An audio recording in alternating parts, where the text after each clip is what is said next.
Chapter 1. Past Life and Present Life. On this night, the room, shrouded in darkness, was permeated with the scent of disinfectant.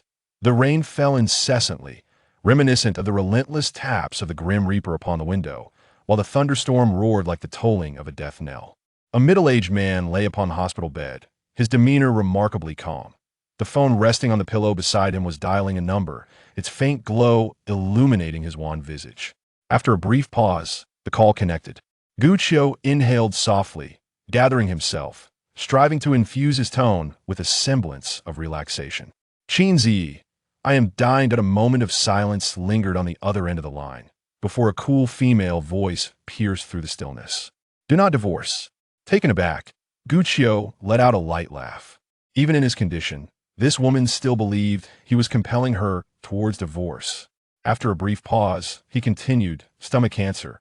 I've been diagnosed and treated, but alas, it's futile. I originally intended to keep this from you, but considering you will have to handle my affairs, I fear you might, in a fit of anger, neglect to even mark my grave. Thus, I thought it best to inform you personally. Upon hearing this, Qin Zhiyi finally grasped the gravity of his words, and her tone shifted to one of urgency. Where are you? Guccio took a deep breath, gritting his teeth as he struggled to turn onto his side, facing the phone. Along will inform you that not worry too much. I read online that late-stage cancer can cause symptoms like vomiting blood and swelling. In managing, alright, it's not so excruciating, but this affliction truly tortures one. I haven't slept soundly for over a week. His words trailed off, his speech slowing, and his voice dwindling. Meanwhile, on a rain-soaked street, a white Mercedes with its hazard lights flashing stood at the roadside. Inside the vehicle, a woman clad in a deep blue suit gripped her phone tightly. Her eyes, framed by delicate brows, were clouded with tears, her body trembling, her voice quaking as she spoke. Send me your location. Tell me where you are. I beg you. The faint voice on the other end continued.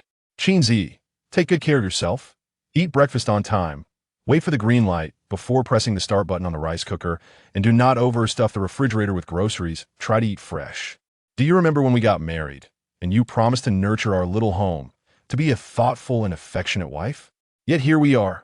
Qin Zhiyi, you have broken your promise. Qin Zhiyi, I am feeling a bit cold. That if there's a next life, Guccio's voice trailed off into silence. At that moment, tears began to overflow from Qin Zhiyi's eyes, and she felt lost and helpless, shaking her head repeatedly. Guccio, do not frighten me. Guccio. Yet, no matter how fervently she called, there was no response. Suddenly, she recalled the mention of Along in Guccio's previous words, but she hesitated to hang up the call. In a swift change of thought, she hastily restarted the car, turning sharply at the intersection. Before she could accelerate, a large truck suddenly barreled out from the side. Road bang. The two vehicles collided violently, the front of the sedan twisting instantly, rolling over twice and emitting billowing white smoke. Just then, boom, a flash of lightning tore through the night sky, splitting the heavens above into two segments, cascading downward, where the convergence sparkled with electric brilliance. Resembling a blooming flower of thunder, or perhaps a mysterious passage transcending time and space. Yun City, Yunmeng High School. It was March, and the air was thick with the promise of spring. In a spacious office accommodating 8 people, a young man resting at the innermost desk suddenly jolted awake. Huff, huff! Guccio gasped for breath, beads of sweat dotting his forehead. Straightening his back, he scanned the surroundings until the sight of the bright outdoors gradually dispelled the gloom within him. This scene was keenly observed by a middle-aged teacher filling his water bottle at the back. Chen Xian set aside his thermos and handed Guccio a disposable cup filled with warm water. What has been troubling you lately? I've caught you like this several times. Thank you, Brother Chen. Guccio accepted the cup with both hands, offering a sheepish smile as he fabricated an excuse. It's nothing, just didn't sleep well last night. Chen Xian, though skeptical, chose not to probe further, returning to his seat with his thermos, casually advising, it's only the beginning of the term, don't put too much pressure on yourself. Try to sleep early at night, and if it gets too much, take a couple of days off. All right. Guccio replied politely, taking a sip of water before turning his gaze back to the window. Unbeknownst to him, he had already been reborn for half a month. He had never imagined such an extraordinary occurrence would befall him initially. He doubted whether the so-called experiences of his previous life were mere figments of exhaustion. Yet, during this time, he dreamed daily of the moment he spoke to Qin Zhiyi before his demise, coupled with the haunting realism of the cancer that tormented him, as if it were a constant reminder that he truly had been reborn back to a decade ago. As he lost himself in thought, his phone on the desk suddenly chimed with a notification. Gu Qiu picked it up to check. The lock screen displayed a message from a WeChat official account, but unlocking it revealed a chat dialogue. The top contact reading Qin Zhiyi. Taken aback, he recalled that he had forgotten to return to the main screen after browsing at noon. Teacher Qiu, what are you up to? Qiu, why have you been ignoring me for so long? Respond to me. If you keep ignoring me, I will make a scene. Seeing that the time remained stuck on yesterday, and noting the one-sided messages from Qin Zhiyi, Gu Qiu felt a pang of melancholy. In truth, the story between him and Qin Zhiyi was not particularly complex. In his previous life, they had met through gaming, gradually evolving into an online romance, which led to meeting in person, cohabiting, and eventually marrying. Everyone, including Gu Qiu himself, believed they would find eternal happiness together, yet reality often proves to be unsatisfactory.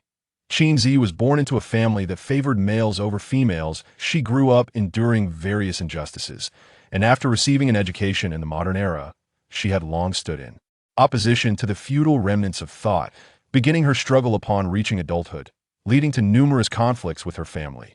She defied her parents' wishes and chose not to marry into wealth, instead opting to wed Gu Qiu, which escalated the conflict to its zenith. Ultimately, the rift between both parties deepened to the point of complete estrangement, prompting Qin Zhiyi to resolve to prove herself and instill regret in her parents. Initially, Gu Qiu wholeheartedly supported her decision, offering counsel and working alongside her. However, as time passed, he began to perceive that Qin Zhiyi had become obsessed.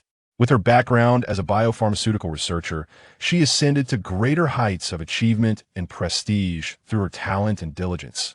Yet the time she could devote to Gu Qiu and their family dwindled, leading to frequent arguments and a prolonged Cold War. The irrevocable fracture in their relationship was precipitated by Gu Qiu's diagnosis of cancer. He could scarcely recall the complexity of emotions he felt upon returning home from the hospital with the test results, sitting alone on the sofa, lost in despair. He only remembered trying to call Qin Zhiyi to share the news, but before he could speak, he received her reply. There's an issue with the project. I have an emergency meeting. Don't wait for me for dinner. That night, Gu Qiu broached the topic of divorce with Qin Zhiyi, concealing his illness. Strangely, she did not acquiesce to the divorce, and, throughout the ensuing 6 months of his struggle for survival, she consistently rebuffed his entreaties with various excuses, leaving him unable to sever the invisible bond that tethered them until his last breath. Sigh. Memories flooded his mind, prompting Gu Qiu to exhale deeply. A glance at their chat history led him to ponder. If Qin Zhiyi could maintain her current demeanor, might the outcome be different? After a brief moment of reflection, he snapped back to the present. Swiping left on the screen to return to the main interface of WeChat, he noticed the public account from which he had just received a message. Autumn leaf sentiments. He pursed his lips, contemplating, and recalled the purpose of this public account. According to the narrative of his previous life, he and Qin Zhiyi should currently exist in a state of ambiguous friendship, not quite lovers. Yet he had developed feelings and yearned to transcend that boundary. However, plagued by social anxiety and low emotional intelligence, he found himself at a loss. By a stroke of fate, he discovered the existence of public accounts dedicated to love and relationships, prompting him to follow a few for guidance.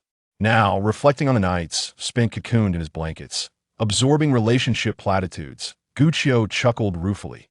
Subsequently, he absent-mindedly scrolled through the public account intending to unfollow it, only to be captivated by a bold red font.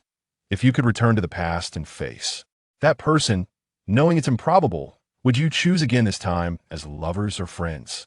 Chapter 2. Let us forget each other and be strangers. Gu Qiu's brows slightly arched as he stared at the title of the article on the public account, momentarily entranced. Driven by curiosity, he scrolled down the screen. The narrative unfolded a tale of a girl who, due to the tribulations of reality, parted ways with her first love, only to fantasize about returning to the nascent moments of their relationship. striving to rewrite their fate through various changes. The nearly 1,000-word piece eloquently poured forth genuine emotion and regret, likely to evoke tears from many a nostalgic reader. The comment section below brimmed with responses to the question posed by the title. Some declare that they would choose to be lovers 1,000 times over, while others suggested that friendship would suffice, allowing them to glimpse at her happiness. Curiously, one comment that humorously inquired if a wealth option could be added garnered the most likes. In a previous life, Guccio might have refrained from voicing an opinion, perhaps merely thinking how peculiar people could be, living in memories rather than the present. Yet now, he felt he had the most authority to speak. After a moment of contemplation, he left the comment, "Let us forget each other and be strangers." In the days since his rebirth, Guccio's heart had been in disarray. Particularly, with each message from Qin Zhiyi, he grappled with how to face her in this lifetime. Reflecting on the myriad events of his past life, he could comprehend Qin Zhiyi's desire to shine in fields she loved and excelled in, as well as her need to prove her worth to her parents, especially in comparison to her brother, who had taken so much love from her since childhood. However, understanding alone was insufficient. He was determined not to repeat the past. He yearned for a simpler existence, alone, to traverse the rest of his life, together to perhaps nurture a dog or a cat, to toil during the day for mere silver, yet find companionship at night in the beauty of the world, to lounge idly during leisure, or embark on spontaneous journeys. Love echoes, and affection endures. Yet, he and Qin Zhiyi, having proven incompatible as lovers in a previous life, could they truly be friends? Could those who once loved sincerely transition to friendship? Thus, it seemed best for them to part ways, each on their respective paths, avoiding any chance of reunion. With this thought, Guccio lifted his gaze, seemingly resolved. He swiped the screen to exit the public account and reopen the chat with Qin Zhiyi. Taking a deep breath, he slowly began to type, i.e., "I've started dating someone, and I worry she might misunderstand, so perhaps we should limit our contact." However, upon completing that sentence, Guccio shook his head. Such a statement might lead others to believe he was a cad. Moreover, he and Qin Zhiyi were merely mismatched. She had committed no fundamental wrongdoing, and considering that she had not yet morphed into a cold, workaholic figure, it was best to refrain from harsh words. After some reflection, Guccio rephrased his message, i.e., "I wish to focus on my career for the time being. I may be quite busy, and I want to have much time to chat. I hope you can make more friends in real life." He murmured the message twice, confirming there were no typos, before pressing the send button. Such an overt farewell should be apparent to her, he mused. Unexpectedly, the dialogue box popped up with a reply from Qin Zhiyi. "So, what you said before about never leaving me, regardless of what happens, was that a lie? I even went out of my way to prepare a surprise for you. Just you wait." After reading Qin Zhiyi's messages, Guccio couldn't help but scoff. How dare she bring up promises, when she had failed to fulfill countless commitments in their past lives? If she wanted him to wait, then let her wait. Did she think she could leap through the internet to come and confront him? Just then, the bell signaling the end of the afternoon break rang through the corridor. Ding, ding, ding. Guccio graduated from a well-regarded university in China, majoring in archaeology. However, harboring a dream of becoming a teacher since childhood, he obtained his teaching qualification early and joined a relatively prestigious private high school in Yin City last year. Currently, he was a history teacher for the first-year students. With a class scheduled for the very first period in the afternoon, shaking his head, Guccio momentarily set aside his emotional turmoil. He finished the last sip of water in his cup, organized the teaching materials on his desk, and prepared to head to class. Just as he was about to rise, his gaze collided with a figure standing at the door, causing him to freeze in shock. Qin Zhiyi. Had she truly followed him through the internet? Guccio rubbed his eyes and pinched his cheek to confirm he wasn't dreaming. Once assured, he stared dumbfoundedly at the young woman entering the office. With a slightly cool oval face and exquisitely sculpted features, her most captivating attribute was her pair of clear, stream-like eyes, enhanced by the tear mole beneath her right eye, adding a touch of allure. She wore a pure white shirt paired with a matching skirt and carried a small handbag. Clean and elegant, she perfectly embodied the idealized vision that boys often have of their moonlight. However, This was somewhat of a departure from Gu Qiu's recollection of Qin Zhiyi. In their past life, whether due to her tall stature or cool demeanor, Qin Zhiyi preferred attire that leaned towards mature and serious dark tones. The gentle white ensemble she donned today was nearly absent from his memories. Yet, he had to admit, this change in style made her even more beautiful. Even though he had been intimately familiar with her in his previous life, seeing her again now left him utterly captivated. Suddenly, Gu Qiu realized he had become entirely absorbed in Qin Zhiyi's beauty. He quickly shook his head to collect himself. No. What he should be concerned about was not how stunning she looked, but rather how she had come to be here. The gray director, who had entered behind Qin Zhiyi, swiftly provided the answer. Director Cui Jiangwo, in his 40s with a receding hairline, not particularly tall, pointed at Qin Zhiyi with an outstretched hand, smiling as he introduced her. This is our newly appointed teacher Qin, who will temporarily be responsible for teaching biology to the first-year students. The office, including Gu Qiu, was filled with 5 teachers, all displaying expressions of surprise. They were all teaching first-year students and had learned the previous week that a new biology teacher would be joining them. It was rumored that the newcomer hailed from a prestigious background, adorned with numerous accolades and publications in academic journals. Many speculated that she might be a retired professor seeking solace in a peaceful retirement. To their astonishment, the arrival turned out to be a remarkably youthful and captivating woman. After a brief moment of stunned silence, the group quickly warmed to Qin Zhiyi, showering her with enthusiastic greetings. Welcome, Teacher Qin. You are truly beautiful. In contrast, Gu Qiu appeared somewhat distracted. Qin Zhiyi was 2 years his senior. According to the trajectory of his previous life, she should currently be pursuing a master's degree while being well compensated at a biopharmaceutical firm in Hangzhou. How did she end up in this small county town of Yun City to teach? Suddenly, he recalled the seemingly overlooked piece of information. Could this be the surprise she mentioned? With that thought, Gu Qiu instinctively glanced at Qin Zhiyi, only to find her gaze fixed intently upon him, her star-like eyes brimming with a profound tenderness. He swallowed hard, a peculiar notion blooming within him. Had Qin Zhiyi also been reborn? Although this was their first encounter in this life, her gaze seemed more akin to that of a long-lost friend rather than a casual meeting with an online acquaintance. Yet, he quickly dismissed the idea. After all, from both personal experience and the narratives of novels and dramas, rebirth typically necessitated the condition of death. How could Qin Zhiyi possibly have lost her life? Meanwhile, as the teachers exhausted their compliments, Qin Zhiyi maintained her silence, prompting Cui Jiangwo to intervene. Ahem, Teacher Qin, would you care to say a few words? At last, Qin Zhiyi shifted her attention, a subtle smile gracing her lips as she bowed in gratitude. Hello, everyone. My name is Qin Zhiyi. As a newcomer, I kindly ask for your guidance. Upon her conclusion, Cui Jiangwo scanned the room and noted 2 vacant seats remaining. One was directly across from Gu Qiu, but was cluttered with various items, appearing quite disordered. The other was beside a young female teacher, whose desk was pristine, adorned with a potted succulent on the windowsill. A stark contrast indeed. However, before Cui Jiangwo could make arrangements, Qin Zhiyi proactively approached the desk opposite Gu Qiu and casually inquired, "Is anyone sitting here?" As she directed her gaze once more towards Gu Qiu, he instinctively shook his head. Instantly, a smile brightened Qin Zhiyi's face. "Then I shall sit here." Due to the angle, others may not have noticed that Qin Zhiyi had been observing Gu Qiu, but Cui Jiangwo, standing between them, had witnessed it all.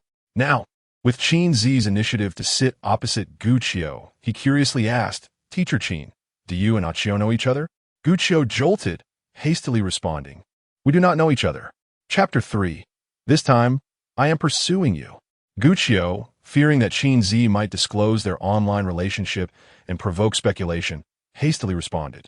However, no sooner had he spoken than Qin Zhiyi's gaze was once again fixed upon him, this time infused with a hint of melancholy. Fortunately, she refrained from countering Gu Qiu's words and instead smiled softly, elucidating her reason for choosing the seat. A handsome gentleman sat across from her, pleasing to the eye. Upon hearing this, Gu Qiu's lips twitched. This woman was undoubtedly peculiar. In their previous life, she rarely uttered such saccharine phrases in private. Suddenly, The office fell into an unusual silence, the atmosphere becoming slightly awkward. Thankfully, a female teacher timely lightened the mood. Indeed, Teacher Gu is quite handsome, and Teacher Qin, you are very beautiful as well. Together, you shall become the most striking scenery in our office. Cui Jiangwo chuckled and added, it's fortuitous that you both teach the same class. You will have ample opportunity to interact. Achio, don't just sit there foolishly. Help Teacher Qin tidy up her desk. Look at this mess.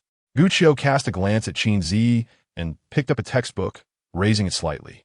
Cui Gu, I have a class. At that moment, the bell signaling the start of class rang out in the corridor. Ding, ding, ding. Class is starting. Please return to the classroom promptly to prepare. Immediately, the two teachers with classes in session grabbed their textbooks, exchanged pleasantries, and departed with smiles.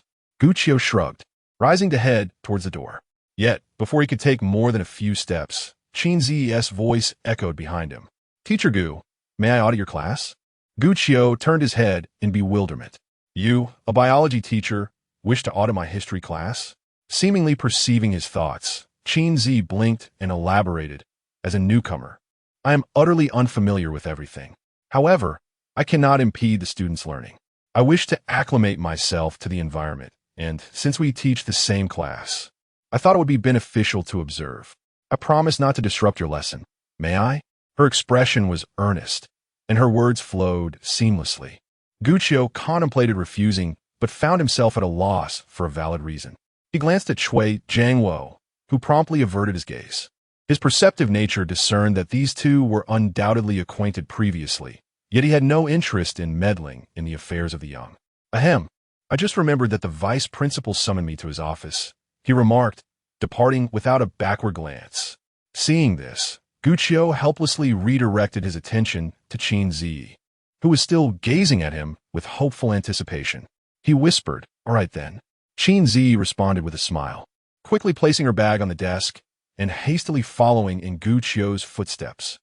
Class 9 of the first year of high school. Despite having enjoyed an hour and a half of lunch break, many students still felt unsatisfied, languidly resting their heads on their desks.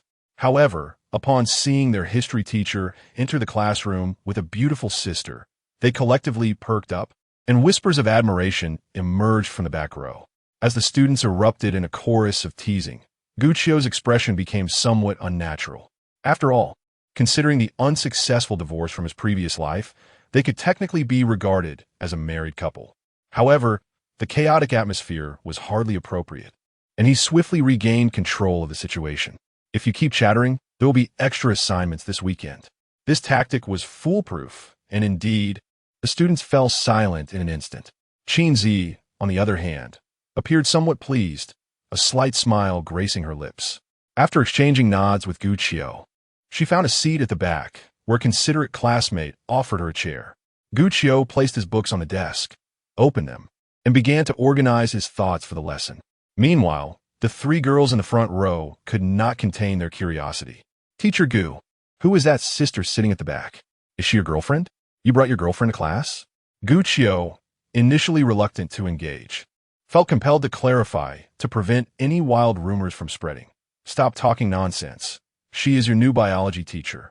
The girls, upon hearing this, became even more excited and exchanged glances toward Qin Zhiyi, eager to continue their inquiries. However, Guqiu did not grant them the opportunity. Adopting a serious demeanor as he commanded, class is in session. Stand up. Good morning, teacher. Good morning. Classmates, please take your seats. Following this routine, the classroom order markedly improved. Holding a textbook, Guqiu announced, let us review the content from our last lesson. Zhou Yinjian, who discovered the New World? During the questioning segment, the students, anxious not to attract the teacher's attention, wished they could sink their heads beneath their desks. This stood in stark contrast to Qin Zhiyi, who sat at the back, gazing intently at Guqiu with her head held high. Her presence in the class was driven by more than mere familiarity with the environment. The vivid memories of their past life as tragic separation lingered, and the sight of Guqiu brought her comfort. It's truly wonderful to see you again, she whispered to herself, her thoughts drifting far away. In her previous life, after Guqiu proposed divorce and moved out, she had begun to reflect deeply. She realized that she had made numerous mistakes and came to understand that what mattered most to her was not her parents' approval, nor the allure of fame and fortune, but Gu Qiu, who had been her companion since her youth. Thus, whenever he discussed divorce, she would concoct various excuses to refuse and delay. She yearned to retain Gu Qiu, to persuade him to give her another chance. Yet, just when she had devised her plan to reconcile with him, she was met with the devastating news of his passing. That fateful rain-soaked night, as she listened to Gu Qiu's voice gradually fading away until it vanished completely, she felt herself on the brink of collapse. Who could have predicted that her desperate rush to see him one last time would lead to a tragic accident with another vehicle, ultimately resulting in an unexpected twist of fate, her rebirth a decade earlier? Initially, she could scarcely believe it all. However, the moment she re-established contact with Gu Qiu, even if it were merely a dream, she wished never to awaken. For as long as he remained in her life, both her existence and her very being held meaning. Gu Qiu, ever dedicated, did not allow Qin Zhiyi's presence to affect his teaching. However, once the class bell rang, he fled the classroom with an urgency that suggested he had no intention of waiting for Qin Zhiyi. In contrast, Qin Zhiyi remained composed, engaging in brief conversation with her students before departing. Yet, as soon as she entered the office, she noticed Gu Qiu tidying up his belongings. "Teacher Gu, do you not have any classes this afternoon?" Gu Qiu replied somewhat reluctantly, his movements unceasing. Upon hearing this, Qin Zhiyi raised an inquisitive brow. After a moment of contemplation, she glanced at her cluttered desk, and an idea sparked. "Teacher Gu, my desk is piled high with various items, and I'm uncertain which are useful and which are not. Would you mind assisting me in organizing it?" Gu Qiu instinctively wanted to decline, but with two other teachers present, he grappled with his internal conflict before ultimately acquiescing. Thus, the two of them busied themselves for some time, clearing the desk and tidying the surroundings. Before long, they realized they were the only ones left in the office. Gu Qiu stretched his back and loosened his muscles. "There's a perfectly good seat over there, yet you insist on making a fuss. All right, you can handle the rest yourself. I'm leaving." However, just as he finished speaking, he noticed Qin Zhiyi approaching him with a smile. Reluctantly, he took a step back, only to find himself against the wall, with no retreat possible. "Aye, where you up to?" he exclaimed, taken aback by her audacity, especially since they were still in the office. Qin Zhiyi tilted her head slightly, her gaze intense. "Didn't you claim you didn't know me? Now you're calling me I?" Gu Qiu averted his eyes, responding in a low voice. "Didn't I make myself abundantly clear? What exactly did you say? That you should work hard, or that you plan to pursue a pragmatic girlfriend?" Qin Ziyi's tone was gentle, almost questioning. Over the past fortnight, she had attempted to maintain an ambiguous relationship with Gu Qiu, akin to her previous life, even becoming a bit clingy. Yet, for reasons unknown, this incarnation of Gu Qiu seemed to be intentionally evading her. She pondered the possibility that her rebirth had not returned her to her original world, or that it had triggered a butterfly effect. Regardless of the cause, she believed that after all the harm she inflicted upon Gu Qiu in her past life, enduring a bit of hardship in this life was only fitting. Consequently, she decided to resign from her job in Hangsheng and seek him out. Given that the heavens had granted her a second chance, she was determined not to let Gu Qiu slip away again. In her previous life, Gu Qiu had pursued her, this time, "Qiu, since you're not interested in an online romance, let us begin anew in reality. I shall pursue you, if you will allow it." Chapter 4. You will certainly become the one most suitable for me. Gu Qiu meticulously gauged the distance, intending to make a swift escape past Qin Zhiyi. However, upon hearing her words, his body froze, and disbelief filled his gaze. Was she confessing her feelings to him so directly?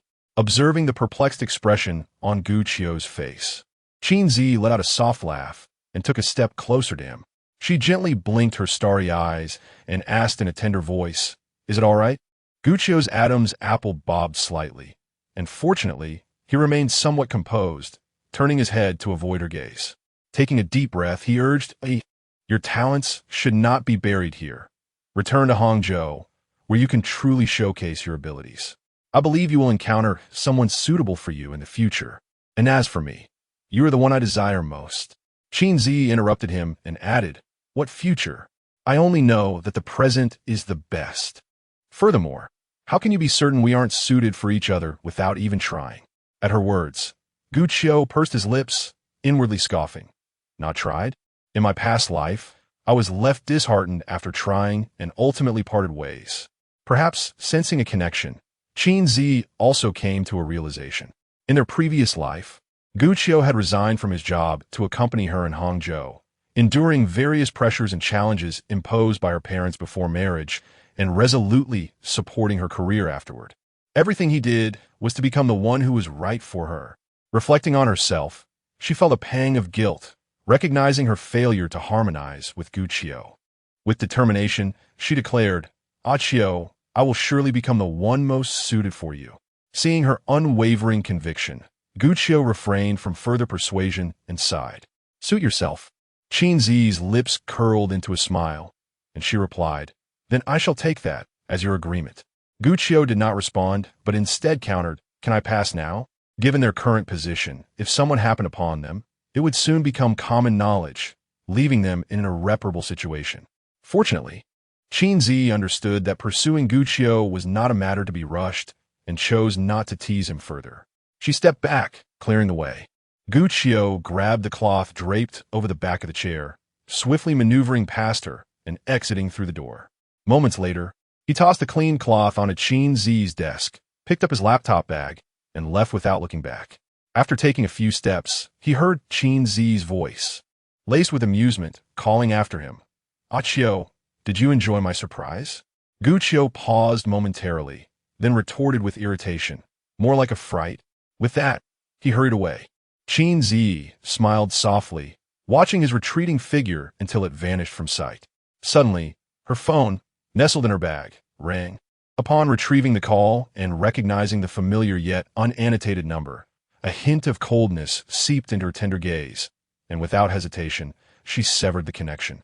As evening descended upon the teacher's apartment, a slant of golden sunlight crept through the glass, stealthily illuminating the dimly lit room. Though modest in size, the space was impeccably tidy. Gu Qiu, reclining on the sofa, gradually stirred from slumber. He turned his head to glance at the twilight sky outside, then shielded his eyes with his arm. The school did not mandate that teachers remain perpetually ensconced in their offices, yet Gu Qiu often lingered, driven by a strong sense of responsibility and concern that students might seek him out only to find him absent. Additionally, being relatively new to the profession, he feared the whispers of others. However, today, faced with the formidable presence of Qin Zhiyi, he had returned home, weary of her tumultuous energy, hoping to avoid further disturbances. Intending to rest for a while, he was startled to realize that the sun was nearly setting. After a few more minutes of procrastination, Gu Qiu finally roused himself. He stretched his limbs, switched on the light, and retrieved a can of cola from the refrigerator in the corner, savoring a small sip. He then made his way to the bathroom. The mirror above the vanity reflected a handsome face, characterized by sharp features and short, tousled hair. Clad in a fitted black shirt, his figure appeared slightly more upright, exuding an air of maturity and composure. After scrutinizing his reflection for a moment, Gu Qiu bent down to splash cool water on his face. This invigorating ritual awakened him considerably, prompting him to return to the sofa with his cola. As he cast a sidelong glance at the lingering hues of dusk, his thoughts became entangled. Could it be that I have been reborn into a parallel world? In my previous life, during the times when I was closest to Qin Zhiyi, she was never this proactive or clingy. The notion of her pursuing me is refreshingly novel. Perhaps I should entertain the idea? Yet, as soon as this thought crossed his mind, Gu Qiu quickly shook his head. After taking another sip of cola to steady his nerves, he murmured to himself in frustration, Gu Qiu, have you not suffered enough? Must you tread the same path again? Indeed, he resolved not to allow that woman to prevail. He must devise a strategy to extricate himself from her grasp. Just then, his phone, which lay on the table, began to ring. The clock of time traversed backward, returning to the era when love flourished. Gu Qiu instinctively picked up the device, momentarily taken aback upon seeing the contact labeled along. Along's real name was Zhao Yulong. They had grown up together in an orphanage, their bond akin to that of brothers. In his previous life, when diagnosed with cancer and feeling utterly lost, it was Along who had sought him out and cared for him during his final months. On the very first day after his inexplicable journey, Guccio had attempted to call Along, but the latter was preoccupied, resulting in a brief exchange. Throughout the past half-month, Guccio had been acclimatizing to his new life, intending to reach out to Along eventually, yet he was surprised that Along had contacted him first. Without further contemplation, Guccio hastily pressed the answer button and switched to speaker mode. Suddenly, a voice resonated with a hint of exuberance. "I specifically chose this time after school to call you, and you answer so slowly? I just saw your message." Guccio chuckled softly, fabricating a casual excuse. Immediately, Zhao Yulong chimed in with a teasing remark. "You've been quite busy lately, haven't you? Ever since our last conversation, you've gone silent. You mentioned something about being fine and back, but I forgot to ask what delightful event you encountered." Guccio raised an eyebrow. During their last phone call, overwhelmed with excitement, he had not explicitly stated that he had been reborn, yet the essence of his words conveyed that notion. Fortunately, Along had taken it lightly, merely thinking him eccentric. In retrospect, he realized that he had indeed been rather impulsive. Such an extraordinary occurrence was best kept from prying eyes for the time being. Returning to the topic, he couldn't help but think of Qin Zhiyi, letting out a soft sigh. What a delightful event, more like an exasperating affair. To his surprise, Zhao Yulong's tone grew serious at his words. "What exasperating affair? Have you been bullied? Tell me, and I shall resolve it for you." Guccio's lips twitched, yet he was well aware of Zhao Yulong's resolute nature, promptly responding, "It's nothing. I can handle it myself. Enough chatter, or I shall come find you right now." Hearing this, Guccio couldn't help but smile in resignation. This fellow remained as domineering as ever. He lifted his gaze, contemplating for a moment, then said, "There's just someone at school I wish to avoid." "Then you must confront it." "Wait, I shall bring someone over right now." Cough, cough, calm down. "I don't have any significant conflict with her. She simply keeps pursuing me, but I wish to sever any ties." After listening to Guccio's words, there was a brief silence on the other end of the line, followed by an epiphany filled with excitement. "Oh, she is pursuing you, is she? TSK. That is not a bad thing at all. With your looks, handsome and dashing, you ought to find a partner soon." Guccio took a sip of cola, retorting rather irritably, "TSK. I'm speaking seriously here." Zhao Yulong chuckled a few times and replied, "What is the matter? You're not interested in that girl. Well, if it's not a good match, that can indeed be quite bothersome. Why not switch schools, or better yet, quit your job and come be my assistant?" At his suggestion, Guccio fell into a momentary stupor. Quit his job? Chapter 5. Can one settle debts with a person? Guccio pondered earnestly over Zhao Yulong's suggestion. Resigning and then vanishing indeed seemed the most effective method to escape Qin Zhiyi. However, he also had to consider his students. Although this semester had just seen the division of classes, they had spent nearly a month together. If he were to abscond suddenly, it would not only inconvenience the school, but also severely disrupt the students' academic progress. With this thought, Guccio shook his head. Perhaps it would be best to complete this semester's teaching first. Be cautious. Indecision may lead to chaos. Zhao Yulong laughed heartily. Guccio chose not to engage further on that matter, redirecting the conversation by asking, "What was the purpose of your call? What else could it be? It's been ages since we last met. Let us go out for a couple of drinks this weekend and visit Grandma. She mentioned you just a few days ago. You're quite something, just a few streets away, and you don't think to visit her." Listening to Zhao Yulong's words, an image of a kind elderly woman surfaced in Guccio's mind. Just a couple of days ago, he had mentioned feeling as though he had forgotten something. It turned out to be a visit to Grandma Chun. "My mistake. I inadvertently forgot." Zhao Yulong responded nonchalantly, "What mistake? I know you're busy." She didn't say much, just reminded you to take care of yourself. Upon hearing this, Guccio paused momentarily and then replied, "Let us go over on Saturday and buy some groceries." "All right, I'll come pick you up then." After making plans, the two exchanged a few more casual remarks before ending the call. Guccio set his phone down, realizing that the cola in his left hand was nearly finished. So he gulped it down in one go. He raised the empty can, intending to make a three-point shot into the trash can. but was distracted by the scene outside the window. The sky, which had recently been adorned with the hues of sunset, had transformed into a dark expanse. The howling wind whisked a few leaves past the glass, while several chirping sparrows fluttered low. The air had grown tinged with a hint of discomforting warmth. Suddenly, Guccio recalled the impending heavy rain that evening, causing his brow to furrow. Having experienced a rain-soaked night at the end of his previous life, he harbored no fondness for rainy days. He rose from the sofa, casually discarded the can, checked the windows, and decided to grab a quick bite before snuggling under the covers. Ultimately, a torrential downpour arrived quietly in the dead of night, intensifying until morning. The high school office remained tightly shut, with a rack laden with dripping umbrellas, and the slick floor bore numerous chaotic footprints. A meticulous female teacher, plagued by obsessive cleanliness, could no longer endure the mess and intended to tidy up. Just as she prepared to rise for the mop, a disturbance erupted at the office door.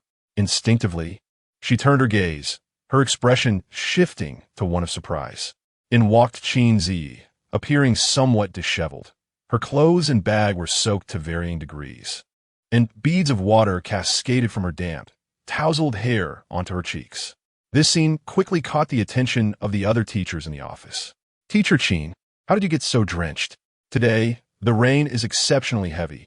One ought to carry an umbrella when venturing outside. The security kiosk at school is stocked with umbrellas and disposable raincoats. If all else fails, you might send a message in the group chat, seeking someone to pick you up. First, let us turn on the air conditioning to avoid catching a cold." In the corner, Guccio, engrossed in his bun, gazed blankly at Qin Zhiyi, while absorbing useful information from the teacher's lively exchanges. He shifted his chair slightly and retrieved the remote from the side cabinet to activate the air conditioning. Qin Zhiyi gently brushed aside the strands of hair obscuring her vision and lowered her gaze. Seeing that her attire was appropriate, she exhaled a silent sigh of relief. Fortunately, she had opted for denim today. Had she worn a skirt like yesterday, it might have clung uncomfortably to her. After swiftly adjusting her demeanor, she smiled and exchanged pleasantries with the teachers before taking her seat. Soon, the female teacher who had initially intended to mop the floor approached her with a towel. Qin Zhiyi hesitated, not immediately reaching for it. Noticing her reluctance, the teacher added, "It's new and hasn't been used yet. It's chilly today. You should wipe your face to avoid catching a cold." Reluctantly, Qin Zhiyi accepted the towel. "Thank you," she began, unsure of how to address her, having not met her the previous afternoon. The teacher smiled and introduced herself. "I am Yin, the homeroom teacher, class 9. If you don't mind, you can call me Sister Yin." "Thank you, Sister Yin," Qin Zhiyi replied gratefully. No need for formality, just dry off quickly. With that, Yin made her way to the corner where cleaning supplies were stored. Qin Zhiyi wiped her face and hair, then retrieved several thick books and lesson plans from her bag. After confirming that everything was intact, she set them aside. She raised her gaze slightly to observe the air conditioning unit, which was conveniently positioned beside her. Deciding to hang her denim jacket on the back of her chair to dry, she had just placed her clothing when she noticed Guccio staring in her direction. She playfully winked at him. Guccio furrowed his brow and quickly averted his gaze. Moments later, his phone chimed with a message notification. Just as he was relieved that the message had arrived timely to alleviate his embarrassment, he discovered it was from Qin Zhiyi. "Feel free to look. No need to be shy." Guccio glanced up and indeed saw Qin Zhiyi drying her hair while fiddling with her phone. He intended to ignore her. Yet another message arrived. "Achio, my nose is itchy. I feel like I might catch a cold. Do you have any medicine?" As if to substantiate her claim, Qin Zhiyi followed with a soft sneeze. With a sigh, Guccio typed a response. "How about Banlangen?" "Yes," Qin Zhiyi replied almost instantaneously. Guccio realized they were both engrossed in their phones, with notifications chiming back and forth, and fearing he might attract attention, he promptly silenced his device. He then reached for the drawer to fetch the medication. Just at that moment, Chen Qian unexpectedly placed a box of Sanjiu cold medicine on Qin Zhiyi's desk. "Teacher Qin, please don't fall ill right at the start of the semester. The medicine is the same one I purchased for the students last week. There remains half of it. You should brew a cup and drink it." Qin Zhiyi intended to decline, but Chen Qian had already left the office after stating his intention. Guccio paused in her action of rummaging through the drawer, staring blankly for a couple of seconds before withdrawing her hand. However, the next moment, a message from Qin Zhiyi arrived. I want to drink Banlan root. Guccio raised an eyebrow and replied, cold medicine works better. Chingu is always so warm-hearted. Don't let his good intentions go to waste, Qin Zhiyi insisted stubbornly. Oh, no matter what, just give me the medicine. If you're worried about others talking, you can quietly pass it under the table. Their desks faced each other, leaving enough space underneath to transfer items. To be this flustered on your first day at work. There's no one but you, Guccio remarked with annoyance. After scanning her surroundings, she swiftly retrieved 2 packets of Banlan root granules from the drawer and passed them under the table. Qin Zhiyi quickly accepted them, took out her mini water cup, and tore open a packet to pour in. To honor Chen Qian's kindness, she also retrieved 2 packets of cold medicine, placing them in her drawer. While fetching hot water, she returned the remaining cold medicine to Chen Qian's desk. Moments later, Qin Zhiyi resumed her seat, holding her phone and complaining to Guccio. Sigh. The wind howled, rain poured, and thunder rumbled late last night, leaving me unrest. This morning, I woke up all disoriented, thinking I had an umbrella in the car. So I rushed to school and ended up not finding it. I was in such a hurry that I forgot to eat breakfast. Now I'm cold and hungry. I'm the epitome of a miserable little bitter melon. Guccio initially wanted to inform her that breakfast was still being sold in the cafeteria, but for some reason, upon reading the last sentence, she felt a twinge of sympathy and couldn't help but ask, I have a bun here. Would you like to eat it? Yes. Qin Zhiyi replied instantly. Thus, the two engaged in another round of exchanges beneath the table. Soon, Qin Zhiyi bit into the still warm preserved vegetable bun and sipped the sweet Banlan root, a smile blossoming on her face. Hee, I knew you were the best, Guccio. Guccio, reflecting on her recent decision to keep a distance from Qin Zhiyi, found herself reproaching and reflecting internally as she swiftly shifted the topic.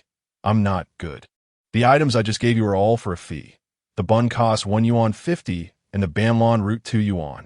Qin Zhiyi lifted her elegant eyes, pondered for a moment, and replied with a smile, What if I have no money? Can I settle it with labor? Chapter 6. She seems truly different after a period of self-reflection. Guccio's resolve was remarkably steadfast. In response to Qin Zhiyi's somewhat provocative remarks, he maintained an expression of indifference. However, it was evident that Qin Zhiyi's intention was merely to gauge his feelings towards her, a conclusion she had anticipated and did not take to heart. As the conversation began to dwindle, she tightened her grip on her phone, eager to steer the dialogue anew. Just then, Cui Jiangwo entered the room. Casting a glance around, his gaze ultimately settled on Qin Zhiyi. Teacher Qin, I just saw you sprinting in the rain. I intended to offer you an umbrella, but you were too swift to catch, he remarked. In the future, if it rains and you find yourself without an umbrella, do not panic. The security booth and parking lot both have disposable raincoats. Since you're new here and unfamiliar with your surroundings, feel free to inquire in the group if you encounter any issues. Qin Zhiyi nodded slightly in acknowledgement. Then, as if recalling something, she asked, Teacher Cui, the apartment I rented is too far from the school, making my commute quite inconvenient. Are there any vacancies in the faculty apartments? Cui Jiangwo promptly replied, Yes. There are plenty of available rooms in the second apartment building. You may visit Teacher Zheng on the 3rd floor of the comprehensive building later. He will assist you with the arrangements. Thank you, Teacher Cui. Qin Zhiyi expressed her gratitude politely. Meanwhile, upon hearing about the second apartment building, Guccio's expression faltered. When he glanced up, he was met with Qin Zhiyi's starry eyes, glimmering with concealed amusement, and an unsettling premonition surged within him. That evening, the rain had long ceased, yet numerous puddles lingered along the campus pathways. Guccio, illuminated by the glow of the streetlights, attempted to navigate around them, but inadvertently stepped into one.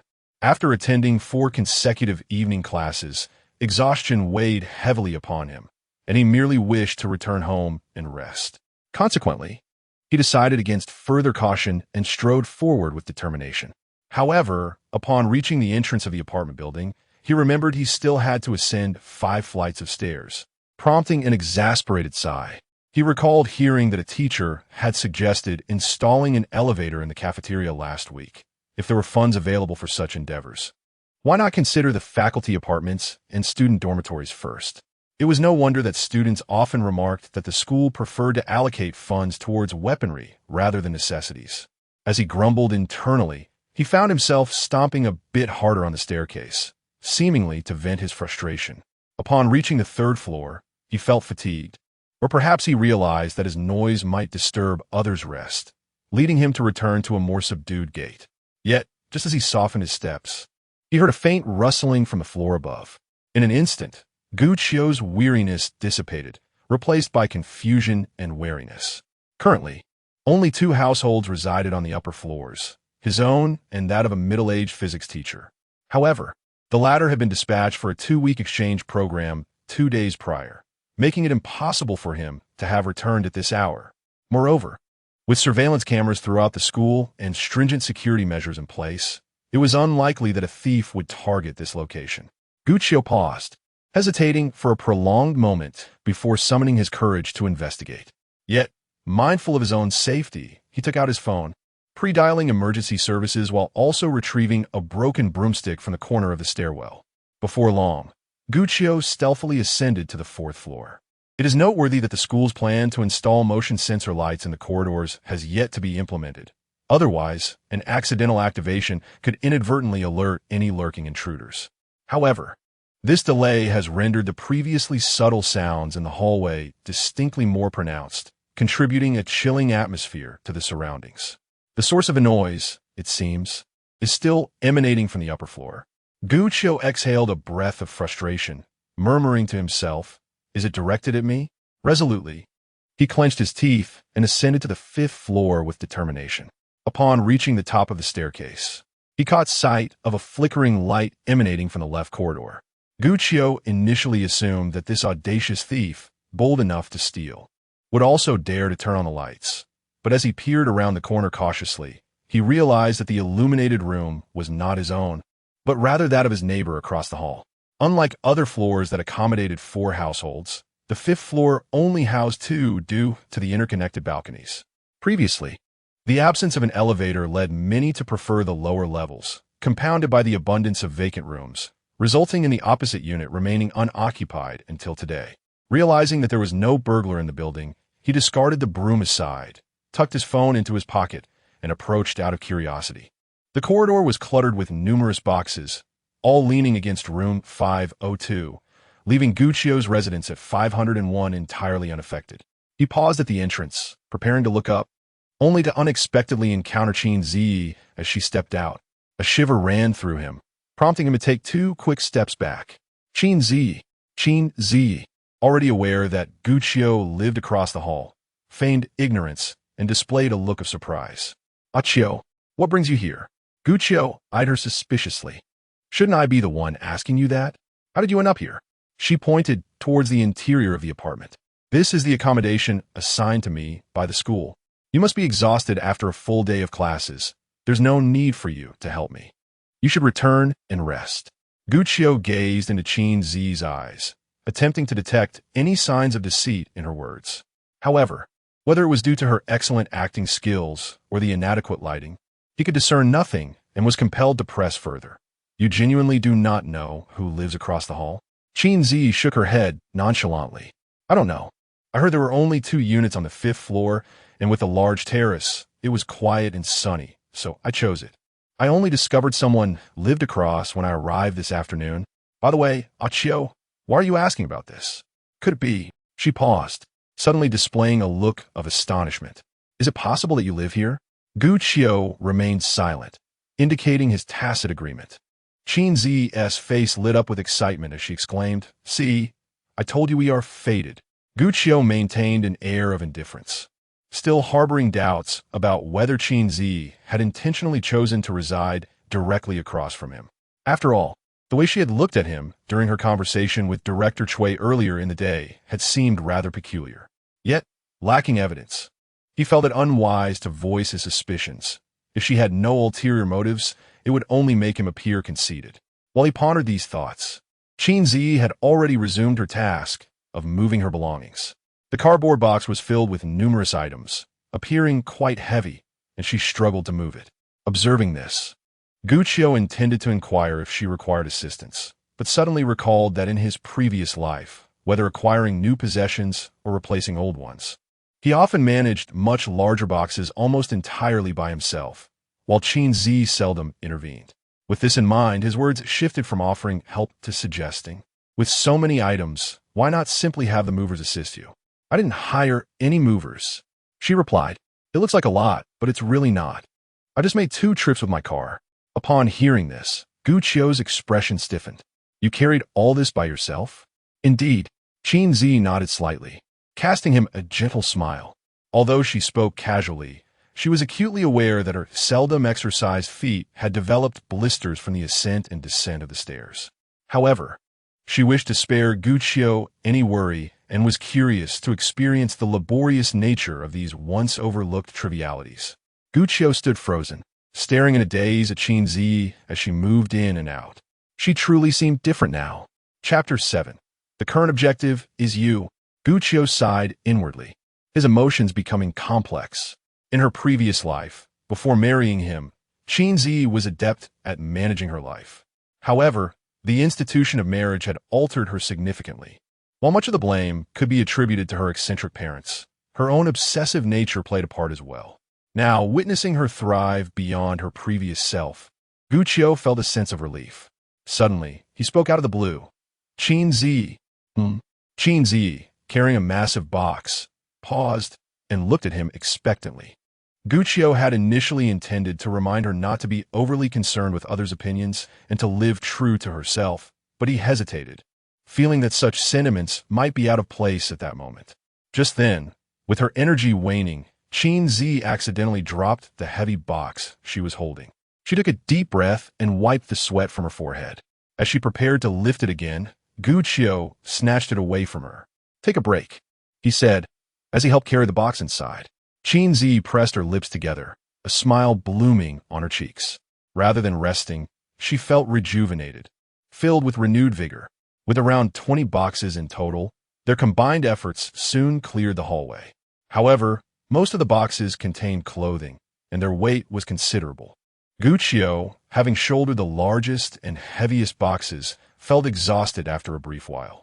Leaning against the shoe rack by the entrance, he asked, "How long have you been in Yin City?" "About 10 days. Qin Zhiyi replied casually, sorting and organizing the contents of the boxes. Guccio blinked in confusion. "In just 10 days, you've accumulated so many things?"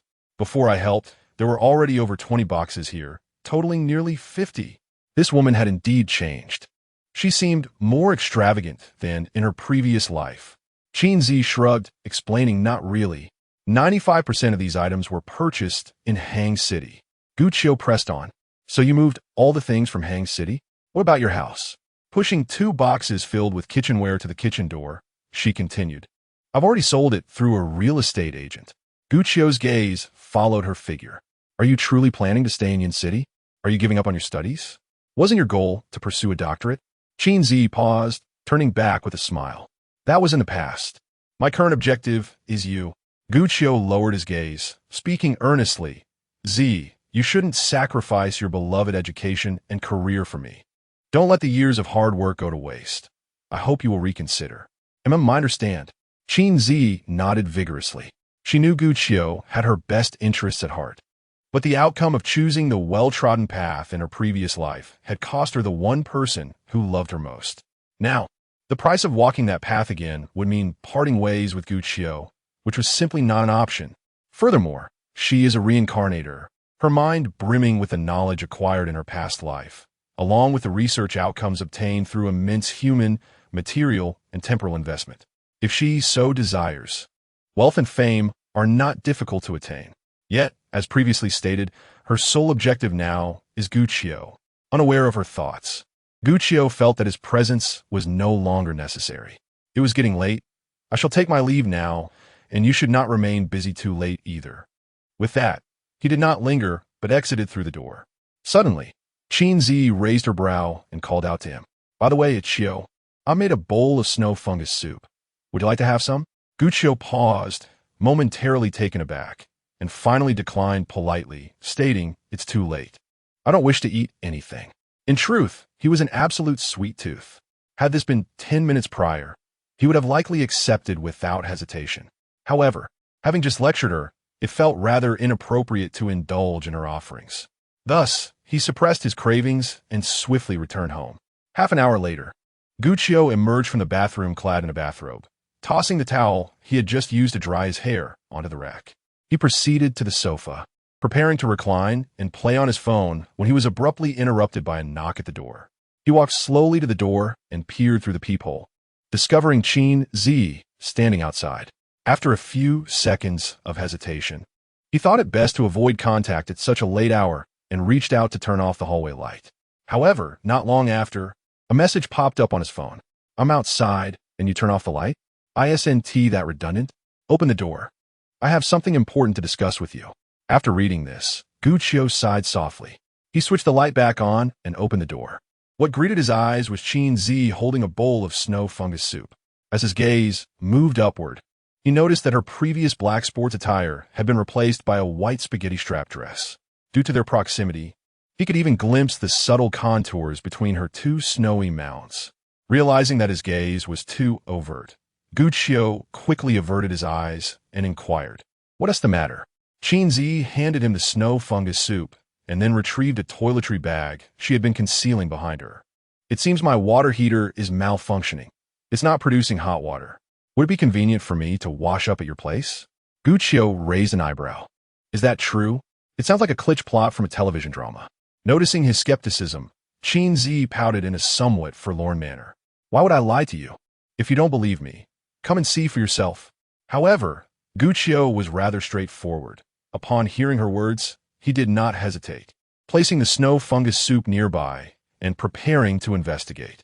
Just as he stepped outside, Qin Zhiyi exclaimed, "Oh no, I forgot my keys." Guccio's expression remained stoic, his eyes reflecting a sense of exasperation. Yet, it must be said that this forgetful habit aligned perfectly with Qin Zhiyi's impression in his mind. This woman had a tendency to leave documents behind at home in her past life, only to call him to deliver them to her at the office. Meanwhile, after Qin Zhiyi futilely tugged at the doorknob twice, she resignedly turned away. Just as she was about to speak, she discovered that Guccio had also closed the door behind him, and at that moment, he was still clad in a nightgown, evidently without a key.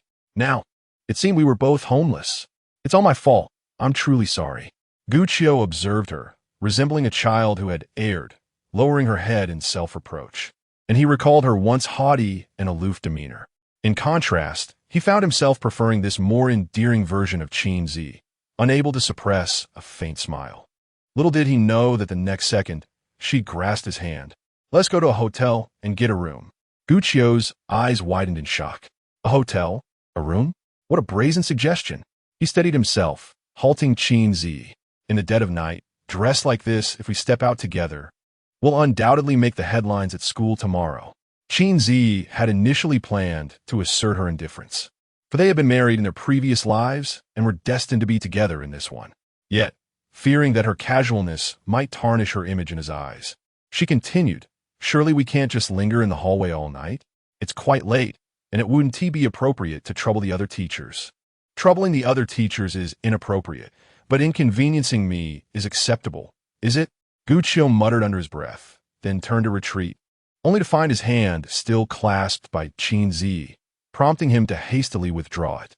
He returned to his door, gently slid open the lock cover, and placed his thumb on the fingerprint recognition area. With a soft chime, the door swung open. After performing this task, he glanced back at Qin Zhiyi, his eyes seemingly conveying, "I'm not as foolish as you might think." In truth, his decision to install an electronic lock stemmed from a prior incident where he had forgotten his keys. Qin Zhiyi, displaying a look of surprise and admiration, resumed the conversation. "We're quite familiar with each other, aren't we?" She stepped closer, her large eyes fixed intently on Guccio. Then Guccio sighed softly, ultimately unable to bear the thought of letting her spend the night in the hallway, and opened the door wide. "Come in. I knew you were the best, Guccio. But just to be clear, there's only one bed in my apartment, and you'll be sleeping on the sofa? Can't we just squeeze together?" Hee hee. I'm just joking. As long as there is a place to sleep, it's all good. Chapter 8. Is he dating someone else? Guqiu led Qin Zhiyi through the doorway. He rummaged through the shoe cabinet and tossed a pair of clean cotton slippers at her feet. They might be a bit large, but you'll manage. Qin Zhiyi was unconcerned. After all, it was rather unusual for a single man to have items intended for women in his home. She slipped off her white sneakers. But in the process of changing into the slippers, she inadvertently aggravated a blister on her foot, causing her to wince and draw in a sharp breath. Guqiu, carrying a bowl of silver ear soup, made his way to the sofa, casting a sidelong glance in her direction. Qin Zhiyi, not one to indulge in theatrics, quickly composed herself, sauntering to the center of the living room to survey her surroundings. From her conversations with the apartment manager, she learned that the teachers' apartments varied in size. Larger units were typically allocated to couples or retired teachers, while younger, single educators like themselves resided in these modest 50-square-meter flats. Though the space was not expansive, it contained all the necessary amenities such as a kitchen and a bathroom, sufficient for a solitary existence. Guqiu's abode lacked elaborate furnishings, rendering it almost indistinguishable from her neighbor's move-in-ready setup. Yet, every detail was arranged with precision, and the impeccable cleanliness made it visually pleasing. In a fleeting moment, Qin Zhiyi recalled how Guqiu had always taken care to keep their home beautifully arranged in his previous life. In contrast, she realized she had seldom contributed, and even when enjoying the results, she often forgot to commend him. A hint of guilt flickered in her eyes as she pondered this. While Qin Zhiyi was lost in thought, Guqiu had already tidied up the previously tossed bath towel along with the discarded clothes from the bathroom. He then presented her with a new towel. The bathrobe is gone. You might as well wear what you have after your shower. As he spoke, he glanced at Qin Zhiyi again, his earlier curiosity bubbling forth. By the way, why are you changing clothes if you haven't even showered? Qin Zhiyi snapped back to attention as he spoke, her lips curling into a gentle smile. Because I wanted to see you. Since her rebirth, she had been striving to effect change in herself, including some transformations that were subtle and gradual. One of these was taking care to present herself whenever she met Guqiu. Before leaving, she had even applied a light touch of makeup and styled her hair. Yet this oblivious man seemed fixated solely on her attire. Simultaneously, Guqiu felt particularly intrigued to learn that Qin Zhiyi had gone to the trouble of changing her clothes just to meet him. In his past life, such a gesture had been quite rare. However, he bore no resentment toward her. After all, that foolish woman had been wholly dedicated to her work at the time, paying little heed to her appearance and merely aiming for modesty. Their thoughts diverging, the two exchanged a furtive glance in unison, and in that instant, an electric tension filled the air, tinged with a hint of awkwardness. Fortunately, Qin Zhiyi swiftly shattered the silence. She picked up her toiletry bag and headed toward the bathroom, turning her head to glance back at Guqiu with a playful wink just before closing the door. I'm taking a shower. Surely you wouldn't be peeking, would you? Guqiu instinctively prepared to respond, recalling that she had indeed seen, but quickly caught herself and altered her reply. What is there to see? Umph. With my figure so splendid, those who haven't seen it are the ones missing out. Qin Zhiyi murmured quietly, closing the door behind her. Guqiu, undeterred, strode directly to the sofa. This particular sofa was of a foldable design, and when fully extended, resembled a small bed. However, she had never utilized this feature until now, and to her surprise, it was Qin Zhiyi who was the first to benefit from it. After moving the coffee table aside and enduring a lengthy assembly process, she finally managed to set it up. Following this, she retrieved a box of ointment, 2 comforters, and a pillow from the bedroom. Just as she finished preparing the bed, her phone suddenly rang. Guqiu approached slowly, and upon seeing the contact's name, instinctively glanced aside at the wall clock. Noticing it was nearly midnight, she hurriedly answered, her voice tinged with surprise. Grandma, why are you still awake? A brief pause ensued on the other end, followed by a gentle voice. Aren't you also awake? This morning, Along informed me that he would be coming over on Saturday, but my memory is poor, and I forgot. I dreamed of you just now and suddenly remembered, fearing I would forget again, so I thought I'd decall you. I didn't expect you to still be awake. Achio, you must take care of yourself and not overexert. Gu Qiu listened patiently, then replied with a smile, I got held up with some matters today. I usually don't have much going on. To her surprise, the voice on the phone took on a tone of mild reproach. Since you're not busy, why don't you come and see your grandmother? Do you despise this old woman? Gu Qiu hurriedly denied. Not at all. I miss you dearly. How could I possibly despise you? Unbeknownst to her, at that moment, the sound of running water in the bathroom had ceased.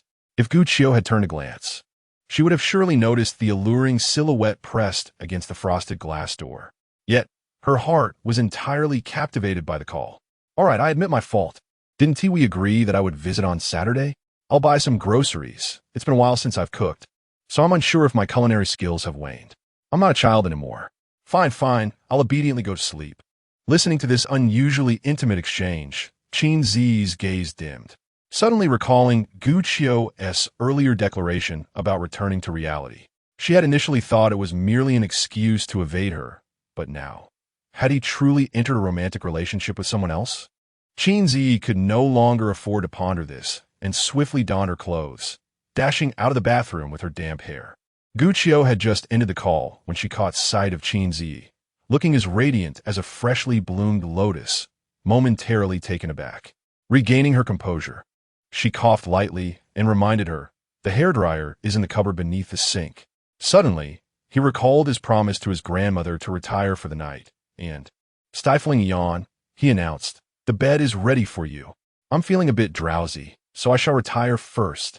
With that, Gu Qiu turned away and made his way to the bedroom.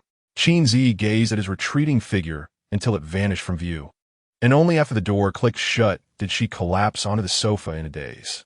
She had been eager to clarify her thoughts, yet upon reflection, she acknowledged that she and Gu Qiu were merely friends. Even if he were to enter into a romantic relationship, he bore no obligation to divulge such matters to her. This development was not how things were meant to unfold. Or perhaps it was a punishment from the heavens for the wrong she had committed in a past life. Qin Zhiyi's emotions spiraled into chaos, and 2 warm tears cascaded down her cheeks, mingling with the droplets of water that had fallen from her hair. Fearing that Gu Qiu might hear her sobs, she bent down and buried her head in the pillow. Time slipped by unnoticed. Exhausted from crying, Qin Zhiyi still felt her chest rise and fall erratically. She turned her head and took a few breaths through her mouth. In the next moment, her gaze was drawn to the empty bowl and the ointment on the table. Quickly, she straightened up, reaching for the bowl that had once held the white fungus soup, and examined the ointment, realizing it was meant for soothing blisters. Instinctively, she glanced down at her feet. Something felt amiss. Given Gu Qiu's character, how could he possibly spend the night with another woman now that he had a girlfriend? Not to mention the fact that he had eaten her food and thoughtfully prepared ointment for her. It was worth noting that he was quite handsome. Even during their past relationship, he had often been approached by others when they were out, yet he had always turned them away. Moreover, even after their marriage, despite her treatment of him, he had never engaged in any questionable affairs with other women, nor had he even sought solace in the company of another female. In an instant, her spirits lifted significantly. Yet, who was that individual he had just spoken to on the phone? Qin Zhiyi was desperate to uncover the truth, yet felt powerless to do so, and absent-mindedly tugged at her damp hair. Oh, that insufferable Gu Qiu, she muttered under her breath, suddenly struck by the idea of sneaking into the bedroom to check his phone. However, as Qin Zhiyi raised her gaze towards the bedroom, the door swung open, startling her. Gu Qiu, with a hazy look in his eyes, glanced at her, his expression shifting to one of confusion. Sister, why haven't you dried your hair yet? If you're not tired, you could at least turn off the light. The glow from the crack in the door is preventing me from sleeping. As he spoke, he moved to turn off the light, but paused when he noticed the redness around her eyes. His expression froze. Have you been crying? Qin Zhiyi pouted, huffing in response. It's all your fault, you wretched man. Gu Qiu felt bewildered. How is this my fault again? Am I somehow disturbing your sleep? Do you genuinely wish to sleep in the bedroom? Qin Zhiyi, this is my home. Don't push your luck. His murmurs seemed to strike a chord with Qin Zhiyi, causing her to stifle a laugh, though she quickly shot him a glare and retorted, Never mind, just go back to sleep. Gu Qiu, perplexed by the situation, chose not to provoke her further and simply remarked as he returned to his room, just remember to turn off the light. As the door closed once more, Qin Zhiyi clenched her fists in silence. So it's Saturday, is it? I shall see exactly who this person is. Chapter 9. If results are elusive, relish the journey 3 days later on Saturday. It was the afternoon, and the students had already begun their holiday, leaving the campus notably quieter than usual. Yet at the school gate, a figure pushing an electric scooter appeared unusually agitated. After just a few steps, he could not help but voice his frustration. I will never trust that fellow again. The speaker was Gu Qiu, referring to the unreliable Along, who had previously arranged to meet him for lunch. Initially, Along had promised to pick him up for a meal. However, Gu Qiu had awoken late, just as the sun was reaching its zenith, and, upon washing up, received a call from Along, who claimed there was a last-minute issue at the restaurant that would delay his arrival. Gu Qiu expressed understanding. Remembering they were to visit Grandma Chun, and considering the school was not far, he planned to meet Along there. However, he did not anticipate that his little electric scooter would run out of battery. Fortunately, he made the decision to turn back just in time, but by the time he reached the school gate, it had completely run out of power. Following the recent rain, the past few days have been bathed in bright sunshine, with temperatures steadily rising. As Gu Qiu walked back to the electric scooter shed in front of his apartment building, he was already drenched in sweat. He took a deep breath, plugged in the scooter to charge, wiped the sweat from his brow, and exhaled a sigh of relief. Afterward, Gu Qiu intended to return home for a brief rest before deciding his next course of action. At that moment, a white Mercedes-Benz pulled up on a nearby path. As the window rolled down, Qin Zhiyi, seated in the driver's seat, waved at Gu Qiu.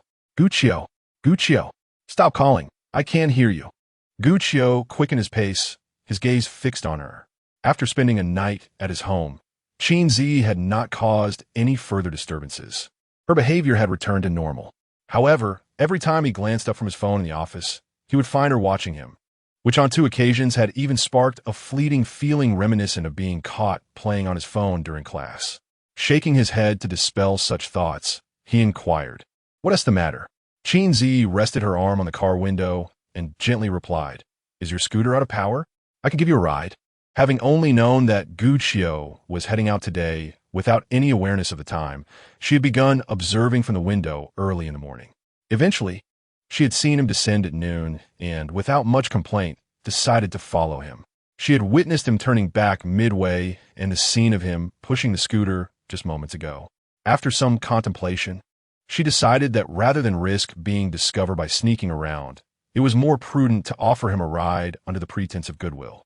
However, the next moment, Gu Qiu shook his head. "I appreciate the kindness, but there is no need to trouble you." With that, he intended to turn away. Observing this, Qin Zhiyi, quick-witted and nimble, seized his sleeve. "You acknowledged it as goodwill. It seems rather inappropriate to refuse, doesn't it? The place I'm going isn't far. It's really no trouble." Gu Qiu once again declined, attempting to pull back his sleeve, but she held on tightly, making it difficult for him to break free. Just then, a van approached from behind, and a middle-aged male teacher who recognized Gu Qiu leaned out of the window. "Gu Qiu, who are you talking to? Could you please move forward a bit and make way for me? I have some things to take back home." The narrow path was insufficient for 2 vehicles to pass side by side. Gu Qiu quickly responded with a smile. "Just a moment." He then cast an irritated glance at Qin Zhiyi. "Stop messing around and let us through." Qin Zhiyi smiled playfully, seizing the opportunity presented to her. She tilted her head towards the passenger seat and suggested, "Then you should get in the car." Gu Qiu, aware of Qin Zhiyi's determined nature, sighed helplessly. "Let go." Realizing he had acquiesced, Qin Zhiyi slowly released her grip. "Press the unlock button for the door and give me a wink." "Qiu, do you need help opening the door?" "No, I can manage." Saying this, Gu Qiu swiftly moved to the side, pulled open the door, and settled inside. Without delay, Qin Zhiyi drove forward. As the Mercedes entered a bend, a middle-aged teacher finally caught sight of the driver and murmured, "Isn't that the new teacher, Qin?" The youth of today are truly bold, getting involved so quickly. In no time, Qin Zhiyi arrived at the school gate. She turned to Gu Qiu, only to find him with his head bowed, his body slightly hunched, seemingly reluctant for the outside world to see him. With a faint smile, she teased, "You make it seem as if you have a girlfriend, sneaking out with me like this. Are you really that afraid of being misunderstood?" Her words were both playful and probing. Guccio raised an eyebrow and retorted, "After all, I don't have your thick skin." Despite this, he adjusted his sitting position. Qin Zhiyi continued in response, "Without a thick skin, you won't be able to pursue the person you like. It would be a shame to end up with nothing after all the effort." Guccio casually quoted a popular internet saying. However, Qin Zhiyi was unimpressed, gazing at him intently. "It's fine. If you don't achieve the desired outcome, just enjoy the journey." Her voice was soft, as though she were speaking to herself. If, in this lifetime, Guccio were to truly fall for someone else, or if they ultimately could not be together, she would harbor no resentment. Instead, she would cherish the memories of pursuing Guccio as a treasured gem, safeguarding it throughout her life. Previously, she had dismissed notions of the supernatural, but after experiencing rebirth, she found herself wishing for the possibility of a next life, one in which she could meet Guccio again and be together in happiness. Realizing she might be a bit too greedy, Qin Zhiyi couldn't help but chuckle. In contrast, Guccio's attention was focused on the road conditions. Noticing her momentary distraction, he quickly reminded her, Hey, sister, concentrate on driving." At his words, Qin Zhiyi refocused her gaze. "Where are you headed?" Initially, she had wanted to inquire about his destination when she first looked at him, but the conversation had veered off course. Fortunately, she had deliberately kept the car's speed slow, and they had only just reached the intersection before the school. Guccio raised an eyebrow in contemplation. In her past life, Qin Zhiyi's demeanor was reserved and aloof. Yet her grandmother had taken an instant liking to her upon their first meeting. In this present day, her eloquence undoubtedly makes it easier for her to win the affection of the elderly. His grandmother is one of his few vulnerabilities. If this woman were to gain control over her, there would be no refuge for him. Although he has known Qin Zhiyi for over 5 years and has shared details about his family background, it has remained merely at the level of awareness without any further engagement. Thus, his current objective is simply to ensure that Qin Zhiyi does not encounter his grandmother. He promptly declared, Yulong Bar. Although Qin Zhiyi is aware of Along's existence, she knows that Along, having grown up alongside him, would never betray him. However, she did not notice the gleam of determination in her own eyes as she mused inwardly. Indeed, how could I forget the person he cherishes the most? If I secure Granny Chun and Along, I am confident he cannot escape my grasp. With her target in sight, Qin Zhiyi felt invigorated and was just about to hit the gas when a sudden realization struck her, prompting her to ask awkwardly, where's Yulong Bar? Not even knowing the location, yet she insists on dragging me along. Guccio raised an eyebrow, somewhat speechless. Simultaneously, he took out his phone and opened the map navigation. Qin Zhiyi smiled knowingly. "Well, I've only just arrived a few days ago. I'll figure it out after a couple more visits. Buckle up, we're off." Chapter 10. Is there a problem on your end? Following the navigation guidance, Qin Zhiyi drove westward to Yunfeng Street, located 10 kilometers away. The roads of Yunfeng Street are organized into a grid of 4 horizontal and 4 vertical lines, resembling a tic-tac-toe board. Though the area is not extensive, it boasts a high level of development, featuring large supermarkets, small scenic spots, and bustling snack streets, making it quite prosperous within the small county of Yun City.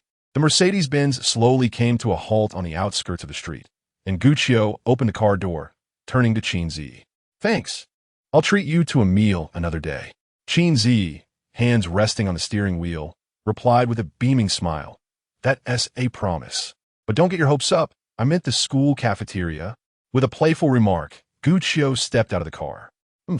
I can eat in the cafeteria too." Qin Zhiyi murmured softly, simultaneously rolling down the window of the passenger seat. Gazing in the direction Guccio had taken, she soon spotted a particularly conspicuous sign amidst a row of small buildings. Yulong Bar. The 4 artistic characters were strikingly elegant, with a dragon-shaped logo prominently displayed in the center. The entrance featured a color scheme of gray and red, adorned with trendy design patterns etched into the walls and strings of lights hanging about, though they remained unlit in the daylight. As Qin Zhiyi was lost in admiration, a middle-aged man dressed in security attire approached her, reminding her, "Hello, parking is not allowed here." Qin Zhiyi nodded slightly in acknowledgement, retracting her gaze and driving forward. Before long, upon entering the bar, Guccio sensed something amiss. To his knowledge, a long-S establishment typically bustled with activity every weekend, opening its doors at 10 in the morning. However, today, not only were there no patrons coming and going, but even the blaring dance music had vanished. As he ventured into the main hall, what caught his attention first was the fact that the vibrant colored and atmospheric lights, which were usually employed to create a lively ambience, were replaced today by bright overhead lights flooding the space with illumination. What followed was a disheartening sight. Tables and chairs lay overturned, with a group of waitstaff busily cleaning up shattered bottles scattered across the floor. Guccio furrowed his brow and intercepted a passing waiter. "What's going on? Did someone cause trouble?" The young waiter, having seen Guccio a few times and recalling that the owner had instructed him to treat this individual with particular care, was about to offer a polite explanation. However, before he could utter a word, he was interrupted by a voice emanating from the side. "Achio." The voice belonged to a young man, standing over 6 feet tall, his physique robust. He wore a white shirt, with muscles subtly visible beneath the sleeves. His skin bore a wheatish hue, and while his facial features were not particularly exquisite, they were certainly well-proportioned. With a stylishly tousled hairstyle, he exuded an air of nonchalance. Guccio turned to face Zhao Yulong. As this was their first encounter since his rebirth, he felt a moment of disorientation, but was more concerned about the unfolding events. Pressing further, "What has happened?" Zhao Yulong shrugged his shoulders, lifted his chin slightly, and gazed at the area the waitstaff were tidying up, remarking, "I senti it obvious? Someone got smashed. The tale is rather intriguing, so I shall be succinct. This morning, a woman engaged in an extramarital affair sauntered in with her lover, only for her husband to discover the scene. The brother promptly enacted a display of fury, delivering a punch to the adulterer and a kick to the paramour, nearly incapacitating them both, before the police intervened and took them away. The brother, it seems, has a sense of propriety. After the altercation, he immediately compensated, swiping his card for a sum of 100,000 yuan, so I chose not to pursue the matter further. Just as the police arrived to document the incident, they efficiently tidied up, and the establishment should be ready to resume operations shortly." As he spoke, he had already led Guccio to the bar. "What would you like to drink?" Guccio was still processing the information he had just received. This incident had transpired in his previous life as well, though he had only heard a passing mention from along, without delving deeply into it. Regardless, it was fortunate that no one had come looking for trouble. Collecting his thoughts, he finally replied, "A beverage of your choice will suffice." Before long, both held glasses of elegantly adorned sparkling beverages. Zhao Yulong gulped down nearly half of his drink and inquired, "Weren't we supposed to meet at Grandma's place? What brings you here?" Just as Guccio was about to respond, he noticed a beautiful woman being stopped by a waitress. "I'm sorry, ma'am, but we are currently closed for business. You may return in an hour." Qin Zhiyi, however, displayed a calm demeanor, gesturing towards Guccio's location. "Then why are they being served?"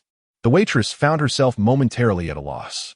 She considered explaining that they were the boss and his brother, but felt it might belittle the other patrons.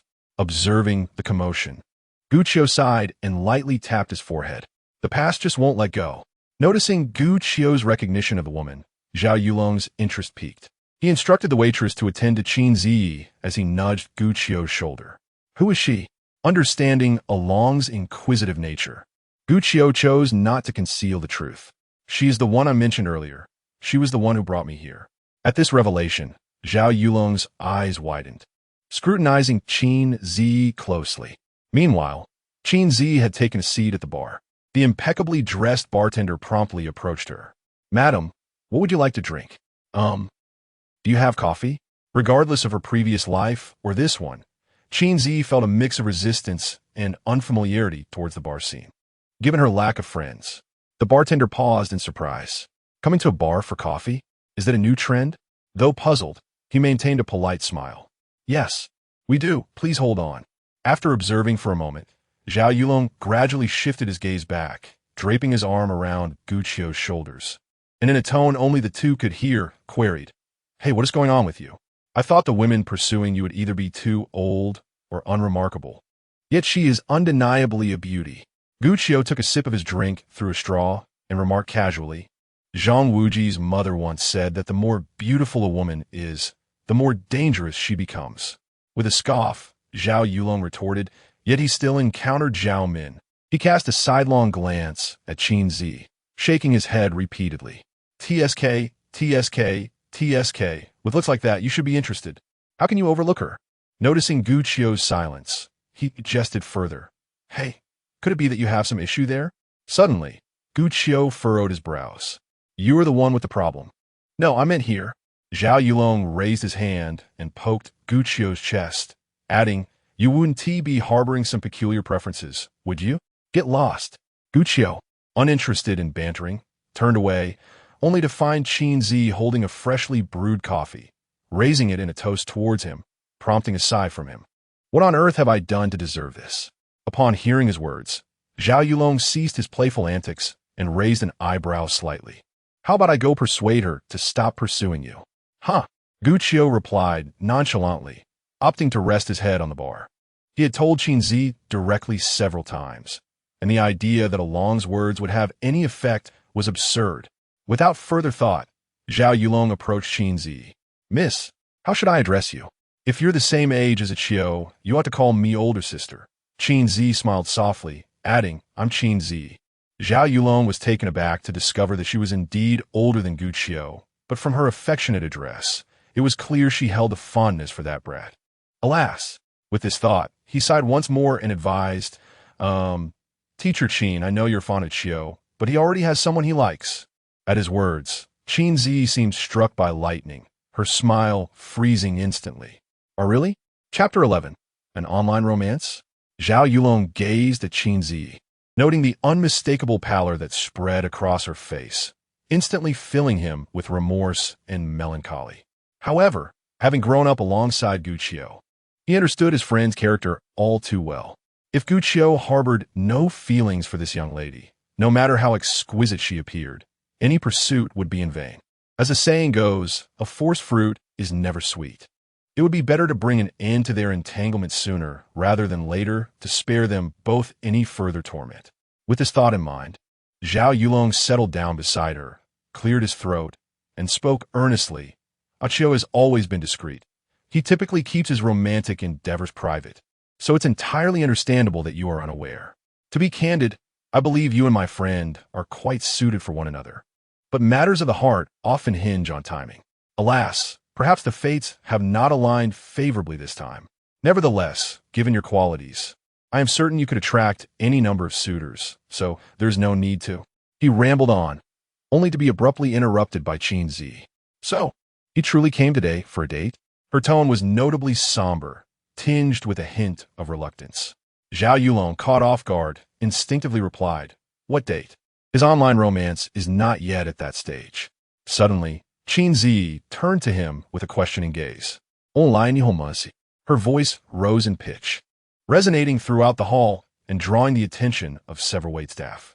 Gu Qiu, who had been resting his head on the table, lifted it abruptly, fixating on the two.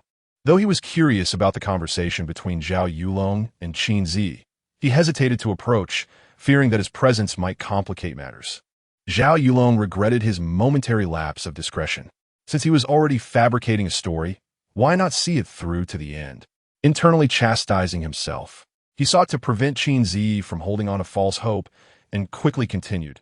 Well, with the internet being so advanced, having an online relationship is quite common nowadays. I'll let you in on a little secret. Qiu has been in touch with his online girlfriend for over 5 years. You should have seen him glued to his phone, eager to chat with her at every opportunity. Their relationship is quite strong. They frequently exchange gifts. Just the other day, for her birthday, he went to the lengths of preparing 520 roses and 999 stars, along with a necklace that he sent her. In return, she generously gifted him an expensive watch. Moreover, I recently heard Qiu mention that he plans to visit her during the summer break to solidify their relationship. So you needn't waste any more time. Upon hearing this, Qin Zhiyi's thoughts drifted far away. Roses and stars. Wasn't that precisely what Gu Qiu had sent her on her birthday 2 years prior? As for the necklace, she instinctively touched the 4-leaf clover pendant around her neck. Reflecting on it, she indeed recalled selecting a black watch worth thousands as a return gift for his birthday. Everything Zhao Yulong mentioned seemed to align with their previous interactions.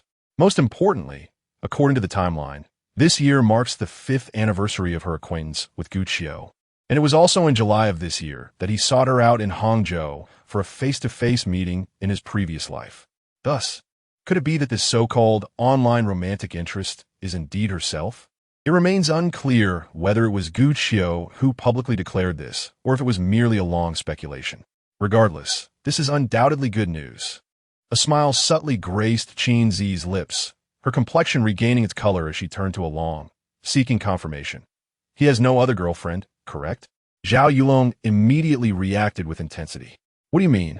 Although my brother may be somewhat oblivious when it comes to matters of the heart, he is undeniably sincere. He would never engage in the duplicity of two-timing. Qin Zhiyi nodded in agreement, placing her unconditional trust in Gu Qiu's character. Yet, the question circled back. Who precisely? Was the person with whom he spoke on the phone that night? In a moment of clarity, Qin Zhiyi recalled Gu Qiu mentioning purchasing groceries to prepare a meal. In a sudden flash of inspiration, she feigned a look of regret and sighed. Ah, since he has someone he likes, it seems futile for me to persist any longer. Are you free tonight? Let us have dinner together, as a way to conclude this matter. Upon hearing this, Zhao Yulong's face lit up with joy. He turned to Gu Qiu, raising his chin with pride while inwardly criticizing. Isn't this girl rather agreeable? In truth, he was aware that Gu Qiu had been chatting rather intimately with a girl online, yet the extent of their relationship remained vague, as Gu Qiu was reluctant to divulge details. Upon further reflection, if that online connection bore no fruit, he would indeed lament Gu Qiu's missed opportunity with such a captivating beauty. Shaking his head, he set aside his thoughts. Facing Qin Zhiyi again, he noticed her wide-eyed anticipation for his response and hurriedly added, Ahem. Teacher Qin, I truly apologize. Gu Qiu has been exceptionally busy. Today he finally managed to carve out some time, and we plan to visit Grandma shortly. Of course, I mention this not to decline your invitation. How about this? I will have Gu Qiu arrange another meeting with you, and I will treat you then. What do you think? Listening to Along's explanation, Qin Zhiyi's starry eyes blinked twice. Having known Gu Qiu through 2 lifetimes, she was well aware of his background, and the only person he could refer to as Grandma would naturally be Grandma Chun. She then recalled the scene of eavesdropping on Gu Qiu's phone conversation. At that moment, his tone had indeed seemed more familial than the sweet nothings typical of lovers. Realizing that her recent suspicions had been directed towards Grandma Chun, Qin Zhiyi couldn't help but smile wryly. In the future, when faced with such situations, it would be wiser to simply ask Gu Qiu for clarity. Otherwise, she would be the one left embarrassed by any misunderstandings. Meanwhile, Zhao Yulong interpreted her smile as disappointment from unrequited feelings. And just as he was about to reassure her further, Qin Zhiyi spoke first. Thank you, Along. There's no rush regarding dinner. We can arrange it some other time. Upon hearing her words, Zhao Yulong immediately let out a sigh of relief. However, Qin Zhiyi's next statement sent a chill down his spine. You are still single, aren't you? Zhao Yulong felt as though he were facing a formidable adversary. What did this woman mean? Was she intending to target him now that she could not have Gu Qiu? If she could not be a wife, would she settle for being a sister-in-law? Fortunately, Qin Zhiyi continued, I once learned a bit about physiognomy from an elder. From your features, it appears that the person destined for you has already appeared, but you failed to seize the opportunity in the past. You have been longing for her, and if this connection is prolonged, it will gradually fade. Therefore, remember to seek her out without delay. In a previous life, Along had not found a partner, even into his 30s. She learned from Gu Qiu that the reason was his lingering affection for a girl he had secretly admired during high school. It was only after he found the courage to search for her that he discovered it was too late. After much effort, he learned she had already passed away. Now, since she had been reborn, regardless of whether it was because Along was Gu Qiu's only good friend or based on how he had just helped her unravel her own confusion, she desired to assist him. However, given that they had only just met in this life, directly stating her intentions would likely lead her to be perceived as mad. Thus, she recalled a method employed by protagonists in rebirth novels, though she wondered if Along would believe the words of such a charlatan. Zhao Yulong stood there, momentarily dazed by her words, his dark eyes reflecting a deeper contemplation. After a brief pause, He shook his head and chuckled. I've only heard of palmistry revealing fate. I did not expect Teacher Qin to be even more skilled, able to discern it through physiognomy. After exchanging pleasantries and compliments, he engaged in casual conversation with Qin Zhiyi before bidding her farewell. Zhao Yulong hurried back to Gu Qiu's side. It's settled. What do you mean, settled? Gu Qiu inquired, bewildered. She agreed not to entangle you anymore. Upon hearing this, Gu Qiu's face was a picture of disbelief. Is that true? Of course it is, Zhao Yulong replied, beaming with pride, and then briefly recounted his conversation with Qin Zhiyi. After listening, Gu Qiu's forehead was lined with dark expressions. What online girlfriend? Are you out of your mind? Chapter 12. Must teachers be able to predict the future? Zhao Yulong squinted slightly, his expression one of confusion. He had clearly assisted Gu Qiu in resolving his troubles. Yet, rather than expressing gratitude, the young man appeared sullen and resentful. I did not say anything wrong, did I? Given how animated you were while conversing with that female online acquaintance, was it not inevitable that you would eventually become romantically involved? Upon hearing this, Gu Qiu's expression shifted from one of resignation to deep disillusionment. He turned his head slightly to glance at Qin Zhiyi, who was radiating joy as she savored her coffee. Sigh, with the title of online girlfriend now attached to her, it seemed she would only grow more reckless in the future. While he harbored these thoughts, he shot an annoyed glare at the instigator of his predicament. Zhao Yulong remained puzzled by Gu Qiu's inexplicable mood. After raising an eyebrow in contemplation, he ventured a guess. Could it be that you are not fond of the one online? Then what was the purpose of your previous actions? Gu Qiu, disinterested in further explanations to avoid making a fool of himself, finished his drink and replied, Do you have any other matters? If not, I must take my leave. I need to buy groceries. I promised to cook a meal for my grandmother. Zhao Yulong lifted his gaze and surveyed the surroundings.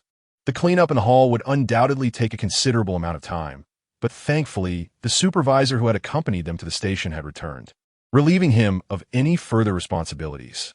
Soon after, he exchanged a few words with the supervisor and was about to invite Gu Qiu to leave when he caught sight of Qin Zhiyi. What about her when we leave? Why should you concern yourself with her? Gu Qiu thought it best for Qin Zhiyi to linger a bit longer. Otherwise, if she followed him to his grandmother's place, it would spell trouble. With that in mind, he disregarded all else and stood up to depart. Zhao Yulong was just about to follow when he unexpectedly locked eyes with Qin Zhiyi, momentarily taken aback.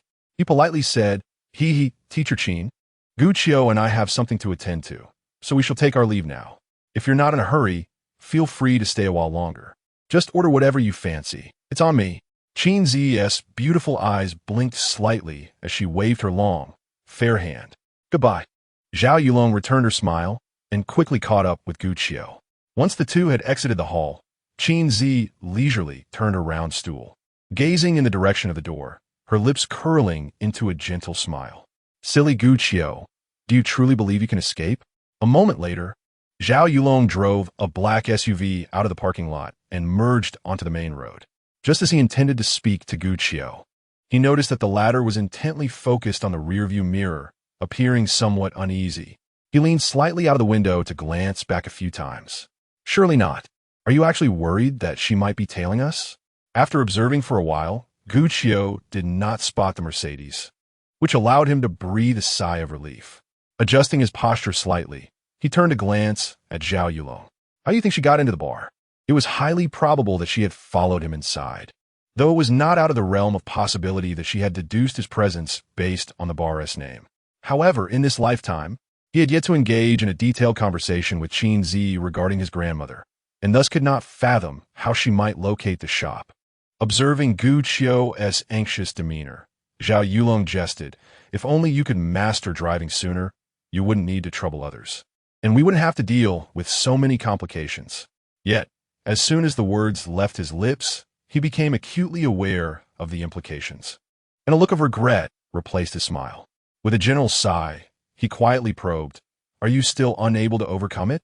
Gu Qiu, however, did not perceive this as a topic shrouded in secrecy and calmly shook his head. At the tender age of 2, his parents had taken him out, only to be met with a tragic car accident.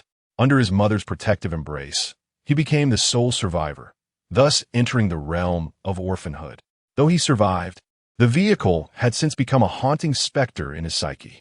Over the years, through persistent adaptation and the gradual conquering of his fears, he had at least summoned the courage to ride in a car and could manage a slow electric scooter, albeit only to a limited extent. In his previous life, he never obtained a driver's license. Given this second chance, he was determined to rectify that regret. Noticing Gu Qiu's silence, Zhao Yulong assumed he was once again contemplating his origins and quickly sought to reassure him. I merely brought it up in passing. I tend to speak without thinking. To be honest, driving is rather dull. Once I have a bit more wealth, I'll hire a chauffeur. And when that time comes, you can simply call when you need a ride. As a true brother, Gu Qiu was well aware of his intentions. In truth, the memories of his childhood had long since faded from his mind. His understanding of his origins had gradually formed as he matured. Despite the absence of parental love, he had received an abundance of affection, not least from the very companion beside him. Alongside him, Along had also faced familial upheaval, leading to his early placement in an orphanage. Thus, they grew up together, sharing laughter and challenges. However, their idyllic existence was abruptly shattered during their first year of high school when a rumor led to Aunt Lan's tragic suicide, causing turmoil within the orphanage. At that time, Along used his poor academic performance as an excuse to leave for the workforce, diligently supporting Gu Qiu's education with his meager earnings. Fortunately, their struggles eventually bore fruit, and both carved out promising futures. Gu Qiu gained admission to a prestigious university, while Along, through serendipity, caught the attention of a prominent figure in society and gradually flourished. Nevertheless, Gu Qiu firmly believed that without Along, he would not be the person he was today. Thus, he held a profound appreciation for his brotherly bond. Suddenly, he recalled that in his previous life, Along's career had thrived. Yet his romantic life was fraught with complications, tracing back to a girl who had been inseparable from him during their first year of high school. At once, Gu Qiu interrupted Zhao Yulong's musings. Along, have you been in touch with Song Qing? Zhao Yulong was momentarily taken aback, his wrist tightening reflexively, inadvertently steering the vehicle. The car adjacent to them quickly swerved to avoid a collision, and the driver did not hesitate to hurl curses through the window. Damn it, are you trying to get yourself killed? Zhao Yulong snapped back to reality, swiftly regaining control of the car. Taking a deep breath, he offered a sheepish grin. And no, I haven't. Why would I contact her without reason? Gu Qiu raised an eyebrow. According to the narrative of my past life, Along would awaken to reality after turning 30, frantically searching for Song Qing, only to ultimately receive the tragic news of her suicide by jumping into the river due to depression. Regrettably, during that time, I was entangled in conflicts with Qin Zhiyi and failed to comprehend the root causes of Song Qing's despair. However, they still have 7 years until they reach 30. Song Qing is undoubtedly alive.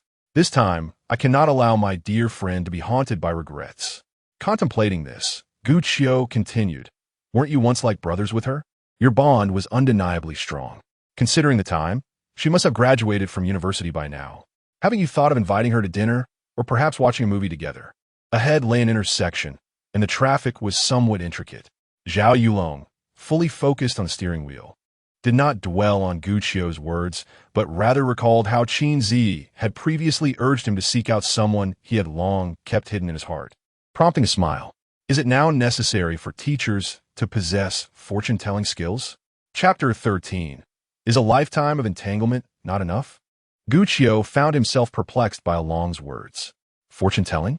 Earlier at the bar, Zhao Yulong had merely mentioned to Gu Qiu that he had dissuaded Qin Zhiyi from pursuing him through the counsel of his online girlfriend, concealing any reference to the divination regarding his emotional matters.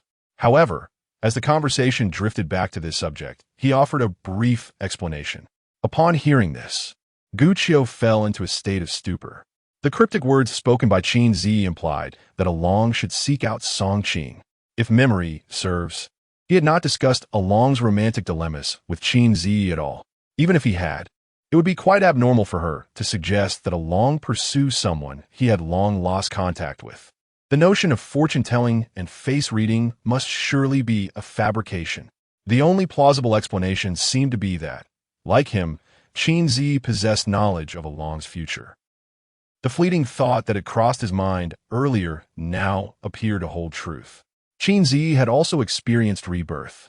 In a daze, Guqiu recalled the myriad moments spent with Qin Zhiyi in recent days. Since you're not interested in online dating, let us begin in reality. I will pursue you. Shall I? Qiu, I will strive to become the person most suitable for you. What if I have no money? Can I pay with myself? That was in the past. My current goal is you. An overwhelming flood of memories surged, causing him a headache. Shaking his head to dispel the chaotic thoughts, he exhaled a deep breath. Silly woman, is a lifetime of entanglement not enough? Zhao Yulong glanced at Guqiu with his peripheral vision. Though he could not decipher what Guqiu was murmuring, he refrained from probing further, wishing to avoid revisiting the previous topic. Regarding Song Qing, he harbored his own considerations, or rather, contradictions within his heart. He wished to inquire about her, but feared discovering that she had already found another. He longed to see her, but felt he had yet to achieve a semblance of success. Thus, the two brothers remained preoccupied with their own thoughts, and silence enveloped them, save for the sound of the wind whispering through the windows of the car. Over an hour later, in the Yunmeng district, on a relatively bustling street, Zhao Yulong parked the car in a public space and retrieved various ingredients and supplement from the trunk with Guqiu. After visiting the supermarket, their spirits lifted considerably as they carried their bags, laughing and chatting as they entered a quaint establishment named Granny Chun's Noodle House. In contrast to the surrounding franchise and chain eateries, this modest, simply decorated eatery appeared quite humble, yet its well-considered arrangement and clean environment enhanced its charm. With tantalizing aromas wafting from within that would surely entice any passerby. However, by this time, it was already past midday, and the noodle house was rather quiet. A glance around revealed only an elderly woman and a young child seated at a table to the right. Zhao Yulong's gaze fell upon the silver-haired matriarch, and he greeted her with a smile. "Grandma, I brought this rascal Guqiu to you." Upon the entrance of the two individuals, Grandma Chun immediately took notice of them, momentarily pausing her conversation with the young woman across from her. Her gaze swept over the pair before ultimately resting upon Guqiu. Instantly, she rose to her feet and approached them with measured steps. Though her stature was modest, reaching only to the shoulders of Guqiu and Zhao Yulong, and her frame somewhat stooped, her face, adorned with a multitude of wrinkles, radiated a vibrant hue, exuding vitality. Her eyes, warm and affectionate, were fixed upon Guqiu. "Ah, Qiu, it has been a month since we last met. How have you lost so much weight? With the meals at your school, it's a wonder anyone could maintain their figure." Zhao Yulong, accustomed to interjecting, chimed in, only to notice Guqiu standing in a daze, prompting him to nudge him with his elbow. "Hey, Grandma is speaking to you." Curious, he followed Guqiu's gaze and realized that the figure he had previously overlooked appeared somewhat familiar. Upon closer inspection, his eyes widened in recognition. Qini then glanced back at Guqiu, mouthing, "Are we truly being followed?" With a resigned sigh, Guqiu contemplated the situation. If his earlier suspicion regarding Qin Zhiyi being a fellow reincarnator held a 60 likelihood, her ability to arrive at the noodle shop without following him had elevated that probability to over 90. However, he found himself too preoccupied to dwell on Qin Zhiyi's matter, instead casting a smile toward Grandma Chun. "Grandma, don't pay any heed to his nonsense. The food at school is quite satisfactory. I've merely been busy lately and lost a bit of weight. I came here to seek your culinary delights."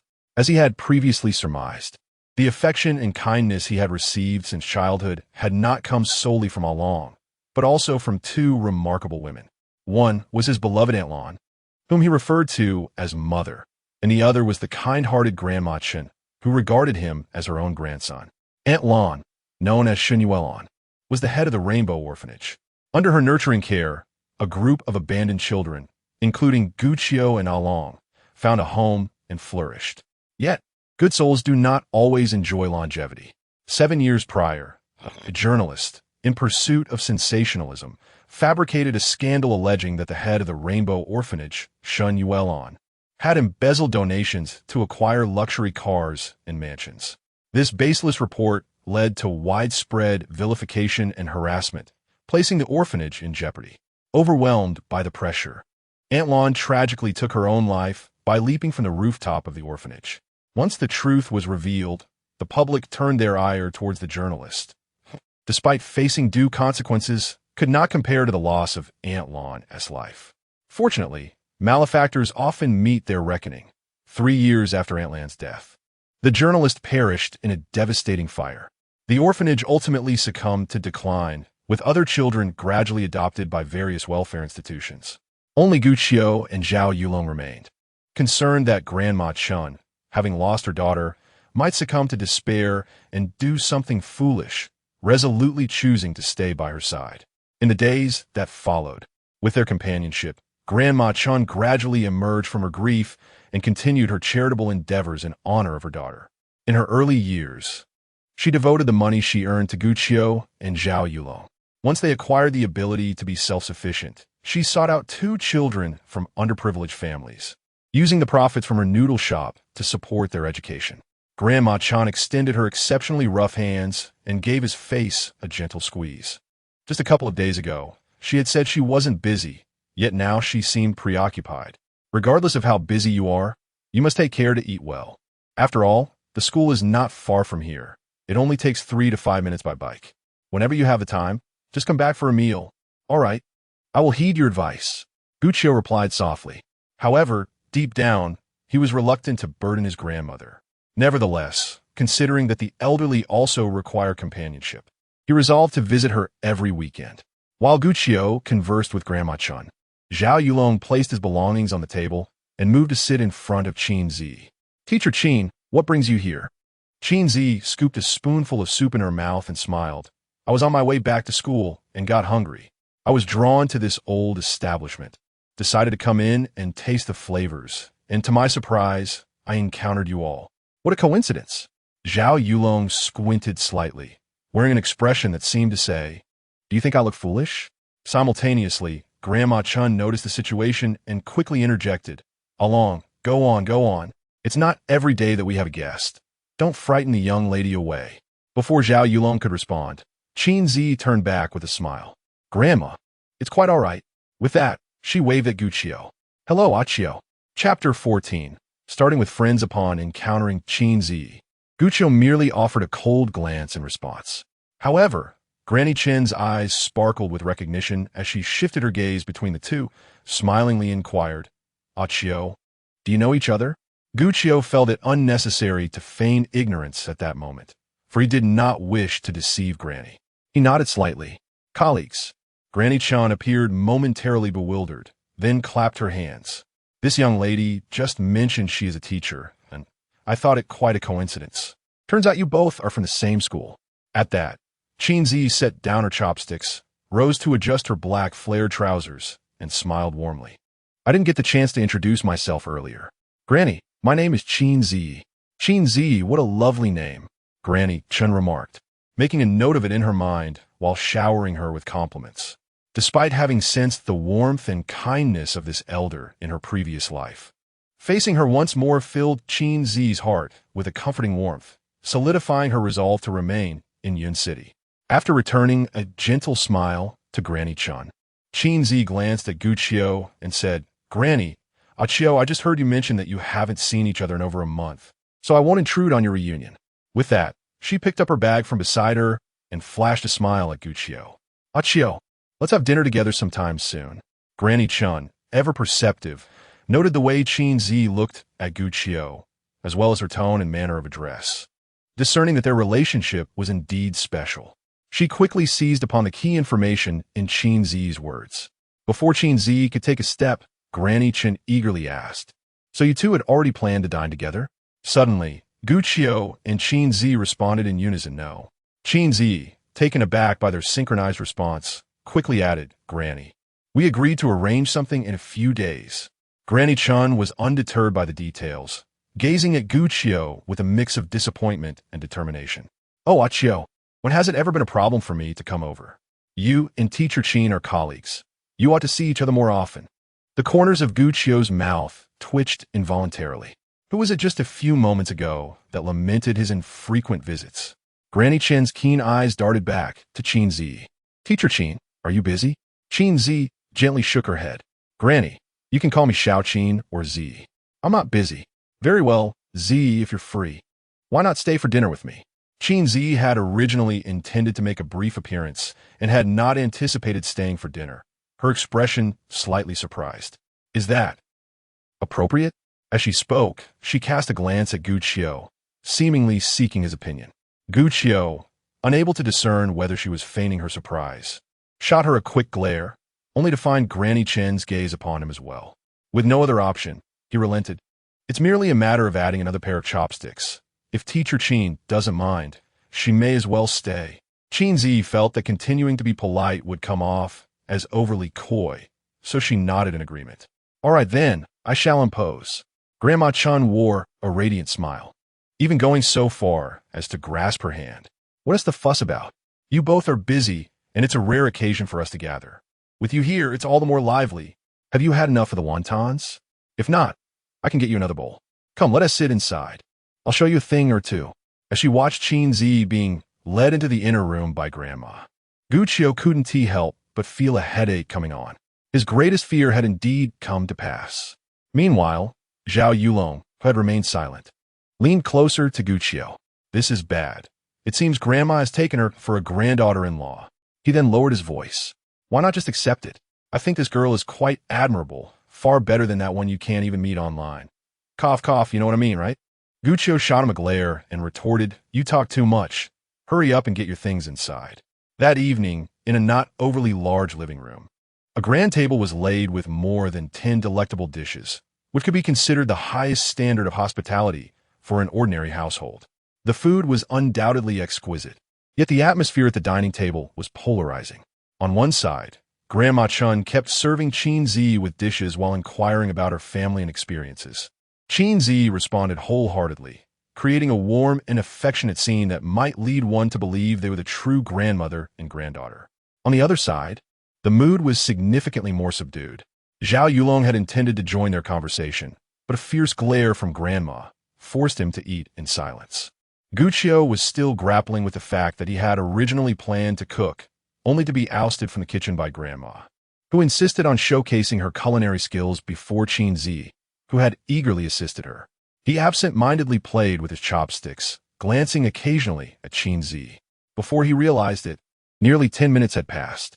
Just as Gu Qiu was lost in thought, he noticed a pair of chopsticks placing a piece of rib into his bowl. He looked up to find that it was Qin Zhiyi who had served him, prompting him to cough lightly. Ah Qiu, you haven tea touched your food. Are you not feeling well? Qin Zhiyi retracted her chopsticks, her concern evident. Grandma Chun chimed in. Ah Qiu, you used to have quite an appetite. What is going on now? Should we take you to the hospital? Zhao Yulong picked up the last grain of rice clinging to the edge of his bowl and tossed it into his mouth. After a hearty burp, he glanced at Gu Qiu and joked, He's just too busy admiring the beauty. Gu Qiu shot him a warning look, signaling him to be quiet, and then smiled. No, I was just thinking about work. With that, he lifted his bowl and began to eat heartily. Grandma Chun shook her head in resignation and turned to Qin Zhiyi, saying, Zhiyi, Qiu has this personality. When he gets busy, he forgets to eat. Please keep an eye on him at school. Don't worry, Grandma. I will remind him to eat well. Qin Zhiyi replied, her beautiful eyes blinking as she nodded slightly. She has not forgotten that Gu Qiu passed away due to stomach cancer in her previous life. This time, she will do everything in her power to prevent such a tragedy from occurring once more. After a brief interval, the dinner finally came to an end. Gu Qiu and Zhao Yulong hurried to wash the dishes, then returned to the living room to engage in casual conversation with Grandma for a short while before discussing their plans for departure. Grandma Chun was the first to express concern for Qin Zhiyi. Zhiyi, where are you staying now? Grandma, I'm back at school, Zhiyi replied. Oh, I see. Let Along drive you and Qiu back. My Qiu cannot drive for certain reasons. No need, Grandma. I have my own car. I see. Then please take Qiu with you. Hearing their conversation, Gu Qiu quickly interjected, Grandma, tomorrow is Sunday. I can still keep you company. How about I stay overnight? Unexpectedly, Grandma, who usually looked forward to his staying over, firmly waved her hand in rejection. The room upstairs is not tidy. It cannot accommodate anyone. But Grandma, I can drop a Chiyo off just the same. Zhao Yulong attempted to assist his good friend. Yet, Grandma Chun remained resolute. They are heading the same way. Why do you need to tag along? Besides, I have something to discuss with you. Thus, under Grandma Chen's insistence, Guqiu ultimately left with Qin Zhiyi. Grandma Chen stood at the shop's entrance, watching their retreating figures, her wrinkles softened by a smile. What a perfect match! Zhao Yulong, standing nearby, remarked with a smirk. Grandma, you haven't even asked if a Chiyo likes teacher Qin. Isn't this a bit presumptuous? In response, Grandma Chen scoffed lightly. Can my judgment be flawed? That girl looks at a Chiyo with such admiration. And don't be fooled by a Chiyo's nonchalance. If he truly didn't care, he wouldn't have stolen glances at Ziyi during dinner. Lost in thought. You still have much to learn, she continued. By the way, a Chiyo seems to have had a revelation. What about you? You're not exactly a child anymore. When do you plan to find a partner? Zhao Yulong's mouth twitched. Really? Being urged 3 times in a single day is quite enough. Enough? You're 23. In 2 years, you'll be 25. Just think how close you are to 30. Will you still be able to find a good girl? All right, if you keep going, I might as well be buried already. The Mercedes glided through several streets and arrived at Yunmeng Middle School. Qin Zhiyi initially intended to drop Guqiu off at the dormitory, but he declined, citing the late hour and the need not to disturb the other teachers. Thus, the two emerged from the parking lot, walking one after the other along the campus path. The weather was agreeable. A bright half-moon hung in the sky, casting moonlight that elongated their shadows, intertwining them together. Guqiu walked ahead of Qin Zhiyi, wanting to turn back and ask her why she had said those things to Along at the bar, to ultimately confirm her status as a reborn soul. However, several times, the words lingered on the tip of his tongue, yet he hesitated, unsure of how to begin. Just as he grappled with his internal conflict, he suddenly felt a touch on his sleeve. Glancing sideways, Guqiu suddenly realized that Qin Zhiyi had, unbeknownst to him, approached his side. He took a moment to respond, instinctively shifting half a step away. Qin Zhiyi, however, seemed largely unfazed, pouting slightly as she spoke softly. I'm sorry. Taken aback by her immediate apology, Guqiu blinked in surprise and retorted, What are you apologizing for? Qin Zhiyi lifted her gaze to the night sky, her hands resting behind her, and explained with a hint of nonchalance, It's just that I've been clinging to you all day, first at the dormitory, then at the bar, and at Grandma Chen's noodle shop. I hope I haven't annoyed you. Not all. Then why do you always seem so cold towards me? Guqiu found himself momentarily speechless. If Qin Zhiyi were not a reincarnation, he might have felt that treating someone who had yet to harm him with such chilliness was indeed unjust. Yet now, faced with the reincarnated Qin Zhiyi, he pondered whether his demeanor was truly unwarranted. Raising an eyebrow, Guqiu contemplated how to articulate his thoughts. Just then, Qin Zhiyi stepped in front of him abruptly. Guqiu, I understand. I won't press you too hard, but please don't push me away either. Just allow your heart to decide whether it can accept me. All right? At her words, Guqiu felt a tremor in his heart. For much of the day, he had been eager to ascertain whether Qin Zhiyi had indeed been reborn. Yet he had never considered how he would confront the truth if she had. Now, hearing her speak, an unexpected sense of tranquility washed over him, igniting a flicker of curiosity. Unconsciously, he nodded. Noticing his response, Qin Zhiyi's lips curved into a subtle smile as she suggested, Let us start by being friends, shall we? Guqiu raised an eyebrow in contemplation. All right, being friends should allow her to become a bit more rational in the days to come. However, refusing her could lead to unpredictable consequences. Immediately, Qin Zhiyi extended her hand towards him. Since we are friends, a handshake shouldn't be too much to ask. Guqiu took a deep breath. He looked around to ensure no one was watching and gently reached out to shake her hand. Unbeknownst to them, this moment was captured by a nearby surveillance camera, leading to an unforeseen commotion in the days that followed. The end of this volume, Chapter 15, preventing problems before they arise the following day. As morning approached its zenith, sunlight streamed through the partially open glass window, casting a warm glow in one corner of the living room. A playful spring breeze danced its way inside, gently stirring the sheer white curtains. In the bathroom, Guqiu had just finished brushing his teeth. He gazed into the mirror, using his thumb to wipe away the remnants of toothpaste from the corner of his mouth. His complexion appeared more vibrant than usual, illuminated by the sunlight, making him appear even more handsome. Since his rebirth, his mind had been a tumultuous mess, with no apparent reason for his unrest, often leading him to feel irritable and anxious or to experience a myriad of other emotions. However, ever since he agreed to be friends with Qin Zhiyi the previous night, he felt remarkably lighter. Even his sleep had improved. Guqiu attributed this change to his subconscious emotional reliance on Qin Zhiyi, although it could also be due to other factors. Yet, he was too lazy to ponder deeply, as this sense of relative ease was quite pleasant. He dampened a towel with warm water when suddenly a knock echoed from the door. While wiping his face, he made his way to the entrance. Peering through the peephole, he saw Qin Zhiyi, hesitating momentarily before deciding to open the door. Qin Zhiyi tilted her head slightly, a smile gracing her lips. "Good morning, Teacher Gu. I knew you had just woken up. Here, I brought you breakfast." With that, she presented a bulging paper bag to Guqiu. He set down the towel, refraining from reaching out for the bag. Instead, he fixed his gaze upon her.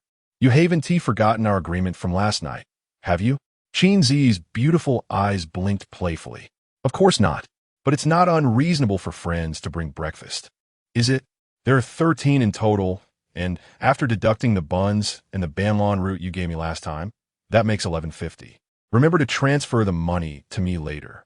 Having once been married, she had neglected Guqiu, but that did not imply she truly understood him. Giving it to him for free would make him feel indebted, as if he were still entangled in their past. Thus, charging him seemed more appropriate. Guqiu found no fault in her words, pressing his lips together. "Thank you. I'll pay you shortly, but in the future." He intended to say he would trouble her no more, but recalling how she had emphasized the word convenient during her speech, he swallowed the words back down. Though Qin Zhiyi had heard his words and understood his sentiments, she did not press the matter. "Teacher Gu, do not forget Grandma Chen's advice to eat well, especially breakfast.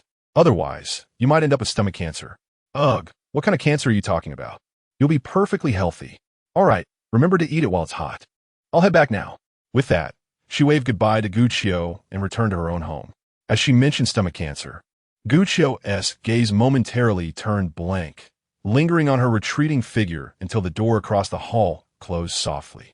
Suddenly, a low chuckle escaped his lips as he mused inwardly. "Do you truly believe you are the only one who has been reborn? I am curious to see what you plan to do next." Before long, Guqiu drew the curtain halfway to shield himself from the intense sunlight. He approached the sofa and sat down, opening the breakfast paper bag that Qin Zhiyi had sent him. He took out a purple rice ball, a packet of soy milk, 2 small buns, and a xiaomai, smiling to himself. "All my favorites. How thoughtful of you to remember." After his moment of gratitude, Guqiu picked up his phone and opened the chat with Qin Zhiyi, transferring her 13 yuan. The transfer was quickly accepted, but a moment later, she sent back a refund of 5 yuan with the note. All settled, Guqiu shook his head in resignation, accepting the refund. He then took a sip of the soy milk, savoring its decent flavor, which brought him satisfaction. He unwrapped the rice ball and took a small bite. He initially intended to find Shou to accompany his meal on the laptop resting on the coffee table, but suddenly recalled Qin Zhiyi's earlier warning. "Be careful, or you might get stomach cancer." As Guqiu continued to chew thoughtfully, he reflected on his past life. He had indeed exhibited signs of stomach cancer, but due to his pre-existing stomach issues, the symptoms were overlooked, causing him to miss the optimal treatment window. In this life, whether it is stomach cancer or merely stomach ailments, he must take precautions. However, to avoid fate's interference as depicted in some novels, where heaven obstructs the protagonist's attempts to alter their destiny, he must prepare for the worst, namely, treatment. When it comes to treating stomach cancer, money is an indispensable factor.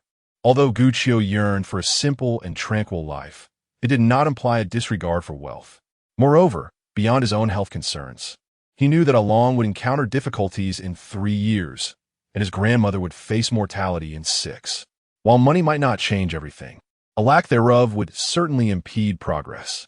Contemplating this, Guqiu's eyes narrowed, yet his gaze grew resolute, as if he had made a decision. He quickly finished his breakfast and turned to his mobile banking app. though he had only been working for half a year in this life. His diligence during college had earned him a decent sum of over 30,000 yuan in savings. After some deliberation, he set aside 10,000 as a reserve and withdrew 20,000 to invest in gold on a trading platform. According to the trajectory of his past life, conflicts and wars would erupt across the globe in the coming years, leading to economic decline and a surge in gold prices, making it a worthy investment for those with spare funds. Additionally, while Yunming High School offered decent benefits, the salary remained somewhat low, necessitating a side venture. But what could he pursue? Gu Qiu pondered for a while, and then an idea struck him: short videos. Those short videos had been around for several years. Their monetization potential remained robust. In fact, with the evolution of the sales model, creators were earning more than ever. He had seen numerous videos of teachers and students interacting, with some achieving millions or even tens of millions of followers. As a teacher himself, Gu Qiu believed his lessons were quite engaging and decided to give it a try. Without hesitation, he reopened his phone. Currently, the market boasts two prominent short video applications. One is Doulang, which has been established for many years and possesses a formidable user base, while the other is Xiuming, characterized by its vibrant energy and recent substantial support. Gu Qiu unhesitatingly chose Xiuming. Although it may appear weaker at present, he is acutely aware that in the coming years, Xiuming and its subsidiaries will flourish, ultimately giving rise to the 10 Dream Group, with its owner, Shun Mu, ascending to become the wealthiest individual in Huaxia. Having previously watched the Professional League of Xinma, he already had the Xiuming app on his phone. After a brief update, he proceeded to modify his personal information. Meanwhile, in the adjacent room, Qin Zhiyi, donned in a white dress, sat at her computer desk, engrossed in her phone. With an earnest expression, she focused intently on the screen, which displayed a trading platform, her fingers ceaselessly clicking and navigating. Before long, a notification appeared. Your contribution to a Qiu's dowry has been successfully deposited, 23 yuan. Click to view details. Instantly, she stretched joyfully, exclaiming, "Done." Subsequently, she meticulously reviewed the information and, finding everything in order, turned her gaze back to the computer. On the screen emerged a spreadsheet titled Strategies for My Precious HO, with the first row indicating feeding plan. Qin Zhiyi tapped the keyboard, continuing her edits. The plan is progressing smoothly. An initial success has been achieved. Chapter 16. A surprise for whom? The delightful moments of the weekend are often fleeting, and before one knows it, a new week begins. Every Monday, during the grand recess, a flag-raising ceremony takes place, with a stirring national anthem resonating throughout the campus. Just as the melody concluded, Gu Qiu entered the office. At that moment, only Qin Zhiyi and Gu Yan were present. Ever since the last time Qin Zhiyi had caught a chill in the rain and Gu Yan had offered her a towel, the two had gradually become familiar and forged a friendship. As they were engaged in light conversation, the two noticed Gu Qiu and, almost instinctively, turned their gazes toward him. Gu Qiu's eyes were notably puffy. His hair was somewhat unkempt, particularly on the right side, which looked a bit disheveled, and he was yawning repeatedly. He carried a computer bag while clutching a cartoon-wrapped cardboard box. Gu Yan, cradling a cup of water in her hands, inquired with concern, "Teacher Gu, did he not rest well last night?" "A bit," Gu Qiu replied politely. He was a man of action. After deciding the previous day to create short videos to document his teaching routine, he had begun drafting plans, conjuring numerous, intriguing ideas aimed at enhancing his students' learning. However, after toiling away, it was already 4 in the morning when he finally finished, and his current state was indeed lacking. Gu Qiu placed the items on his desk, only to hear Qin Zhiyi's voice asking, "Teacher Gu, would you like some coffee?" He looked up to find her wide-eyed and gazing at him, gently shaking 2 packets of instant coffee. Gu Qiu paused, realizing he indeed needed a boost, and did not decline. He intended to reach out for the coffee, but Qin Zhiyi unexpectedly picked up the cup on his desk and headed towards the water dispenser. Gu Yan's gaze remained fixed on Gu Qiu, and after a moment of contemplation, she remarked, "Teacher Gu, I've noticed your condition has not been well these past 2 weeks. Perhaps you should consider taking a leave to recuperate." Having been colleagues for half a year and sharing classes together, she had observed Gu Qiu's dedication, yet knew that issues must be addressed promptly, not only to ensure his health, but also to avoid hindering the student's progress. Gu Qiu raised an eyebrow. He understood that Gu Yin was linking his current state to a previous period of nightmares. But in truth, ever since Qin Zhiyi had come into his life, he had not experienced any relapse. Reflecting on this, he unconsciously glanced in Qin Zhiyi's direction. Just then, she returned with the freshly brewed coffee and set it on his desk. Be careful, it's hot. I also have a class with the 9th grade this afternoon. Shall we switch? Gu Qiu quickly averted his gaze and shook his head. No need, I'll be alert in no time. He then added to Gu Yin, Teacher Gu, I am already in the process of adjusting, so there is no need for leave at this moment. Seeing his determination, Gu Yin could only nod in response, refraining from further discussion. Qin Zhiyi, however, was curiously eyeing the box on his desk, her thoughts drifting back to the previous night, just the day before, as dusk fell. Qin Zhiyi returned to the apartment building carrying nearly 10 packages of varying sizes. After climbing 5 flights of stairs, she found herself slightly breathless.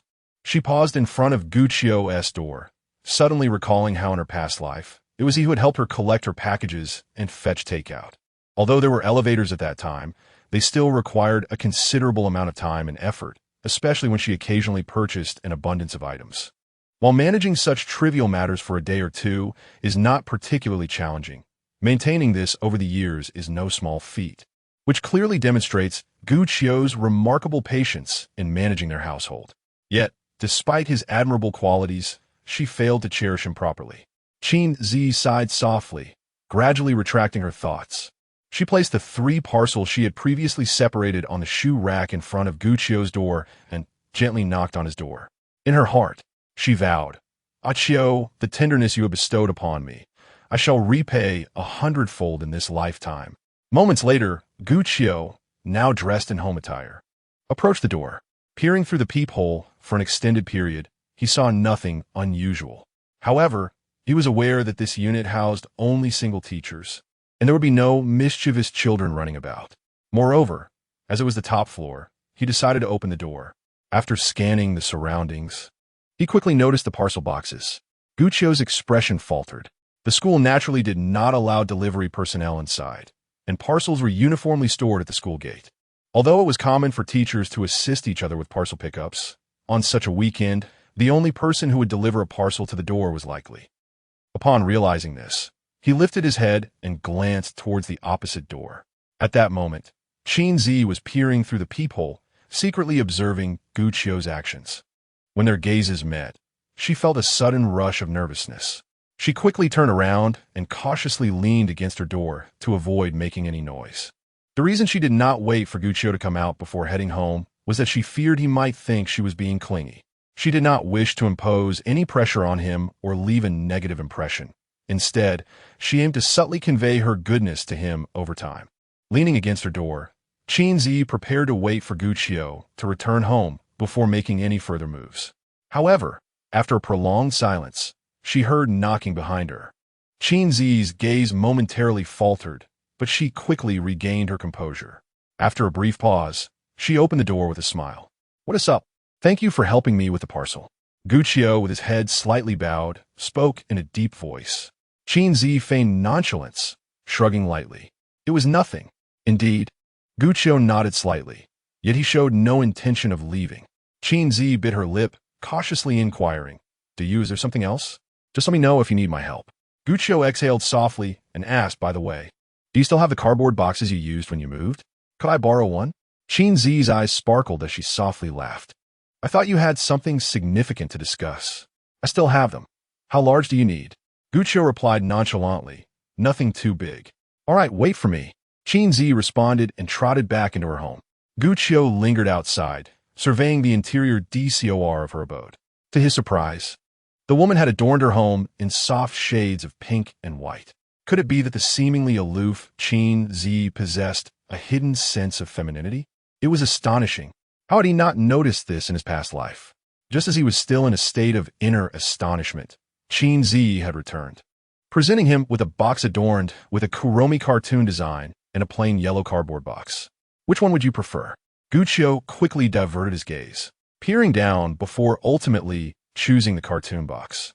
This unexpected choice elicited a surprised reaction from Qin Zhiyi, prompting her to instinctively inquire, "Are you preparing a surprise?" Gucci's dark eyes blinked twice. A surprise? Perhaps. As he spoke, he examined the box to ensure everything was in order, then took the delivery and turned back towards his home. "Thank you. Let me know how much it costs, and I will reimburse you." With a soft thud, the door across the way closed, prompting Qin Zhiyi to pout slightly, murmuring under her breath, "You didn't even mention who the surprise is for." Chapter 17. Encounter with a rival. Qin Zhiyi's expression grew serious as she reined in her thoughts and returned to reality. She gazed at the Kurumi cardboard box before her, which appeared unchanged except for the sealed lid and a large circular opening in the middle, reminiscent of a lottery box. Suddenly, she stepped forward, leaning against the edge of the box, and indeed spotted some slips of paper within. Curiously, she pulled one out and unfolded it, revealing its contents: 1 cup of milk tea. With her starry eyes blinking in surprise, she mused, "Teacher Gu, is this prepared for the students?" Guccio dispersed the steam rising from his coffee with a sip. Indeed, at his words, Qin Zhiyi's gaze fell, her emotions entwined. Last night, Guccio had mentioned preparing a surprise, and although she knew it was unlikely to be for her, a flicker of anticipation remained. But now it had dissipated into nothingness. Fortunately, it was not meant for another individual, alleviating her concerns. At that moment, Gu Yin approached, glancing at the slip in Qin Zhiyi's hand before pulling out another. A fountain pen. "Teacher Gu, what are you planning this time?" Guccio shrugged with a faint smile. "Just some small rewards to boost the students' enthusiasm for learning." Gu Yin nodded slightly, placing the slip back into the box. Young people always have various novel ideas. No wonder the students feel close to you. However, while these may seem like trifling gifts, the total cost might not be insignificant. You shouldn't bear the expense alone. How about this? Just give me the list of gifts for our class, and I can handle the purchasing. Guccio shook his head. "Sister Yin, that puts pressure on me, and I wouldn't feel free to act. Rest assured, I can manage this small sum." Hearing this, Gu Yin pouted, but chose not to argue, merely reminding him, "If you need any assistance in the future, just let me know." "All right, I won't hesitate to ask if trouble arises," Guccio replied with a smile. Gu Yin nodded slightly and returned to her position. Qin Zhiyi folded the slip back and placed it in the box. Noticing Guccio frowning while sipping his coffee, she couldn't help but chuckle. She remembered his habit of adding copious amounts of sugar to his coffee, but since she had bought it solely to perk herself up, she hadn't prepared any sugar. However, Qin Zhiyi then placed the white rabbit candy she had been keeping in her palm on the corner of the table. She sighed inwardly, grateful she hadn't rushed to eat the candy Sister Yin had given her. Raising her gaze again, she noticed Guccio was already looking at her. Playfully, she blinked and turned back to her workstation. Guccio's gaze lingered on her figure for a moment before returning to the white rabbit candy. His expression faltered slightly, a bittersweet smile forming as he thought. "Last time I invited her to the cafeteria, perhaps it lacked sincerity?" After some internal contemplation, he shook his head, choosing not to dwell on it further. He reached out to take the candy, unwrapped it, and placed it in his mouth, savoring the bittersweet taste alongside his coffee. As more than half a cup of coffee settled in his stomach, Guccio felt invigorated. Glancing at the somewhat disordered table, he intended to tidy up, only to notice, beneath his laptop bag, an unexpected hand-grabbed pancake and a packet of soy milk, which had somehow gone unnoticed. Puzzled, Guccio picked them up, realizing they had long since cooled, clearly having been there for some time. Most teachers were kind-hearted. It was common for them to bring breakfast if asked. Yet, he had not troubled anyone for such a favor. Suddenly, he recalled Qin Zhiyi, who had casually brought him breakfast the day before, and he discreetly lifted his gaze across the table. Qin Zhiyi, already wearing her glasses, was diligently browsing academic websites related to biomedicine. As if sensing his gaze, she brushed her hair back and met his eyes with a hint of curiosity, awaiting his next words. Quickly, Guccio lowered his head, tapping away on his phone. Qin Zhiyi, following suit, picked up her phone and, upon entering their messaging app, saw his message. "How much for breakfast plus coffee?" "Actually, I am quite diligent about having breakfast, especially from Monday to Friday. Typically, I'll eat at the cafeteria before heading to the office, after which I won't trouble you anymore." After reading his message, The confusion in Qin Ziyi's eyes remained. Looking over at Gu Qiu, she soon noticed the items in his hand. She had anticipated that Gu Qiu would eat breakfast regularly from Monday to Friday, so she only planned to prepare for him on weekends. However, his inquiry suggested that someone else had left the breakfast on his desk. Suddenly, Qin Ziyi's brow furrowed, her expression turning wary. What was happening? Had her benevolent intentions encountered competition right from the start? Gu Qiu, sensing her unusual demeanor, narrowed his eyes, his mind racing. He suddenly recalled that in his previous life, someone had also brought him breakfast around this time, but despite his inquiries, he could not identify the person responsible. However, this occurrence lasted merely a week, and given that the math teacher from the adjacent class was similarly pursued by students for food, he assumed it was the student's doing and soon dismissed it from his mind. After contemplating this, he messaged Qin Zhiyi for confirmation. Was it not you who brought it? Qin Ziyi's expression turned slightly somber as her fingers danced across the screen. Not me. Yet, she could not help but add, it seems you are quite popular, Teacher Gu. Gu Qiu blinked, scrutinizing the message before glancing back at Qin Zhiyi. Observing her lightly biting her lip, he couldn't help but marvel. Was she feeling jealous? This scene reminded him of when they first started dating. He had been approached for his contact information, and Qin Zhiyi, the jealous one, had reacted dramatically, playfully demanding to know the details and clinging to him as if to declare, he is my boyfriend. Amused by the memory, Gu Qiu shook his head with a chuckle. Qin Zhiyi, noticing his reaction, felt a wave of melancholy and typed once more. Are you that happy? Do you have a particular fondness for hand-grab pancakes? Or do you simply feel that the person who brought you breakfast is exceptionally considerate? Upon receiving the message, Gu Qiu cleared his throat twice and promptly adjusted his expression. What is this? He replied. Perhaps it belongs to another teacher who left it on my desk. Qin Zhiyi wholeheartedly disagreed with this notion. After all, she had been sitting here since the morning reading session and had not seen any teacher approach Gu Qiu's desk. Moreover, who would misplace their breakfast and take so long to retrieve it? Nonetheless, she secretly hoped that it did belong to another teacher.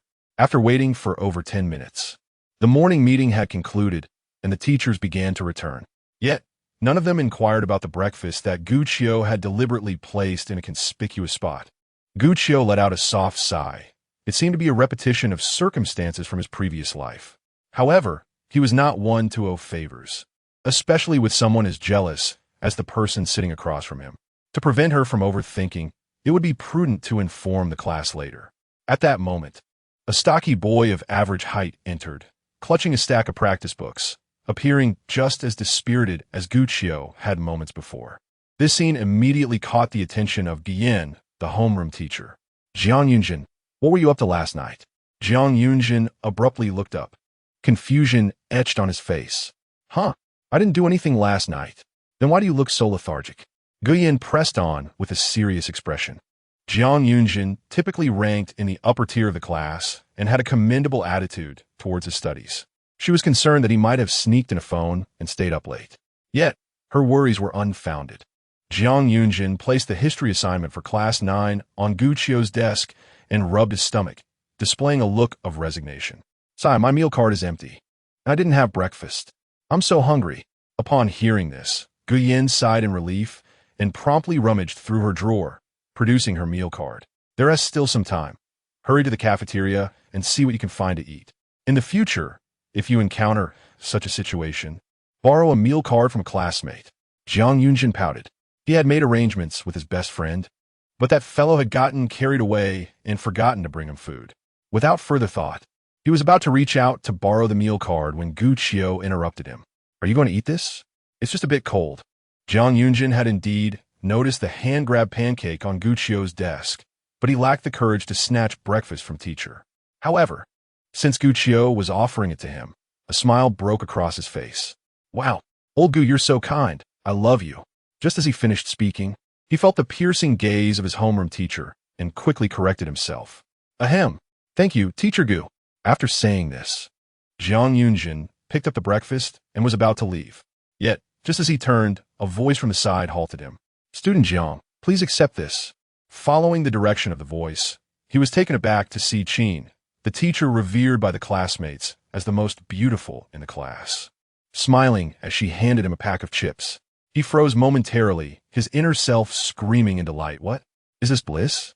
He truly did not anticipate that a visit to the office would yield such an abundance of food, and a notion to frequent the place more often began to blossom within him. Jiang Yunqing chuckled a few times and bowed in gratitude to Qin Zhiyi. Thank you. Teacher Qin. You're welcome, Qin Zhiyi replied gently. Although someone had brought food for Guqiu, she felt quite pleased with his gesture of passing it on to others. Naturally, the appearance of this little chubby boy was perfectly timed, and rewarding him with a bag of chips was indeed warranted. Guqiu raised an eyebrow in mild exasperation and interjected, "All right, since you're here, help me take this to the classroom." With that, he gestured toward a nearby cardboard box. Jiang Yunqing nodded, without hesitation, lifted the box, bid farewell to a few teachers, and turned to head outside. Glancing at the time on his phone, Guqiu noted that there was little time left before class, and he followed suit to the classroom. Chapter 18. Historical Competition. As Jiang Yunqing ambled back to the classroom while munching, he placed a paper box on the podium. This scene instantly captured the students' attention, prompting a chorus of inquiries. "What is that, fatty? Where did it come from? What's inside, brother fat?" Jiang Yunqing shrugged nonchalantly. He had inquired about it from Guqiu during his journey, but the latter had remained mysteriously silent. "I don't know. When old Gu arrives, you can ask him yourselves." As he spoke, he returned to his seat. Just as he settled down, a petite girl from the front row slowly turned around. She possessed a delicate, pale oval face with large, crystalline eyes and a ponytail, despite the unflattering and oversized blue and white school uniform. It did little to diminish her beauty. Su Yutian certainly exuded an air of adorability, but her words carried a different flavor. "You glutton, what's really in that box?" Jiang Yunqing took another bite of his handheld pancake and replied casually, "Why don't you go up and see for yourself?" At his words, Su Yutian shot him a disgruntled glare. Her gaze fell upon the chips on the table, and without hesitation, she snatched them up. "Hey, shorty, those are for me, from Teacher Qin." Jiang Yunqing attempted to reclaim his snack, but she had already turned away. He pouted and muttered, "Next time, I'll change seats. I'll sit in the last row and see if I can avoid you." Before long, Guqiu arrived in the classroom just as the bell rang for class. He had been walking with Jiang Yunqing, but had to turn back halfway when he realized he had forgotten his computer, causing a slight delay. Upon his arrival, the students began to buzz with curiosity once more. "Old Gu, what's in that box? A surprise for us? Please don't let it be another one of those test papers like last semester's literature teacher." That surprise turned into a fright. Guqiu noticed the box had piqued everyone's interest and smiled faintly. He did not keep them in suspense, swiftly connecting his notebook to the projector. Soon, a PowerPoint presentation illuminated the screen. Fun activities in history, making history more engaging and enjoyable. Upon viewing it, the students realized their teacher had something exciting in store. Simultaneously, Guqiu activated the video recording function on his phone, adjusted it to the front-facing camera, and set it on the desk to commence the lesson. "Class is in session." The class monitor was slightly delayed, but quickly caught up. "Stand up." The students complied. "Hello, teacher." "Hello, students, please be seated." Guqiu surveyed the room and continued. "After more than a month of adjustment, most of you have been able to sync with me during lessons. Our class ranked third among the liberal arts classes in the last monthly exam, which is commendable, but I believe we can achieve more. Therefore, I have decided to organize some engaging activities." Since this was a spur-of-the-moment decision, he had only finalized one plan thus far. With that, he switched to the next slide of the presentation. The PowerPoint presentation contained a wealth of information. Yet the most striking feature was undoubtedly the four prominent characters at the top. Historical points competition. Guqiu raised an eyebrow and proceeded to elucidate. "Next, I will evaluate various aspects such as assignment completion, classroom engagement, knowledge inquiries during lessons, and examination results, adjusting points based on students' performances. Points will be summarized monthly, with a grand tally at the end of the semester, accompanied by corresponding rewards for each settlement. Of course, I do not wish to impose any pressure. Participation in this activity is entirely voluntary. Those who are disinterested may simply overlook it without any repercussions. I will not harbor biases or treat anyone differently. He briefly summarized the smaller text on the PowerPoint. The students nodded eagerly, then began to inquire about the topic that piqued their interest the most. Teacher Gu, what are the rewards? It wouldn't be a set of test papers, would it? Be careful, Teacher Gu. If you go too far, we might stop loving you. Exactly. If it's test papers, I won't help you secure a seat in the cafeteria anymore.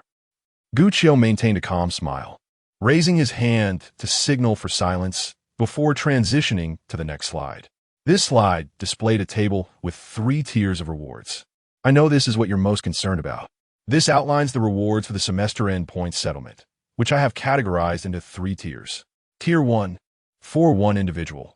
The student with the highest total points will receive a choice among a Switch, a beautiful mermaid-themed watch, a luxurious steak set from Yunhai Pavilion priced at 1,688 yuan, tickets to any Stars concert, or a sports camera valued at 1,800 yuan, one of 5 options. Tier 2, for 2 individuals, will receive a cash prize of 500 yuan. Tier 3, for 5 individuals, will receive a cash prize of 100 yuan. The students stared in astonishment at the content on the PowerPoint. And only after Gu Qiu concluded a statement did they begin to express their surprise and excitement. Wow, this is amazing. So, everyone in the top 8 will receive a reward, right?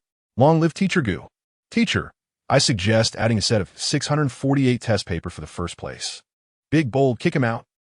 Amidst the uproar, some students seized the central issue and asked, Teacher Gu, what if someone doesn't reach the top 8?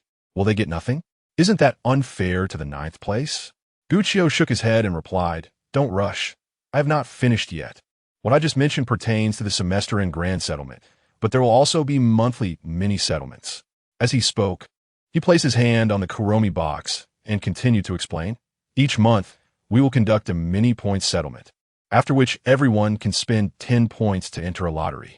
The prizes range from a few to several dozen yuan, but as long as your points are sufficient, you will certainly reap considerable rewards. The lottery points can be accumulated for collective use and do not affect the total points tally. In other words, our points are divided into static accumulation and dynamic usage. Noticing that the audience seemed perplexed, Gu Qiu raised an eyebrow and pondered briefly. Let me give you an example. For instance, in the first month, Jiang Yunqing accumulated 30 points, granting him 3 opportunities to participate in a lottery. He could choose to use them that month or save them for the following month, with the latest expiration not exceeding the end of the semester. Regardless of whether he utilized these 30 points, they would all contribute to the final semester tally. Is this clear now? Subsequently, the quick-witted students had already familiarized themselves with the rules, while a few slower learners grasped the gist through their classmates' explanations. Gu Qiu pressed his slightly parched lips together and continued, So are you all interested? Absolutely. As students, what Teacher Gu proposed was inherently their responsibility. Moreover, the absence of penalties for inaction naturally led to unanimous agreement. Jiang Yunqing finished the last sip of his soy milk and grinned. First place, I've got this. A steak feast at Yunhai Pavilion, the finest Michelin restaurant in Yunqing. But scarcely had he spoken when Su Yutian let out a cold snort. You dreamer. You're already fantasizing before the competition has begun? I'm determined to secure that first-place ticket to Sister Tang Yao's concert. Jiang Yunqing disdainfully curled his lip. Since last semester, you've only outscored me once, and that was because I was unwell halfway through the exam. Otherwise, you wouldn't have had the chance to take advantage of it. If you wish to compete with me, you ought to practice more. Teacher Gu has stated that points are awarded based on comprehensive performance, not solely academic results. Su Yutian retorted, her teeth clenched. Upon hearing this, Gu Qiu nodded slightly. Su Yutian is correct. No one should feel disheartened merely because their grades do not match others. Our points will be distributed based on various criteria. Even in terms of grades, it's not just about the highest scores. Students who show significant improvement or maintain stability over time will also earn points. Jiang Yunqing pursed his lips. Regardless, I will strive to secure first place. Su Yutian chimed in, Then let us compete. Little runt, my historical knowledge is more than enough to surpass you. You glutton, don't get ahead of yourself. Let's wait and see. Stop yapping and return my chips. Please, as if I care. Do you think I want half-eaten ones? Humph. Guccio observed the bickering between the two with a helpless shake of his head. Before their acquaintance, neither had performed particularly well academically. Yet through their repeated contests, they had managed to propel themselves into the upper middle tier. Currently, Su Yutian ranked 5th in the class, consistently placing in the top 3 for history. The chubby boy struggled with English, lingering outside the top 10, but exhibited a profound interest in history, often claiming the top spot in that subject. This youthful experience, filled with competition, would surely be cherished by both in the future, although it seemed rather tumultuous at present. Clearing his throat twice, Guccio urged the group to quiet down. He then turned off the recording on his phone and said, "All right, let us pause our discussion on the points competition here. I will review any gaps and issues later, and if all is well, we will implement it starting from the next class." Suddenly, he recalled something. "Oh, by the way, there's something else. Did anyone bring me breakfast today?" In an instant, the crowd erupted in a chorus of playful banter. "Oh, someone brought you breakfast? Who could it be? We certainly lack the funds for that. It would be more fitting for you to treat us instead. Could it be that someone harbors a secret affection for you, old Gu? Old Gu, I sense that Teacher Qin has a particular interest in you. Perhaps it was her doing. It could also be the vice principal. She has a penchant for the young ones. Could you have caught her eye?" Guccio, feeling somewhat exasperated, smacked his forehead. "What on earth are you all prattling on about?" Chapter 19. What has happened to her? As evening descended, a gentle rain began to fall outside, producing a soft patter against the windowsill.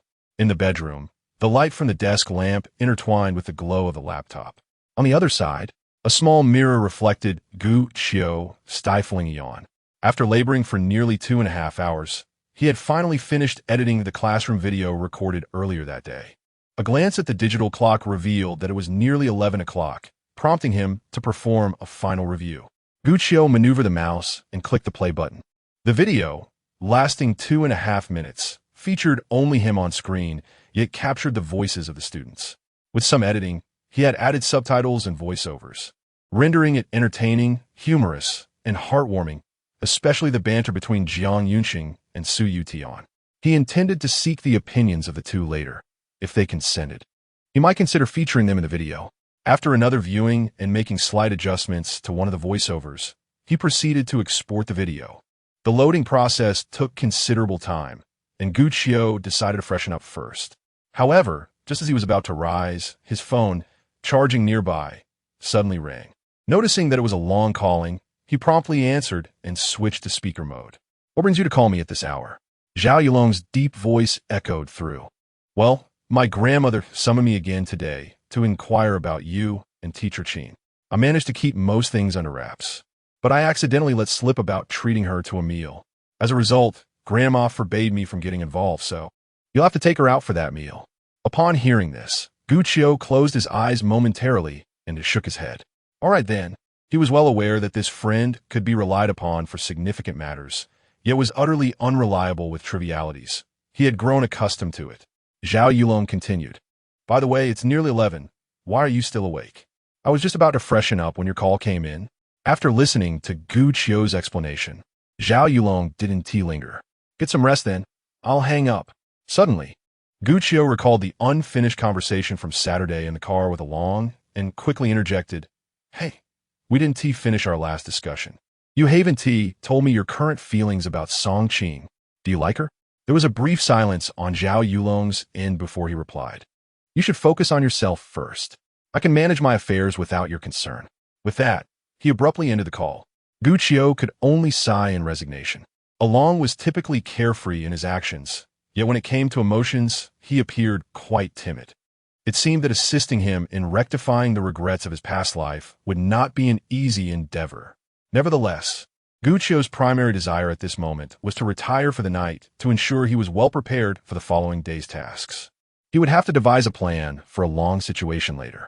He lifted his gaze slightly and noticed that the video had been successfully exported, so he promptly forwarded it to his phone. Afterward, Guccio opened the Dream-Seeking app. After making a few simple adjustments and settings, he crafted a title and clicked to publish the work.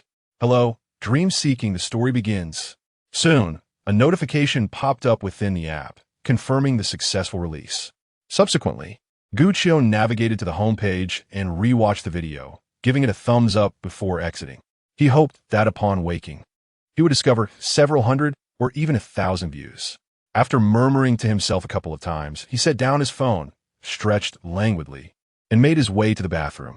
Meanwhile, Zhao Yulong, clad in a black robe, sat vacantly on the sofa, a cigarette burnt down to the nub clutched between his fingers.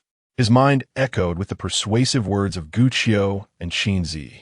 The more he pondered, the more agitated he became, and he instinctively raked his fingers through his hair.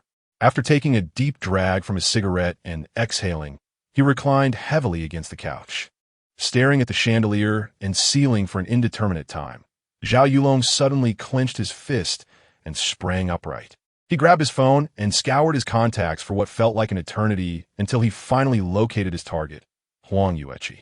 Without hesitation, he entered the chat box, hesitating for a moment before typing a single word. "Are you there?" Within 10 seconds, a reply arrived. "Oh, how nice of CEO Zhao to message me. Have you struck it rich and are planning to treat me to a meal?" Zhao Yulong took a deep breath and continued the conversation. "A meal is just a matter of saying the word. You can choose the place any day." "Oh, CEO Zhao is quite generous. You must have something you need my help with, right?" Just say it. I study law in college, although I'm still a novice. My professor is quite formidable. If you're in trouble, I can ask him for assistance." "No, I wanted to ask if you're still in contact with Song Qing." With a heart full of trepidation, Zhao Yulong sent the message, but a response was slow to follow. Soon, however, Huang Yueqi called him directly. Zhao Yulong paused for a moment before pressing the answer button.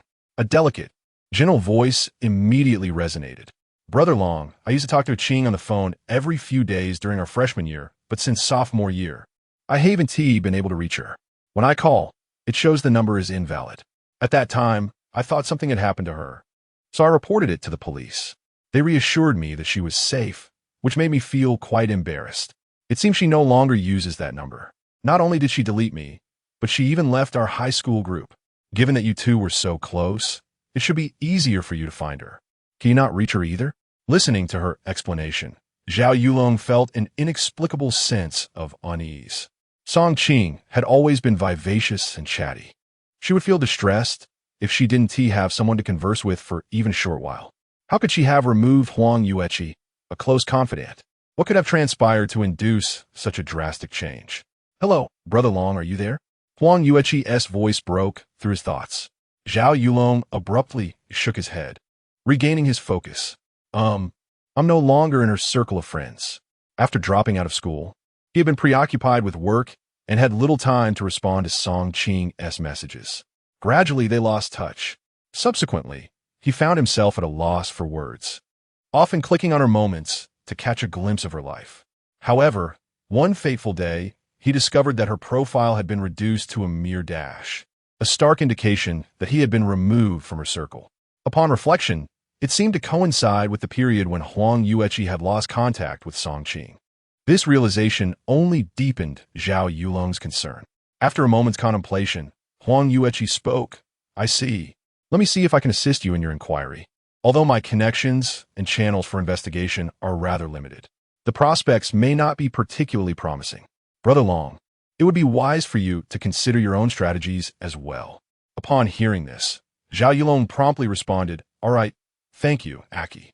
Do remember to reach out when you return to Yun City. I will be delighted to treat you to a meal." "Rest assured, I won't hold back," she replied. "For now, I must attend to other matters." After hanging up the phone, Zhao Yulong carelessly tossed his device aside, reigniting a cigarette as his gaze turned vacant and dazed. Time slipped away unnoticed until he found himself once again pondering the words of Gu Qiu and Qin Zhiyi, murmuring to himself, did they perhaps already know something? Chapter 20. Dare to compete with me for a man? The following day, in the morning, the sun, adorned with a delicate crimson halo, had scarcely risen from the eastern horizon when a flock of industrious birds perched atop the treetops. Observing the hurried throng of teachers and students making their way to the lecture halls, chirping as if engaged in a discourse about humanity's penchant for early rising. Some regarded this as a mundane daily chore, while others perceived it as a formidable obstacle on the path to destiny. However, as Qin Zhiyi ascended the staircase. It seemed her motivations were of a different nature. Having joined the faculty a month after the semester commenced, despite her remarkable abilities, Qin Zhiyi possessed limited teaching experience. Coupled with the need for mutual adaptation with her students, the school decided to assign her 2 liberal arts classes for the semester. Logically, her teaching load was not overwhelming, and she was not required to attend early morning classes. Thus, there seemed to be no necessity for her to arrive so early. Yet, she was consumed by the mystery surrounding the breakfast that had appeared on Gu Qiu's desk the previous day, prompting her to come early, intent on uncovering the truth. As Qin Zhiyi reached the 2nd floor, she found the office located to the left of the hallway. She inhaled deeply, reflecting on her need for exercise, only to turn and spot a woman in a flowing white dress exiting the office. Suddenly, a sense of caution washed over her. She recognized all the regular faculty members, as well as those who occasionally occupied seats. Yet this unfamiliar woman was a complete stranger. What business could she possibly have in the office at such an early hour? Simultaneously, the appearance of Qin Zhiyi startled the woman, causing her to tremble slightly. Fortunately, she quickly regained her composure, offering a faint smile and a subtle nod to Qin Zhiyi before hastily departing. Dressed in a black shirt paired with a jacket and wide-legged black trousers, Qin Zhiyi and the woman brushed past one another, a striking contrast of black and white. Once the sound of the woman's footsteps faded, Qin Zhiyi slowly turned, her gaze trailing after the retreating figure until it vanished from sight. She then entered the office, determined to verify her suspicions. The instant the lights flickered on, her eyes fell upon a small bag resting on Gu Qiu's desk, alongside a bottle of probiotic drink. With heavy steps, she approached the desk, squinting at the breakfast laid before her. "Dare to compete with me for a man?" A moment later, Jiang Yunjin and Su Yutian appeared outside the office, their feet hesitating on the threshold as they noticed Qin Zhiyi, who was deeply engrossed in her computer. They quickly retreated, exclaiming in unison, "Report." Yet, Qin Zhiyi seemed oblivious, still intently scanning the contents on her screen. Observing this, Jiang Yunjin cleared his throat, raising his voice slightly. "Report." This time, Qin Zhiyi responded, glancing towards the two. "Please, come in." Currently, her schedule was rather relaxed. She had not anticipated any students seeking her out, and since other teachers had previously addressed student inquiries, she had never given it much thought, unaware that she was the sole occupant of the office at that moment. Certainly, she did not dwell on such trivial matters. As she watched the two enter, she lowered her head once more. Jiang Yunqing and Su Yutian, noticing Gu Qiu's absence, temporarily positioned themselves by his desk. Jiang Yunqing's gaze was swiftly drawn to the breakfast laid out before them, his eyes sparkling with interest as he nudged Su Yutian, who was engrossed in a book, with his elbow. Annoyed, she shot him an irritated glance, only to find him signaling her with his eyes, curiously following his gaze. She soon wore a resigned expression and whispered, "What's the matter? Are you planning to sneak a bite of Gu's breakfast?"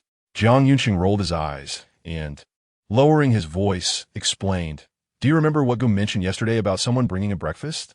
At his words, Su Yutian immediately grasped the implication. "Right? If Gu isn't here, then where did the breakfast come from?" Suddenly, it seemed they both arrived at the same realization and instinctively turned their attention to the busy Qin Zhiyi. Su Yutian appeared to have unearthed a significant secret, her eyes sparkling with a mix of tension and gossip as she glanced at Jiang Yunqing. Could it be? Very likely. Jiang Yunqing nodded slightly. A few days prior, there were whispers in class about Gu and teacher Qin leaving school together, sparking rumors of a possible romance. He had scoffed at such notions, believing that a man as dedicated to his career as Gu would not be in haste to pursue love. Yet, it now seemed that Gu's lack of pursuit did not preclude love from seeking him out. Thus, the two concluded that the breakfast before them was indeed brought by Qin Zhiyi for Gu Qiu. They murmured and deliberated for a moment, intending to cautiously inquire about it with Qin Zhiyi to satiate their curiosity. However, before they could voice their questions, they noticed Qin Zhiyi lifting her head in irritation. She had been attempting to uncover the identity of the woman in the white dress from the school's official website, but after a thorough search, she had found nothing. It was baffling, considering that even she, a new teacher, just a week in her position, could access basic information. How could the woman remain untraceable? Was she perhaps not a teacher? Qin Zhiyi murmured to herself, simultaneously realizing that the two students were observing her. She tucked away her internal questions and inquired with curiosity. "What are you two doing here? Is there something you need from me?" Jiang Yunqing shook his head, grinning as he explained. "We're waiting for Teacher Gu to come and grade the papers." Just then, as if summoned, Gu Qiu arrived, munching on a bun as he stepped into the office. His gaze quickly swept over the trio, pausing momentarily on Qin Zhiyi, and he thought to himself, "Why is she here so early when she doesn't even have morning classes?" TSK, a workaholic as expected. While harboring these thoughts, Gu Qiu approached his workstation. Upon sitting down, he noticed the breakfast on his desk and frowned. Not again. He casually picked up the meal, inspecting it closely. It appeared to consist of pot stickers and soup dumplings. "Ah, too bad I'm already full." After muttering to himself, Gu Qiu turned to the chubby boy beside him and offered the food. "Want some? It's still warm." Upon hearing this, Jiang Yunqing instinctively cast a glance at Qin Zhiyi. He noticed that she was first fixated on the breakfast in Gu Qiu's hands, then turned to look at him. A faint, almost imperceptible smile gracing her lips, which sent a shiver down his spine. Quickly averting his gaze, he recalled the scene from the previous day when Qin Zhiyi had offered him potato chips, and a sudden thought struck him. Could it be that yesterday, when Teacher Qin presented me with potato chips, it was not out of concern for my hunger, but rather to deter me from vying for breakfast with old Gu? Indeed, Teacher Qin had meticulously prepared breakfast for old Gu and surely would not wish for anyone else to partake in it. Having already taken the potato chips yesterday, it would be most inappropriate to consume old Gu's breakfast today. After all, I could very well incur Teacher Qin's displeasure, which would lead to dire consequences. With this thought in mind, Jiang Yunqing hastily took a step back. "Old Gu, I have already had breakfast." Gu Qiu was taken aback and puzzled. This chubby fellow, who was typically known for his insatiable appetite, was actually refusing him. Yet he thought little of it and turned his attention to Su Yutian. The reasoning that Jiang Yunqing could grasp was certainly not beyond Su Yutian's comprehension as she waved her hand. "Teacher, this is too greasy. I won't eat it." Upon hearing the two of them decline in succession, Qin Zhiyi's hand, which had been reaching for the drawer, abruptly froze. She had intended to offer the potato chips to the two as a reward for their assistance in resolving the breakfast matter. Chapter 21. His seriousness is still so handsome. Gu Qiu lightly raised an eyebrow, seemingly unfazed by the consecutive rejections from Jiang Yunqing and Su Yutian. He momentarily set aside his breakfast and retrieved 2 test papers from the drawer on his left. Last semester, the academic rivalry between these two adversaries commenced when Jiang Yunqing secretly compiled a set of test papers, seeking Gu Qiu's guidance for correction and explanation upon completion. Upon learning of this, Su Yutian followed suit and joined in. During that time, as a novice teacher, Gu Qiu found great fulfillment in assisting them with their academic challenges, despite their persistent entanglement. Over time, a tacit understanding developed among the three, leading to adjustments such as utilizing the same test paper and establishing a schedule for writing, correcting, and discussing it. Perhaps it was fate, for after the reorganization of classes, the three found themselves grouped together once more, and barring any unforeseen circumstances, it seemed unlikely they would be reassigned, thus perpetuating this tradition. Gu Qiu perused the test papers that the duo had just completed the previous evening during self-study. However, Jiang Yunqing and Su Yotian's gazes were inexplicably drawn to the breakfast, silently communicating with their eyes. "Do you think if we don't show up, Teacher Qin and old Gu might have the opportunity to clear the air and express their feelings? Perhaps. Teacher Qin has prepared breakfast for 2 consecutive days, and old Gu hasn't touched it. She must be quite disheartened. I worry she might take out on us. Should we sneak away? I think that's a good idea." At that moment, Jiang Yunqing raised a hand to his stomach, but before he could voice his discomfort, Gu Qiu interjected. "Jiang Yunqing, come here. Can you identify the most obvious difference between these 2 test papers?" Upon hearing this, Jiang Yunqing froze momentarily, taking a half-step closer. After glancing back and forth between his and Su Yotian's papers, he quickly realized something. Guccio observed his expression and promptly revealed the answer. Your handwriting resembles wild cursive. It's exhausting to read. Make sure to practice when you have the time. Jiang Yunqing scratched his head, offering an awkward chuckle. I'll definitely do that next time. After the reminder, Guccio wasted no time, producing a red pen to correct the paper he had completed the previous week. In less than 5 minutes, he affixed scores to both papers. Su Yutian, 92, Jiang Yunqing, 97. Guccio handed the papers to each of them. The foundational questions were mostly correct, but Yutian, your reasoning on question 42 is off. We discussed the New Deal under Roosevelt, and so on. His demeanor remained calm, his tone amiable, as he patiently analyzed the questions. Aside from Jiang Yunqing and Su Yutian, who listened attentively, Qin Zhiyi, seated across from them, rested her chin on one hand, gazing dreamily at Guccio. Unconsciously, a gentle smile graced her cheeks as she reflected. He looked so handsome when he is serious. After living together in a past life, she had discovered this trait, often finding herself lost in admiration whenever Guccio was diligently at work, even contemplating how blissful it would be to gaze at him like this forever. Regrettably, the events that unfolded subsequently, along with her personal transformations, rendered her life inundated with impatience, making it increasingly difficult for her to attain tranquility. Yet, she vowed that this time would be different.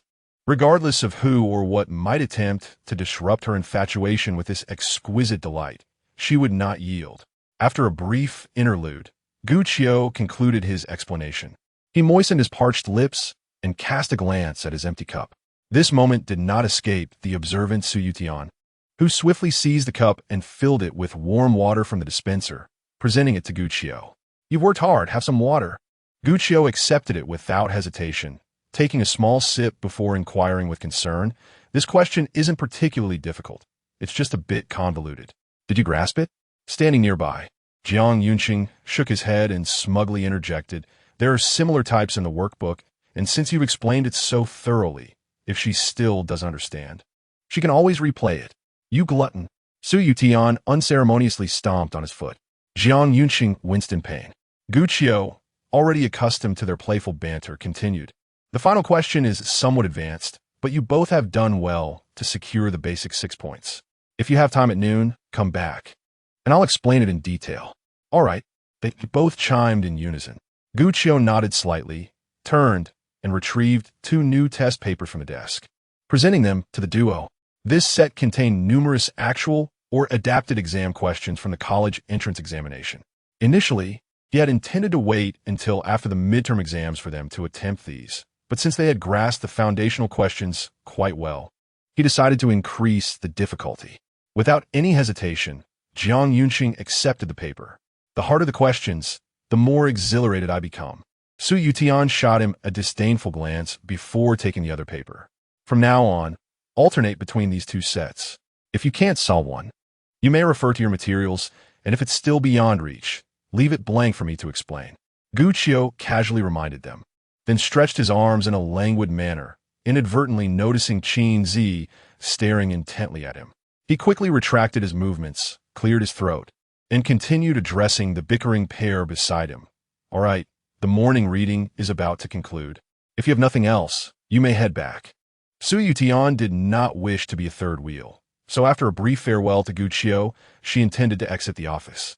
However, Jiang Yunqing seemed to have entirely forgotten about breakfast, sporting a mischievous grin as he asked, Old Gu, since I've voluntarily taken on additional study tasks, shouldn't I be rewarded some points?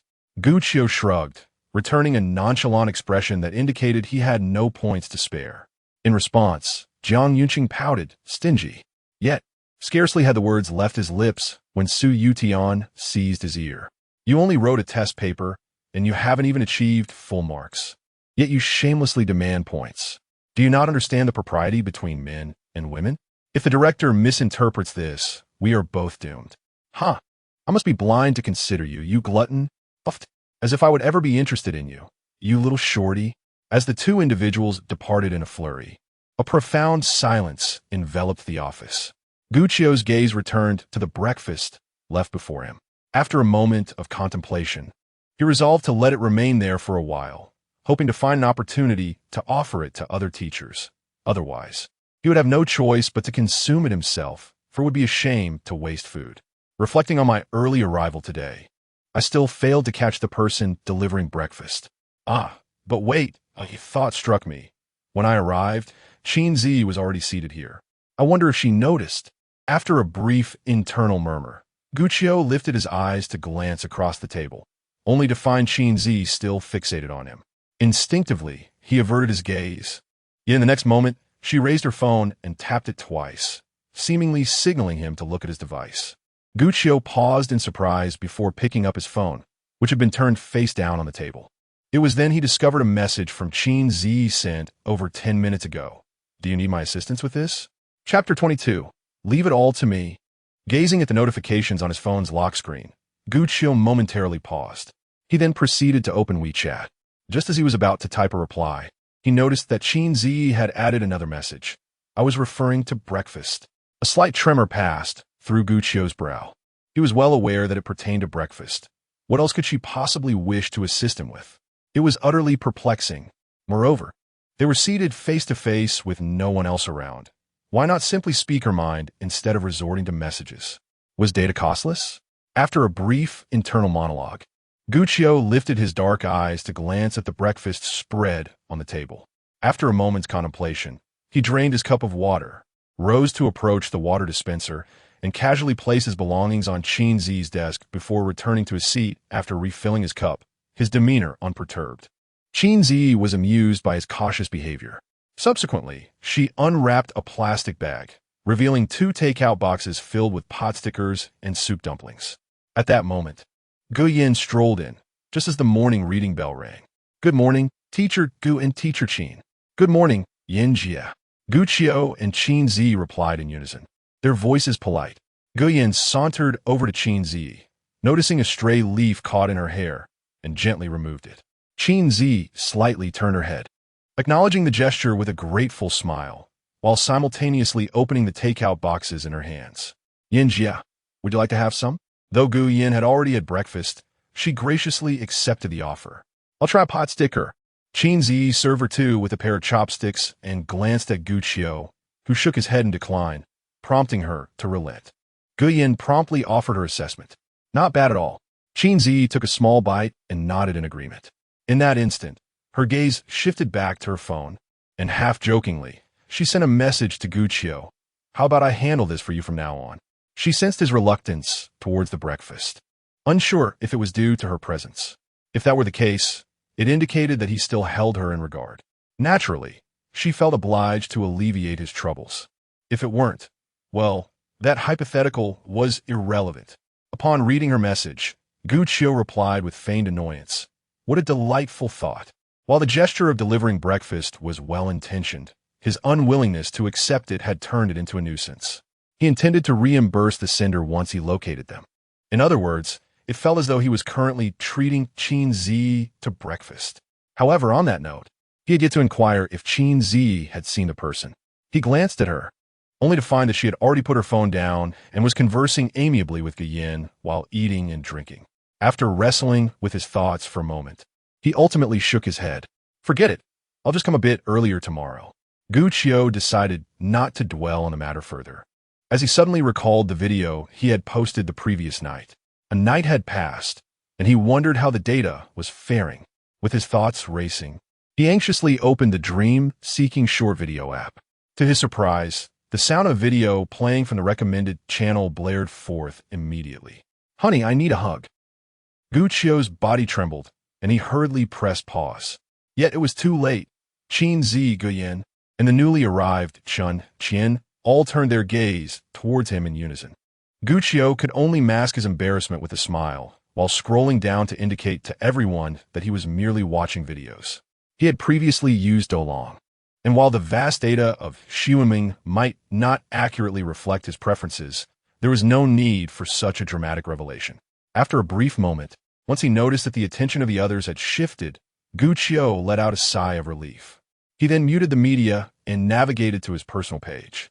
Upon inspection, he discovered that the video he had filmed the previous night had garnered over 50,000 views, more than 800 likes, and 200 comments. with his follower count increasing by over 100. Guccio raised an eyebrow. He was quite pleased with these statistics, especially for his inaugural video. Following this, he delved into the comments section, where the highest-rated comment caught his eye. "I don't recommend such activities.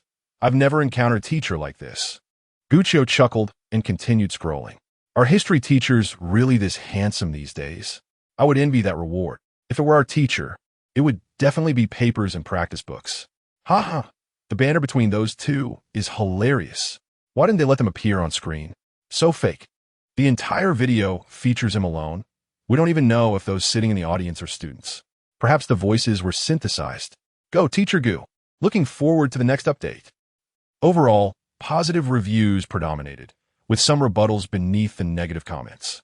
Guccio also spotted a detailed critique. Humor score, 8. Script, 8. Creativity, 8. Host appearance, 9. Charisma, 9. Filming, 6. Video quality, 5. My remarks are as follows. I followed the host, and the creative direction shows promise, indicating potential for becoming a major influencer. However, the video angle is rather singular. I suggest incorporating more student shots. The host must have filmed this with a phone, so I recommend upgrading to better equipment, such as a professional recording camera, to enhance the visual clarity. He attentively read the comment, which exceeded the word limit and was divided into 2 segments. After pondering for a moment, he gave it a like. The 2 issues highlighted were indeed significant. He had already contemplated adding more student footage, and regarding upgrading the equipment, he had sensed something amiss while editing the video last night, and only at this moment did he realize it was the quality that was lacking, a crucial factor.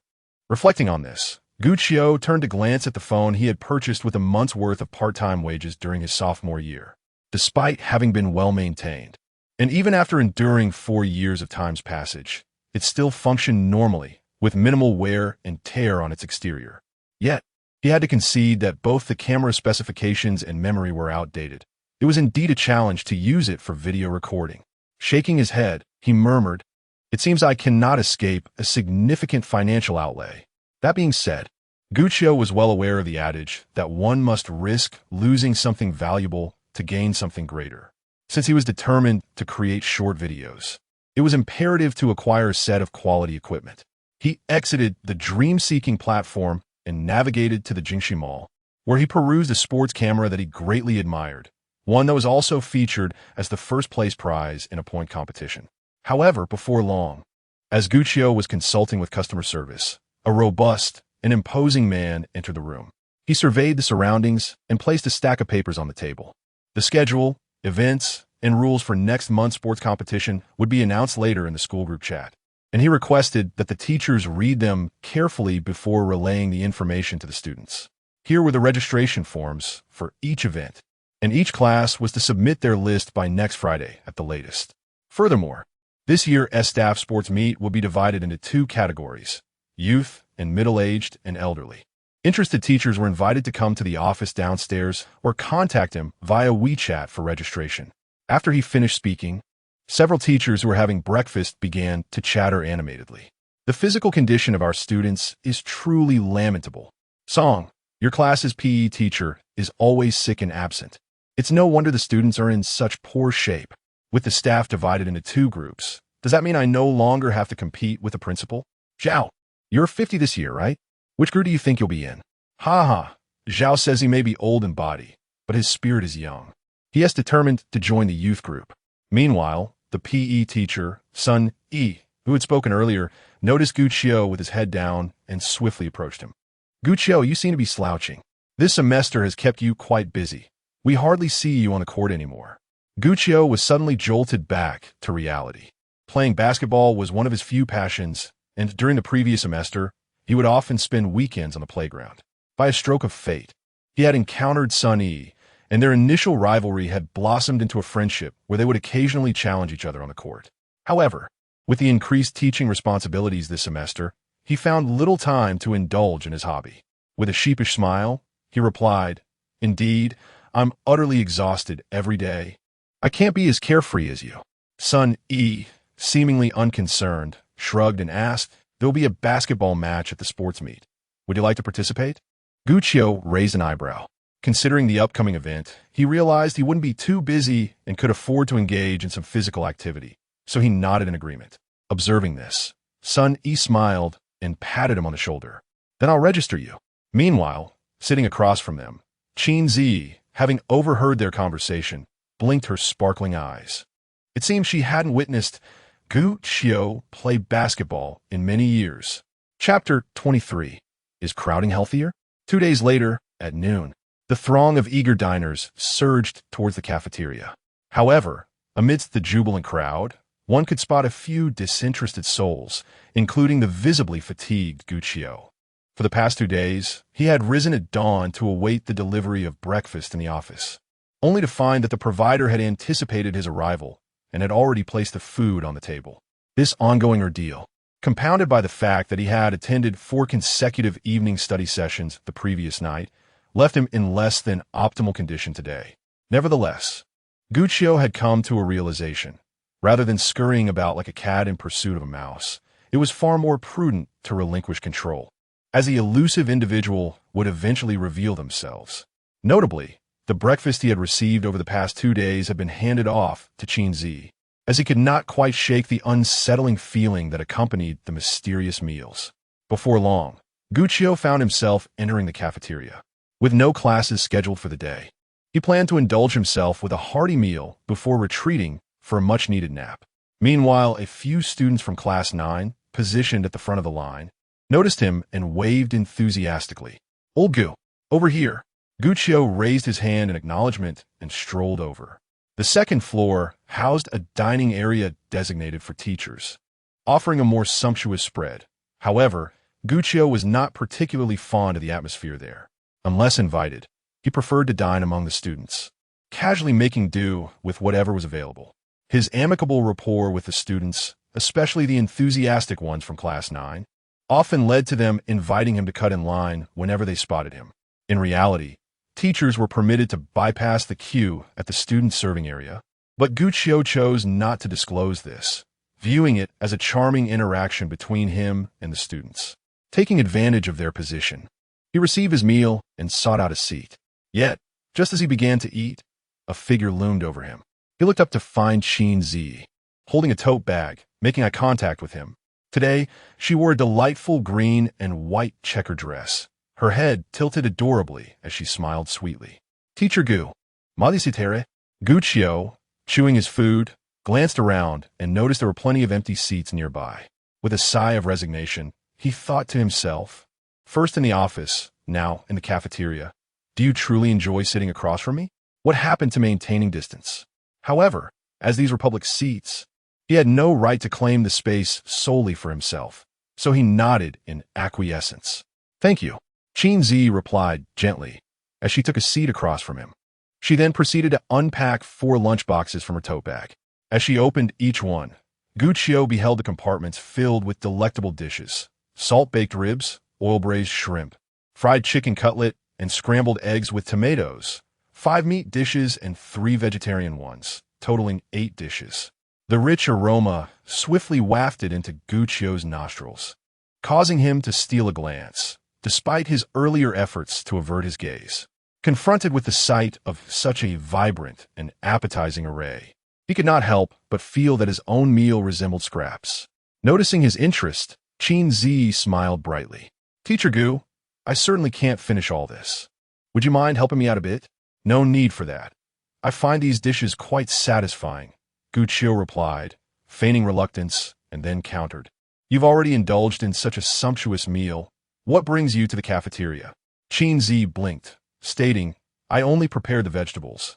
I didn't make any rice." Gu Qiu curled his lip in disbelief, certain that this woman could not have found the time to prepare such an array of dishes without also cooking some rice. Undeterred by his skepticism, Qin Zhiyi picked up her lunchbox and sauntered to the counter, soon returning with a serving of white rice. With a hint of excitement, she shared an intriguing discovery with Gu Qiu.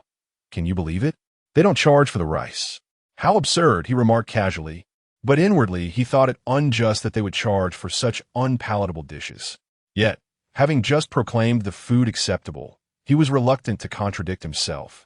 Oblivious to his thoughts, Qin Zhiyi giggled. "I wouldn't know. This is only my second visit to the cafeteria. The first time, it was treated by Sister Yin. After explaining, she settled down opposite him. She gazed at Gu Qiu for a moment before playfully offering him a piece of rib. Eat up. I can't finish it all by myself. If you can't finish it, why prepare so much? Gu Qiu quickly retorted, returning the rib to her plate. This scene was fortuitously witnessed by Su Yutian. Believing there was progress between the two, approached with a desire to gossip. To her surprise, Gu Qiu, the dense blockhead, not only rejected Teacher Qin's breakfast, but remained unfazed by the lavish lunch spread before him. Determined to assist Qin Zhiyi, she quickly devised a plan and leaned toward her friend. Oh, Gu, Teacher Qin, what a coincidence. There's no room left. Why don't you let us squeeze in with you? At her words, Gu Qiu glanced up, surveying the surrounding area once more. It appeared much the same as before, with numerous empty seats still available. What's going on today? Squeezing in is healthier? Su Yutian, undeterred, seated herself beside Gu Qiu and turned her attention to Qin Ziyi's lunchbox. Teacher Qin, did you make all of this? Not all of it. These two simpler boxes are my handiwork, Qin Zhiyi gestured. Su Yutian nodded slightly, aiding in the conversation. That makes sense. Ribs and chicken cutlets are indeed time-consuming to prepare. Qin Zhiyi smiled lightly, nudging her lunchbox forward. I can't finish it all. Why don't you help me out? Then I want tea whole back, she exclaimed. And without hesitation, Su Yutian promptly took a rib and added some shrimp for her dear friend. Ayu, here is your favorite big shrimp. Seizing the moment while Gu Qiu looked down, she swiftly added a substantial portion of food to his plate, deliberately mixing it in with the original dishes. Feigning a benevolent demeanor as she said, Gu Qiu, you should eat too. Gu Qiu lifted his gaze, staring at the extra food in his plate, momentarily stunned. Do you not enjoy eating? I asked. It's all right, then you should try the dishes prepared by Teacher Qin. After Su Yutian finished speaking, she promptly added a few more bites of food from the other two lunchboxes for him. Suddenly, she realized that Gu Qiu was glaring at her, and she explained nonchalantly, Oh Gu, I haven't eaten yet, and my chopsticks are clean. However, these dishes have already been contaminated by your saliva once they entered your bowl, so returning them would be quite impolite. The corner of Gu Qiu's mouth twitched. After all this time, he had managed to guard against Qin Zhiyi, yet he had been caught off guard by this insufferable girl. Chapter 24. Surely you hold a place for me in your heart. Gu Qiu bowed her head, gazing intently at the dishes in her bowl. Unexpectedly, in the next moment, Su Yutian scooped a generous portion into her bowl. Gu Qiu snapped back to reality and shifted her plate to the side. That's enough. Hee, I noticed you haven't touched your chopsticks, and I thought you found the food lacking. Su Yutian smiled brightly, her eyes fluttering as she turned to Qin Zhiyi and continued, or perhaps, you wish for someone else to serve you? Before she could finish her sentence, Gu Qiu interjected sternly, Is it that nothing can satisfy your appetite? Su Yutian playfully stuck out her tongue. Simultaneously, Gu Qiu, determined to prevent her from speaking further, lowered her head and focused intently on her meal. According to Qin Zhiyi's earlier words, the stir-fried tomatoes and eggs, green pepper beef strips, sautéed chicken legs, and spicy baby bok choy were all lovingly prepared by him, and they were the very dishes Su Yutian had piled into his bowl. Gu Qiu paused for a moment before tasting each dish in succession. The ingredients were tender, seasoned just right, and the spiciness perfectly matched her palate. Her eyes widened slightly, yet her gaze lingered on a few dishes. Qin Zhiyi was an excellent cook. In a previous life, he often prepared meals for her, but eventually, she had not tasted his cooking for a long time. She had assumed that after such a long separation, she would have forgotten the flavors. Yet just a single bite awakened those long-buried memories. Suddenly, she recalled that Qin Zhiyi rarely enjoyed spicy food. Even when he did, he could only tolerate mild spice. However, among these 8 dishes, 5 were imbued with chili, each at least moderately spicy. It was evident they could not have been prepared for himself, but rather, they were made specifically for her enjoyment. Contemplating this, Gu Qiu couldn't help but glance up, stealing a furtive look at Qin Zhiyi.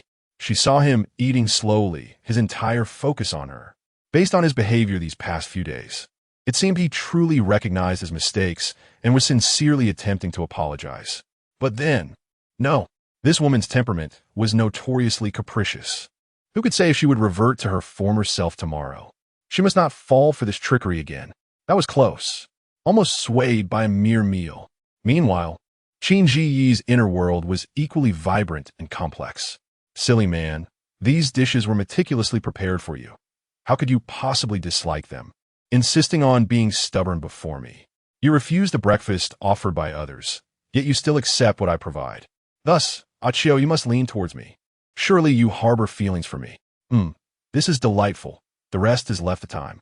In the last life, I failed to be a competent wife. But in this lifetime, I shall prepare countless delectable dishes for you. If only that person who brought breakfast were here, let them witness the difference. Let us see if they dare to compete for your affections again. Guccio was mine in the last life, and she shall remain mine in this life. No one can take her away. After a moment, Su Yutian was the first to set down her chopsticks, sensing that their objective had been accomplished. She exchanged a glance with her best friend, and in the next moment, both rose simultaneously. Su Yutian winked at Qin Zhiyi, her voice soft and cheerful. Thank you for your hospitality, Teacher Qin. Love you. You're welcome. If you encounter any difficulties in your studies, feel free to reach out to me. Aside from biology, I am also quite proficient in mathematics and chemistry. I hope I can be of assistance. Qin Zhiyi replied gently. The smoothness of today's gathering was largely due to Su Yotian's support, had it not been for Guccio's presence. She might have felt inclined to express her gratitude more openly. Moreover, it appeared that this young lady understood her sentiments well, which suggested that her assistance would be invaluable in the future. It seemed prudent to stock up on snacks and beverages in the office. Su Yutian playfully raised her delicate eyebrows, intending to share a jest with Guccio before departing. However, Guccio seemed to anticipate her move, his expression darkening as he fixed his gaze upon her. Flority? Should I assign you some extra homework to aid your digestion? He retorted, feigning sternness. No wonder you can't find a girlfriend. Su Yutian jested in response, pulling a face at Guccio before swiftly escaping with her friend. Once only the two remained at the table, Guccio ceased to serve himself more food and instead resumed eating what he had originally taken. Observing this, Qin Zhiyi hastily interjected, Teacher Gu, I'm full now. Please finish the dishes on my side. They are quite expensive, and it would be a shame to waste them. Taken aback, Guccio paused but soon acquiesced. He placed the last piece of rib into his mouth, chewing thoughtfully before inquiring nonchalantly, do you have time tomorrow? I'd like to take you out for a meal. Qin Zhiyi's eyes brightened with curiosity. Sure. Are we dining in the cafeteria? Guccio slightly shook his head. Let us eat out. Although he had previously suggested a cafeteria meal during their last outing, circumstances had changed with Along's promise of a grander meal, compounded by his recent attentiveness towards her. It seemed only fitting to treat her to a nice restaurant this time. Hearing his words, Qin Zhiyi's spirits lifted as she pressed for details. Just the two of us? Guccio bit his lip. Yes. Along has something else to attend to and won't be able to join us. If you're not interested, then never mind. Qin Zhiyi quickly shook her head. I'm interested. She had been contemplating how wonderful it would be if Along didn't interfere, allowing her to share a meal with Guccio alone. Now that her wish had come true, she could hardly refuse. She then suggested, how about you wait for me at the school gate after class tomorrow? Guccio pondered this for a moment, feeling it might attract undue attention. Rumors had already begun to circulate in their class regarding the two of them, and if they were seen together, it could lead to misunderstandings that would be difficult to resolve. Let us meet at the parking lot instead. All right. Qin Zhiyi understood his concerns, but she had already decided to take things slowly with Guccio, so there was no need to dwell on it. She agreed with a cheerful disposition. Just as their conversation concluded, Su Yutian returned, placing a cup of fruit tea beside Qin Zhiyi's table. Teacher Qin, having indulged in so many delightful treats, I feel a twinge of guilt. This is my treat for you. Qin Zhiyi's beautiful eyes fluttered momentarily. Although she had only arrived a week ago, she had already become well acquainted with the school rules. The institution lacked a milk tea shop, prohibited mobile phones, and certainly did not allow takeaway orders. Thus, this cup of fruit tea was a rare treasure, demonstrating Su Yotian's genuine affection. Consequently, she could not accept it and quickly declined. I do not particularly enjoy such beverages. You should keep it for yourself. That is a lie. I saw you drinking in the office just the day before yesterday. Su Yutian displayed a slightly proud expression. Regardless, you must accept it. And do not worry about my having none. I can share a drink with my classmates. Seeing her unwavering insistence, Qin Zhiyi found it difficult to refuse any longer. Very well, thank you. You are most welcome. Su Yutian waved her hand and then turned her attention to Gu Qiu. My apologies, old Gu, but there is only one cup. If you wish to drink it, you will have to share with teacher Qin. Ha ha ha. Gu Qiu, who was finishing up lunch preparations, nearly choked upon hearing her words. However, when he looked up, he discovered that Su Yutian had already scampered away, prompting him to grind his teeth in frustration. You just wait. Chapter 25. Pursuing him is not so easy. The following day, as midday approached its conclusion, the clouds in the sky flowed like murky streams, occasionally shrouding the sun. A gentle breeze playfully caressed the verdant trees lining the campus paths, causing the rustling leaves to collide, creating a melancholic symphony. At this moment, a figure strolled by. Gu Qiu held a selfie stick, with a brand-new camera affixed to the top, capturing his enthusiastic demeanor. After finishing his meal in the cafeteria the previous day, he had returned home to rest, lying down until noon today. When he finally received the long-anticipated camera, both his body and mind felt extraordinarily rejuvenated, considering the quality of his footage. He had refrained from filming videos over the past couple of days. Despite explaining this in the comment section of his first video, a handful of viewers, disheartened by the lack of updates, chose to unfollow him. Now, with his new equipment ready and a class scheduled for the afternoon, he was brimming with motivation, eager to record new material. Gu Qiu made his way to the teaching building, entering the office. The class bell had already rung, and only a middle-aged male teacher was present, engrossed in his work. Not wanting to interrupt, Gu Qiu proceeded directly to his seat. With his class scheduled for the third period, he calculated he had another hour and a half to spare.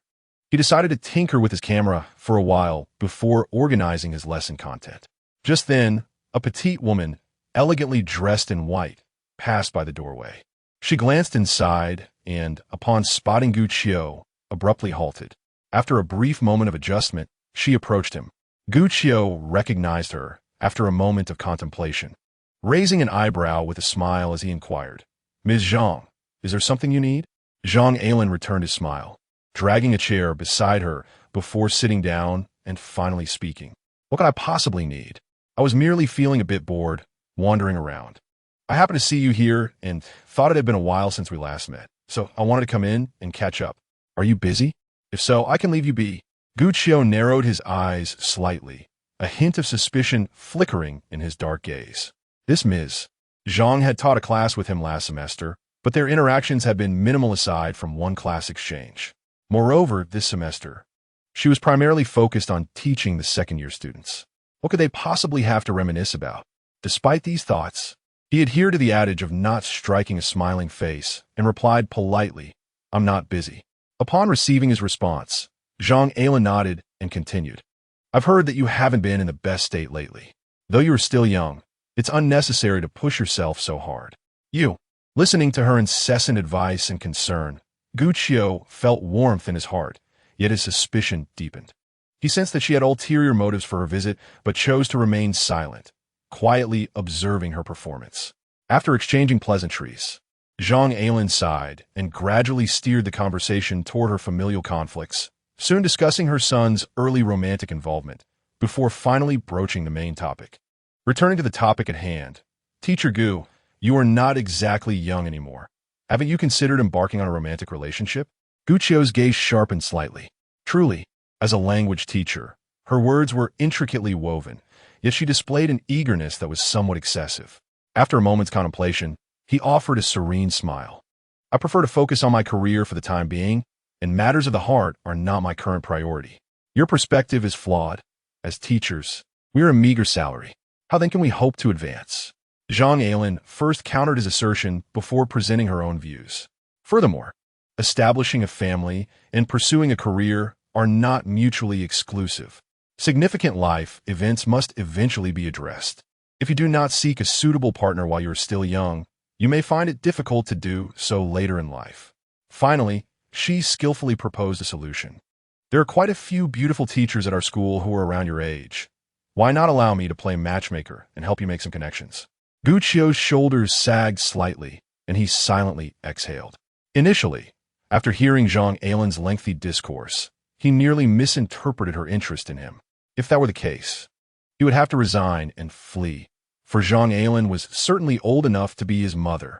However, it is noteworthy that when he heard the phrase about age-appropriate and beautiful teachers, the first name that sprang to his mind was, surprisingly, Qin Zhiyi. Was she the one who had sent this matchmaker? It seemed unlikely. That woman could barely recognize the teachers of the first-year students. How could she possibly be connected to Zhang Ailen? Meanwhile, noticing Gu Qiu's persistent silence, Zhang Ailen hastily added, "You could try getting to know them. It doesn't necessarily mean you must enter into a relationship." Upon hearing this, Gu Qiu collected his thoughts and resolutely shook his head. "No, thank you. I still believe that being alone is quite satisfactory. I appreciate your concern, Teacher Zhang."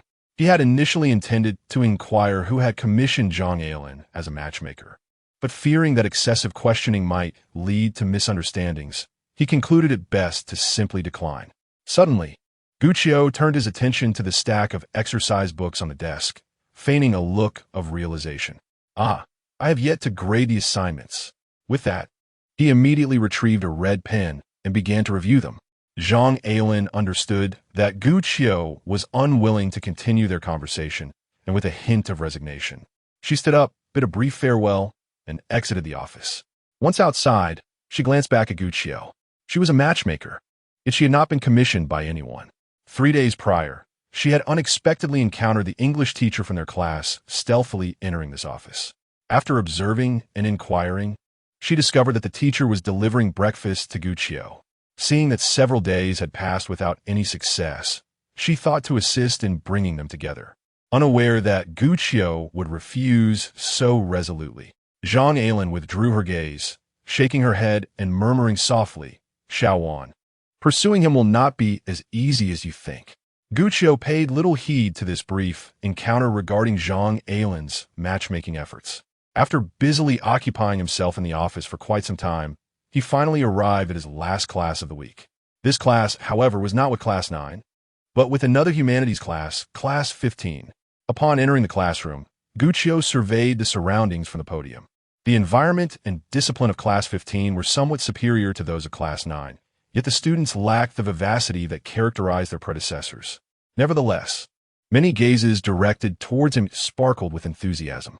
Gu Qiu positioned a sports camera in one corner of the podium, making slight adjustments to ensure it captured his presence without obstructing the student's view.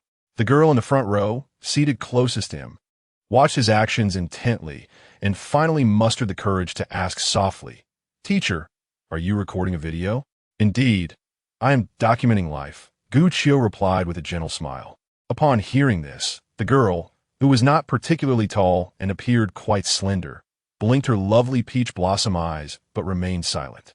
After a brief moment, Gu Qiu completed the pre-class etiquette process and promptly transitioned to the main topic.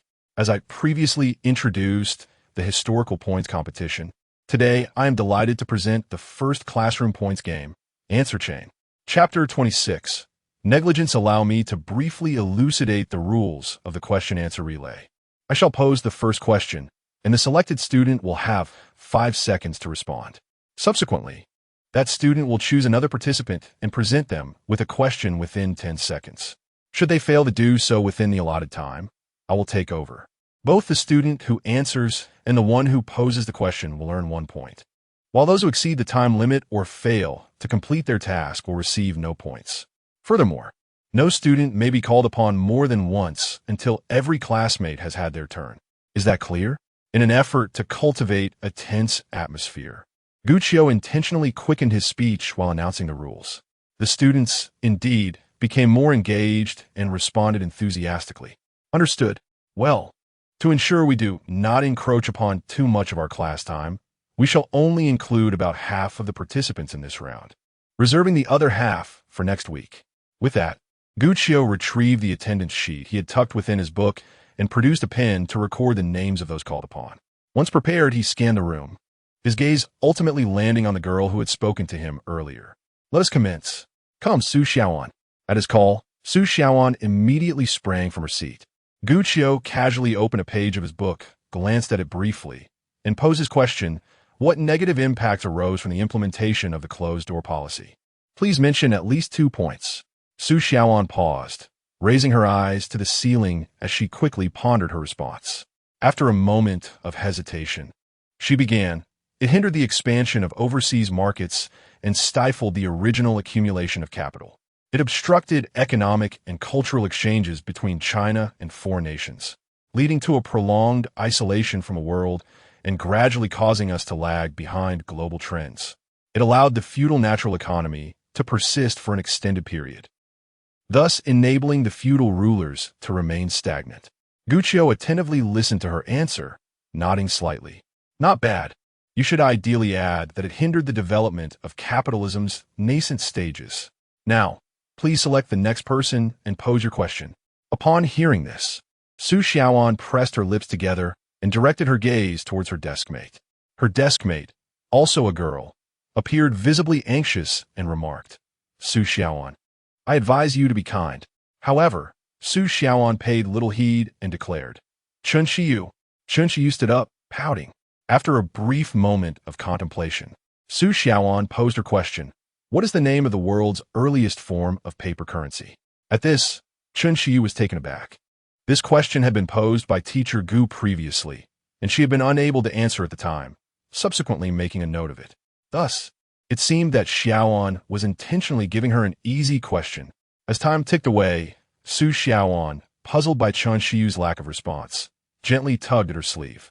Suddenly, Qin Zhiyi snapped back to attention, but before she could utter a word, Gu Qiu interjected, Time's up. Ah, Teacher Gu, you didn't even give a countdown. Qin Zhiyi exclaimed, filled with frustration. Gu Qiu shot a glance at Su Xiaoan and chuckled. Your considerate deskmate deliberately chose such a simple question for you. Yet you couldn't provide an instantaneous answer.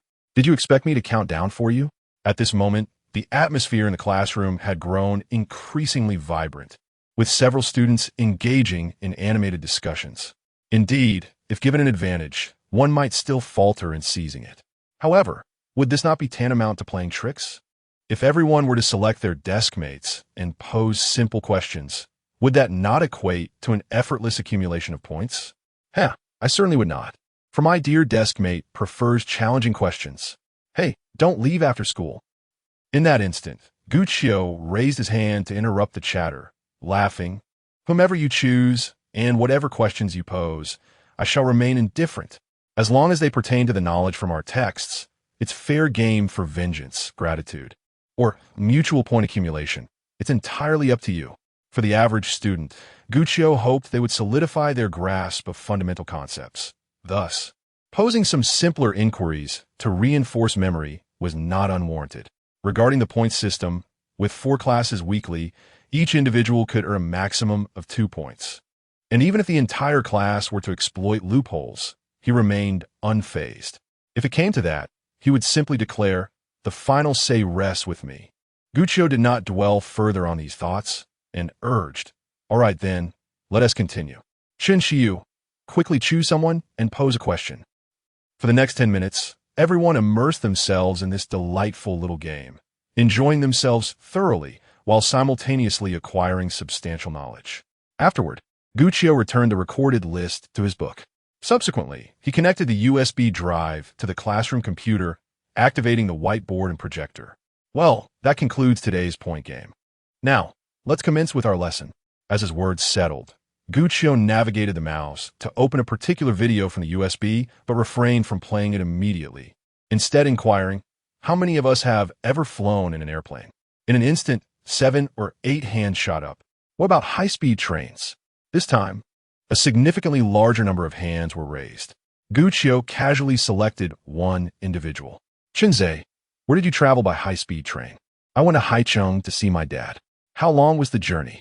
A little over 3 hours, I suppose. Do you know the operational speed of the high-speed train? Around 200 to 300 kilometers per hour, I believe. Following this interactive exchange, Gu Qiu resumed the previously paused video. The content featured a travel vlogger documenting their journey on a high-speed train, departing from Kyoto and traveling southward, showcasing the train's speed and encounters with other high-speed trains along the way. The video, nearly 15 minutes in length, became somewhat tedious in the latter half, so he switched to another video after 3 minutes. The second video was an excerpt from the classics of Huaxia, depicting Su Xiaoke's reactions upon witnessing high-speed trains and airplanes. Once both videos concluded, Gu Qiu leaned on the podium, smiling gently as he asked, "Well, having watched these 2 videos, what are your thoughts?" Suddenly, students began to express their astonishment and engage in discussions. The pace of progress is astonishing. Indeed, I have heard from my mother that in their youth, they would hitch rides on the tractors of others, as public minibuses were a rarity back then. How different it is now, with airplanes, high-speed trains, and automobiles. Even the least fortunate among us possess a small electric scooter at home. If we were to traverse into the future and behold even more astonishing modes of transportation, we might very well find ourselves akin to that old fellow. My companion yearns to return to ancient times, to forge firearms and cannons, to overturn the mundane existence. How amusing, considering you, who cannot even pass a single subject in mathematics or physics, would likely struggle to survive 3 days in the past. Nonsense. I would simply assume the role of a charming and talented poet as the sun illuminates the incense burner where Li Bai stands at the precipice. As the laughter and chatter filled the air, a figure suddenly appeared outside the classroom window. The visitor was a middle-aged man in his 40s, of average build, adorned in a blue checkered shirt. His hair was cropped short, and his round face bore a tense expression, his eyes narrowed and sharp, silently observing the students within the classroom. In an instant, the cacophony of laughter ceased.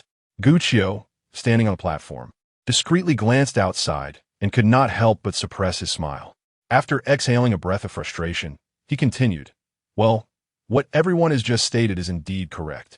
This is also the theme of our lesson today, the advancements in transportation and communication tools." Before long, the class concluded. Gu Qiu returned to his office, took a sip of water, and intended to check if the videos he had recorded were clearer. However, before he could take any action, Cui Jiangwo unexpectedly entered the room. "Qiu, what were you doing in class 15? Gu Qiu appeared bewildered. "Me? I was merely conducting the class as usual. What else could I do?" Cui Jiangwo approached him, his expression serious. "Teacher Yin just spoke to me, claiming that you were neglecting your duties during class." "What?" Chapter 27. A bet on results. Upon hearing Cui Jiangwo's words, Gu Qiu was taken aback. He did not dare to claim the excellence of his teaching abilities. Yet he always maintained a proper attitude and rarely slackened in his duties. His instructional pace was among the forefront of the entire grade. How could one accuse him of negligence? He paused momentarily, then countered, "Brother Cui, are you certain that Teacher Yin is referring to me?" Before Cui Jiangwo could respond, Gu Yin chimed in. "Could there be some misunderstanding? I believe Teacher Gu's classes are quite effective." At that moment, Yin Jingya entered with a stern expression, moving in measured pace. "There is no misunderstanding. This is precisely what I and Teacher Cui have reported. Teacher Gu, I have long stated that our class's foundational skills are lacking. There is no need for you to waste excessive time on textbooks. Simply increase the volume of exercises for the students. Yet, you continue to do as you please. Out of 4 classes a week, only 1 focuses on practice work. While other classes have weekly quizzes, you have never scheduled one. Today was even more egregious. You began the lesson 15 minutes late, only got to the main topic after 20 minutes, and you barely covered 3 pages before the bell rang.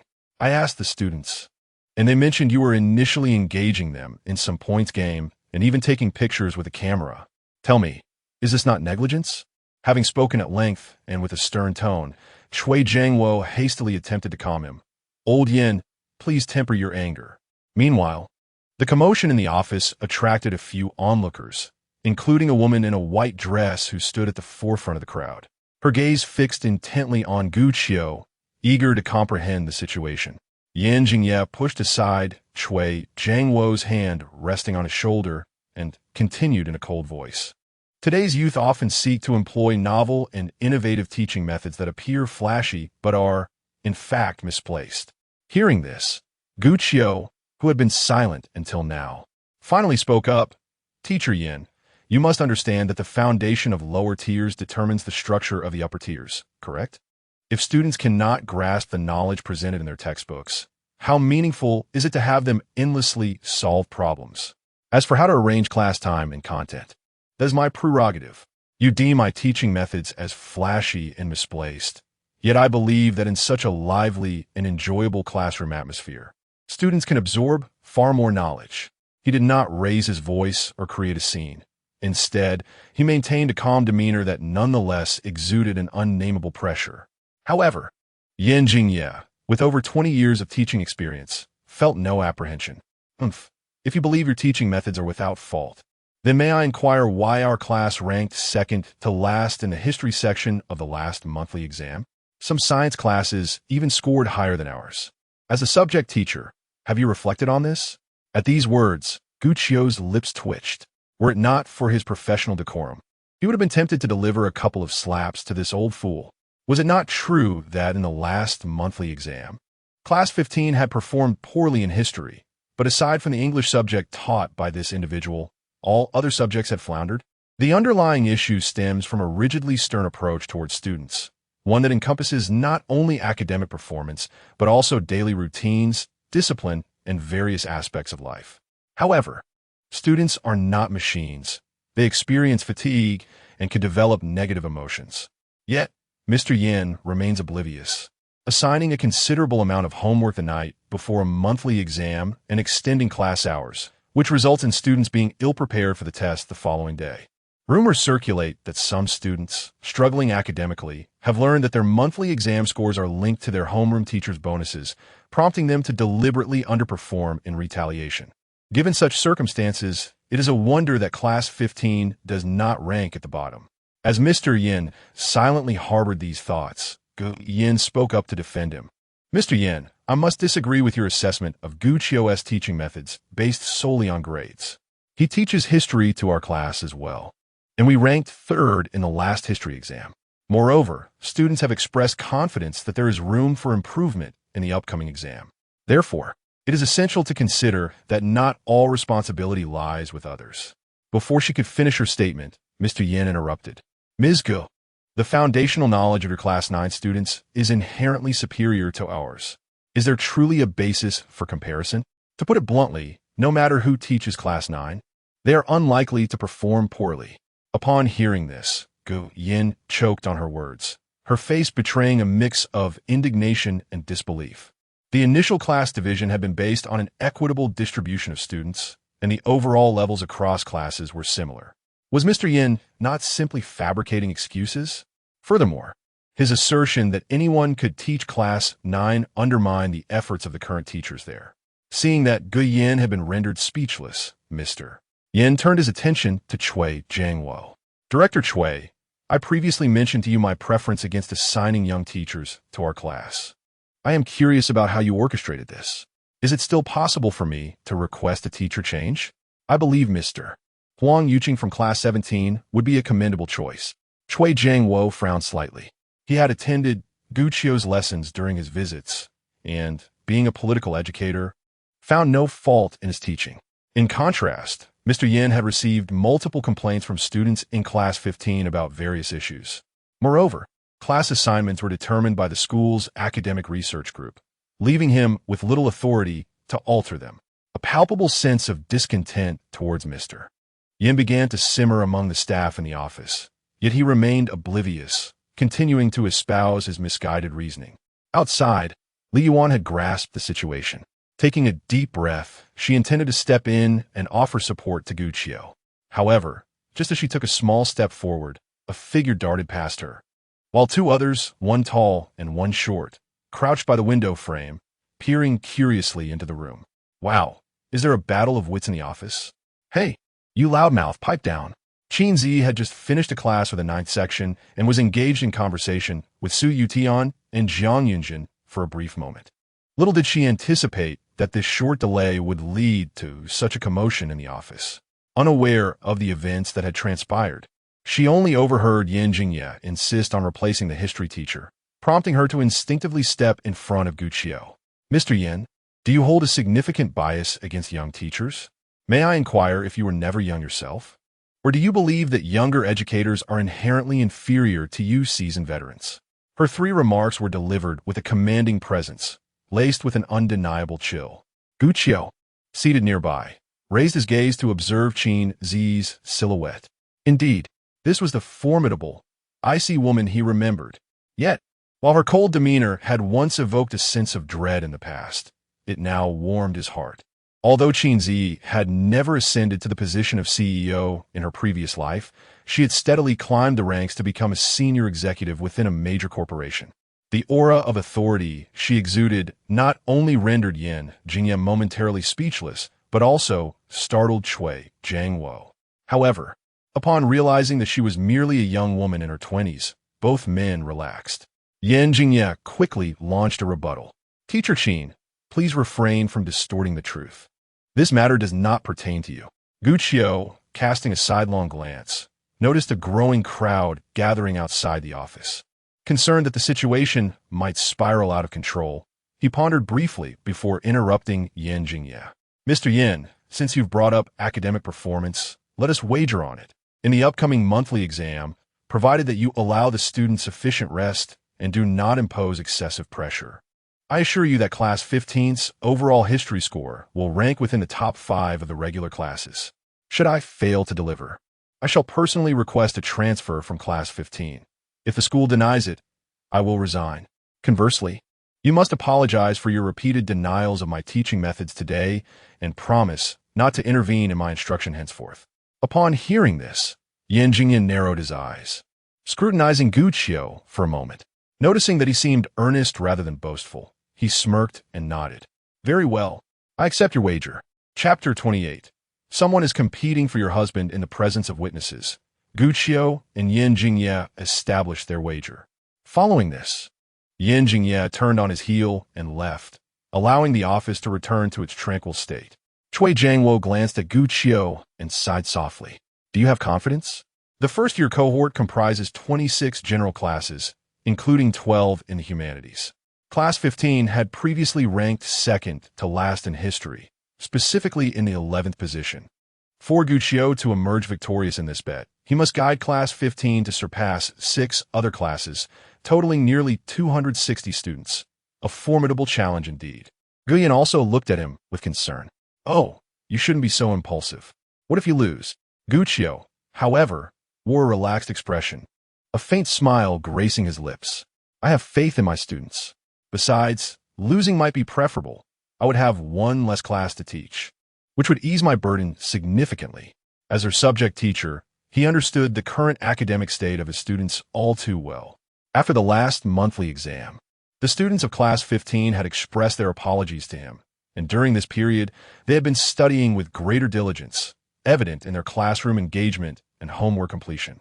Furthermore, he was one of the few teachers who maintained a comparatively light workload for Class 15, fostering a particularly pleasant and harmonious classroom atmosphere.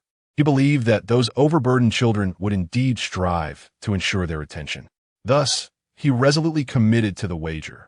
Qin Zhiyi's mood had already improved, her previously cold demeanor now replaced with warmth. She firmly believed that Gu Qiu would prevail. Of course, if he lost, it wouldn't matter. She could simply accompany him in leaving. She returned to her seat, casting a fleeting glance out the window, only to discover that the figure had already dissipated into the bustling crowd. With a slight pout, she thought little of it and instead picked up her phone to message Gu Qiu. Hey, do you still have the appetite for dinner? Shall we reschedule for another day? Gu Qiu quickly replied, I won't let such trivial matters affect me. No need to postpone. After reading the message, Qin Zhiyi chuckled softly and tapped the screen. All right, I'll head back to change clothes and then wait for you in the parking lot. At once, she tidied her desk and picked up her bag. Gu Yin noticed her actions and inquired with a smile. Heading back so early? This isn't like you. Don't you usually stay until school is out? Qin Zhiyi blinked her beautiful eyes and smiled. Today is different. Oh, are you going on a date? Gu Yin teased. Qin Zhiyi raised an eyebrow. Sort of. Meanwhile, Gu Qiu, engrossed in reviewing camera footage, paused abruptly at her response. What nonsense was she spouting? They had agreed on dinner, and now it had morphed into a date? Having spent some time together, Gu Yin could discern Qin Zhiyi's feelings toward Gu Qiu and instinctively cast a glance in his direction, shaking her head with a smile. Then have fun. Hey, Why don't you ask me who I'm going with? With whom? That's a secret. Get out of here. Meanwhile, in Class 9, the school bell had rung for 5 minutes. Yet the final lesson of Friday was taught by Old Goo, and it was highly likely that there would be a meeting to summarize the week's studies. The students, adhering to tradition, were engaged in animated conversation prior to Gu Yan's arrival. Suddenly, Jiang Yunxing and Su Yutian, who had gone to the office with Qin Zhiyi to fetch snacks, burst back into the classroom. The chubby boy boldly stood at the podium and exclaimed, "Damn it! The homeroom teacher of Class 15 has clashed with Old Goo." This proclamation piqued the interest of the entire class. What do you mean, clashed? Have they come to blows? Where? I can't believe someone would dare to lay a hand on Old Goo. Let's go and establish order. The homeroom teacher of Class 15 was known for being rather difficult, constantly tormenting his students. And now he dared to bully Old Goo? Su Yutian, noticing the boys in the back row gearing up to storm out, quickly intervened. After shooting an irritated glare at Jiang Yunxing, she succinctly recounted the information she had just gathered outside the office. However, upon hearing this, the students' emotions flared even more. What nonsense is this? Questioning Old Goo's teaching methods? I've attended his classes for years. There's nothing amiss. It has always been enjoyable and easygoing. Stop talking nonsense. Old Goo is excellent. Perhaps it's time for a certain someone to reflect on their own shortcomings. Over the years, have we improved? Have we been mistreated? Are you out of your mind? But I must say, you do have a point. If Old Goo's methods were flawed, how did we achieve our top rankings? Haven't we heard Teacher Yin say that our foundation is solid, and anyone could teach us? Huh. If that Teacher Yin were to teach me English, I would probably go mad. The chubby boy at the podium, brimming with indignation, slammed his hand on the desk and continued, "Damn it.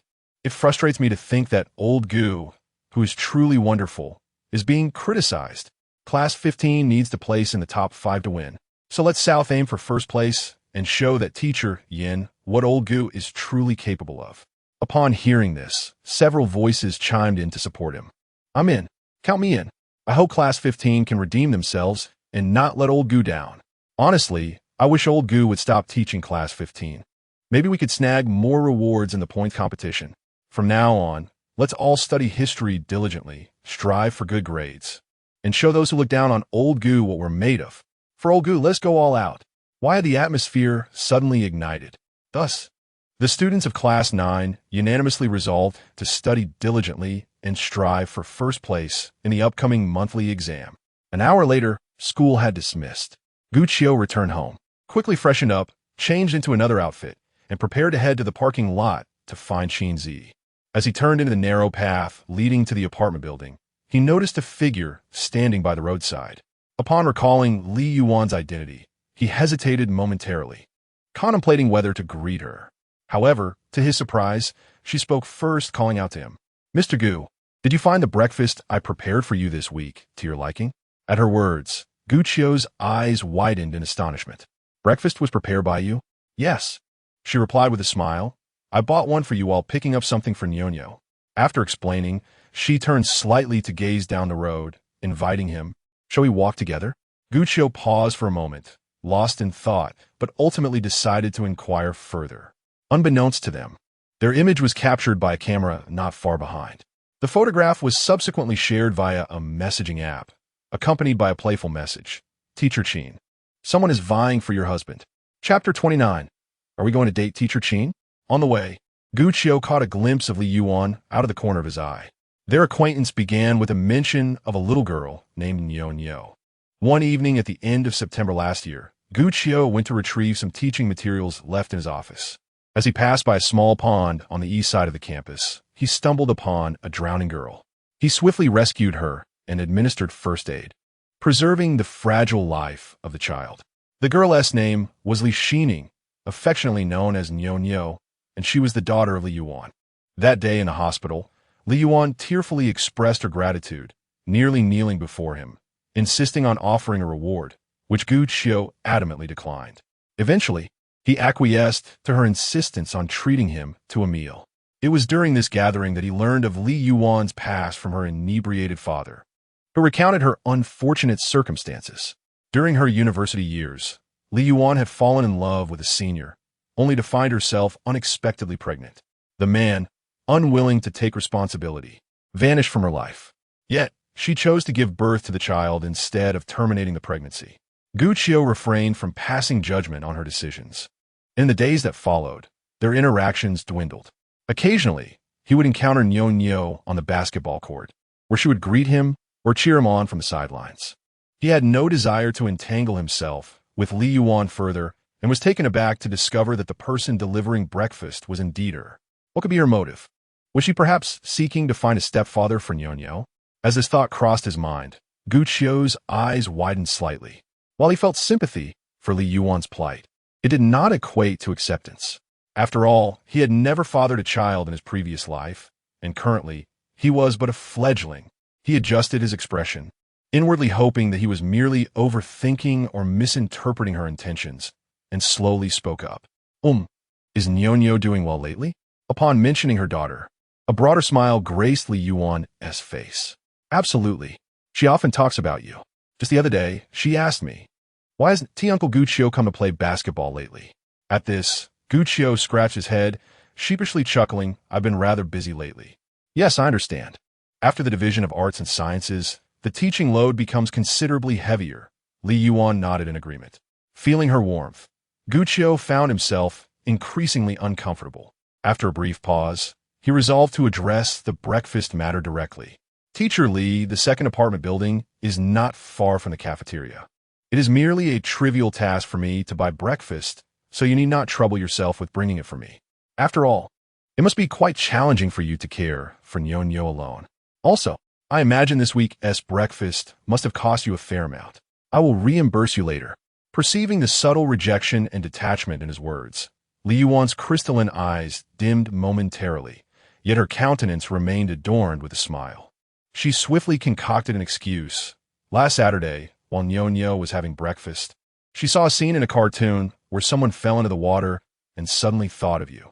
She remarked, breakfast is so delicious. I wonder if Uncle Gu Qiu has had his breakfast. I really want to share mine with him. At the time, I thought little of it.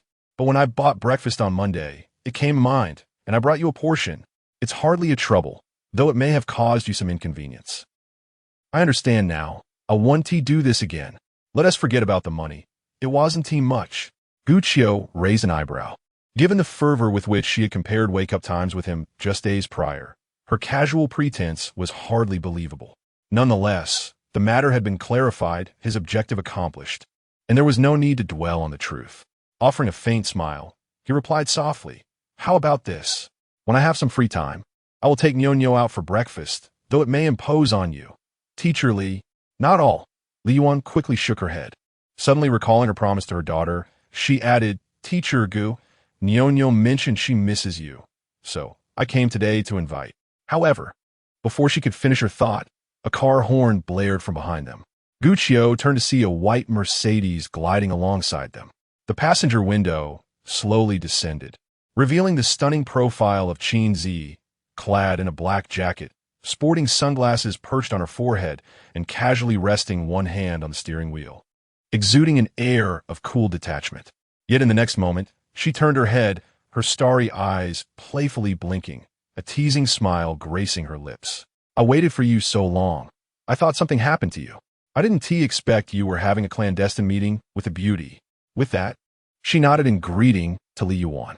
Li Yuan abruptly halted, waving her hands in protest. No, I just happened to run into Teacher Gu. She then turned her gaze back to Gu Qiu. Do you already have plans? Yes, I arranged to have dinner with Teacher Qin. Gu Qiu replied politely, casting an annoyed glance at Qin Zhiyi. They had agreed to meet in the parking lot, yet she had brazenly come out. Although school had been dismissed for some time, he was wary of being spotted, especially by students. Today's wager with Yan Jingye had already embroiled him in a maelstrom of public scrutiny, and he wished to avoid any further scandal. This time, Qin Zhiyi did not shy away. Instead, she raised her chin with a hint of pride. The interplay between them was not lost on Li Yuan, stirring a tumult of emotions within her. At that moment, two figures suddenly dashed out from the side alley. Jiang Yunqing, munching on a snack, wore a mischievous grin. Hey Gu, you changed your outfit right after school. Are you off to a date with Teacher Qin? Where are you headed? Did you bring your ID? Su Yutian stood beside him, winking at Qin Zhiyi in the car. Due to her proximity to the school, she was kept behind by her homeroom teacher to assist in grading papers, which delayed her departure. Unexpectedly, she encountered Mr. Gu with an unfamiliar female teacher as they walked together. As the foremost fervent supporter of the autumn-themed couple, she could not tolerate the existence of a third party. Thus, she captured a photograph and sent it to Qin Zhiyi, while discreetly contacting Jiang Yunqing to follow them from behind. With the main character present, they certainly had to emerge to maintain order. Upon hearing Jiang Yunqing's bold inquiry, Gu Qiu felt a slight flush of embarrassment and then retorted angrily. "You have quite the audacity to jest with a teacher. Clearly, you are too idle. I am assigning you 5 additional exercises and a new set of papers due for submission during Sunday evening study. If you fail to achieve a score above 80, just wait and see how I will deal with you." As soon as these words were uttered, Jiang Yunqing fell silent. Noticing Gu Qiu's unwavering gaze, he hesitated momentarily before pulling Su Yutian along to leave. After they had run a short distance, Su Yutian suddenly turned around and shouted, "Old Gu, Sister Z, have fun. You also have 5 more papers." What did you say, old Gu?" I couldn't hear clearly. Watching the two retreating figures, Gu Qiu shook his head in mild melancholy. That mischievous girl. With the atmosphere returning to calm, Li Yuan withdrew her gaze from Qin Zhiyi and remarked, "Since that is the case, I shall not disturb you any further. Enjoy yourselves."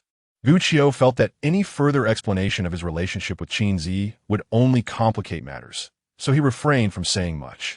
However, he recalled that Li Yuan seemed to have more to say earlier. "Teacher Li, what were you saying about Nyonyo?" Li Yuan forced a smile and replied, "Oh, it's nothing. She asked me to convey to you that next time you play basketball, she will come and cheer for you." Gu Qiu nodded. "Once this busy period passes, I will go." "All right." After a simple agreement, Gu Qiu, fearing another encounter with others, hurriedly opened the passenger door and slipped inside. Qin Zhiyi had already learned from Gu Qiu how to address him, a satisfied expression gracing her features as she bid farewell with a smile. "Teacher Li, goodbye." "Goodbye." Chapter 30. I can also give birth. Li Yuan gazed at the departing Mercedes until only the taillights remained in her view. Subsequently, she turned at the intersection, heading towards the direction of apartment building number 3. Yet, she had scarcely walked far when the memories of her recent encounter with Qin Zhiyi outside the office, the latter's protective stance over Gu Qiu in the afternoon, and the interaction between Gu Qiu and herself replayed in her mind, prompting her to murmur softly. It appears that morning's meeting was not merely a coincidence. Today, in the office, you were oblivious to the happenings, yet the moment you witnessed him being challenged, you unhesitatingly stepped forward. Beautiful, decisive in love, courageous, and possessing a strong sense of possessiveness. It's no wonder Gu Qiu treats you with such distinction. If I were a man, I too would undoubtedly be entranced by you. Amusingly, just moments ago, I found myself feeling like an intruder in someone else's romance. But perhaps that merely affirms that you two are indeed the perfect pair. Alas, it seems my destiny is forever intertwined with solitude and love. I should refrain from such futile endeavors. Unbeknownst to her, Li Yuan had already arrived at the base of apartment building number 3. At that moment, a little girl with 2 braided pigtails, adorably cute, stood at the stairway, peering outside. Upon spotting Li Yuan, her face lit up, and she scampered over to greet her. "Mama!" Hearing her daughter's call, Li Yuan swiftly retracted her thoughts. As the little girl reached her, Li Yuan crouched down to embrace her. "Nyonyo, weren't you supposed to wait at home for Mama?" Pouting, Li Xining giggled, "But Nyonyo hasn't seen Mama for 2 hours. Nyonyo missed Mama, and besides, Uncle Gu Qiu is coming too, so Nyonyo wanted to come down and welcome you." After saying this, she tilted her head to glance behind Li Yuan, yet was disappointed not to see any other figures, prompting her confusion. "Mama, where is Uncle Gu Qiu?" Li Yuan gently explained, "From now on, you should call her Brother Gu Qiu. He has some matters to attend to today and cannot come, but he promised to visit Nyonyo in 2 days."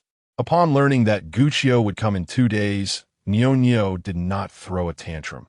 However, she was perplexed by her mother's earlier statement. Weren't we always calling him uncle before? Why must we call him brother now? Li Yuan raised an eyebrow, pondered for a moment, and elucidated. because brother sounds younger than uncle, and if you call Guccio brother, he will be very happy. When he is happy, he will come to play with Nyo more often.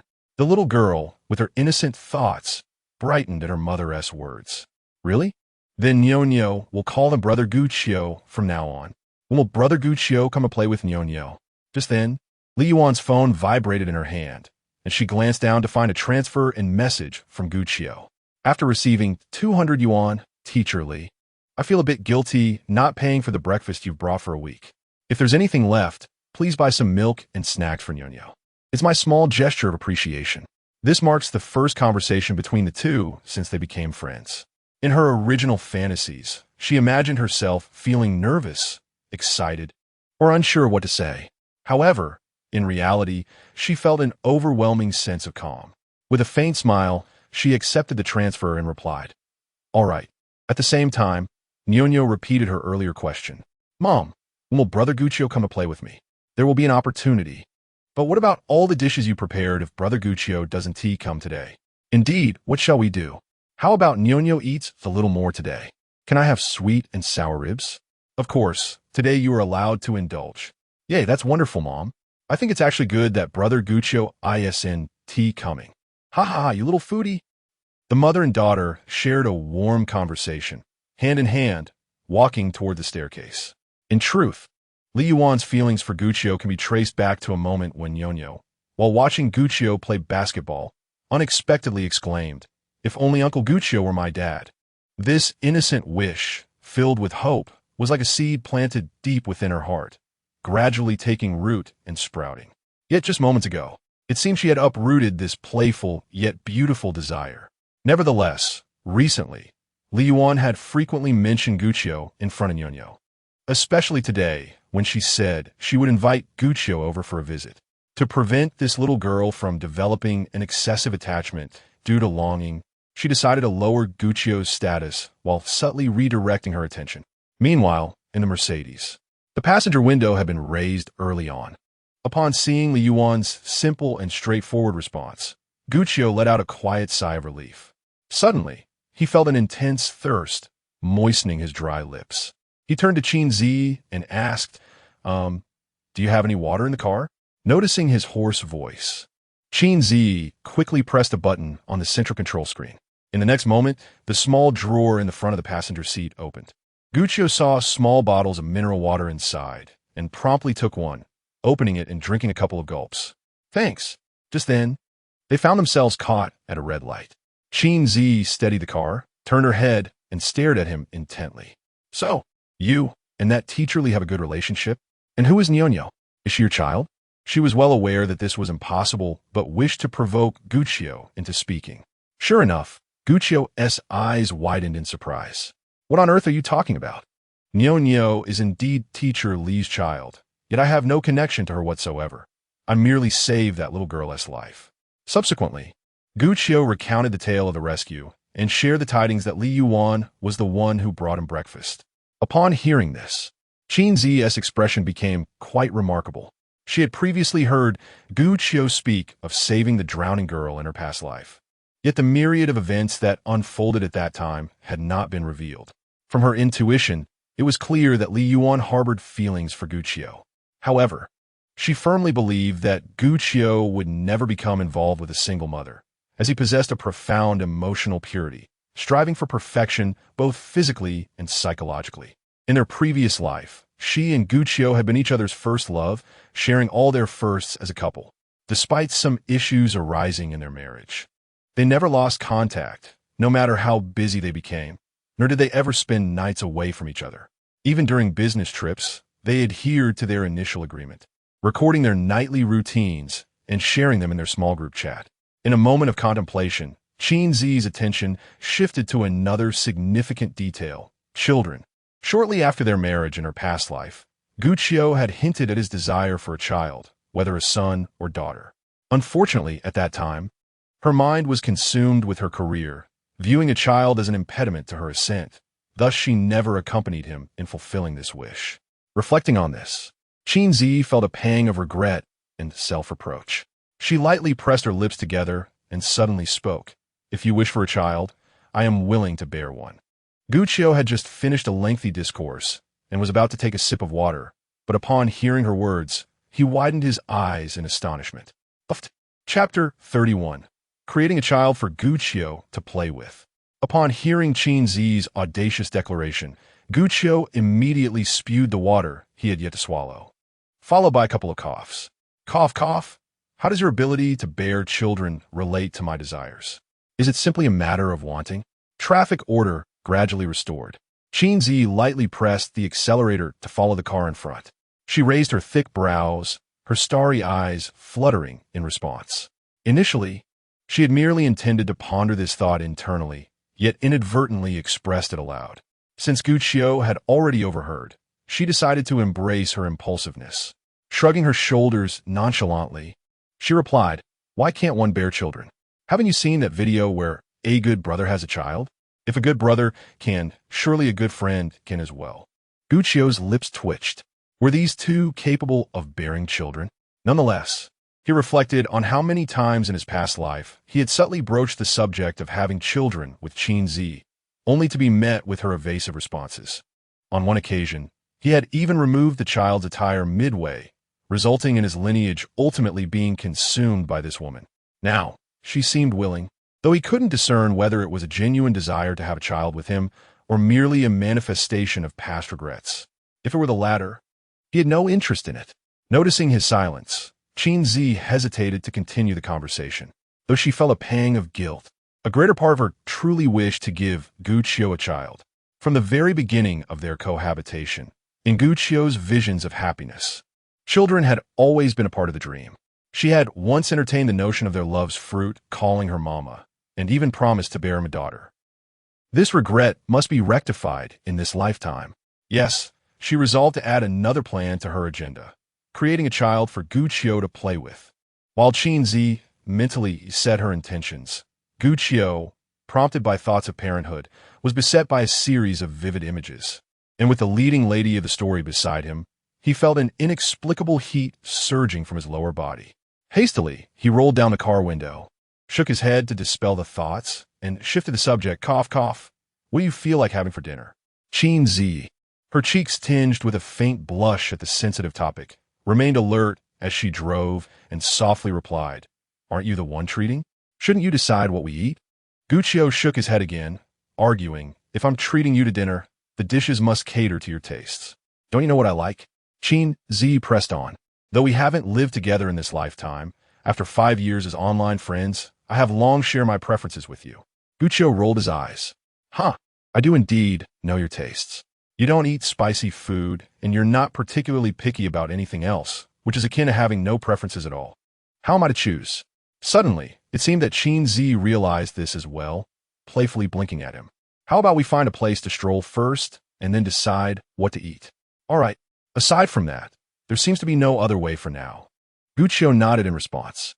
Subsequently, Qin Zhiyi casually remarked, "It's much better in Hangzhou. When unsure of what to eat, one can simply indulge in KFC." Upon hearing this, Guqiu suddenly recalled their previous lives in that city, mockingly dubbed a culinary desert by netizens, where they often found themselves at a loss for dining options and would end up ordering KFC takeout, avoiding the hassle of indecision and the need to venture out.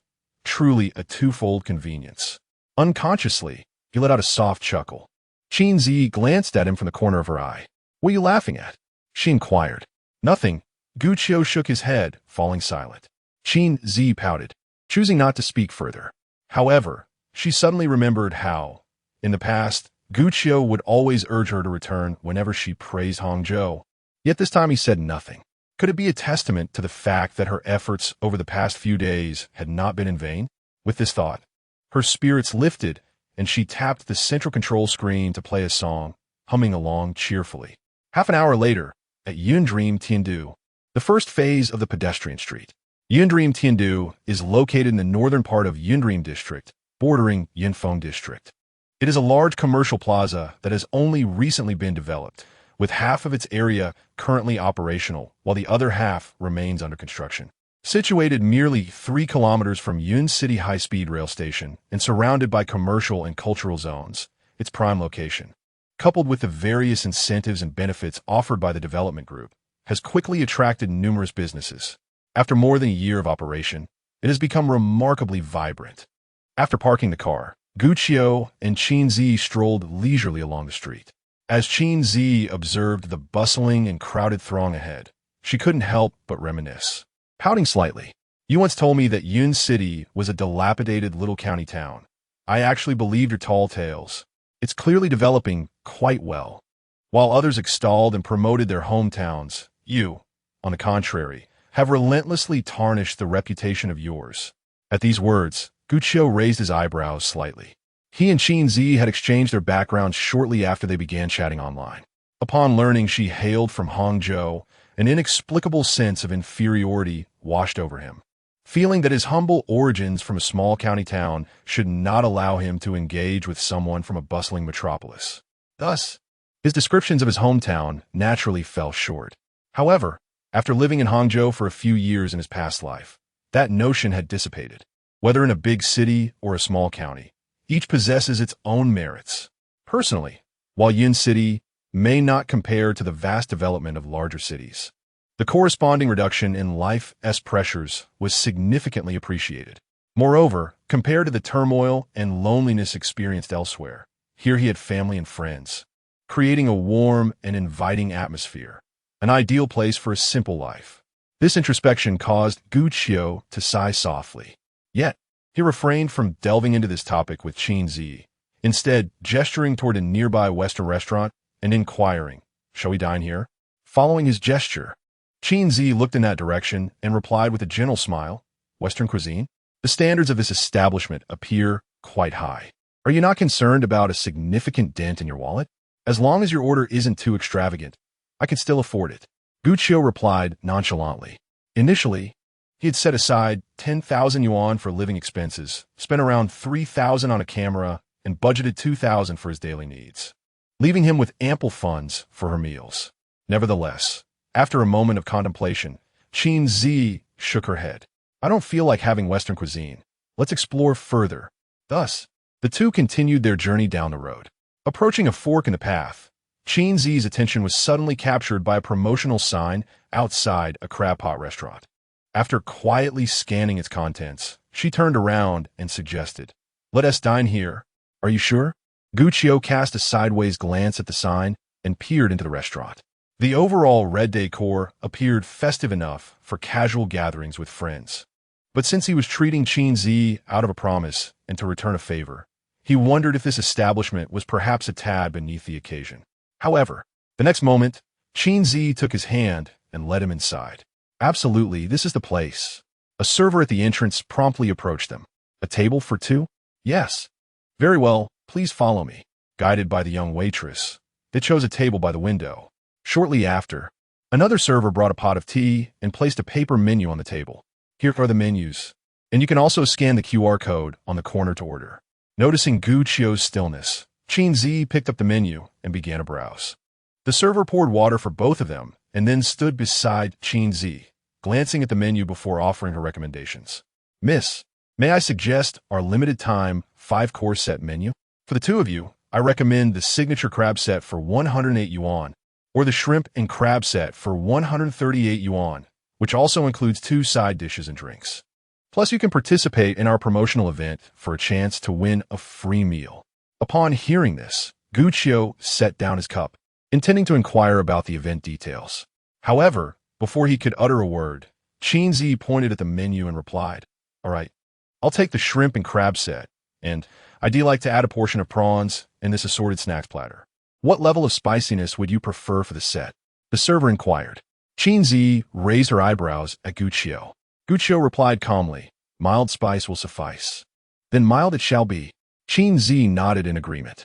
"Very well, please hold on for a moment." The server noted down the order, took the menu, and departed. Guqi hesitated. Qin Zhiyi blinked her bright eyes. "What's wrong?" Guqiu had intended to ask if the menu mentioned details about the promotions, but he reconsidered, thinking it might seem too frugal to inquire about discounts while treating her, so he shook his head. "It's nothing." Chapter 32. What is this? A moment later, the waiter served a pot brimming with succulent crab and meat, along with 2 complimentary side dishes and beverages. as well as a small platter of snacks ordered by Qin Zhiyi. "Here are your dishes, esteemed guests," the waiter announced. "The rice is available at that table, unlimited. Would you like me to serve some for you?" Guqiu replied with a gentle smile. "We can manage on our own." "Very well. I wish you both a delightful meal." With that, the waiter turned and departed. Guqiu glanced at the dishes and nodded slightly. The presentation is quite appealing. "I wonder how it tastes." Just as he intended to pick up his chopsticks, Qin Zhiyi halted him by raising her phone. "Wait a moment. I need to take a picture." Qin Zhiyi opened her camera, holding it high above the table, continuously adjusting the arrangement of the dishes. However, after much effort, she could not capture a satisfactory photo and, feeling disheartened, sat down. Suddenly, she recalled her self-taught photography days, where others would effortlessly capture breathtaking landscapes, while her own shots appeared mundane. Her instructor had even advised her to first cultivate an eye for beauty and appreciation. As this thought crossed her mind, Qin Zhiyi instinctively stole a glance at Guqiu. He always managed to arrange their home beautifully, and the photos he shared on social media were visually stunning. Even the few travel photos from her past life were taken by him. Surely, he possesses this talent. Being lifelong partners, Guqiu was well aware of Qin Zhiyi's photography skills and happened to catch her gaze. After a brief pause, he set down his chopsticks and extended his hand. "Hand me your phone." "Oh." Qin Zhiyi took a moment to respond, quickly passing her phone to him. Guqiu stood up, observing the table for a moment before formulating an idea. He arranged the beverages to one side and positioned the other items on the opposite side of the pot. Yet, sensing something was still amiss, he fetched 2 bowls of rice. After a few minor adjustments and utilizing the warm light from the restaurant's corner, he pressed the shutter button. What emerged was a photo that radiated abundance and warmth, infused with a sense of homeliness. After admiring it for a few moments, he changed angles and captured several more shots.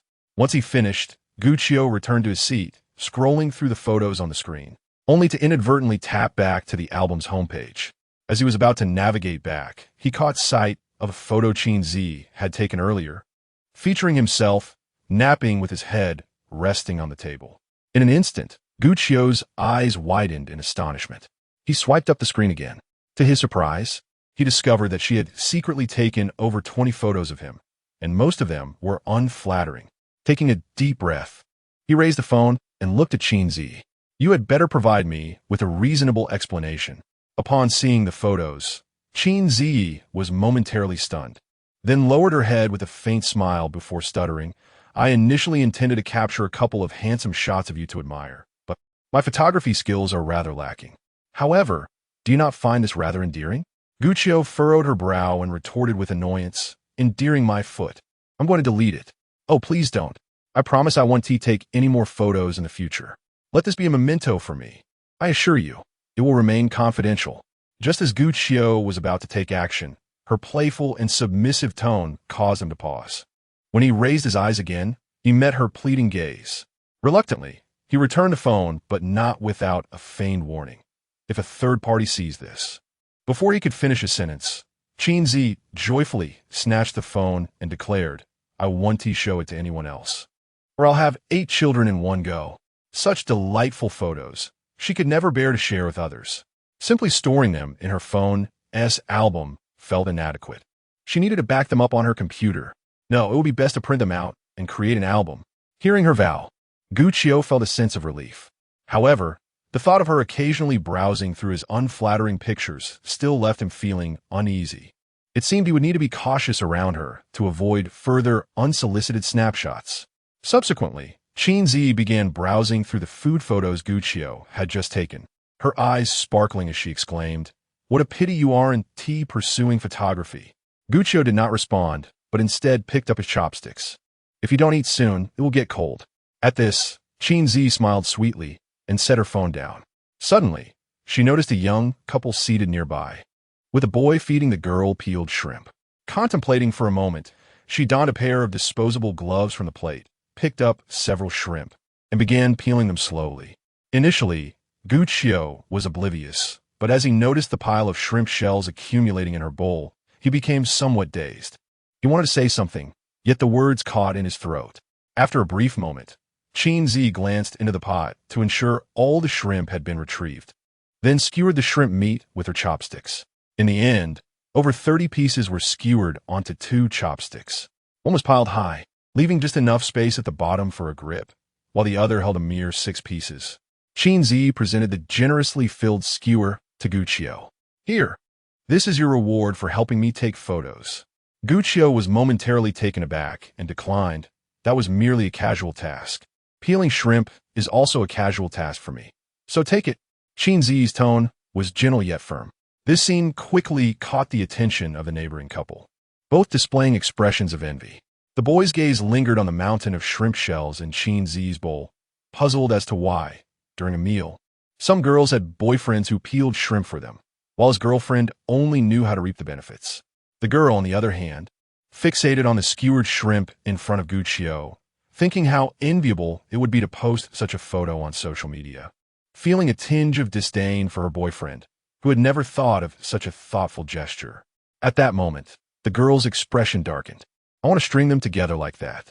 The boy, internally convincing himself to give his girlfriend more time, believed she would eventually reciprocate his affections. However, upon hearing her words, the fantasies in his mind dissipated instantly. Yet he suppressed his frustration and gently said, "Jiao Jiao, we hardly have any shrimp left. Moreover, have you noticed that the shrimp skewers were prepared by that girl?" Unexpectedly, his simple remarks ignited a firestorm within the girl. "Heh, Zhang Jian, what do you mean?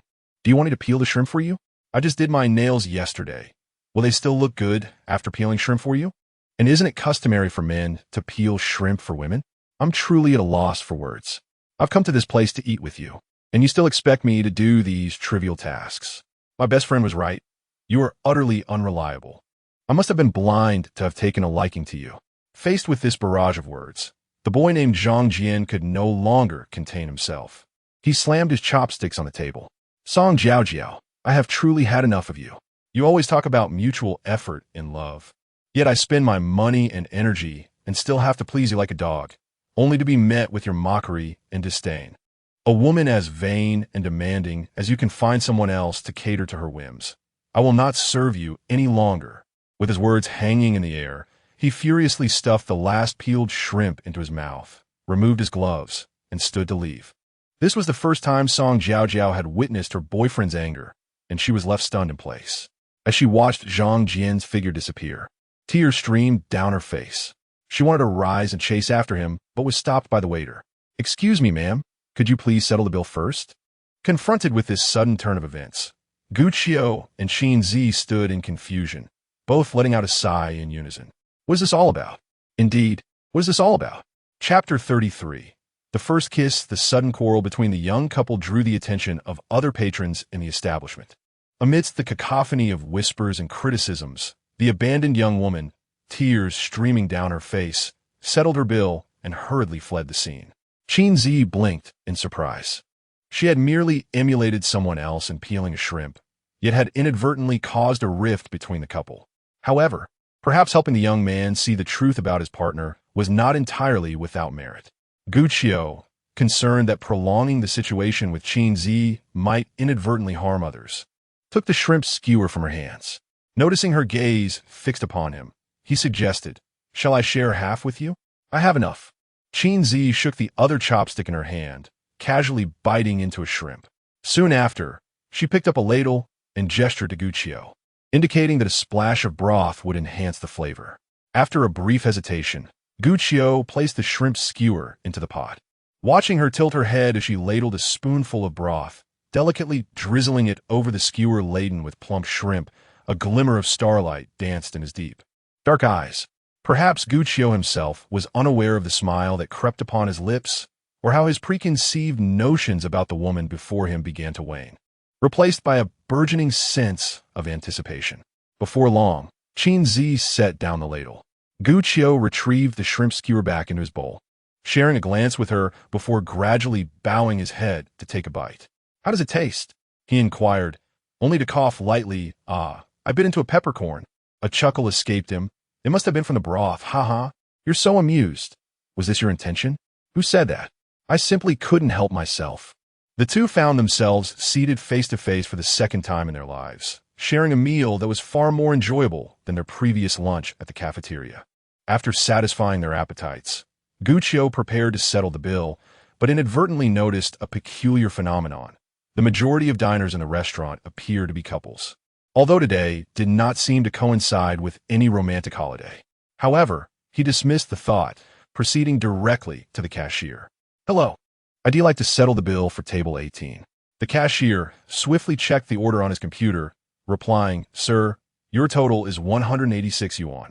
He then glanced up, noticing Qin Zhiyi beside him, and added, "Currently, we are celebrating both the grand opening of our establishment and the 10th wedding anniversary of our owners. If you're interested, you may want to check our promotional activities. Participation grants a 10% discount, and you could even win a complimentary meal." Guccio, intrigued by the promotional details, felt a jolt of surprise at the mention of romance. He turned his gaze toward the activity poster pointed out by the cashier. "In celebration of our grand opening." The promotional details are as follows. Newlyweds on their wedding day may present their marriage certificate to receive a complimentary classic crab pot valued at 99 yuan. Other couples may complete a kissing challenge to earn corresponding discounts or complimentary meals. Complete a kiss and enjoy a 10% discount. Kiss for 1 minute to receive a 20% discount. Kiss for 3 minutes to enjoy a 40% discount. As Guccio swiftly perused the promotional details, his lips twitched in disbelief. At last, he comprehended the reason behind the multitude of couples frequenting the establishment. However, he could not fathom which eccentric mind had conceived such a ludicrous campaign to compel individuals to kiss in public, a spectacle many might prefer to forego rather than risk such embarrassment. Yet, in the next instant, he noticed a couple at the corner of the counter, engrossed in each other's embrace, seemingly oblivious to the world around them. They had been at it for 7 minutes, aiming for their free meal, as the cashier casually explained. Guccio shook his head in bewilderment. 10 minutes of such intimacy? Surely, suffocation would ensue. Without further ado, he retrieved his phone and addressed Qin Zhiyi. "Let us proceed as normal." Guccio intended to suggest they simply pay, but before he could finish his thought, Qin Zhiyi leaned in abruptly, planting a fleeting kiss upon his lips. This moment was captured on film by a nearby staff member tasked with recording the event. Qin Zhiyi's cheeks flushed crimson as she averted her gaze from Guccio, turning instead to the cashier to inquire, "Is this acceptable?" "Certainly. That will be 186. Discounted to 167. Just give me 167 and scan here." The cashier, taken by the couple's striking appearance and their lack of the usual crassness exhibited by other pairs, responded with a courteous demeanor. Guccio found his first kiss unceremoniously snatched away, leaving him in a daze as he scanned to complete the payment and followed Qin Zhiyi out of the shop. As they walked along the street, it was not until he caught sight of her sly grin, as though her scheme had succeeded, that he snapped back to reality. "You were aware of the promotion all along, weren't you? You deliberately led me into this establishment." Had he known to glance towards the cashier upon entering? Had he thought to clarify with the staff while ordering? Had he simply paid without looking at Qin Zhiyi? Alas, such foresight was lacking. Guccio felt tears of frustration welling up, exclaiming, "That was my first kiss." Qin Zhiyi halted, playfully hooking her finger around his sleeve, her voice softening. "It was my first kiss too."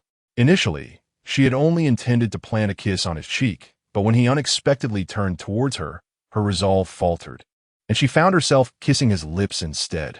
Noticing Guccio's lack of response, she tilted her head, her eyes sparkling, and added, "Please don't be angry.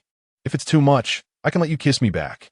With that, she disregarded the bustling crowd around them, raised her chin, pursed her lips, and closed her eyes, presenting herself as if for the taking. Guccio glared at Qin Zhiyi. He wished to be angry, yet for reasons unknown, his irritation eluded him, leaving him somewhat vexed. With a sigh, he gently shrugged off her hand and continued walking ahead. In that moment, Qin Zhiyi's heart fluttered, her expression turning anxious. In her past life, whenever conflicts arose between her and Guccio, they would communicate, argue, or even engage in a cold war. Yet, these actions were undeniably infused with emotions, except for the solitary instance when Guccio broached the subject of divorce. That evening, he uttered those 6 words, "Let's end this here," in the most unadorned tone. His voice carried an air of exhaustion, sadness, disappointment, and even despair. Each recollection of that moment resonated with her, evoking the sensation of Gu Qiu gradually distancing himself from her. Helpless in confronting this reality, she found the experience profoundly unsettling and terrifying. At this moment, Gu Qiu turned away without uttering a word, once again engendering that same disquiet within her. Qin Zhiyi's body trembled, her shadow elongated by the slanting light. She forgot to breathe, shutting out the cacophony surrounding her, as if concentrating all her senses on her eyes. Fortunately, after her gaze darted through the throngs of people, she successfully pinpointed Gu Qiu's location and promptly pursued him. Thus, they navigated through the bustling crowd, one trailing the other. Time passed without her notice until Gu Qiu slowed his pace and couldn't help but glance back. Yet, that fleeting glance revealed a sight more astonishing than the sensation of losing one's first kiss. Qin Zhiyi's once cool complexion was marked by two conspicuous tear streaks, with fresh tears continuing to cascade down her cheeks. In his mind, Qin Zhiyi was resilient and aloof, never one to shed tears lightly. The last time he witnessed her in such a state was on their wedding day. What had transpired today? Momentarily stunned, he quickly retraced his steps to stand before her. "You're still crying? It's as if I forcibly kissed you." Though his words were laced with sarcasm, his tone was gentle. Suddenly, Qin Zhiyi threw herself into his embrace. "I'm sorry. I realize my mistakes. Please don't abandon me." Her abrupt movement caused Gu Qiu to stiffen momentarily. After taking a deep breath, he gently patted her back twice and reassured her, "When did I ever say I would leave you? It's quite a distance from here to school. I'm counting on you to take me back." At his words, Qin Zhiyi gradually lifted her head. Her appearance resembled that of a forlorn little creature, pouting as she asked, "Really? Then why did you walk away so quickly?" Gu Qiu found himself momentarily at a loss for words, uncertain of the reason behind his actions. Perhaps it was a matter of pride or a gamble to see if she would chase after him. After pondering fruitlessly, he adopted an innocent tone. "If I said I was merely digesting my meal, would you believe me?"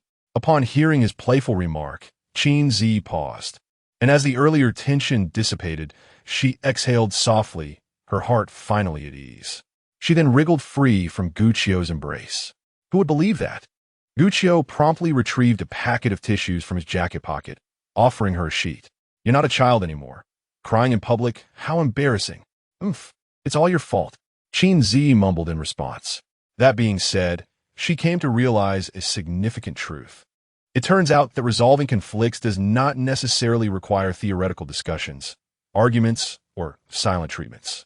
Sometimes, all it takes is to lower one's pride, and, fortuitously, the other party is willing to extend a helping hand. This approach is not only swift and effective, but also preserves the emotional bond, even enhancing it. In hindsight, she felt foolish for having hurt the one she loved most in her previous life over something as trivial as pride. Fortunately, she recognized this early in this lifetime. Having cried so openly before him today, she felt unburdened. In the future, should conflicts arise, she would first resort to playful charm, soften her stance, and humbly admit her fault. If that fails to appease him, she would then consider other alternatives. After a moment of contemplation, Qin Zhiyi wiped away her tears, only to suddenly notice an elderly gentleman selling balloons by the roadside. Sniffling, she pointed toward him. "Gu Qiu, I want a balloon. Are you really treating yourself like a child?" "Regardless, I want one." All right, I'll buy you one." Qin Zhiyi's childishness intrigued Gu Qiu, who found her stubborn yet endearing. Unable to resist her charm, he acquiesced. At that moment, the balloon seller had just finished attending to two children and, seeing the couple approach, smiled and asked, "Little girl, which one do you like?" Having been in the business for so long, he was well aware that young couples often bought balloons primarily for the girl's delight. Without hesitation, Qin Zhiyi looked up and selected a tricolored parrot balloon after a brief deliberation. This one. Yes. All right, let me get it for you." Standing beside her, Gu Qiu regarded the rather juvenile and poorly coordinated colors of the parrot balloon, finding it increasingly unattractive. With a slight pout, he remarked, "Your taste is truly unmatched. There's so many beautiful choices, and you pick this ugly one." Qin Zhiyi shot him a sidelong glare. I think it's quite cute. Moreover, no one will buy this.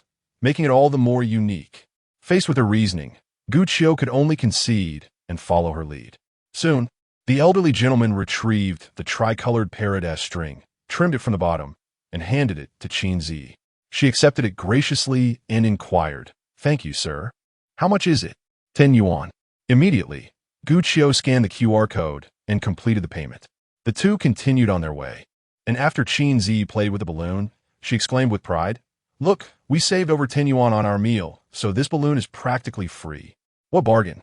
A bargain indeed. Guccio rolled his eyes. Her statement made it seem as though his first kiss was only worth a mere 10 yuan. And to exchange it for such an unsightly object felt increasingly regrettable. Just as he was lost in thought, Qin Zhiyi suddenly halted him, her starry eyes shimmering as she tugged at the balloon. "It may not be worth much, but what about my first kiss?" Guccio froze, feeling the intensity of her gaze quicken his breath, and he instinctively swallowed hard. However, he quickly regained his composure, turned his head aside, and continued walking. It was getting late. They should move along before it was time to return.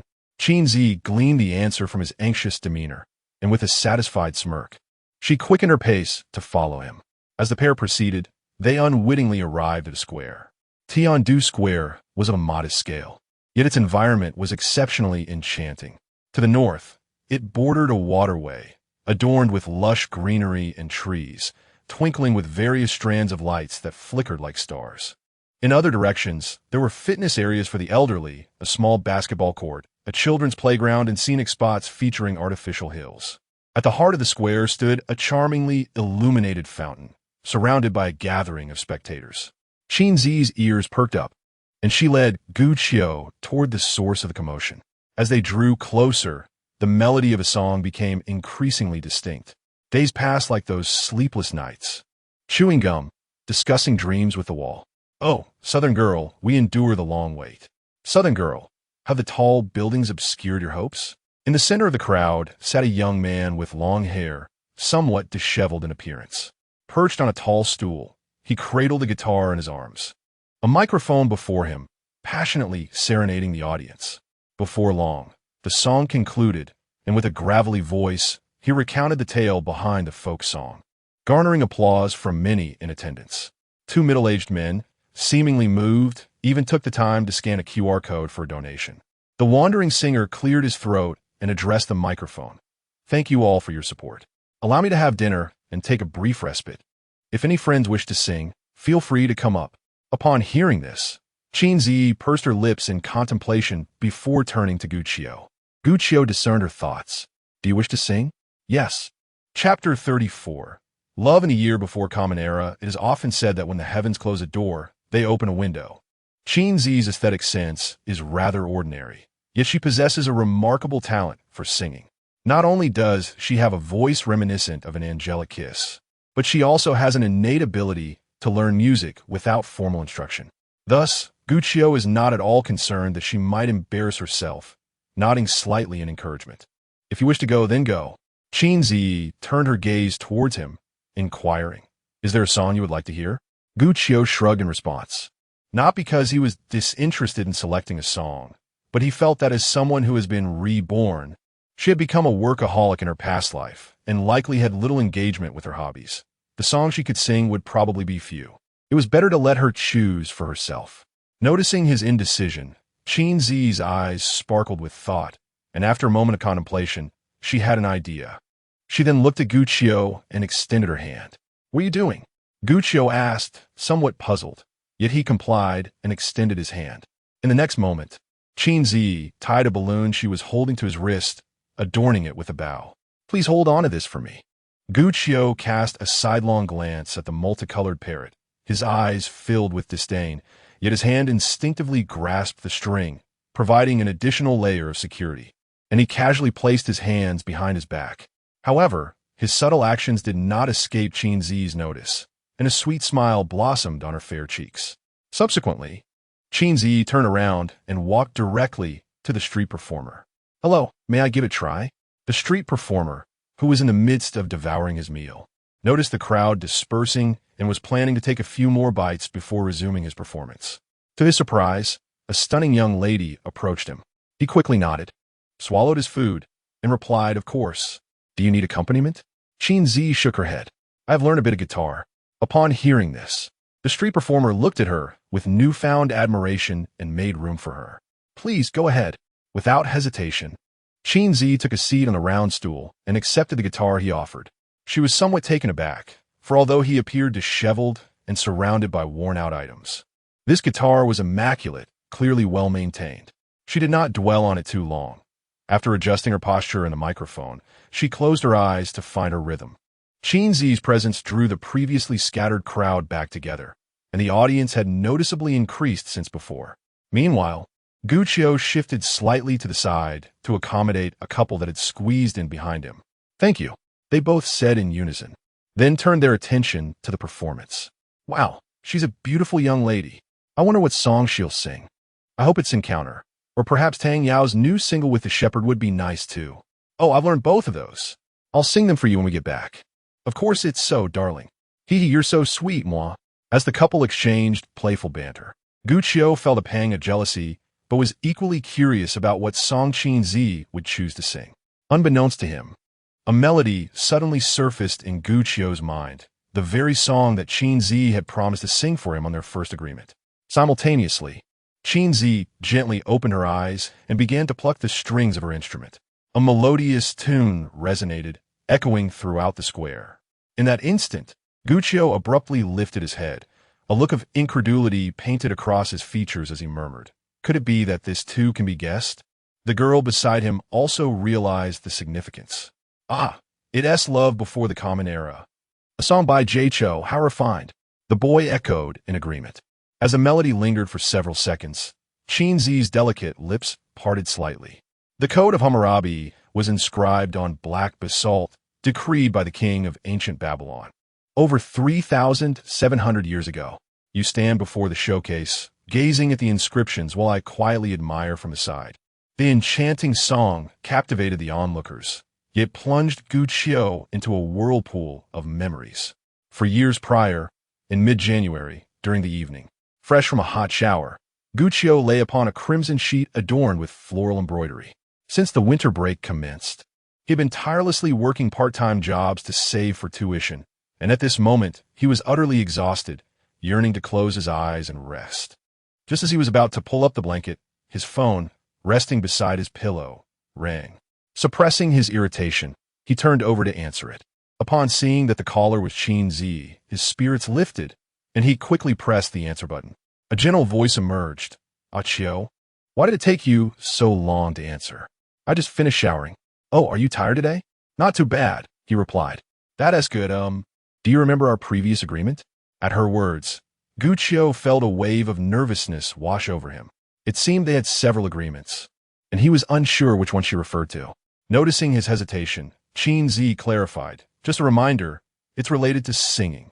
In an instant, realization dawned on Guqiu. Over 2 weeks ago, after learning that his favorite singer was Jay Cho, Qin Zhiyi had asked him to select a song for her to practice and sing for him. He had chosen Love Before the Common Era, and under her persistent persuasion, had promised to video call her to listen to her sing. As days passed without her mentioning it, he assumed she had forgotten, only to discover that she had been secretly practicing. However, he was not yet prepared for a video call with her. Noticing his silence, Qin Zhiyi's voice carried a hint of disappointment. "Are you trying to back out? But you promised you wouldn't deceive me." Guqiu lowered his gaze, responding softly, I don't look good." Although they had known each other for merely 6 months, their conversations had forged a deep connection, teetering on the edge of intimacy and ambiguity.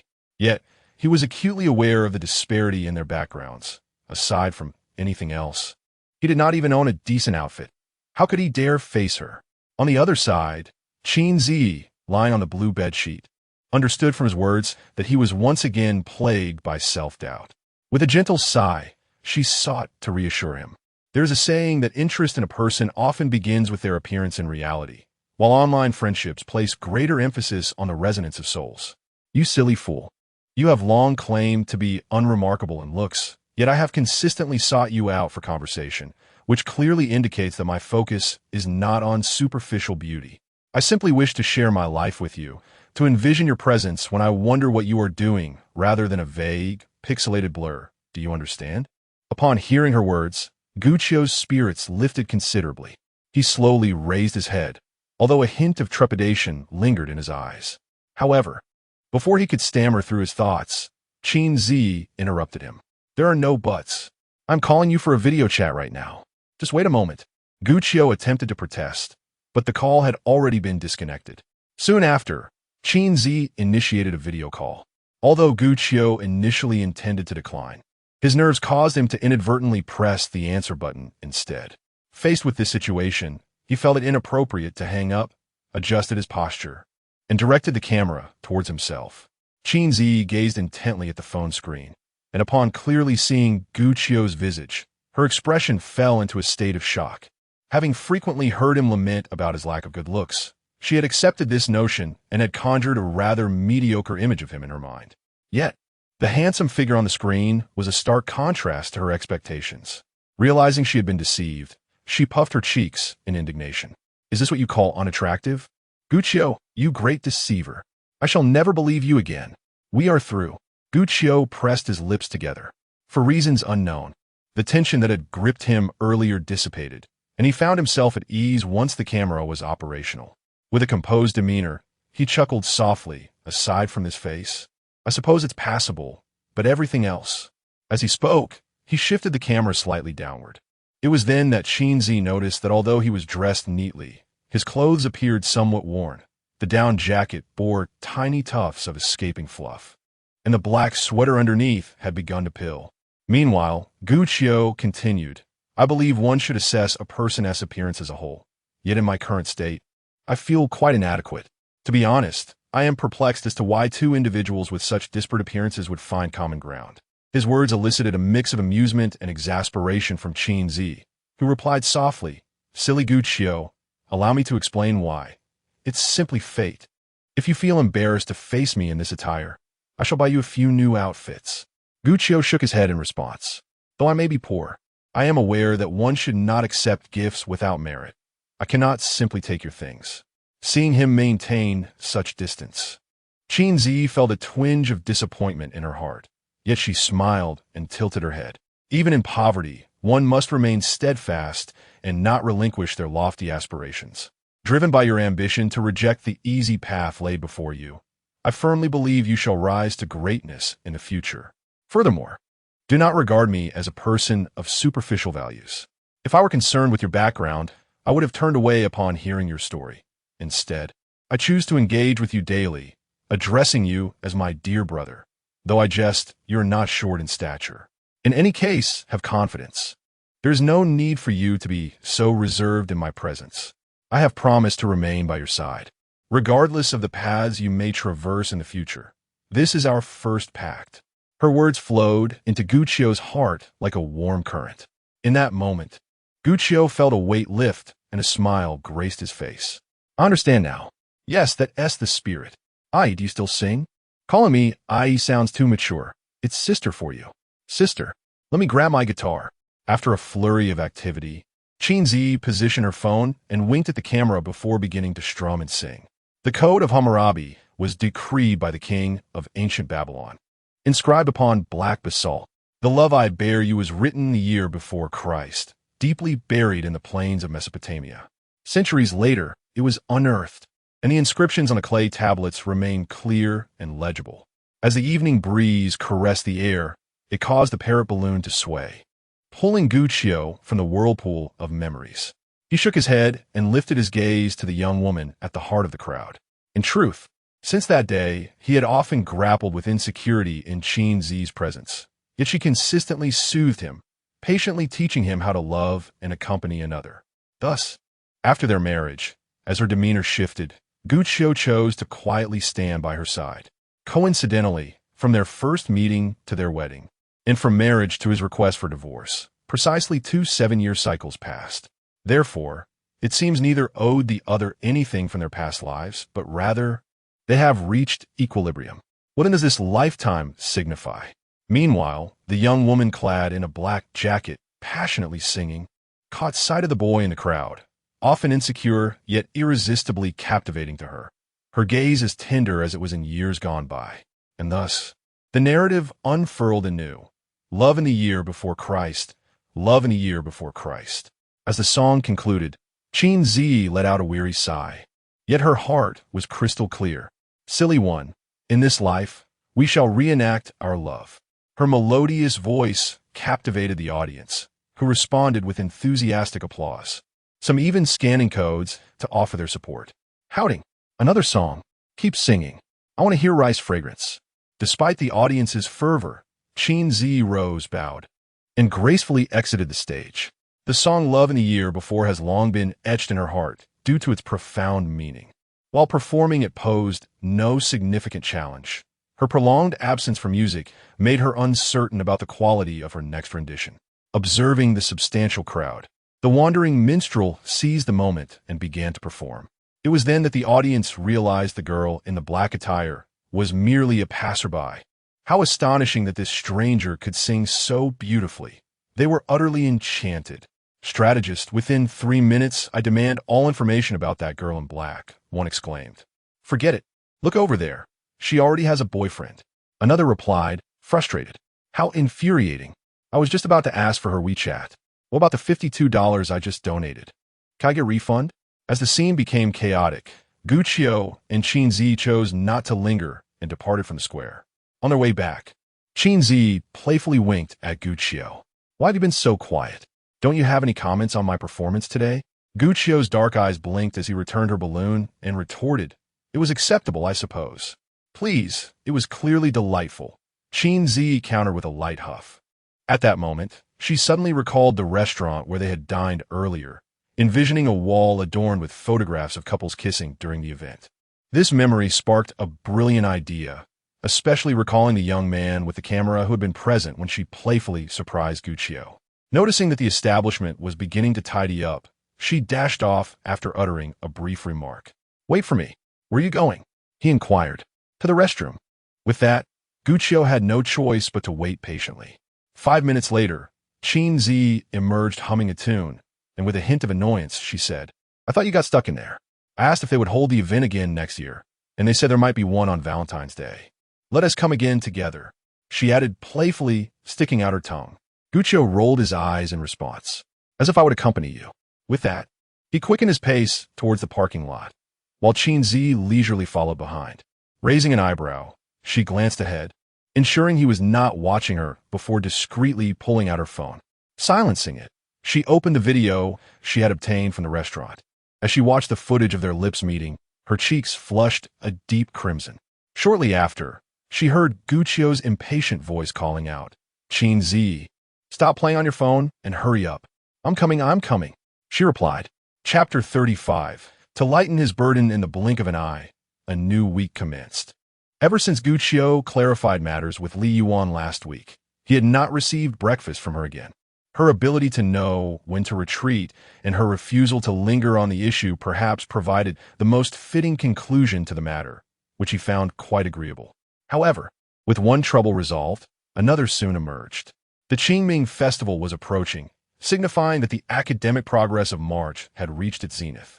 The school required an examination to assess both students' learning status and teachers' instructional quality. The monthly test was scheduled to take place from Thursday to Saturday, spanning 3 days. Guqiu, bound by a wager, could not claim to feel no pressure. Yet he found solace in the fact that the students of Class 15 seemed to be aligned with him, a sentiment easily discerned from their collective attitude towards studying. For instance, at this very moment, the second evening class on Thursday had just concluded. Guqiu had barely returned to his office, not yet having the chance to sip water, when several students, armed with exercise books and test papers, cheerfully trooped in. Teacher Gu, I can't solve this question. Old Gu, take a look at my problem first. This one is truly classic. You all should listen. I guarantee it will be on the exam tomorrow. The question regarding economic structures had only been covered in the previous class, and it was evident that one student had not been paying attention. This scene provoked a discussion among 2 teachers nearby who were grading papers. If only our class had such enthusiasm for learning, I would wake up laughing in my dreams. I envy that. Why don't you find someone to place a bet? All right, how about we wager? Nothing too extravagant, just on average scores. Let's bet a pack of Zhonghua cigarettes. Scram, A single pack is more reasonable. Huh. Your money is probably all under your wife's control. Amidst their banter, Gu Qiu chuckled and shook his head. He picked up his cup and took a sip of water, then organized the students into a line to explain the problems to each of them. Before long, the bell for the third class rang. Just as Gu Qiu finished explaining a question to one boy, he noticed that only Su Xiaoan remained. He turned to the former and said, "Kai Kefan, have Su Jinlin help me manage the classroom discipline. I will join you shortly after finishing with Xiaoan." "Sure," the boy replied eagerly, darting out of the classroom. Subsequently, Gu Qiu took the test paper from Su Xiaoan, attentively reviewing the questions she had marked in red. After a brief pause, he turned to her and remarked, "If I recall correctly, you did not pass the last history exam, did you?" "Yes, I was 3 points short of passing," Su Xiaoan replied softly, bowing her head. Gu Qiu raised an eyebrow. He had previously examined the grades of Class 15. This child excelled at her 3 core subjects, particularly mathematics, where she scored 145 in the last monthly exam. Her math teacher lamented that it would be a pity if she did not pursue the sciences. However, her performance in the elective subjects was less commendable, often hovering around the passing mark. Yet, choosing between literature and science was her prerogative, and he felt it inappropriate to pry or interfere. Shaking off his thoughts, he turned and retrieved a test paper from the drawer below, handing it to her. "The examination paper you have is rather challenging and currently ill-suited for you. Perhaps you might consider trying mine instead. Whenever you have the time, feel free to write it out, and should you encounter any difficulties with the questions, do not hesitate to ask me. If you thoroughly comprehend this set of papers, I believe you will experience significant improvement." Initially, he intended for Su Xiaoan and that pair of rivals from Class 9 to find time to take the exam, allowing him to correct and explain it later. However, considering the intense academic environment of Class 15, he ultimately decided against it. Su Xiaoan reached out to take the paper, cradling it like a treasured possession, and inquired, "Teacher, how much is it?" "No charge," Gu Qiu replied casually, "if you find it unsuitable. Just treat me to a cup of milk tea next time." He then picked up a red pen and began to elucidate the previous question. This particular question was somewhat advanced, involving Wang Engxi's reforms, which would only be addressed in elective courses. "I will explain it slowly. Just listen carefully. It's perfectly all right if you do not understand everything, as it 1 TB on the exam at this stage. The spring loans and summer harvests of the green seedling law." As he spoke, an urgent figure suddenly entered the room. Both teacher and student exchanged curious glances. Realizing that the newcomer was Qin Zhiyi, Gu Qiu felt a flicker of doubt. What is this woman doing here when she doesn't have evening classes? Upon seeing Gu Qiu still in the office, Qin Zhiyi breathed a sigh of relief. She offered a faint smile to the two and returned to her seat. Carrying a canvas handbag, Gu Qiu shook his head lightly, dismissing the thought, and continued with the lesson. 10 minutes later, after hearing Gu Qiu's analysis of the 3 sub-questions, Su Xiaoan grasped the foundational concepts, even if she only partially understood the advanced material, and planned to review it further at home. She tucked the examination paper away and expressed, "Thank you, Teacher Gu." Gu Qiu took a sip from his cup. "You're welcome." He then casually added, "Your attitude towards learning and your foundational knowledge are commendable. Once you find the right methods, it's only a matter of time before your grades improve." Receiving Gu Qiu's praise and encouragement, Su Xiaoan's face lit up with a sweet smile, and she nodded slightly. Suddenly, she recalled something and replied, "Teacher, your videos are excellent. They are bound to become quite popular." Hearing this, Gu Qiu's eyes widened in surprise. "Have you seen them?" "Some classmates shared them in the class group," she responded. Gu Qiu raised an eyebrow, his dark eyes blinking. The video he had filmed the previous Friday had significantly improved in clarity, and the platform's traffic had surged accordingly. Yet it had only just surpassed 100,000 views. He expected it would reach the students. However, he had no intention of concealing it, as he planned to involve the students in future videos. Gu Qiu smiled lightly. "Then I shall take your words as an omen of good fortune." Meanwhile, Qin Zhiyi, who had overheard their conversation, held her phone, her gaze lingering on Gu Qiu, lost in thought. After a moment, Gu Qiu watched Su Xiaoan leave, then stretched his stiff neck, noticing the cluttered desk as he prepared to tidy up. Just then, Qin Zhiyi retrieved a cup of 8 treasure porridge from her bag and handed it to him, leaving him perplexed. You made a trip at this hour just to bring me this? Since that evening of dining together, the relationship between the two seemed to have undergone a subtle transformation. He no longer deliberately rejected the idea of conversing with Qin Zhiyi or her kind gestures. Instead, they were progressing toward a friendship, as they had previously agreed. Qin Zhiyi flicked her starry eyes, feigning disdain as she cast a glance at him, her lips curling into a smile. Don't be so narcissistic. Who has the leisure to specifically bring you food? This 8-treasure porridge was made by me this afternoon. I was worried it would go to waste, so I thought I'd bring it to you. She added, also, the school has assigned me the responsibility for evening self-study sessions. From now on, I will be overseeing the last 2 periods of self-study for class 15 every Thursday, so you could go home and rest. Upon hearing her words, the suspicion in Gu Qiu's eyes did not diminish. Instead, it intensified. You're in charge of class 15's evening self-study?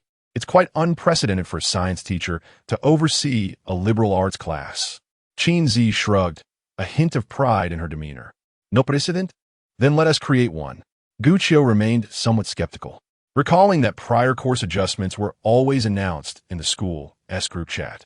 He picked up his phone to check, and indeed, the results aligned with what Qin Zhiyi had just stated. He set his phone down, curiosity piqued as he asked, "Did you propose this on your own? Why? What S with all the questions? If there's a reason, it's simply that I was feeling too bored, all right?" Qin Zhiyi's tone carried a trace of melancholy. Why? Why?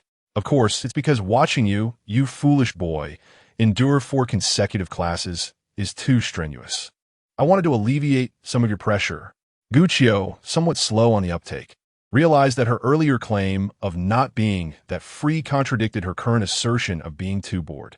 The only logical explanation was that she wanted to ease his burden. Qin Zhiyi keenly noted the gratitude reflected in his eyes, which satisfied her. She then stood up, leaving him with a parting remark. All right, you need to supervise the exam tomorrow morning. You should head back and rest. Gu Qiu blinked, pondering for a moment. He felt it would be inappropriate to leave directly after she came to see him, so he sought an excuse. Tomorrow is the history exam, and I'm worried the students might have questions they don't understand. I should stay a bit longer. Qin Zhiyi was aware of his bet and that the history exam was imminent, so she nodded slightly. Okay. Suddenly, Gu Qiu's gaze returned to the 8-treasure porridge on the table. He hesitated for a moment before inserting a straw into it. Observing this, Qin Zhiyi looked at him expectantly. Is it good? It's all right. The flavor is a tad bland. There's no helping it. We ran out of sugar at home. Next time, I'll make it a bit sweeter. Next time? Gu Qiu coughed lightly. Ahem. I'll make the dessert for myself. Chapter 36. History is not as sweet as me. After finishing the 8-treasure porridge, Gu Qiu felt considerably rejuvenated. Noticing the students' puzzled expressions as both he and Yin Jingye entered the classroom, he internally reproached Yin for not informing the students in advance, while also briefly explaining the adjustments to the evening study session. Before Qin Zhiyi's arrival, the history class had been the lightest course for the students of class 15. However, since they had begun watching Human and Nature and Animal World during biology lessons, this young and beautiful biology teacher had undoubtedly become another beacon of light in their hearts. Thus, when it was announced that Qin Zhiyi would lead the evening study, the students quickly accepted the news with delight. Gu Qiu had initially intended to relinquish the podium to Qin Zhiyi, but to his surprise, she was the first to begin moving around the classroom. Feel free to ask me any questions regarding mathematics, biology, or chemistry, she announced. The examinations for the 3 main subjects were scheduled for the mornings, with mathematics set for the following day. Additionally, as the second-year students had upcoming assessments, regardless of whether they were studying literature or science, they were expected to keep pace with the other 3 secondary subjects and prepare for their examinations. However, the history exam scheduled for the afternoon was crucial for Gu Qiu's continuation in teaching class 15, naturally prompting a focused review among the students. Consequently, a rather comical scene unfolded. Gu Qiu found himself surrounded by students at the podium, while Qin Zhiyi, wandering about, attracted no inquiries at all. Observing this situation, Qin Zhiyi reluctantly fetched a stool and settled by the back door, enjoying the evening breeze while engaging in a game. Approximately 20 minutes passed, Qin Zhiyi skillfully seized the dragon with Diao Chan and achieved a remarkable 4 kills by the dragon pit. Spotting a low-health Dian Wei fleeing the jungle, she promptly pursued him. Just as a pinnacle seemed imminent, a phone notification interrupted her concentration. With a slight frown, she instinctively reached to decline the call. But upon seeing that the contact was labeled as Grandma Chun, she halted her action. During their last visit to the noodle shop with Gu Qiu, they had exchanged phone numbers at Grandma Chen's request after their dinner chat. However, she had never called before and was curious about the reason for the late-night call. With a sense of intrigue, Qin Zhiyi swiftly exited the classroom and answered the call. "Hello, Grandma Chun." The voice on the other end sounded somewhat anxious. "Zhiyi, could you help me find a Qiu? I can't reach him on his phone." At this, Qin Zhiyi glanced through the window at Gu Qiu, who was interacting with the students at the podium. Regaining her composure, she quickly reassured, "Don't worry, Grandma. Gu Qiu is right in front of me. Would you like me to hand the phone to him?" There was a brief silence on the line, and then Grandma Chun seemed to relax a bit, replying softly, "Is he busy? If he is, it's all right. Just let him return my call later." Qin Zhiyi raised an eyebrow, contemplating the situation before deciding to inform Gu Qiu. "Grandma, please hold on," she said, then briskly walked to the front of the classroom and cleared her throat twice. This action not only captured Gu Qiu's attention, but also drew the gazes of the entire class.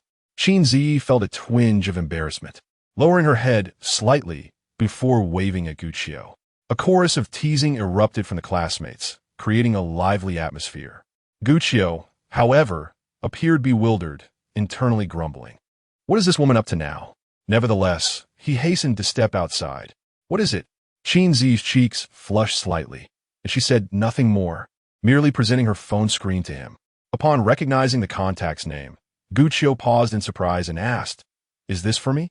Qin Zhiyi nodded ever so slightly. Gu Qiu quickly rummaged through his pockets, only to realize that he had left his phone in the office. This had happened before, causing his grandmother to rush to the school in the middle of the night to find him. Without further thought, he swiftly took the phone. "Hello, Grandma. What could possibly be wrong? I just left my phone in the office." "Yes, I have class tonight." "Indeed, she happens to be right here." "Don't worry, I would never forget Qingming, and after class on Saturday, I will go with Alung to pick you up from the orphanage for a few days." Standing by, Qin Zhiyi felt a moment of daze at the mention of Qingming and the orphanage. "Oh right, Qingming is approaching. He should visit Aunt Lan." Meanwhile, a group of students was eavesdropping by the door and windows, whispering amongst themselves. "What is going on? Why is old Gu on the phone with Teacher Qin? I heard him call her Grandma. Are old Gu and Teacher Qin relatives? That can't be. Didn't he say he was an orphan? Could it be that they've already met each other's families? No way. Teacher Qin just arrived half a month ago." Soon after, Gu Qiu finished his conversation with Grandma Chun and handed the phone back to Qin Zhiyi. "Grandma wants to speak with you." Once she took the phone from him, he turned back to the classroom to restore order. Qin Zhiyi returned to the back door, placing the phone to her ear. "Hello, Grandma Chun." At that moment, Grandma Chen's mood brightened significantly, her words laced with cheer. "You dear girl, you're being too formal. Didn't we agree that you would call me Grandma? You promised to come visit me whenever you could, yet it's been so many days and I haven't seen a glimpse of you. Are you beginning to dislike this old woman?" Qin Zhiyi seemed to forget she was on a call, instinctively shaking her head. "Grandma, how could I ever dislike you? I've just been quite busy with my new job, but once I settle in, I promise to visit you regularly." In contrast, emotional women, regardless of age, tend to have plenty to discuss when gathered together. As such, Gu Qiu, having finished his tasks, lifted his gaze toward the back door, only to see Qin Zhiyi still chatting and smiling with the phone in hand. He sighed softly and returned to his work. After a brief moment, Qin Zhiyi finally ended the call and strolled up to him, smiling as she inquired, "Aren't you going to rest?" Gu Qiu raised an eyebrow, contemplated for a moment, and nodded slightly. "Then I shall take my leave." He promptly stood up, facing the entire class. "Do not place excessive pressure on yourselves. Just do your best in tomorrow's examination. Even if you do not rank in the top 5, I will not hold it against you, nor should you feel guilty.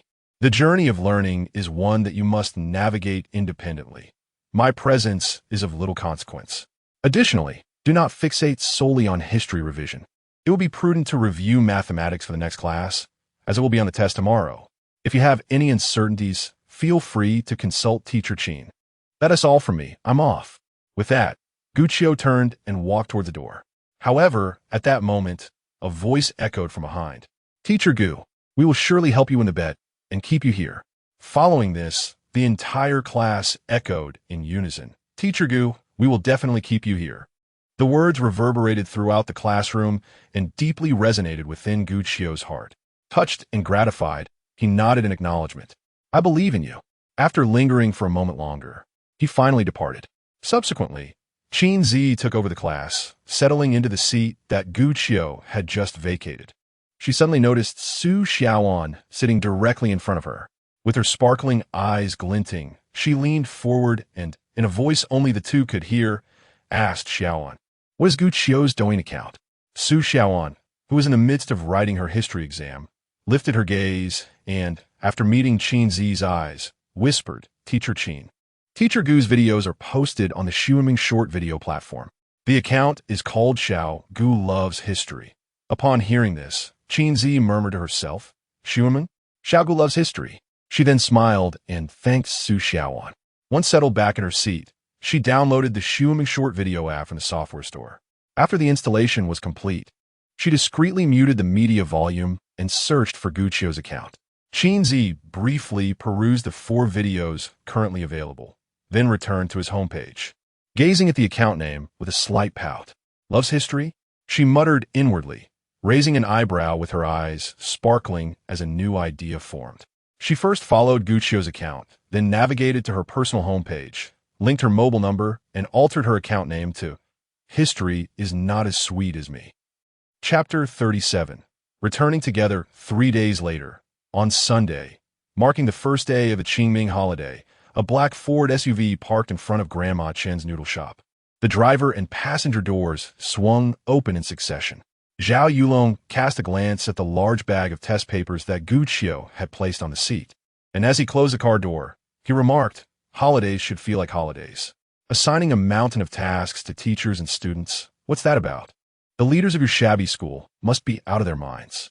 When I get rich, I'll buy your school and expel anyone who dares to complain. Gu Qiu, uninterested in his boasting, strode directly toward the noodle shop. Yet, after taking just a few steps, she spotted a familiar figure in the distance. Simultaneously, Qin Zhiyi, clad in an apron and serving wontons and noodles to customers, noticed Gu Qiu and Zhao Yulong, raising her hand in greeting. Gu Qiu hurried into the shop. Her curiosity piqued. What brings you here? Am I not allowed to be here? Qin Zhiyi tilted her head slightly, responding with a gentle smile. In the next moment, Grandma Chen, who was tidying up dishes nearby, approached Qin Zhiyi. I invited her over. Literally made plans with me a couple days ago. She arrived before dawn and has been helping me ever since. Look how considerate she is. And then look at you 2 tardy rascals. You promised to come last night. Yet here we are, dragging it out until today. You two just love to deceive this old lady. Zhao Yulong smirked. Oh no, the legendary other people's child has appeared. Gu Qiu elbowed him playfully, then courteously stepped forward to take the dishes from Grandma Chen. Grandma, we were wrong. Next time, we promise not to repeat this mistake. Oh no, I assure you there won't be a next time. Please sit and rest. We can handle this little task. Zhao Yulong, demonstrating his perceptiveness, joined in to help, chiming in, haha, rest assured, dear elder. If this guy here breaks his promise again, I'll drag him over by force. Just hand me that bowl. Humph, I suppose you 2 little rascals have a bit of conscience, Grandma Chen huffed. Qin Zhiyi stood by, stifling a laugh. The noodle shop primarily catered to breakfast business, offering dishes that were both economical and delicious, which resulted in a steady stream of customers. It was not until around 10 o'clock that the 4 of them finally found a moment of respite. After a brief discussion, they decided to have a light meal to preemptively tackle lunch. Zhao Yulong mixed the noodles in his bowl, lifted a hefty bite, blew on it, and then took a mouthful. After a couple of chews, he stammered, selling breakfast ISNT as easy as you made it sound, Grandma. Just a short while, and I feel like my bones are about to fall apart. You're getting older. No need to work so hard. After all, it's me and Achio who will take care of you. In my opinion, why don't we just call it quits? Upon hearing this, Grandma Chen, seated across from him, added a fried egg to his bowl. You see, A person has been busy their whole life, and now it's hard to adjust to idleness. If you want tea, let me run a business. Then you two should hurry up and settle down, have a grandchild for me to dote on.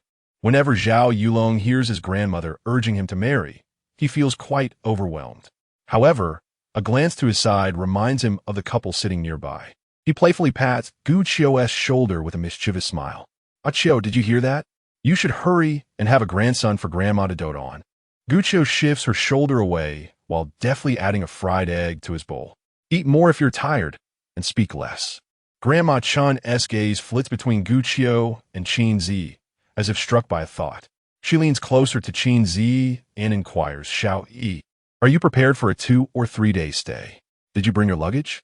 "It's in the car," Qin Zhiyi promptly replies. Gu Qiu lifts her eyes slightly, somewhat puzzled. "Luggage?" Upon hearing Qin Zhiyi's response, Grandma Chun feels reassured and turns to explain to Gu Qiu. "Xiao Yi just moved to Yun City half a month ago and doesn't have many friends here. With the holiday coming, she has nowhere to go.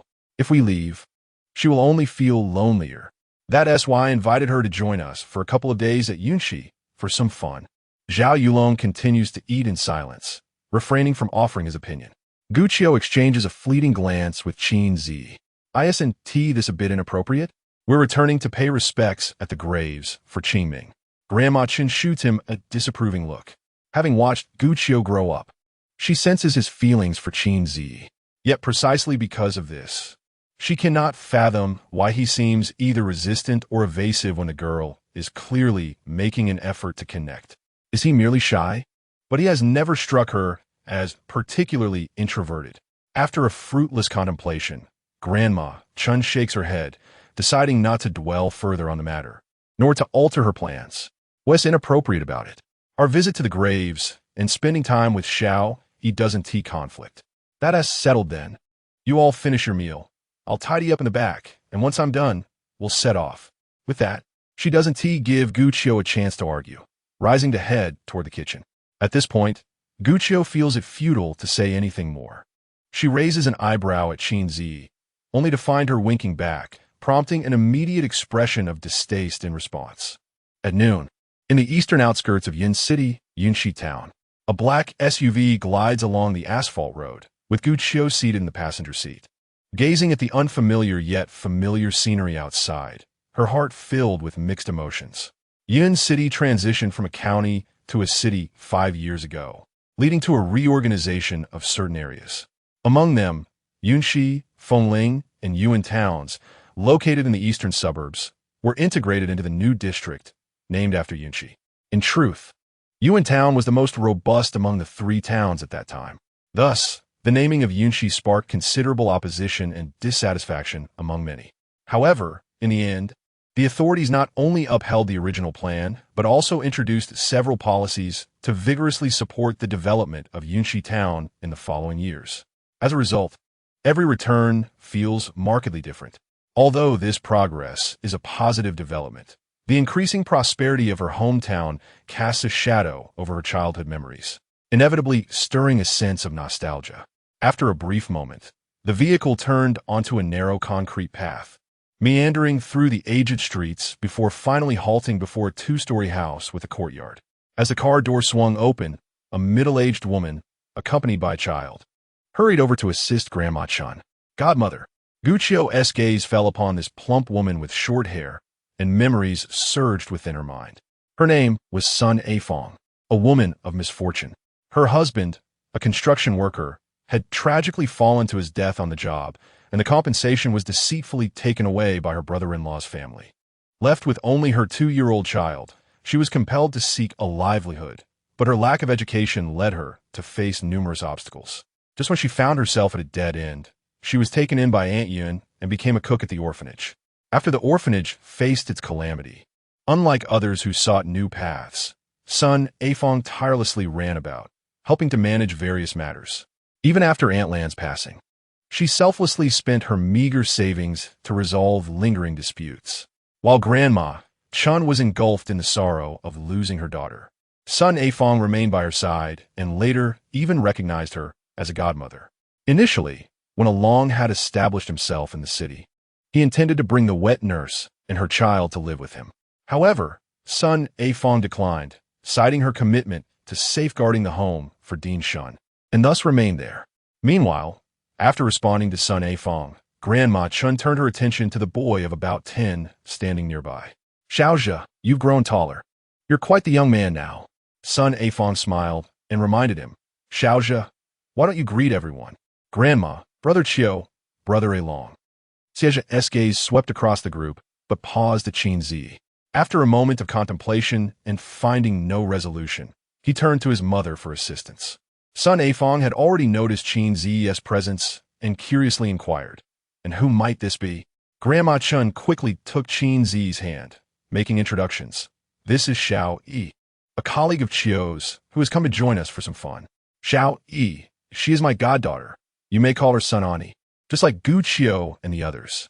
Possessing memories from 2 lifetimes, Qin Zhiyi recognized the mother and son before her, but feigned a first encounter, greeting them with a gentle smile. Hello, Sun Ani. Hello, Xiao Yi.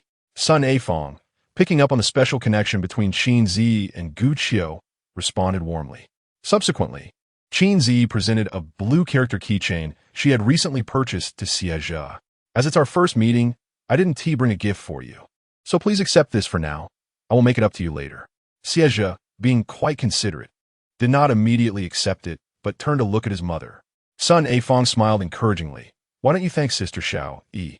Only then did Xiaozhe accept the blue keychain. Thank you, Sister Xiao Yi. You're welcome. Meanwhile, Gu Qiu and Zhao Yulong, who had been silent, greeted Sun Afong. Zhao Yulong even retrieved a remote-controlled car from the trunk as a gift for Xiaozhe. I heard you scored first in your class again, so here's a reward from your brother. Wow. Thank you, Brother Long. It's nothing, really. By the way, what about you, Qiu? Even Sister Qin brought a gift. You can't tell me you haven't prepared anything. Well, I truly got caught up in my busyness and forgot. How about I find a bookstore to buy a couple of exercise books? You must be joking. Observing the harmonious scene before her, Sun Afong smiled faintly and shook her head. When she first arrived at the orphanage, Qiu and Along often assisted in caring for Xiaozhe. Now, witnessing their enduring bond brings her great joy. After collecting her thoughts, she resumed attending to her guests. Don't just stand outside. I've prepared a meal. Come in, and we can eat and chat. Afong, didn't I mention that we would come after having eaten? Oh, come now, godmother. Qiu and Along are both strapping young men, and with Xiao Yi here as well, how can we only have a bowl of noodles? Since Xiaozhe and I need to eat anyway, it's merely a matter of convenience. Sigh, I truly have no way to argue with you. Chapter 38. A tour unable to withstand Sun Afong's enthusiasm, Gu Qiu and her companions reluctantly indulged in another meal. As a first-time guest, Qin Zhiyi found her bowl overflowing with dishes, and feeling unable to refuse, she inevitably overindulged. After the meal, she intended to aid in the kitchen, but was intercepted by Sun Afong midway. Xiao Yi, leave this to me. You should go to the living room and keep Grandma company while watching television. Would you like something to drink? There's juice and milk in the refrigerator. Seeing this, Qin Zhiyi had no choice but to abandon her kitchen plans, smiling as she waved her hand. Not for now. Grandma Chun, sensing her awkwardness, stepped forward and said, Xiao Yi has only one stomach. After just finishing a meal, how can you offer her this and that? You might make her ill. Come, it's perfect timing. I too have eaten too much. Let's take a stroll, and I'll give you a tour. Feeling understood by Grandma, Qin Zhiyi's eyes sparkled with delight as she nodded in agreement. She moved closer to the elderly lady, guiding her out of the dining area. Gu Qiu raised an eyebrow, contemplating, but ultimately decided against joining Along and Xiaozhe in their exploration of remote-controlled cars, rising to follow them instead. Though merely a 2-story building, its expanse was considerable, especially after recent renovations. The kitchen, living room, and bathroom, while somewhat dated, were undeniably clean. Qin Zhiyi noted that from Gu Qiu's apartment to Grandma Chen's noodle shop, and now this old residence, everything was arranged with remarkable aesthetic appeal and practicality, likely due to Grandma Chen's past fervor for painting and art. In an instant, Qin Zhiyi comprehended why Gu Qiu's photography skills were so exceptional. Grandma Chun had subtly instilled in him an appreciation for beauty. Envy stirred within her as she cast a sidelong glance at Gu Qiu. Noticing her gaze, Gu Qiu first appeared puzzled, then felt an inexplicable sense of confusion. At that moment, the three entered a side hall adjacent to the living room. This space, once used for welcoming relatives and friends during New Year celebrations, had become seldom utilized after the orphanage incident severed those connections. The room held a large dining table and some miscellaneous items. But the most striking feature was the two walls adorned with a plethora of certificates and awards. Grandma Chun led Qin Zhiyi to one of the walls. Yuelon cherished these certificates the most. Every time she saw the children flaunting their awards, her joy was boundless. She wished to witness them grow into individuals who would contribute meaningfully to society and the nation. A hint of sorrow lingered in Grandma Chen's eyes, but she swiftly suppressed it, directing her attention to a corner of the wall. Achio was the brightest and most diligent child in the orphanage back then, accumulating 76 awards throughout his upbringing. As she spoke, she gestured to indicate his height at that age. He was about this tall, always declaring that he wanted to become a teacher one day, to educate and nurture others. Qin Zhiyi blinked her starry eyes and once again gazed at Gu Qiu, a gentle smile gracing her lips as she remarked, "Teacher Gu has excelled in his duties, demonstrating remarkable capability and earning the affection of his students. He truly is a commendable educator." Granny Chen's gaze followed suit, filled with pride and satisfaction. Indeed, Achio has always been responsible. However, there is one shortcoming. He often neglects his own health, frequently skipping meals when engrossed in work. Qin Zhiyi nodded in agreement and added, "Granny, I will keep an eye on him from now on." "Good. With you looking after him, I can rest easy," Granny Chen replied. Gu Qiu, feeling somewhat awkward as the subject of their discussion, shook his head, realizing that his decision to join the conversation might not have been the wisest choice. At that moment, Zhao Yulong approached. However, having consistently ranked at the bottom academically, he felt indifferent to the plethora of awards adorning the walls. His attention instead drawn to a barbecue grill tucked away in the corner. "Wow, I can't believe this grill is here. No wonder I couldn't find it last time I searched the house." Gu Qiu followed his gaze, struggling to recall that the grill had been purchased by Ulong during the New Year celebrations 2 years prior. Initially, he had been eager to host a barbecue, but after 3 consecutive nights of feasting, the novelty wore off, leaving the grill neglected, particularly given Ulong's habit of discarding items carelessly. Sun Afong, having finished washing the dishes, joined them and promptly explained, "I found it while cleaning the yard and washed it before placing it here. I later forgot to mention it to you." Zhao Yulong inspected the grill's condition and, finding it in perfect shape, suddenly proposed, "How about we have a little barbecue tonight? It will be a lovely way to entertain Sister Qin."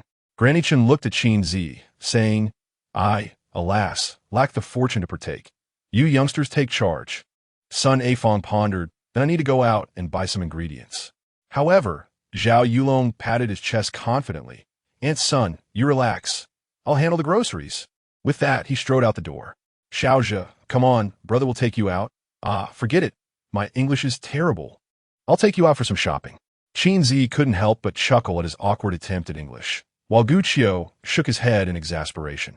Subsequently, Granny Chun continued to stroll with Qin Zhiyi. Unbeknownst to them, they traversed a corridor and halted outside the innermost room. Unlike the other brown-red doors, this one was a vibrant orange, its handle slightly rusted and chipped, indicating it was seldom opened. Granny Chan froze momentarily, then gently tugged at the doorknob. Creak! The door slowly swung open, revealing a pitch-black interior, but soon a delightful fragrance of osmanthus wafted out. Granny Chun curiously inquired, "Afong, where did the osmanthus come from this season?" "I bought a sachet online, thinking the director would appreciate it. I place one in here every now and then." Sun Afong replied in a hushed tone. Granny Chen nodded slightly. "You are thoughtful." As she spoke, she pressed the light switch beside the door. In an instant, the room was illuminated by a warm, white light. The space, filled with various objects, felt somewhat cramped. Yet the most striking feature was the pale blue walls that surrounded it. To the left upon entering, a row of 4 large bookshelves obstructed the wall, brimming with a diverse array of books, ranging from the 4 great classical novels, foreign literature, to contemporary tales and children's literature, easily numbering over 1,000. The remaining 3 walls were adorned with frames of varying sizes, styles, and subjects, yet each prominently featured a serene, gentle, and kind-faced woman. Grandma Chun paused for a moment, glancing at Qin Zhiyi with a smile. You know, all of these are remnants of that girl. Well on. If you feel uncomfortable, we need not enter. Qin Zhiyi quickly shook her head. It's all right, Grandma Chun. Upon hearing this, Grandma Chun stepped into the room. Behind her, Gu Qiu's expression darkened, his mood somewhat heavy. Grandma Chun wandered around the room, her hands exploring the surroundings, finally resting on a particular frame. Gazing at the image of a girl in her early 20s, she murmured, "This was taken when she just graduated from university. That girl's charming looks came from her late father, yet her love for beauty certainly resembles mine." As she spoke, she turned her gaze to another photograph of Shen Yuelon, now in her 30s. She had no shortage of admirers growing up, but she never fancied anyone. And as time passed, well, she just grew older. Subsequently, she pointed at the photographs on the wall, explaining each one in turn. This one is from when she went to the seaside with friends. This one was taken when she took over the orphanage. And this one features a puppy born to a stray dog she adopted, but alas, it was stolen by a dog trafficker. Do you recognize the children in these pictures? Yes, that's A Qiu, and over here is Along. Though her words were directed at Qin Zhiyi, they seemed equally intended for herself, an effort to preserve these cherished memories against the inevitable passage of time. After a while, Grandma Chun appeared weary from her reminiscing. She strode directly to the innermost bookshelf, retrieved an album from the second row on the left, and returned to sit by the bed, quietly flipping through its pages. Not long after, 2 lines of tears began to cascade down her cheeks, landing upon the photographs. Noticing this, both Gu Qiu and Qin Zhiyi instinctively moved to comfort her, only be stopped by Sun Afong. She shook her head and gestured towards the door, indicating they should step outside first. It then dawned on Gu Qiu that Grandma Chun was a remarkably strong-willed person who did not wish for others to worry about her. Perhaps, more than consolation, she desired solitude at that moment. With this thought, he did not linger, taking Qin Zhiyi's hand as they turned to leave. Sun Afong sighed softly, following behind the two and gently closing the door. Soon, the 3 heard faint sobs emanating from within the room. Lan Lan, my poor daughter. Chapter 39, A Final Encounter. Zhao Yulong's enthusiasm for barbecuing was extinguished by a sudden downpour. Fortunately, the following day dawned bright and clear, and a gentle spring rain broke the rising temperatures of the previous days, making it seem even more suitable for a delightful barbecue. Thus, beneath the shimmering night sky, the grill was set up. Various skewers sizzled as they were kissed by the glowing charcoal below, and with a sprinkle of secret barbecue seasoning. The enticing aroma wafted through the air, teasing the neighboring children into delighted exclamations. Zhao Yulong lounged comfortably in an old wooden recliner, one leg crossed over the other. He plucked a skewer of roasted lamb from the basin held by Xie, devoured it in 2 bites, and followed it with a sip of beer, emitting contented sounds of enjoyment. Dear heavens, you have some sense today, not shedding tears like usual. Tomorrow, I shall burn some paper money for you, 10. Oh no, 100 billion notes. I'll burn you a stack. Spend it freely, and not a peep shall be heard. Not far away. Gu Qiu cast a disdainful glance at him while grilling. No wonder this guy relished barbecues. With all the ingredients prepared, he could just lie back and let everything be taken care of, indulging while behaving like a fool. In contrast, she had grilled 30 or 40 skewers herself, yet she hadn't had a single bite. As this thought crossed her mind, Gu Qiu seized a freshly grilled piece of pork belly, ready to shove it into her mouth. Qin Zhiyi's eyes widened in alarm, and she swiftly pulled him back. It's just off the grill. It's still very hot. Saying this, she snatched the skewer from his hand and presented him with a platter of beef skewers that had cooled down, offering him too, with a honeyed tone, "Eat this instead." Gu Qiu was momentarily taken aback, but slowly lifted his hand to accept it. "Thanks. I can manage by myself." As he took a bite, he realized the spice level was higher than what he typically grilled, yet it suited his palate perfectly. He cast a glance at the seasoning bottle in Qin Zhiyi's hand, a subtle smile gracing his lips. Meanwhile, Qin Zhiyi placed a napkin in front of him and added, "I left the enoki mushrooms and chives in the kitchen. I'll go fetch them." "Oh, sure." Their interaction was keenly observed by Zhao Yulong. Once Qin Zhiyi had walked away, he leaned back in his chair, coughed lightly, and inquired, "Hey, Qiu, what exactly is between you and Sister Qin? Is it a phase of ambiguity?" At his words, Gu Qiu instinctively glanced back, relieved to see Qin Zhiyi had wandered far enough away to let out a breath. He then replied with irritation, "What ambiguity? We're just friends." Zhao Yulong curled his lip and mimicked him, "Just friends." Then he scoffed, "Do you even believe that? What kind of friends are glued together every day? To me, they look more like a couple." He continued, "By the way, what about that person online? Don't tell me you plan to play both sides." Just then, Qin Zhiyi returned with her items, fortuitously catching the last two sentences he had spoken. She settled beside Gu Qiu and, with a gentle smile, remarked, "It's not impossible. After all, both boats belong to me. I can step on them however I please." In an instant, both Gu Qiu and Zhao Yulong expressed their astonishment. Zhao Yulong then shook his head, lamenting, love-struck, hopeless. Despite his words, he couldn't help but feel envious of the scene where Gu Qiu and Qin Zhiyi were closely engaged, one grilling while the other seasoned the food, which reminded him of something Huang Yueqi had said to him over the phone 2 days prior. "Long ago, I managed to contact a college classmate of Qing, but she mentioned that a Qing dropped out after her freshman year. The instructor said it was due to personal health reasons, but the specifics are unknown.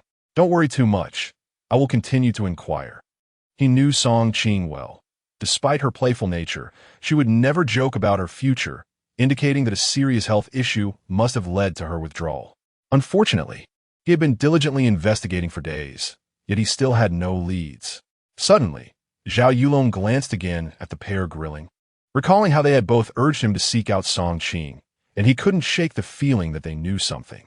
He instinctively asked Qiu, "Why did you encourage me to find Song Qing back then?" Gu Qiu initially intended to share that the girl he had been chatting with online was indeed Song Qing. But just as he organized his thoughts, he was interrupted. Blinking, he raised an eyebrow in contemplation. "Well, I just thought it wasn't right for you to remain single for so long. Since you've been close to Song Qing since childhood, I thought it might be worth a try to encourage you." Upon hearing this, Zhao Yulong's expression dimmed slightly as he turned to Qin Zhiyi. "Sister Qin, you can read faces, can't you? Would you help me figure out where Song Qing is?" Qin Zhiyi felt a wave of awkwardness. It seemed that Zhao Yulong had encountered obstacles in tracing Song Qing's whereabouts, but her ability to read faces was merely fabricated. Suddenly, an expression of regret crossed her face as she found herself at a loss, unsure whether to concoct another excuse or to be honest. If she chose honesty, how could she explain her earlier statements? Just as she was torn between choices, Gu Qiu curiously asked, "Haven't you found Song Qing?" Zhao Yulong sighed and briefly recounted Huang Yueqi's information and his recent findings, his expression now tinged with concern. Could it be that she is suffering from some terminal illness? Gu Qiu raised an eyebrow, deep in thought. Based on his previous life's timeline, Song Qing would eventually choose to end her life 4 to 5 years later, and while it was possible she might have a serious illness, he personally doubted it. Nonetheless, discussing this was futile. The immediate priority was to ascertain her whereabouts. He couldn't help but feel regretful, thinking that had he asked more questions in his past life, he could have been of more help to Zhao Yulong. Shaking his head to dispel his thoughts, he inquired, "Why not seek the police's assistance in your search?" Sighing again, Zhao Yulong replied, "I've already done that, and even leveraged some connections, but the response was that she is fine and simply unwilling to meet me." With that, he irritably ran his fingers through his hair. "I even reached out to her parents, only to have those two scoundrels claim they were busy with their new family and hadn't seen Song Qing in years, unaware of her current situation. How could such parents exist in this world?" Observing his distress, Qin Zhiyi quickly sought to comfort him. "I know a private detective, quite reputable in the field. Shall I assist you in making contact?" Zhao Yulong suddenly lifted his gaze, his dim eyes rekindled with hope. "Really? I'll give it a try. There are always more solutions than difficulties, aren't there?" Qin Zhiyi replied with a smile. Zhao Yulong nodded slightly. "All right, just tell me how much it will cost." Moments later, due to the situation concerning Song Qing, the previously jovial atmosphere of the barbecue grew somewhat heavy and oppressive. Sensing the shift, Zhao Yulong fabricated an excuse to step outside for some fresh air. strolling down the desolate, old street. He reminisced about the precious moments shared with Song Qing during their brief time in high school, murmuring to himself, "After all these years, I can barely remember your appearance or your voice. That day, inebriated, I spoke about you, and others claimed it wasn't love, but merely an obsession with youth. Truthfully, I cannot articulate what I truly feel for you. Yet, whether it be love or obsession, I long to see you once more." As Zhao Yulong continued to murmur, he lost track of time until he finally paused by the roadside, reaching into his pocket for a cigarette. However, upon opening the cigarette case, he discovered it was empty. Frustrated, he crumpled the case and tossed it into a nearby trash bin. In the next moment, he noticed a convenience store not far off, but realized he had left his phone and wallet behind, grinding his teeth in annoyance as he stomped his foot. Damn it. Reluctantly, Zhao Yulong turned back. Just then, a young woman brushed past him, heading directly towards the convenience store. "Qing, I'm here to cover your shift." Chapter 40. Qingming. The following day marked Qingming. The sky was shrouded in a somber gray, and the air was oppressively heavy, suggesting an impending downpour. Zhao Yulong stood beside the well in the courtyard, filling a cup with water from a small bucket at his feet, while, as was his custom, he grumbled away as he squeezed toothpaste. The weather changes quicker than a person's mood. "Oh, merciless heavens, if you must rain, wait until we return from the tomb sweeping, or else that stack of 100 billion remains yours." At the breakfast table by the inner door, Gu Qiu, upon hearing his words, "Urge him on. Stop chattering while brushing your teeth. Hurry up, we need to set off soon." Meanwhile, Grandma Chun had called out to Qin Zhiyi several times outside the guest room, but received no reply. Curious, she opened the door only to find the room empty, prompting her to turn back outside. "Achio, where is Zhiyi?" Yet, as soon as the words escaped her lips, Grandma Chun realized her folly. After all, she had risen much earlier than Gu Qiu and had not seen Qin Zhiyi, let alone him. Gu Qiu, too, expressed a hint of confusion. "Isn't she in her room?" Just then, Sun Afong placed 2 large bags of paper gold ingots by the front door, overhearing their conversation and quickly joining in. "Little E left before dawn. I was on the phone at the time. She seemed rather hurried, and she still hasn't returned?" Upon hearing this, Grandma Chin's expression turned to one of concern. "That child is unfamiliar with the area. Why can't she discuss anything with us? What if something happens while she's wandering about alone?" Gu Qiu maintained a level head, pausing her video scroll to send a message to Qin Zhiyi via WeChat. "Where are you?" A swift reply came from the other side. "I'm having breakfast outside." Seeing the message, Gu Qiu felt a sense of relief and continued typing. "Why did you leave without a word? Grandma is really worried about you." After a while, Qin Zhiyi responded with a voice message. Gu Qiu played it on speaker. It's my first time in Yunqi, and I thought I'd explore a bit and take some photos. Last night, I saw a video saying you could catch the sunrise from Yunli Mountain, so I set out early. Who would have thought the weather would change so suddenly? I'm just wandering around here. Tell Grandma not to worry about me. I should be back around the time you finish the tomb sweeping." Hearing her voice, Grandma Chun breathed a sigh of relief and lamented, "That silly child.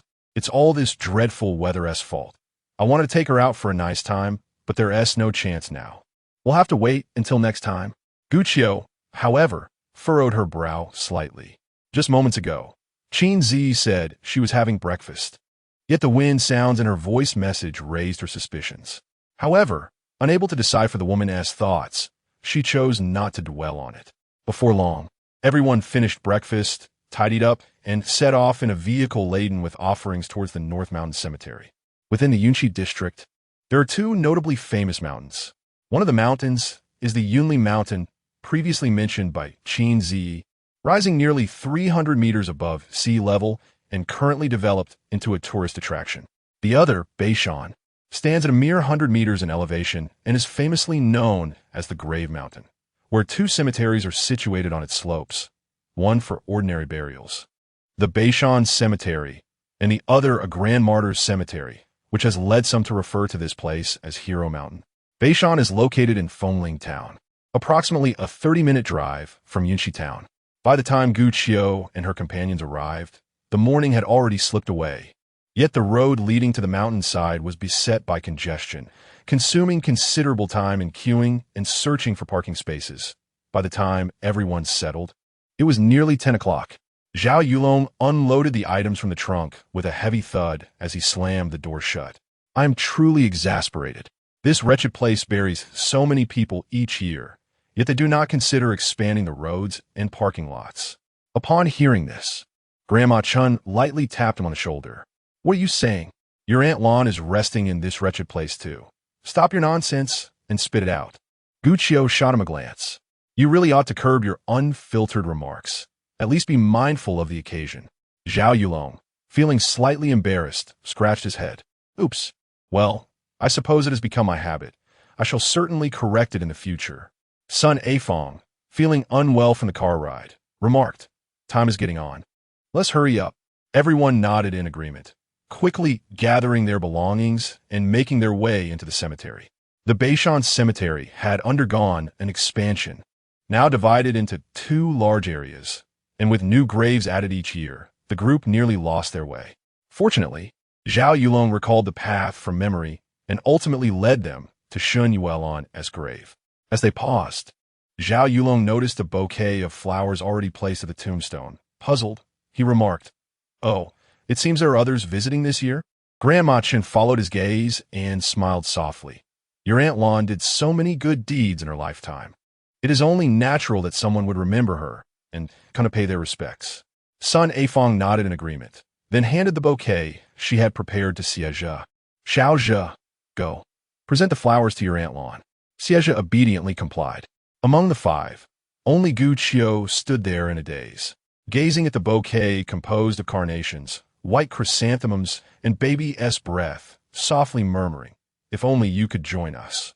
Chapter 41, Because Mother Loves It. In a previous life, at the age of 27, Qin Zhiyi accompanied Gu Qiu back to Yun City to pay respects to his family during the Qingming festival. Marking the 2nd year of their relationship, they set out early in the morning, assisting Grandma Chan in purchasing offerings, and subsequently visited a flower shop to collect a bouquet they had pre-ordered.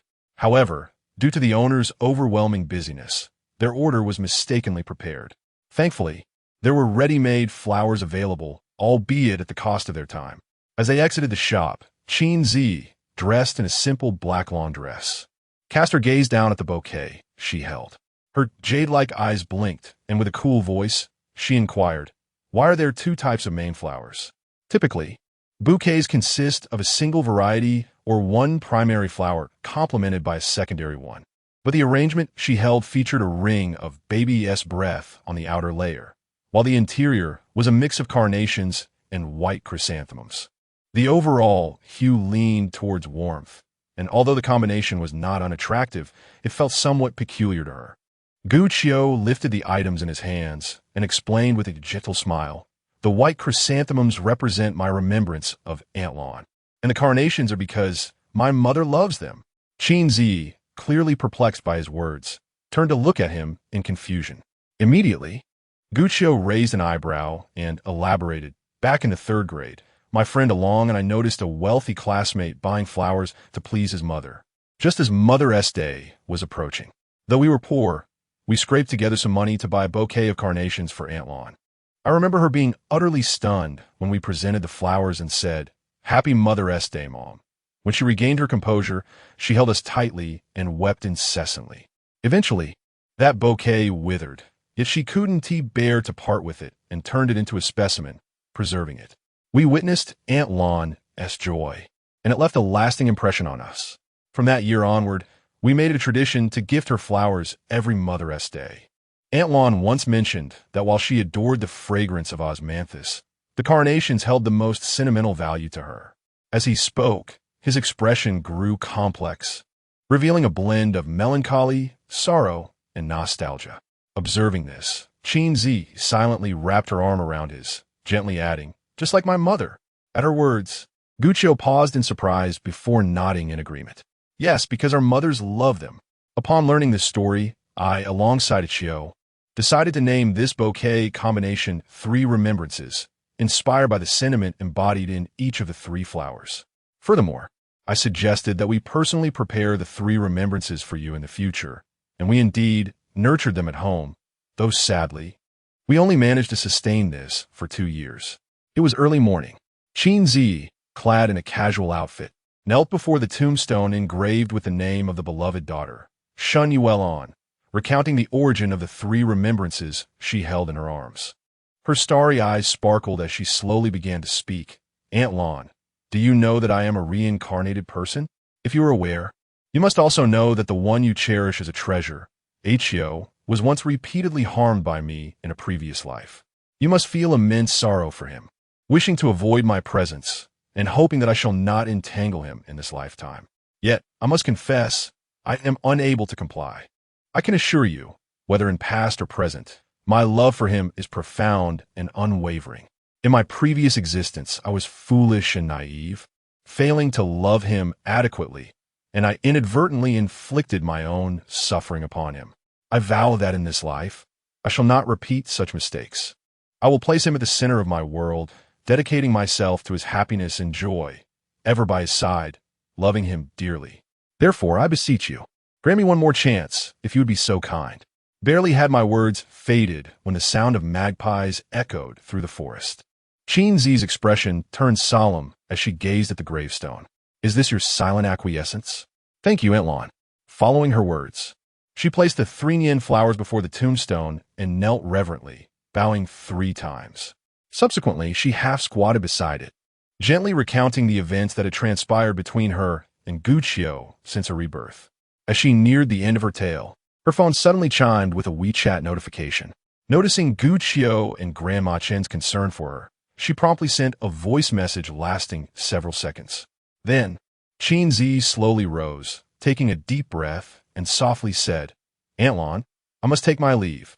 In any case, I have resolved to remain in Yun City for this lifetime, and I shall come to report on the progress between Guqiu and myself whenever time permits. She took a couple of steps back, her gaze once again falling upon the 3 Nian flowers. In her previous life, she had never inquired when Guqiu began offering Aunt Lon these flowers, nor did she know how he would react upon seeing this bouquet. Would he perceive that there exists someone who resonates with his heart? Might he even realize that this person is, in fact, herself? Let us now fast forward 3 hours. Guqiu stood before the gravestone. Upon seeing the familiar 3 Nian flowers, his thoughts immediately turned to Qin Zhiyi, and he glanced down at the bouquet he held, which bore a striking resemblance to hers. From a certain perspective, it could indeed signify a shared sentiment. Nearby, Zhao Yulong set the basket containing offerings beside Grandma Chun. Noticing that Xieja had finished presenting his flowers while Guqiu remained still, he placed a hand on his shoulder. What are you pondering? Quickly, place your flowers down. Guqiu was startled by this sudden gesture, and after a moment to collect himself, he laid the 3 Nian flowers on the opposite side of the gravestone, perfectly mirroring Qin Zhiyi's bouquet. Zhao Yulong quickly sensed something amiss and voiced his confusion. Why do your flowers look so similar to this person's? Guqiu replied nonchalantly. It must be a coincidence. Zhao Yulong scratched his head. Quite the coincidence indeed. Why are you both adding a touch of carnation to the mix? At this remark, Guqiu slightly lifted his gaze to the inscription, and a warm, loving face surfaced in his memory. Because our mother adored them. Chapter 42. It should be steady. Guqiu's words prompted Zhao Yulong to recall the moment he presented flowers to Aunt Lon. After a brief contemplation, he nodded slightly. Then I shall bring carnations next time. As his words faded, he noticed Grandma Chun had arranged the offerings, prompting him to swiftly pick up the bag filled with paper money and gold ingots. Moving to the side, in the vicinity of Yin City, there are numerous customs associated with the Qingming festival. Despite the authorities' repeated emphasis on civilized memorial practices, many families continue to uphold the tradition of burning joss paper. The cemetery has reluctantly acquiesced to this, and in consideration of safety, small pits have been built beside each grave for burning paper offerings. Before long, Zhao Yulong handed 3 lit incense sticks to Grandma Chun. After she finished her bowing before the grave, he turned to begin burning the money. On Qingming, as the 3 incense sticks burned, the deceased could return from the underworld, savor the meals prepared by their families, and listen to their loving words. Once the incense had fully burned, they would depart with the paper money. This is the oldest and most widely recognized belief in Yun City, one that Grandma Chun firmly adheres to. Thus, after placing the incense on the gravestone, She hastily began reminiscing with her daughter. Lanlan, how are you faring over there? Are there any little ghosts bothering you? No, no. My dear Lanlan was a kind soul in life. Surely, she is receiving special care and would not be troubled by any spirits. Oh, my girl, how come you haven't visited me in my dreams? It's been over 6 months since I last dreamt of you. I miss you so much. My poor Lanlan, there is no greater tragedy than the living mourning the deceased. Grandma Chun's words carried an inherent sorrow, and as her tears flowed, her pain became palpable. The melancholic atmosphere enveloped the 4 bystanders, yet out of respect, they remained silent, bowing in reverence on the mat nearby. Guccio, positioned third, knelt, and in that moment, the tears that had been swirling in his eyes finally fell. In his heart, he silently vowed, Mother, Achio has returned. I dreamt that I had left Yin City, only to return during Qingming each year. Even in my final days, I could not come back, which filled me with immense guilt. Therefore, I have resolved to remain in Yin City for the rest of my life, to keep you company whenever I can, so you shall not feel lonely. As for you, do not worry about home. Now Along and I have acquired some skills and can take good care of ourselves, as well as Grandma, and Aunt's son. Not long after, he collected his thoughts and bowed 3 times. Just as he intended to take over for Along to burn the paper money, the latter commenced his antics once more. Zhao Yulong, holding 2 bundles of already ignited bills, faced away from the grave and looked skyward. Heavens, I accidentally burned 100 billion in cash. This is all that remains. I can't be bothered to count. It's all zeros and it's in dollars. Surely it's not less. I'll burn these 2 bundles for you. So please take care, my Aunt Lan. As he spoke, a bill was whisked away by the wind. This scene was fortuitously witnessed by the gravekeeper, who hurried towards the middle-aged man with a face full of terror, exclaiming, Hey, place the Joss paper into the pit, or it will drift away and ignite the mountains. Prepare yourself for a long confinement. Following this, the gravekeeper conducted a thorough 10-minute safety briefing for Zhao Yulong before departing. By this time, the long incense on the gravestone had long since extinguished. Zhao Yulong felt a profound sense of despair. I haven't even bowed yet. Should we light 3 more sticks to summon Aunt Lan back? Guccio wore an expression of exasperation and lightly tapped her forehead. You've really outdone yourself. By the time Guccio and her companions returned to Yunshi town, it was already noon. After a discussion, they decided to find a restaurant for a meal. This time, Guccio astutely contacted Qin Zhiyi in advance, asking her to secure a table, thus successfully saving them from the wait. The restaurant's ambience was modest, yet the dining environment was delightful. The private room was spacious and well lit, allowing them to gaze out at the playful fish in the small pond beyond the glass window. Zhao Yulong was called away to move a car, and upon returning casually remarked, It's starting to drizzle outside. At this, Grandma Chun seemed to recall something and turned to Qin Zhiyi beside her. After such a long time, Grandma Chin's demeanor had notably softened, her face regaining its warm smile. Xiao Yi, I apologize for not being able to show you a good time this trip. Next time, let us check the weather in advance, and I'll bring you around for a proper tour. Qin Zhiyi's bright eyes sparkled as she replied with a sweet smile, Sure, I'll be counting on you, Grandma. Grandma Chin replied candidly, What's the trouble in that? We've settled this, after all. You and Achio both have weekends free, so we have plenty of time. Upon hearing this, Guccio, who was teaching Siege how to play a game, looked up in confusion. Why is this suddenly about me? Aren't weekends meant for catching up on sleep? However, knowing that speaking up would only earn him Grandma's reprimand, he chose to lower his head again. Soon after, the restaurant staff began serving the dishes. Grandma Chun abruptly shifted the topic, curiously inquiring of Qin Zhiyi, Xiao Yi, on such an important day as Qingming Festival. Aren't you going back to pay respects?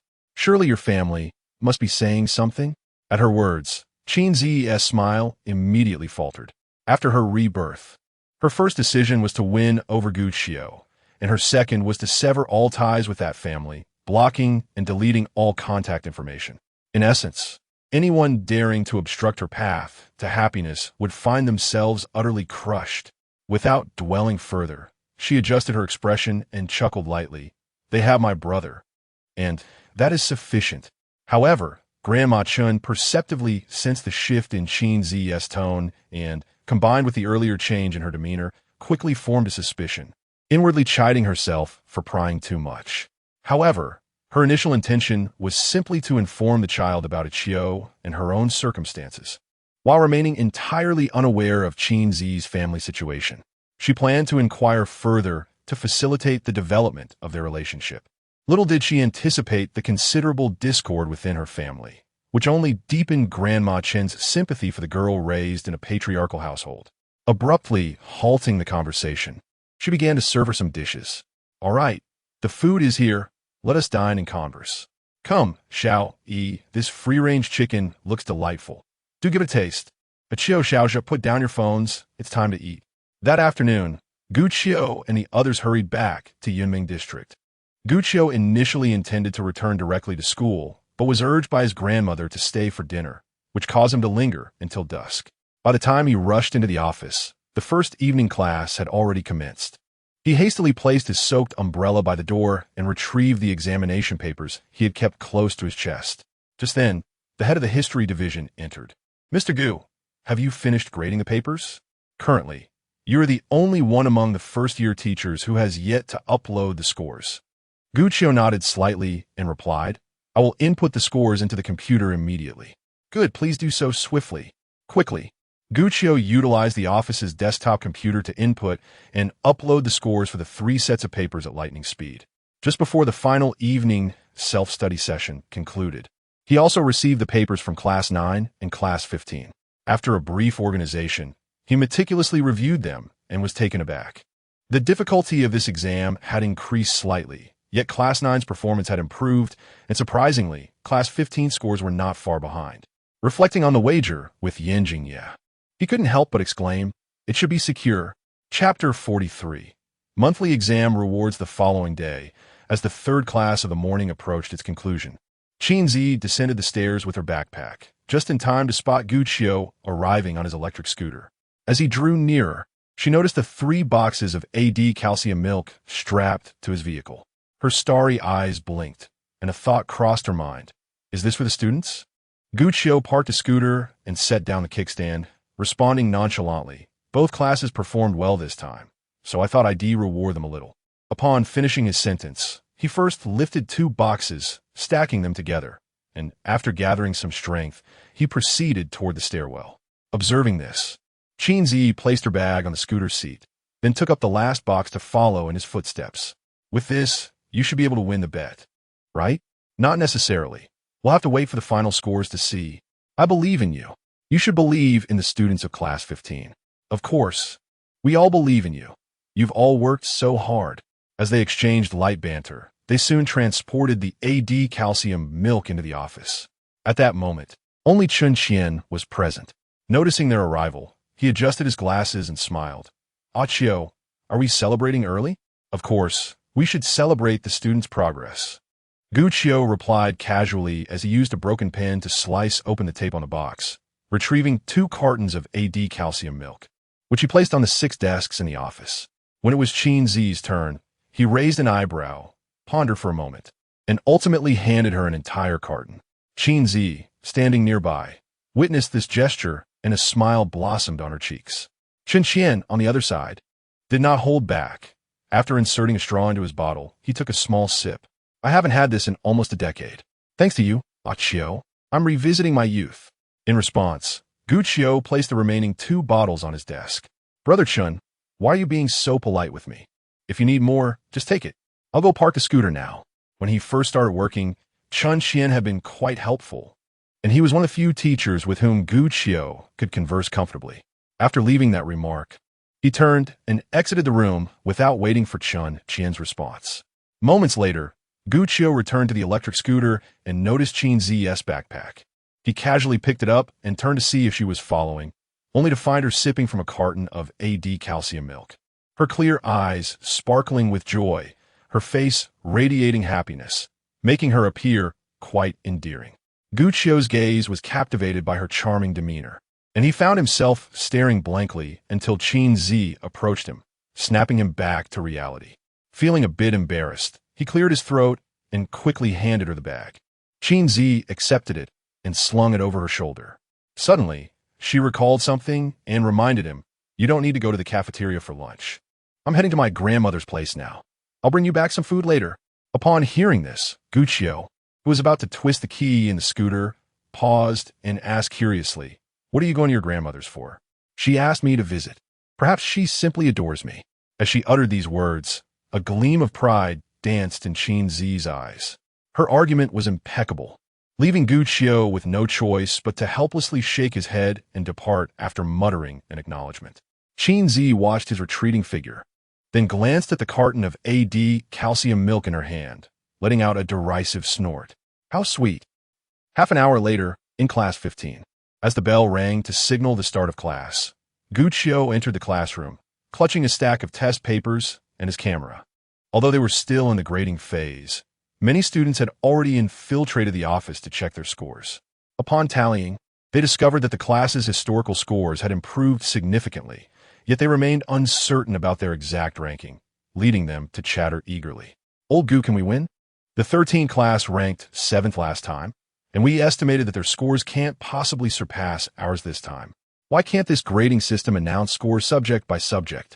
Why is the English paper taking so long to be graded? Gu Lauscher, do you have the results yet?" Guccio raised his hand to interrupt the clamoring voices. "Stop asking.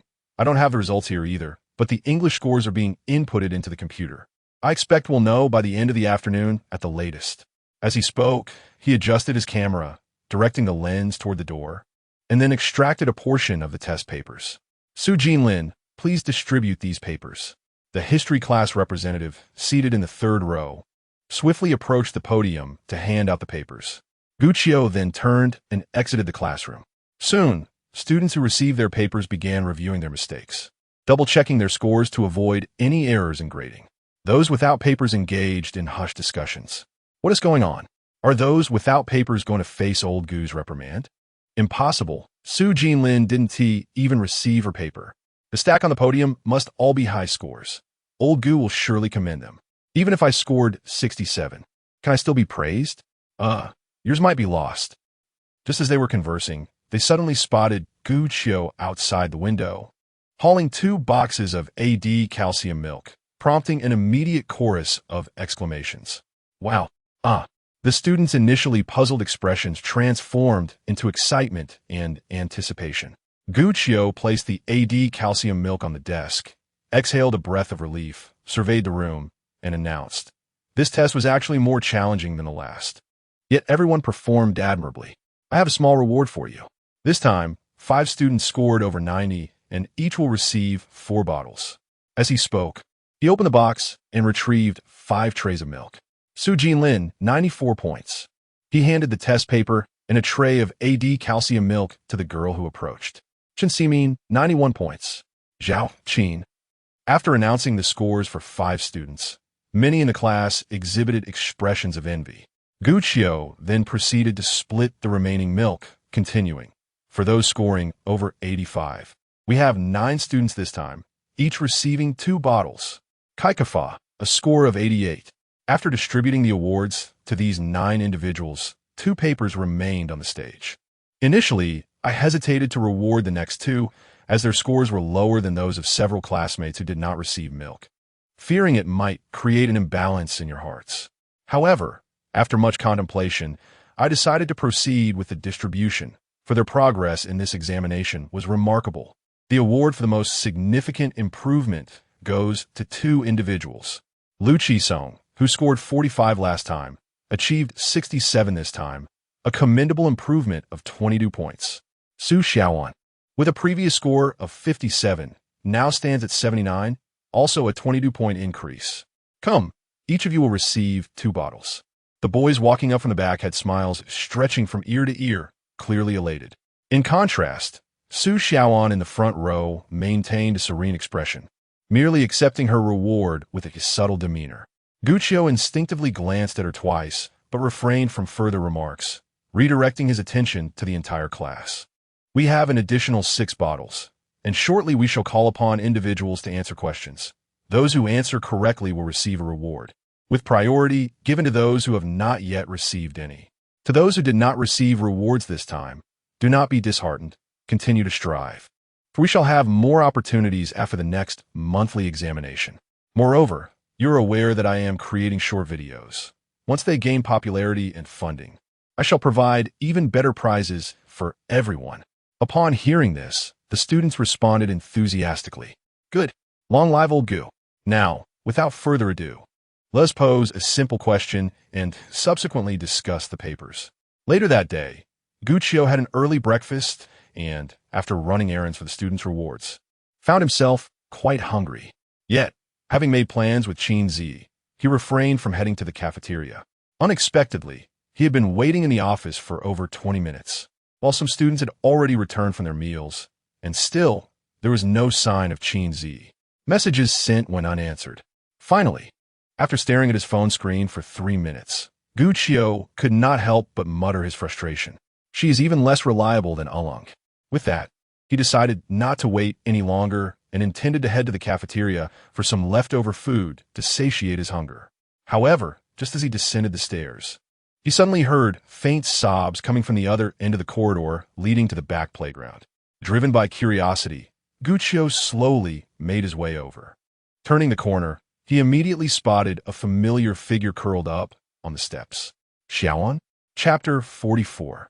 If you can take responsibility for your choices, then please stand firm in those choices. Gazing at the tear-streaked face of Su Xiaoan, Guccio reached into his pocket only to discover he had forgotten to bring tissues.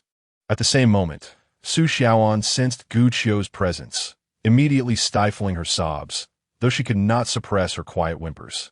Guccio approached her, squatting down to her level. "Do you have any tissues? Wipe your tears first."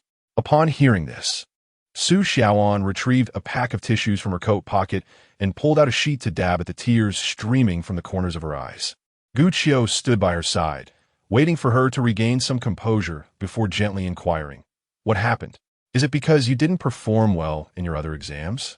Noticing her silence, he continued to speculate. "Did you have a conflict with a classmate? Is the academic pressure too overwhelming? Or is it a romantic issue?" At the mention of the last possibility, Su Xiaoan involuntarily shuddered, and the tears she had fought to hold back began to well up in her eyes once more. Guccio, perceptive as ever, noticed her subtle shift in demeanor, yet he found it hard to believe that she was facing difficulties in her romantic life. To him, she had always been the introspective, steady, and quiet type, rarely seen interacting with boys. He had never imagined she might be secretly involved in a relationship. After raising an eyebrow in contemplation, he pressed on, "Is it a mismatch in feelings? Or did your homeroom teacher catch you?" Just then, a figure appeared in the corridor. Qin Zhiyi had spotted Guccio descending the stairs from afar and had intended to hide and playfully tease him. However, upon seeing him turn and walk away, she curiously followed, only to witness this unfolding scene. She did not approach any closer, instead leaning quietly against the wall, awaiting further developments. Su Xiaoan, with her arms wrapped around her knees, remained silent for what felt like an eternity. Suddenly, she lifted her gaze to meet Guccio's eyes and slowly began to speak. Guccio listened patiently to her tale, which revealed that she had engaged in an online romance with a boy her age during her second year of junior high. Their relationship had blossomed beautifully and remained well concealed until yesterday, when her mother discovered a gift from the boy at home and forced her to break up, even informing Qin Zhiyi, who subsequently reprimanded her for letting early love hinder her studies. Upon hearing this, Guccio furrowed his brow in deep thought. He was uncertain how to assess the legitimacy of Su Xiaoan's relationship. However, he recalled overhearing a group of teachers in the office that morning discussing her recent exam results. Noting that she had achieved perfect scores in both mathematics and English, with commendable performance in other subjects as well. It seemed the principal was even considering transferring her to a distinguished class, suggesting that her studies had not been adversely affected. Meanwhile, Su Xiaoan, having shared the entire story, found her pent-up emotions spiraling out of control, and she broke down in tears once more. Witnessing this, Guccio felt utterly at a loss. Suddenly, Qin Zhiyi emerged from behind, handing Guccio a bag containing a lunchbox. She then squatted beside Su Xiaoan, gently patting her back in a comforting manner. "Leave it to me, Gu teacher." Hearing her words, Guccio took a step back, retreating to lean against the wall, gazing at her spirited demeanor. One cannot help but be reminded of Qin Zhiyi from a past life. Unexpectedly, in the next moment, Qin Zhiyi playfully winked at him. The girl inquired, "Are you certain you wish to listen?" Upon hearing her words, Guqiu pressed his lips together, realizing it was best not to linger. He turned to leave, stating, "If you need anything, call me." "All right," Qin Zhiyi replied with a gentle smile. After watching Guqiu walk away, she, like Su Xiaoan, sat down on the steps, hugging her knees. She blinked a couple of times and softly asked, "Do you really like him?" Su Xiaoan, still shedding tears, nodded without hesitation upon hearing the question. Qin Zhiyi also slightly inclined her head in agreement. She lifted her clear gaze and glanced into the distance, speaking softly, "Let me share a story of mine with you. When I was a junior in college, due to personal reasons, I found myself in a particularly low mood, with my life in disarray. It was during this low point that I met a boy through a game. He was 2 years younger than I, and after learning about my struggles, he continually offered guidance and comfort. Gradually, under his influence and companionship, I began to heal and developed an interest in this boy who had redeemed me, until one day, I realized it was indeed love. Unfortunately, my mother accidentally learned of this and sought to understand the boy's background. Upon discovering he was an orphan, lacking power and influence, my entire family opposed our relationship and insisted I break up with him. However, I was clear about what I wanted, so I did not acquiesce and stood firm in my choice. As she recounted her tale, Su Xiaoan's tears gradually ceased. Qin Zhiyi glanced at her and smiled gently. "Are you surprised I didn't advise you against falling in love early? Because I understand that emotions cannot be controlled, rather than suppressing them. It is better to guide them towards a positive direction." Meanwhile, Guqiu leaned against the staircase, occasionally glancing back or staring blankly at the lunchbox in his canvas bag. Just as he was lost in thought, a hand suddenly patted his shoulder, startling him. Su Yutian had not anticipated such a reaction and quickly apologized. "I'm sorry, Lao Gu. I didn't mean to scare you." Guqiu exhaled in relief and shot her a glare, not particularly pleased. Meanwhile, Jiang Yunqing, holding a bag of chips, leaned in closer, curiously observing the canvas bag he was carrying. "Hey, if I'm not mistaken, this seems to be Teacher Qin's bag." "Lao Gu, so you're waiting for Teacher Qin? Huh? You and TB going on a date, would you?" Guqiu was already irked from having missed a meal, and upon being teased, replied in a low voice, "A date? Absolutely not." Sensing Guqiu's foul mood, Jiang Yunqing wisely fell silent. However, Su Yutian caught wind of Qin Zhiyi's voice from behind and, intrigued, approached. Seeing this, Guqiu and Jiang Yunqing followed suit. In no time, Su Yutian observed Qin Zhiyi comforting a girl. Curiously, she hurriedly settled beside Su Xiaoan, swiftly engaging in the discussion. She would occasionally pat Su Xiaoan's back, offering words of comfort, or teasing Yin Jingye with lighthearted remarks. At times, she would snatch a few chips from Jiang Yunqing's hand, playfully feeding some to Su Xiaoan. Thus, after nearly a quarter of an hour, Su Xiaoan's spirits significantly improved, prompting Qin Zhiyi to conclude the persuasive conversation. "If you can take responsibility for your choices, then please stand firm in that decision. Love is not a solitary endeavor. You ought to share these experiences with him, and together devise a plan. I hope you both continue on this journey together, for a romance that blossoms from student days, if it endures to the end, is undoubtedly enchanting." Chapter 45. Is that person Teacher Gu? If you can take responsibility for your choices, then please stand firm in that decision. Su Xiaoan murmured this phrase, spoken by Qin Zhiyi twice, as if a knot in her heart had been untied, a gentle smile gracing her cheeks as she nodded vigorously. I will never give up. She had made a pact with Song Song to apply to the same university, to care for a puppy and a kitten, and to travel hand in hand. Together, they would savor the beauty of the future and undoubtedly confront and resolve the challenges and setbacks along the path ahead. Soon after, Su Xiaoan raised her gaze to Qin Zhiyi, bowing deeply in gratitude. "Thank you, Teacher Qin." Following this, she expressed her thanks to Guqiu and the others nearby. I suddenly remember who you are. The subject maniac from class 15, right? Hee. I'm Su Yutian from class 9. That strict old man in your class is always unreasonable and loves to label people wrongly. Just look, even old Gu couldn't escape this time. If it gets too tough, why not transfer to our class? I'll look out for you then. Su Yutian, with her naturally friendly demeanor, took Su Xiaoan's hand and led her back along the long corridor, chattering all the while. Gu Qiu silently trailed behind, stealing glances at Qin Zhiyi. She was curious about what Qin Zhiyi had said to Su Xiaoan that had so quickly restored the latter's confidence. She too began to recite Qin Zhiyi's earlier words, sighing inwardly. So, coming to Yun City to find me is your choice for this lifetime? Qin Zhiyi, perceiving the thoughts within Gu Qiu, casually asked Su Xiaoan as they reached the stairway. Xiaoan, have you eaten? At this, Su Xiaoan bowed her head in silence. After a moment of inner conflict, she shook her head honestly. Noticing this, Qin Zhiyi's starry eyes sparkled as she suggested, "It's quite late now. The cafeteria is likely out of food. How about I take you out for a meal?" Su Xiaoan shook her head once more, softly replying, "Teacher Qin, you've already been so kind to me. Furthermore, I have duty today, so I want to go. I'm not very hungry. Missing one meal is not a problem." But no sooner had she finished speaking than Su Yutian interjected. "What are you talking about? A person is made of iron. A meal is made of steel. How can you skip a meal?"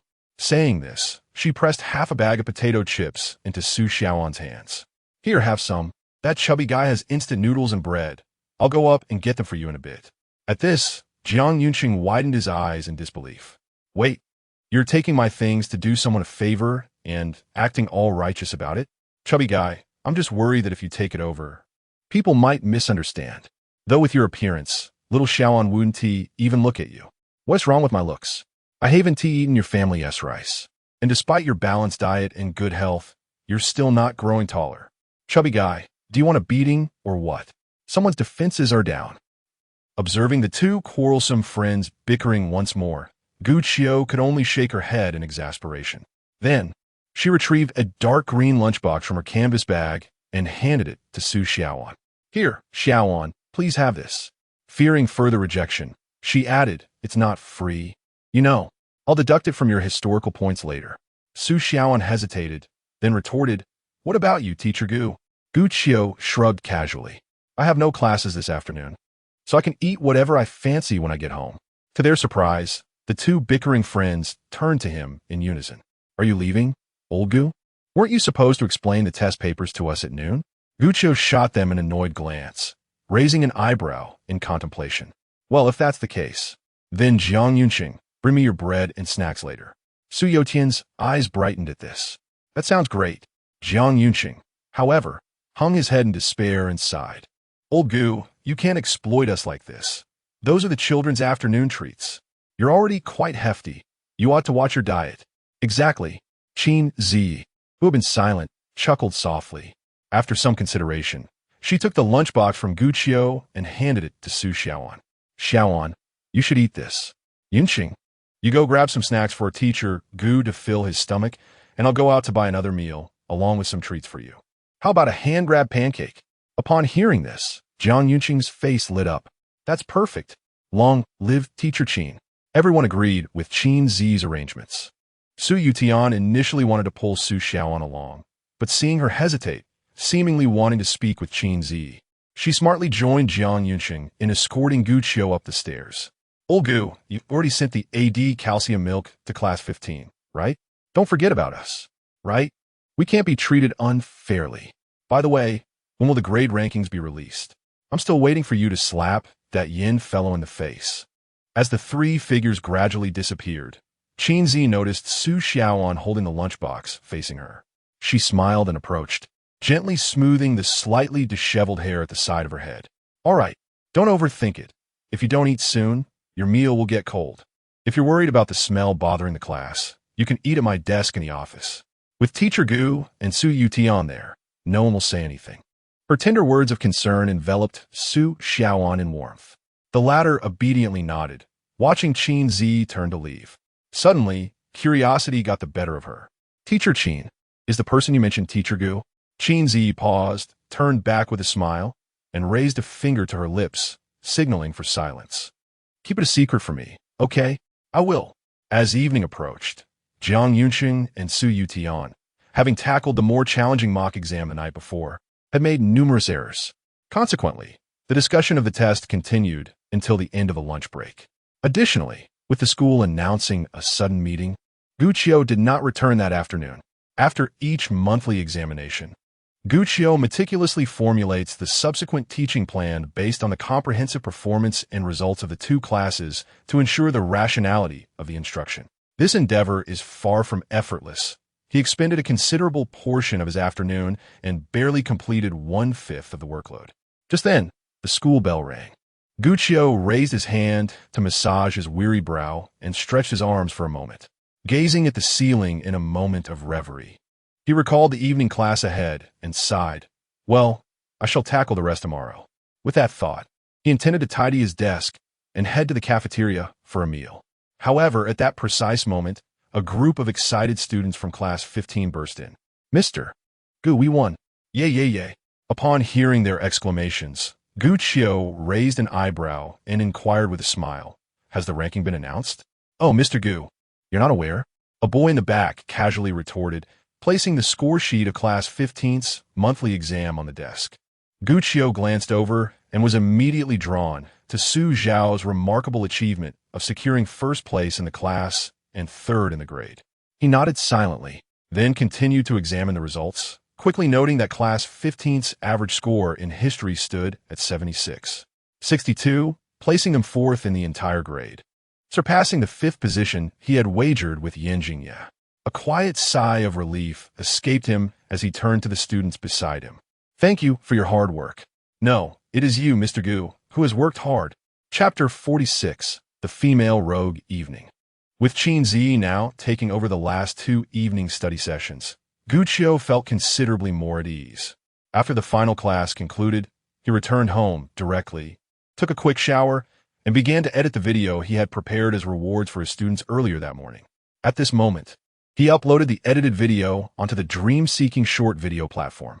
After taking a small sip of the chilled cola resting on the coffee table, he reclined back onto the sofa. For some inexplicable reason, he was overwhelmed by a strong premonition. Today's video was destined to go viral. Thus, Guccio incessantly refreshed the latest video, eagerly anticipating a shift in the data. Finally, after nearly 10 consecutive refreshes, he noticed that the solitary heart he had initially clicked had transformed into 2, alongside a new comment. It is worth noting that previously, a change in data would not occur for at least 10 minutes. However, this time, less than 2 minutes had elapsed since he published the video, and already someone had liked and commented, seemingly validating his intuition. With this thought, Guccio felt a surge of excitement and anticipation. Nevertheless, he took 2 deep breaths, forcing himself to calm down, and clicked into the comment section. The next moment, he spotted the sole comment. First comment, history is not as fragrant as me. Add calcium milk, delicious, love it. Guccio was taken aback that this comment did not engage in discussions about the classroom atmosphere or evaluate his act of rewarding students. Instead, it fixated on add calcium milk.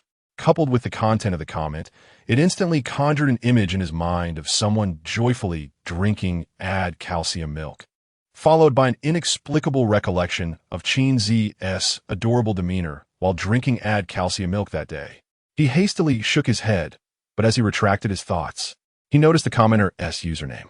History is not as fragrant as me, he murmured, then glanced down at his own username. Little Gu loves history, his eyes widening in surprise.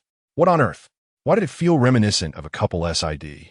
Immediately, he clicked on the person's profile only to find that no information had been provided, not even a gender.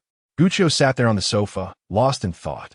In a moment of daze, he recalled how celebrities and internet stars often have a fan base known as wife fans.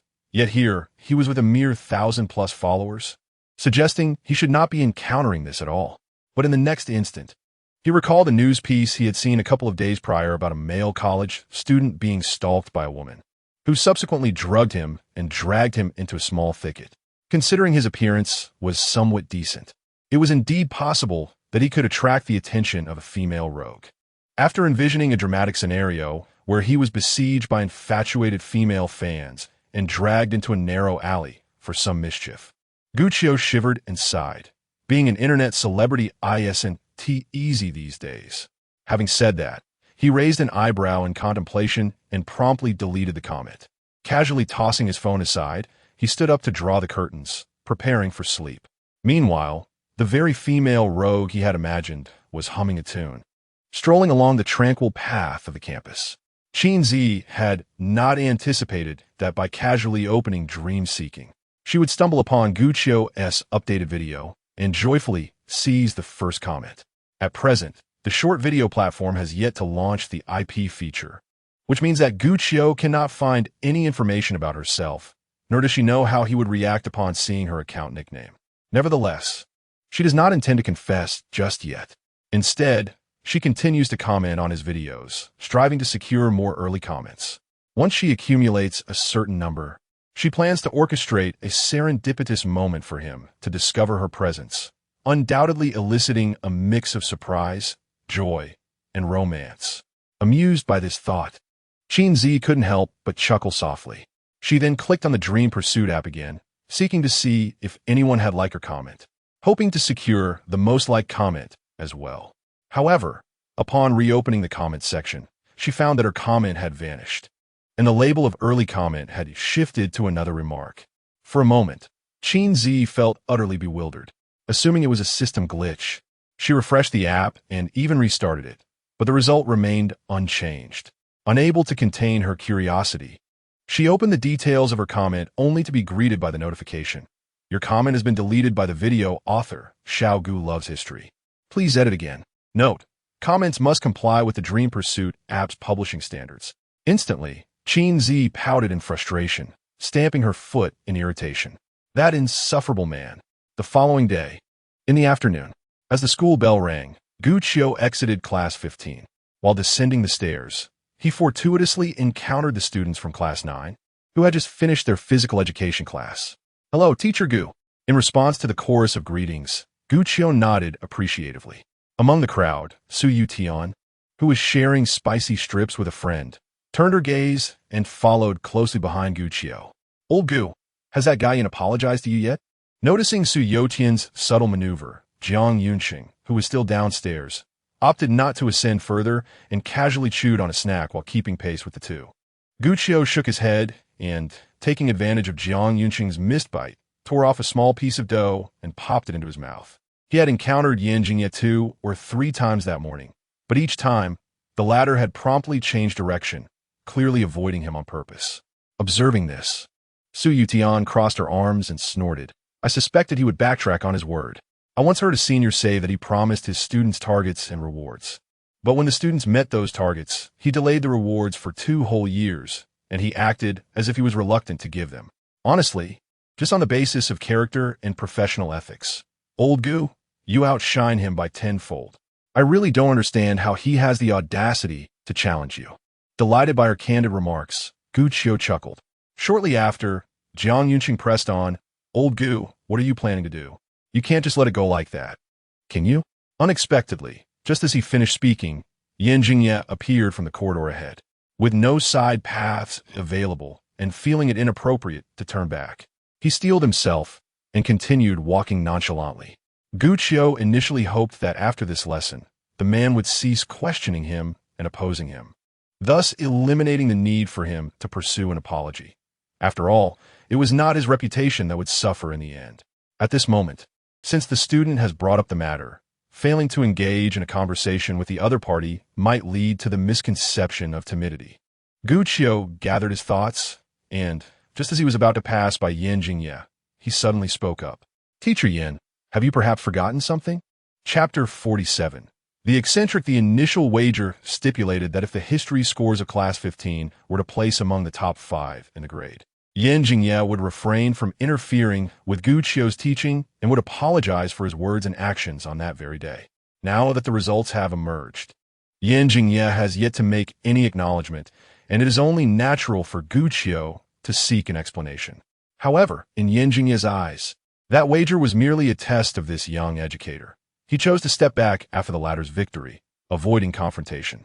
To his astonishment, Gu Qiu disregarded him entirely, not only confronting him directly, but also bringing along 2 students to witness his embarrassment. Reflecting on this, Yan Jingye's expression darkened, and he replied in a solemn tone, Teacher Gu, the substantial progress our students have made is no mystery to anyone, least of all you, their subject teacher. Were it not for their extensive dedication to review and practice, could they have achieved such commendable scores?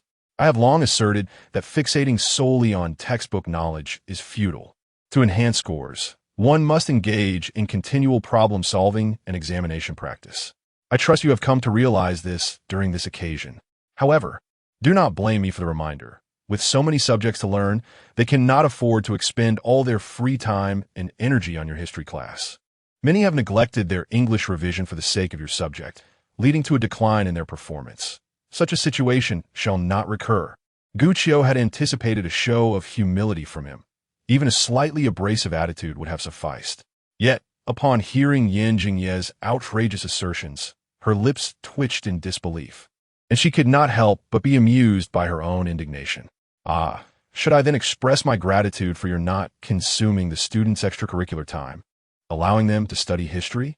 Detecting the sarcasm in Gu Qiu's words, Yan Jingye shot her a sidelong glance and continued, "There is no need for gratitude, but please remember, Teacher Gu, do not become complacent over transient results. Should the scores falter in the next monthly examination, I shall once again petition the school to replace you with a more suitable history teacher for our students."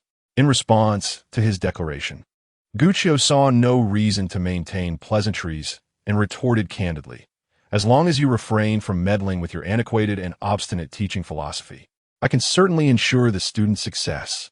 Yan Jingye detested being labeled as inflexible, especially by Gu Qiu in such a direct manner, and he clenched his teeth in frustration. I shall await the outcome."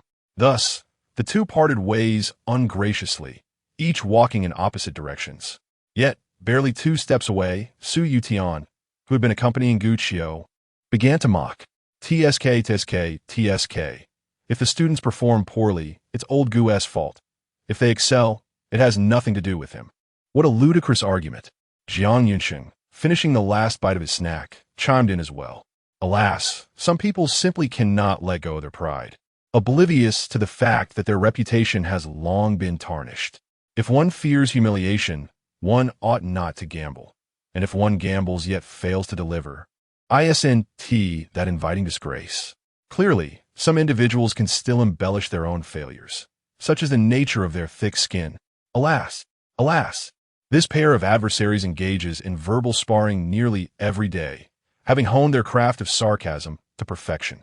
They do not hesitate to amplify their voices, deliberately ensuring that their words reach Yan Jingye's ears. While Yan Jingye feels nothing but resentment during these exchanges with Gu Qiu, at this moment, he is consumed by a profound anger.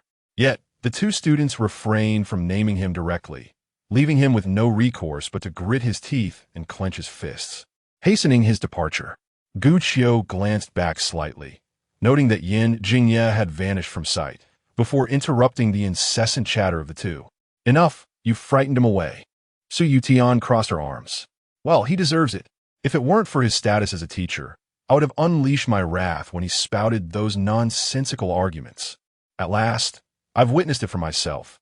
The homeroom teacher class 15 is indeed as eccentric as the rumors suggest," Jiang Yunjin added. Gu Qiu shook his head with a faint smile. The rift between them has been irrevocably established, yet with nearly a decade of teaching experience from his past life, he is confident in his ability to handle any trouble that Yin might bring forth, even to retaliate if necessary. Dismissing the unpleasant incident from his mind, he turned to engage in light-hearted conversation with the two. "Did you have physical education last period?" "Yes, the sports meet is next week, and we both signed up." "Oh, are you participating as well? With that physique, I suppose you could only manage to throw a shot put." "Huh, I'm a formidable competitor, unlike you, you little runt. You gasped for breath just climbing stairs, and yet you signed up for 3 running events. Let us see how you embarrass yourself." "Fatty, little runt, enough. You two can bicker back in class. It's quite the racket." Chapter 48. Good friends before one realizes it. Wednesday of a new week has arrived. The annual Spring Sports Festival at Yunming High School commences today, featuring a plethora of events such as student athletics competitions, faculty-friendly matches, the joyful football cup, a bonfire evening of youthful songs, an engaging contest between teachers and students. The scale of this festival rivals that of many university sports events. spanning 4 days in total. The school encourages both faculty and students to participate as fully as possible, even allowing the overburdened seniors in their final year to indulge in 3 days of merriment. The overarching theme is one of relaxation and physical well-being. As the morning has already passed its midpoint, the opening ceremony has just concluded, and various competitions are being organized in an orderly fashion according to schedule. Students from the first-year class participating in the men's 50-meter preliminary round. Please report to the registration area. A melodious female voice resonates throughout the campus. At that moment, Qin Zhiyi, surrounded by a group of students from Class 9, happens to pass beneath the loudspeaker, wincing at the sound and instinctively covering her ears. She casts a resigned glance at Su Yutian, who is linking arms with her. Not only does she lack an aesthetic sensibility, but her athletic ability is also severely deficient. Initially, she had planned to leisurely pass the time in the office during the sports festival, occasionally stepping out to watch the competitions. However, after finishing an episode of a television drama, she was unexpectedly coaxed and pulled onto the playground by her classmates. Before long, they arrived at the viewing and resting area designated for Class 9. Noticing that the small space was conveniently shaded by trees, Qin Zhiyi promptly sat down. I didn't apply any sunscreen, so I'll just sit here. Ah, that's the reason you didn't want to come down. You should have said so. I brought some. Su Yutian, clad in a red athlete's vest, replied with a twinkle in her eyes, before swiftly making her way to her seat. After rummaging through her desk, she produced a tube of sunscreen and handed it to Qin Zhiyi, then called out to Jiang Yunqing, who was engrossed in a game among a group of boys in the back row. Hey, could you bring some snacks and drinks over? Jiang Yunqing initially intended to retort, but, upon noticing Qin Zhiyi, quickly complied. Simultaneously, several girls in the class began sharing the snacks they had purchased with Qin Zhiyi. Watching an array of treats flood towards her from all directions, Qin Zhiyi hurriedly called for a halt, though it was of little use. In a short while, her desk was piled high with goodies. All of these were bought with your class funds. Isn't this a bit excessive? Su Yutian leaned closer, lowering her voice with a playful grin. No worries. After all, your husband is spending quite a bit on prizes for us. So let us just consider this a treat for you. At this remark, Qin Zhiyi lightly tapped her on the head. So now you're teasing me, are you? Despite her words, a smile of happiness graced her cheeks. This was partly due to her finally hearing the term husband associated with Gu Qiu, and, secondly, since starting her job, the harmonious and joyful atmosphere of this group had provided her, who had previously lived a solitary life, with a novel experience, making her grateful for the choices she had made. Qin Zhiyi gently shook her head, dismissing further thoughts. As she picked up the sunscreen to apply it, her gaze wandered to the playground, where only a few figures could be seen, and the area before them was utterly vacant. There was hardly anything to behold. Su Yutian, assisting with the arrangement of snacks, casually remarked, "It's only just begun, and this morning is primarily dedicated to the opening ceremony, so the activities are quite limited." Then why did you drag me down here? I'm merely adhering to the principal's guidance. When I see a good friend sitting idly for too long, it's my duty to encourage her to take a stroll for the sake of her health and holistic development. Oh, yeah, don't be silent. How about I accompany you for a game? Honor of Kings, do you play? I'm quite skilled in the mid lane. So, am I in mid lane? While the two exchanged playful banter, they suddenly noticed a familiar figure approaching. Su Yutian was the first to raise her hand in greeting. Xiaowan. Su Xiaowan, clad in a light black t-shirt, held 2 cups of bubble tea in her hands as she strolled towards them, responding politely, "Teacher Qin, Yutian." Su Yutian hastily moved the table aside to prevent Su Xiaowan from having to navigate around it. Once she settled in, the table returned to its original position, and Su Yutian made space for her to sit down. What brings you here? Su Xiaowan silently clarified her presence by pushing 1 cup of bubble tea toward Qin Zhiyi. Teacher, thank you for your guidance the other day. Qin Zhiyi gently tucked a stray lock of hair behind her ear, responding with a soft smile. I also appreciate your bubble tea. However, as your teacher, it is my responsibility to assist my students with their difficulties. Please don't spend money on me this afternoon. Save it for yourself. Otherwise, I might feel a sense of guilt, and it could lead to complications if the school finds out I accepted gifts from students.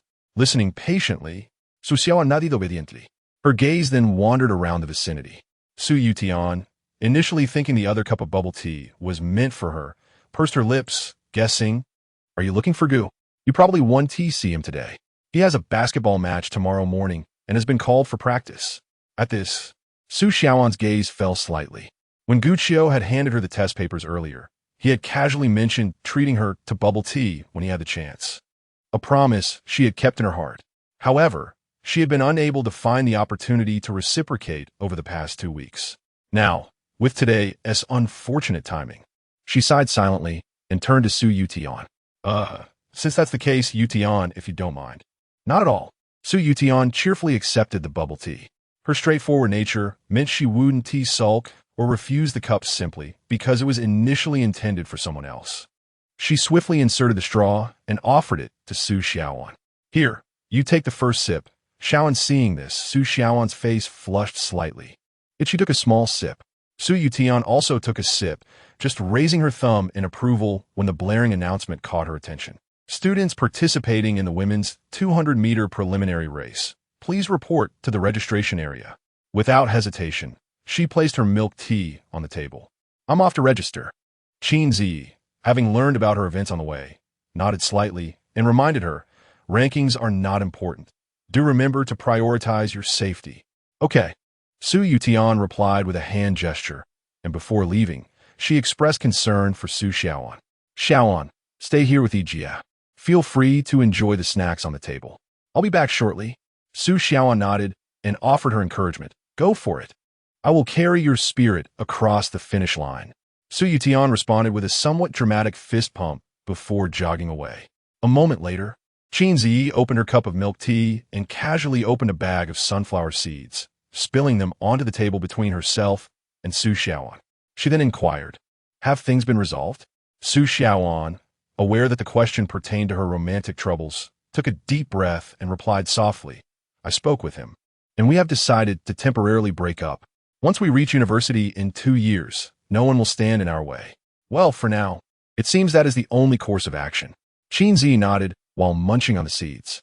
Su Xiaoan glanced at her curiously and asked, "Teacher Qin, have your family accepted your relationship with Teacher Gu?" Qin Zhiyi paused momentarily before shaking her head. Seeing this, Su Xiaoan quickly pressed, "What will you do?" This time, Qin Zhiyi smiled calmly and shrugged. "As I mentioned before, once a choice is made, one must proceed steadfastly.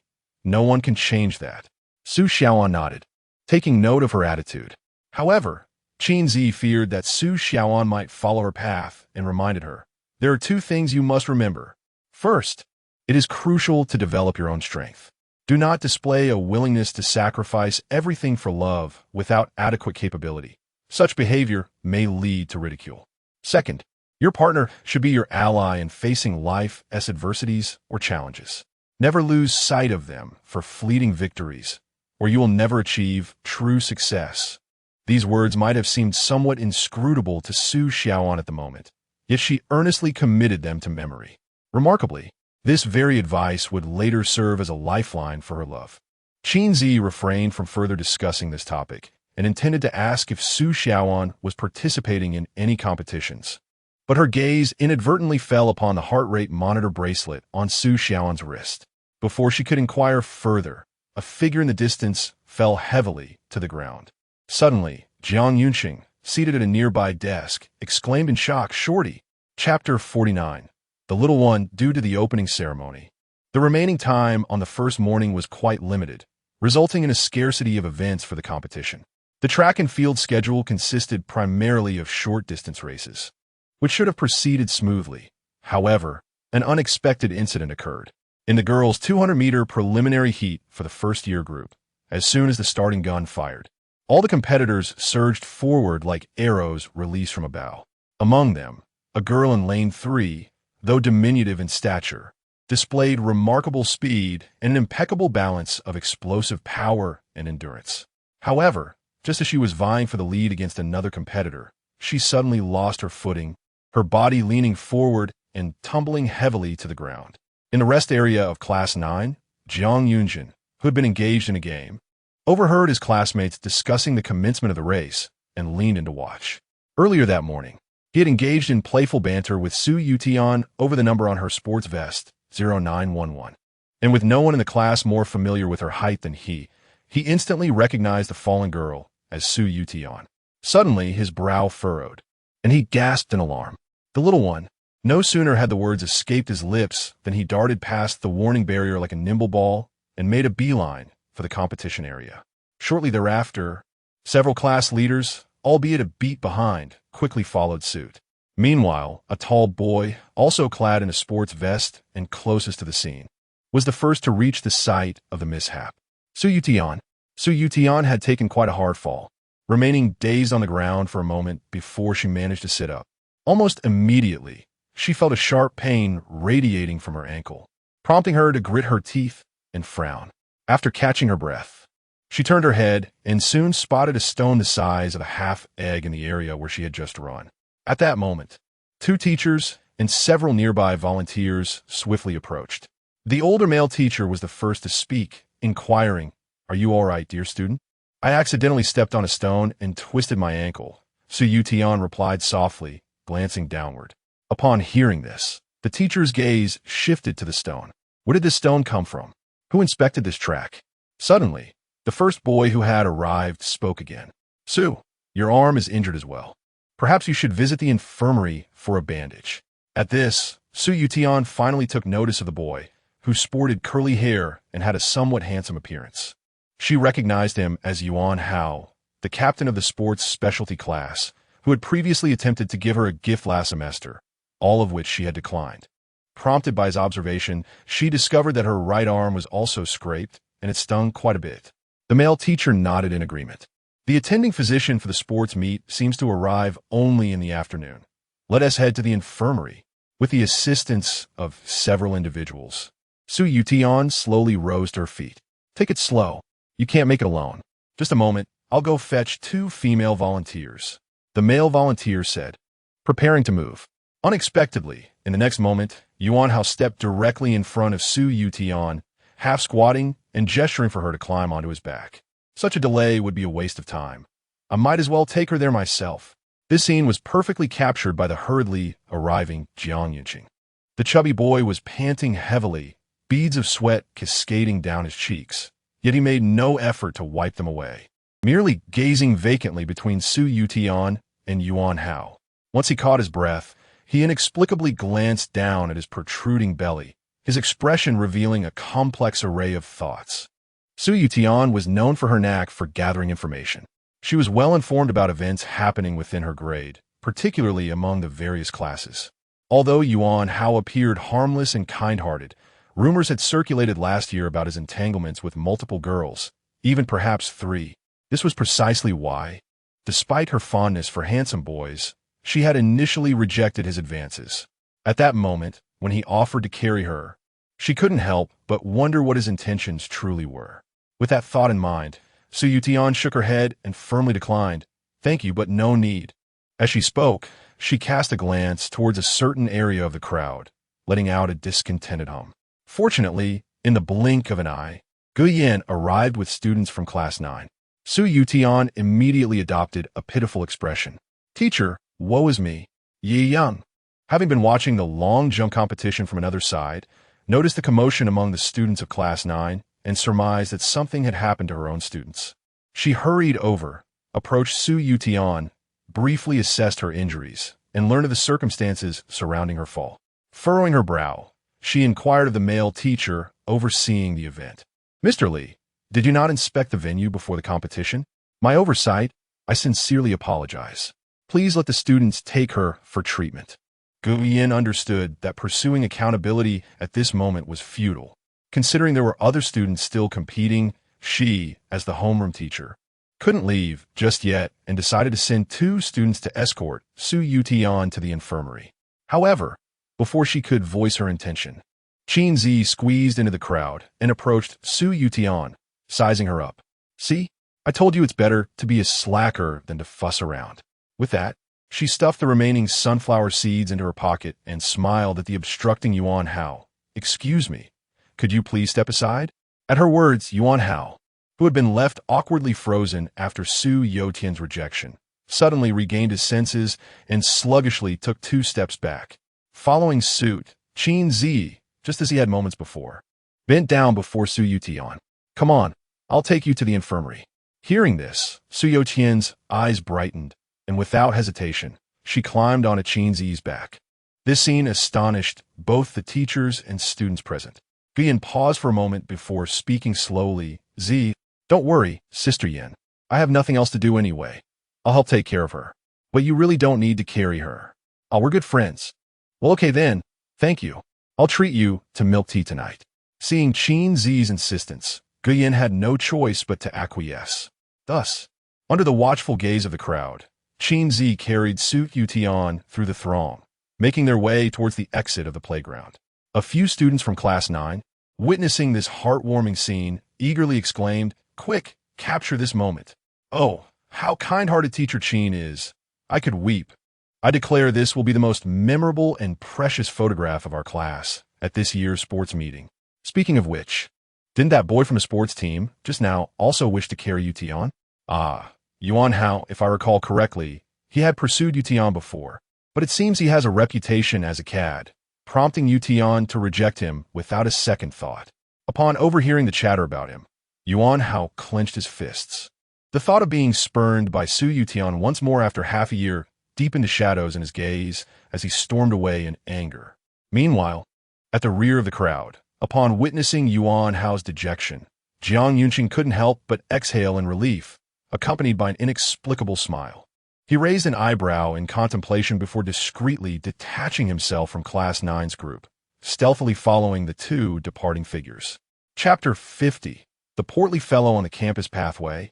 A gentle breeze caressed the stray strands of Qin Zhiyi's hair. Su Yutian leaned against her shoulder, reaching out to smooth them down, and then playfully inquired, "Teacher Qin, I can't be that heavy, can I?" Qin Zhiyi brushed aside her hand that obstructed her view, feigning annoyance. "What do you think? I can hardly catch my breath." Upon hearing this, Su Yutian pouted and huffed. "Then why are you still carrying me? Didn't you say we were good friends? Seeing you injured, I couldn't bear it." Qin Zhiyi adjusted her grip, casually replying, "Su Yutian pauset," recalling her earlier words about good friends needing to get up and walk around after sitting for a long time to ensure health and holistic development. Realizing that her words had been taken to heart, she joyfully began to wiggle. "Ah, I adore you, Ijia," she exclaimed, "while the top feels great. My legs are suffering." Qin Zhiyi quickly steadied herself, exclaiming, "Hey now, stop squirming, or I truly want to be able to carry you." "Hee, I got a bit carried away, my apologies. Honestly, do you weigh 120 pounds? "What 120 pounds? I weighed myself yesterday. I'm only 81. Then why is it so hard for me to carry you?" "Perhaps it's because you're too weak." "Ijia, you really need to be careful, or old Gu might bully you, and you won't be able to get out of bed. Hee, you insolent girl. Keep talking like that, and I might just leave you here." "Woo, I was wrong." The 2 continued their banter as they walked, until at a bend in the path, Qin Zhiyi suddenly sensed someone following them. After a brief pause and careful observation, she realized it was Jiang Yunqing, and couldn't help but scoff. Su Yutian followed her gaze and noticed the figure hiding behind a tree, only to be partially revealed due to his rotund shape, and she wrinkled her nose. That portly fellow is at it again, pretending to be stealthy. Qin Zhiyi's eyes sparkled as she echoed, "Though you 2 often bicker, he does seem to care about you." "Please, he is probably just here to watch me make a fool of myself," Su Yutian retorted. Despite the earlier chaos, she had noticed that Jiang Yunqing had arrived earlier than their homeroom teacher and the other students. If he truly cared, upon seeing her awkwardly facing that scoundrel Yuan Hao, he should have stepped in to help her out. Instead, this portly fellow merely stood by, watching the spectacle unfold, which only fueled her irritation. Determined, she turned her head away and softly said, "Ijia, let us hurry, my arm hurts so much." Upon hearing this, Qin Zhiyi reluctantly abandoned the idea of calling Jiang Yunqing over and quickened her pace towards the infirmary. Half an hour later, in the infirmary, the middle-aged female doctor on duty examined Su Yotian's injuries, sprayed medication on her foot, and cleaned the wounds on her arm. After 3 days of rest, if the injury on your foot worsens or shows no signs of improvement, remember to promptly visit the hospital. After giving her advice, The female doctor picked up the tray containing the medication and exited the lounge. However, as she stepped outside, she nearly collided with a figure lingering by the door. She let out a sigh of relief, then scrutinized the rather suspicious-looking chubby boy, noticing that he did not appear to be unwell in any way. This aroused her caution and suspicion, prompting her to ask, "Is there something you need, student?" Jiang Yunqing had initially intended to discreetly check on Su Youtian's injury and leave, but he found himself embroiled in quite a commotion. Without further thought, he abruptly turned to flee the infirmary. Yet, the quick-witted doctor seized his collar before he could escape. "Hey, why are you running? I'm talking to you. Were you just eavesdropping outside? At such a young age, you should focus on your studies. Which class are you from?" The escalating noise naturally caught the attention of the two individuals inside the lounge. Qin Zhiyi raised an eyebrow and remarked with a faint smile, "If we don't call him in soon, he might really be mistaken for a pervert and taken away." "Good. He deserves to be caught," Su Yutian muttered, casting a sidelong glance at the ceiling. Nonetheless, the next moment, she called out towards the door, "Doctor, he is a classmate who brought me here. Please let him in." Upon hearing this, the female doctor temporarily abandoned the idea of taking Jiang Yunqing to the administrative office, but still proceeded to interrogate him. Only after ensuring there were no issues did she allow him to enter the lounge. Upon entering, Jiang Yunqing greeted Qin Zhiyi with a goofy smile before his gaze shifted to Su Yutian, lingering on her arm, which was smeared with red ointment. Awkwardly scratching his head, he stammered, Are you all right?" Su Yutian shot him an annoyed glare in response. "Am I blind? Do I look fine?" For reasons unknown, perhaps considering her status as an injured person or something else, Jiang Yunqing surprisingly refrained from retorting and stood silently in place. Yet, his silence reminded Su Yutian of his earlier behavior on the playground. You came all this way just to stand there like a door god. If you're not going to talk, you might as well leave." Jiang Yunqing blinked his small eyes and suddenly replied, "Oh." At that moment, he truly didn't know what to say. Staying there would only become more awkward, seeing that he genuinely intended to leave. Su Yutian turned her head away with a hint of resentment. Unexpectedly, Jiang Yunqing then tentatively inquired from behind, I'm going out for lunch. Would you like fried chicken or something else? I can bring you something." At his words, Su Yutian was taken aback. In the past, it had been nearly impossible to get this chubby boy to bring her anything. Yet today, he was offering to get her lunch? What was going on? Was the sun rising in the west? Nevertheless, Jiang Yunqing's sudden change in attitude alleviated much of her irritation, and she promptly replied, "Yes. I want fried chicken with honey mustard. Please bring me another serving of stir-fried noodles. The one from Old Wong's by the bridge, mildly spicy, and without cilantro." Jiang Yunqing nodded, taking note of the order, and inquired further, "What about the drink? Passion fruitée?" "Yes, that works," Su Yutian replied with a slight nod, but was taken aback the next moment by his knowledge of her preferred beverage. Jiang Yunqing, however, did not linger any longer and swiftly exited. Su Yutian glanced at his retreating figure, a satisfied smile gracing her lips. Their interaction was observed keenly by Qin Zhiyi, who suddenly felt that this pair might indeed be a delightful match, provided Jiang Yunqing could shed some weight, as Su Youtian's standards seemed rather discerning. Chapter 51. Autumn and Intent. The following day, the faculty basketball friendly match was scheduled for this morning.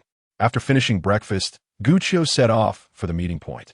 Compared to his usual composure and maturity, he appeared notably more vibrant and lively in his white jersey. Coupled with his youthful charm, he turned heads as he walked down the street, prompting a few young girls to sneakily take photos with their phones, while others rushed towards him clutching milk tea. Suddenly, Guqiu felt a pang of anxiety, just as he began to doubt whether his attire was too ostentatious. He realized that the girl delivering the milk tea was a student from Class 9. He let out a sigh of relief and promptly declined the offer, insisting that she keep it for herself. The bespectacled girl shook her head and, after catching her breath, explained, "Old Gu, this is from Su Xiaoan for you." Su Xiaoan? Guqiu's brows furrowed slightly. After a moment of contemplation, he recalled that when he had handed her a test paper, she had felt somewhat guilty and jokingly requested a cup of milk tea. He had no idea she would take it so seriously and remember it until now. However, it struck him as odd that Xiaoan hadn't personally delivered the drink and instead had asked a classmate from Class 9 to bring it. Just as he pondered this, Su Xiaoan strolled into view from a nearby main road. Upon noticing Gu Qiu, she paused for a moment, her eyes lighting up as she hurried over to him, presenting the milk tea she held. "Teacher Gu, this is the milk tea I promised to give you that day." Caught off guard, Gu Qiu was momentarily speechless. He glanced down at the two different brands of milk tea, then turned to the Class 9 girl. "Song Yi, what's going on here?" Song Yi hadn't expected to run into the main character so fortuitously, her expression slightly awkward. She quickly explained, "This milk tea was sent on behalf of Su Yutian. She mentioned that she enjoyed the drink Su Xiaoan prepared for you yesterday and wanted to send a replacement today." After explaining to Gu Qiu, Song Yi looked back at Su Xiaoan. "Su Yutian asked me to let you know, but I couldn't find you after wandering around Class 15. At this, Su Xiaoan's eyes sparkled. Initially, she had thought of treating Su Yutian to that milk tea, never anticipating that she would send a replacement and consider it so thoroughly, which touched her. Upon learning of Su Yutian's fall yesterday, she had intended to check on her alongside Qin Zhiyi, but was intercepted by Yan Jingyan midway. Despite searching for her in the afternoon and evening, she either couldn't find her or was delayed by evening classes. Recalling this, Su Xiaoan immediately replied, "I just stepped out. Is Yutian resting in the dorm?" Song Yi glanced at Gu Qiu and shook her head. She said she wanted to cheer for Teacher Gu. She should be busy setting things up on the basketball court by now. Su Xiaoan nodded, making a mental note to visit her later. Gu Qiu had learned of Su Yutian's injury only the previous afternoon when he saw a photo of Qin Zhiyi carrying her in the Class 9 group chat. Now, realizing she was still preoccupied because of him, he raised an eyebrow and remarked, "You truly can't sit still for a moment." He did not ponder for long, yet a dilemma soon presented itself before him. How to choose between 2 cups of milk tea. After standing still to contemplate, he suggested, "Why not take a cup back to enjoy? I have no fondness for such cloyingly sweet beverages." Su Xiaoan quickly shook her head. "I had some yesterday." "What does yesterday have to do with today?" "No, you promised to give one to the teacher." Seeing their futile attempts to pass the responsibility back and forth, Song Yi decisively intervened, snatching the cup from Su Xiaoan's hand and thrusting it, along with her own, into Gu Qiuhai's arms.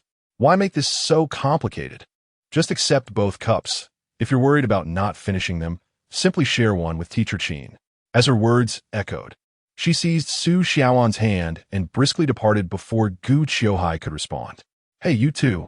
Watching their figures gradually fade away, Gu Qiuhai could only shake his head in silence and continue on with the 2 cups of milk tea in hand. Before long, he arrived at the office, finding it completely empty. He walked directly to his desk and was about to retrieve his sports vest from the drawer when he noticed a bottle of sports drink sitting on the table. Suddenly, his dark eyes widened. "No way." Again, initially thinking it was another gift from a student, he picked it up only to discover a pink note affixed to the back. "Keep it up." Even without the signature, he could recognize Qin Zhiyi's handwriting by its distinct style. His gaze lingered momentarily on the expression drawn in red ink, and the corners of his lips curled slightly, though his tone was somewhat disdainful as he remarked, "How childish for someone of such age." After speaking, Gu Qiuhai glanced at the 2 cups of milk tea he held, recalling Song Yi's words. He paused, then retrieved a pen and a notepad from his drawer and began to write. "Thank you." After sketching a couple of expressions, he felt it overly sentimental and crumpled the note, tossing it aside. Ultimately, he inscribed just 3 words on the paper. "Thanks, Qiu." He then affixed the note to the cup of milk tea gifted by Su Yutian and placed it on the desk opposite him. Just then, he heard Sun Yi's voice from outside. "Teacher Gu, it's time to gather." Gu Qiuhai's body jolted, and he quickly returned to his position, hurriedly grabbing his vest and sports drink while opening the remaining milk tea to sip as he walked. How can you drink and carry at the same time? You might overindulge and be unable to run. What can I say? It's the thought that counts. No wonder they call you the star teacher, even before the competition. You have people bringing you drinks. It's truly enviable. Even if you say that, I'll one tea let you have mine later. TCH, as if anyone needs your permission. Shortly after they left, Qin Zhiyi entered the office, a small digital camera hanging from her neck. Upon noticing the sports drink that had been placed on Gu Qiu's desk was gone, a subtle smile graced her lips. She then observed the unexpected presence of milk tea on her own desk and, driven by curiosity, approached to investigate. Upon discovering the note left by Guccio, her sparkling eyes were filled with delight. Could it be that he had brought me milk tea? Unbelievable! After a moment of reflection, Qin Zhiyi glanced at the note once more, suddenly inspired to arrange the two notes side by side for a photograph. She turned her gaze to Guccio's desk and quickly spotted the note she had previously left. As she picked it up, she noticed a crumpled paper ball beside it and casually unfolded it. Upon seeing the half-finished expression drawn by Guccio, she couldn't help but chuckle softly. Subsequently, Qin Zhiyi returned to her seat, carefully smoothing out the crumpled note and placing it neatly on her desk, flanking it with the two notes exchanged with Guccio. Before long, she lifted her digital camera and captured several photographs in quick succession. Just then, an announcement echoed from outside.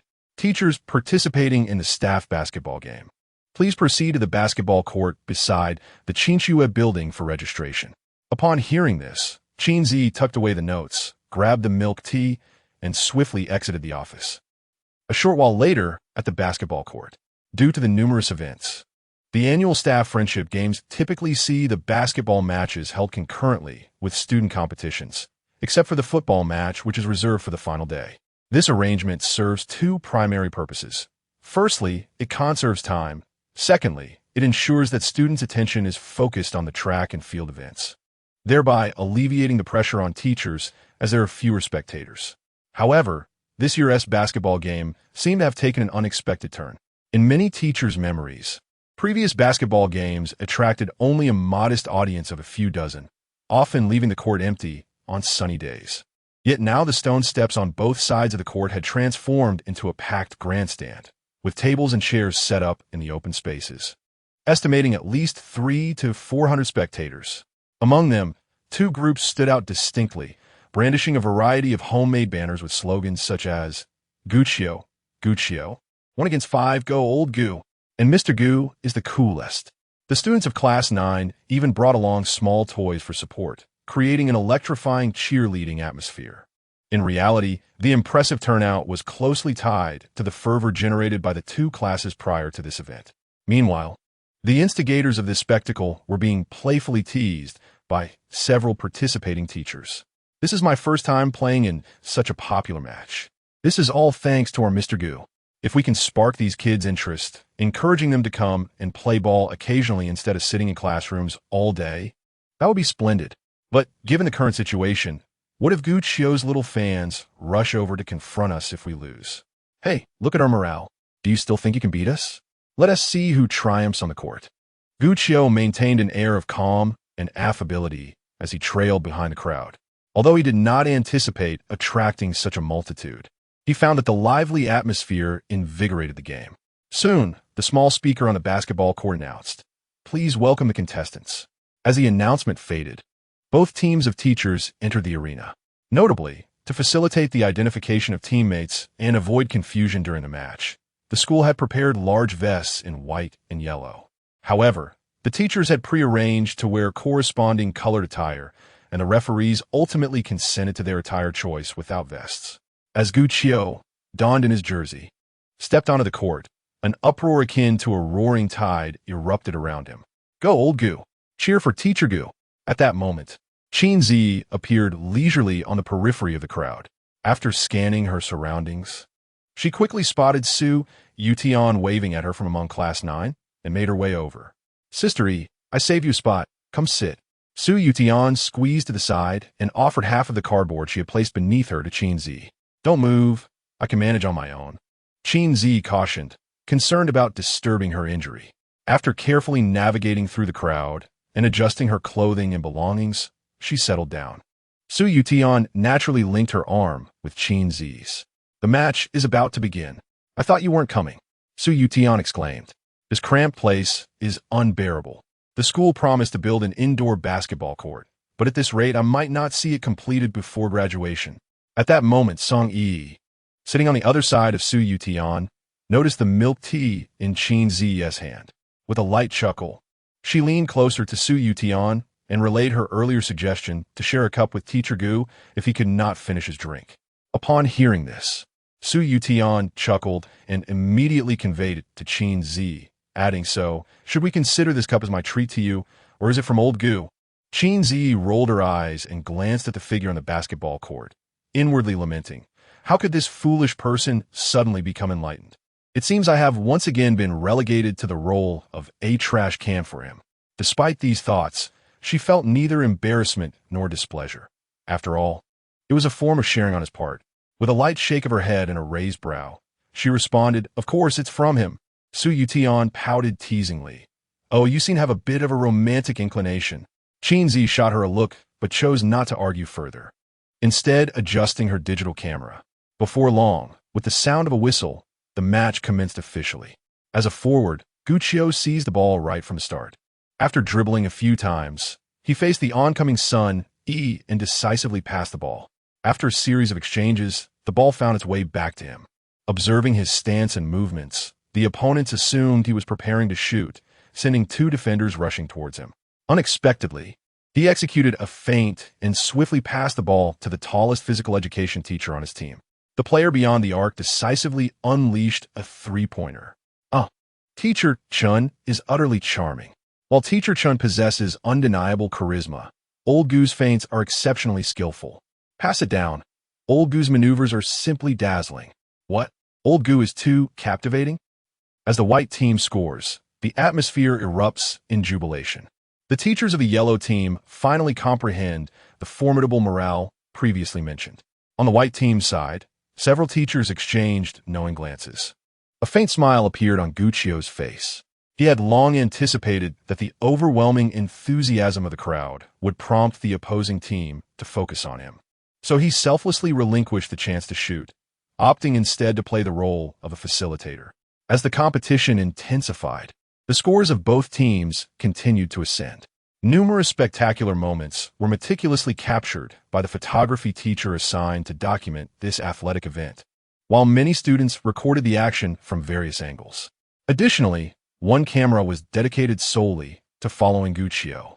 Although Qin Zhiyi's photography skills were average, she had her own vision, aiming to keep Gu Qiu consistently in the center of her frame. Before long, it was time for halftime. The teachers from both teams retreated to their respective rest areas. Qin Zhiyi had no intention of putting down her camera. Through the lens, she observed Gu Qiu stepping to the sidelines to hydrate. Noticing him sip from both a bottle of mineral water and the functional drink she had provided, a smile crept upon her lips. Observing this, Su Yutian leaned in, quickly discerning the subject of her focus, and exclaimed in admiration, "Could this be the legendary I See Only You?" Chapter 52. Accompanying Qiu to watch the sunset after more than half an hour, Gu Qiu's team. The white team triumphed over the yellow team with a score of 82-67, securing victory in the basketball match. The atmosphere was filled with jubilant cheers, and as the excitement subsided, many began to disperse, particularly students from Class 9 and Class 15, who had come specifically to see Gu Qiu. With the game concluded, they lacked the interest and patience to linger any longer. Amidst the crowd, Qin Zhiyi cautiously retrieved her digital camera and placed it into her satchel, simultaneously pulling out her mobile phone. In the next moment, she noticed two missed calls from Grandma Chun on the lock screen. Her starry eyes widened slightly. She first assisted Song Yi in helping Su Yutian to her feet, and then swiftly made her way to the side of the bulletin board to return the call. After a few rings, the call connected. "Hello, Grandma. I was just watching the game and had my phone in my bag, so I couldn't answer." Upon hearing her explanation, Grandma Chun responded gently, "Oh, are you still busy?" "Not all, Grandma. If you need something, just let me know. If you're free, come over for lunch. That rascal Alung bought a lot of groceries today, and he mentioned he wanted to ask you something." Hearing this, Qin Zhiyi paused. She understood that Alung was likely seeking her assistance in contacting a private investigator to locate Song Qing. Blinking her eyes playfully, she replied with a light laugh, "Sure. By the way, could you invite Qiu to come along? That lad promised to visit me every weekend, but since Qing Ming, I haven't seen him around." "Grandma, he has been quite busy these days." "Oh, you don't need to speak up for him. I must have a word with him today." "All right, I'll go fetch him for you. See you later." After a brief conversation, Qin Zhiyi ended the call and turned around. only to find Su Yutian and Song Yi still waiting at the stone steps. She hurried over to them and glanced at Su Yotian's injured foot. You should head back to the dormitory and rest. If you don't take care of your injury, it could lead to lasting consequences. Su Yotian, Pautet, you shouldn't curse me like that. You should say that dear Yutian will recover swiftly. Qin Zhiyi rolled her eyes, expressing her disdain. Stop being so melodramatic. Nevertheless, she and Song Yi supported her as they made their way forward. After walking a few steps, Su Yutian inquired, Ijia, are we having lunch together? Not this time. I made plans with someone else. Upon hearing this, Su Yutian's bright eyes sparkled as a mischievous smile crept onto her face. Aha, a date, is it? Well, after winning the match, a celebration is in order. Don't you want to join me? I promise I won TB a third wheel. I might even assist you. Qin Zhiyi did not refute her words, as she indeed intended to invite Gu Qiu along shortly, but she did not acquiesce to her request. Instead, she replied, once your leg heals, I'll take you out for a delicious meal. That is a promise then. Upon hearing her words, Su Yutian reluctantly acquiesced. She raised her gaze in contemplation and added, but I'll be bored in the dormitory this afternoon. If you finish early, shall we play some games together? All right. You go ahead, just don't twist your other ankle as well. A bit later, drenched in sweat and with a flushed complexion, Gu Qiu returned to the apartment building. Intending to take a shower, indulge in some fried chicken, and enjoy chilled beverages while lounging comfortably on the sofa for the afternoon. However, just as he climbed to the 5th floor, he spotted Qin Zhiyi standing at his doorstep, seemingly waiting for him. What's wrong? You didn't forget your key again, did you? Upon hearing his words, Qin Zhiyi's eyes suddenly brightened, and she murmured instinctively, "Oh right, no one said I couldn't use that excuse again." Huh, ahem. It's nothing. Qin Zhiyi quickly gathered her thoughts and changed her tune. Grandma asked us to come over for lunch. At this, Gu Qiu couldn't help but feel a twinge of annoyance. Why was Grandma summoning him for lunch without calling him directly and instead notifying Qin Zhiyi? Sigh, the world has indeed changed. After this internal lament, he nodded slightly and replied, got it. I'll take a shower first. With that, he unlocked his door using his fingerprint. Standing outside, Qin Zhiyi tentatively inquired, aren't you going to invite me in for a bit? That might not be appropriate, given that it's just a man and a woman alone. Besides, I need a shower. I promise the next time.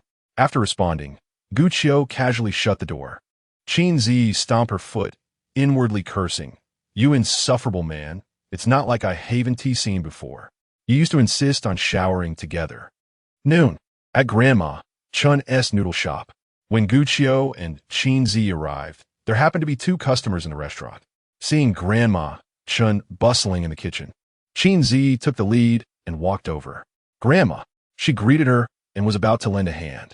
Noticing her in a white dress, Grandma Chun quickly positioned herself at the entrance, smilingly refusing, I'm almost done. Don't get your clothes dirty. After that, she shot a meaningful glance at Gu Qiu. Gu Qiu understood that Grandma was chiding him for not visiting for so many days. Scratching his head, he chuckled sheepishly. Grandma, I've been too busy these days. I'll talk to you more at lunch. Along is behind.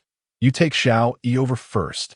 Hearing this, Gu Qiu helplessly gestured with his lips and led Qin Zhiyi down the long corridor. The interaction among the 3 was witnessed by a middle-aged man standing not far away. This man worked nearby, frequently visited the shop, and was somewhat familiar with Grandma Chun, casually inquiring, Aunt Chun, I've seen that girl several times. Is she your grandson's girlfriend? Separated by a window from the kitchen to the dining area, Grandma Chun stood by the window and replied with a gentle smile. Not quite yet, but it seems it 1 TB long. This girl is beautiful and appears to be filial and sensible. Your grandson is indeed fortunate. And so are you. Indeed, the shop size is modest, and the ensuing dialogue naturally reached the ears of the 2 who had not strayed far. Qin Zhiyi's lips curled into a subtle smile as she cast a glance at Gu Qiu. Gu Qiu feigned ignorance, clearing her throat twice before striding into the small dining area in the back. At that moment, the square table in the dining room was already laden with delectable dishes. Zhao Yulong, seated nearby and engrossed in a video, quickly stowed his phone away upon noticing their arrival and approached eagerly.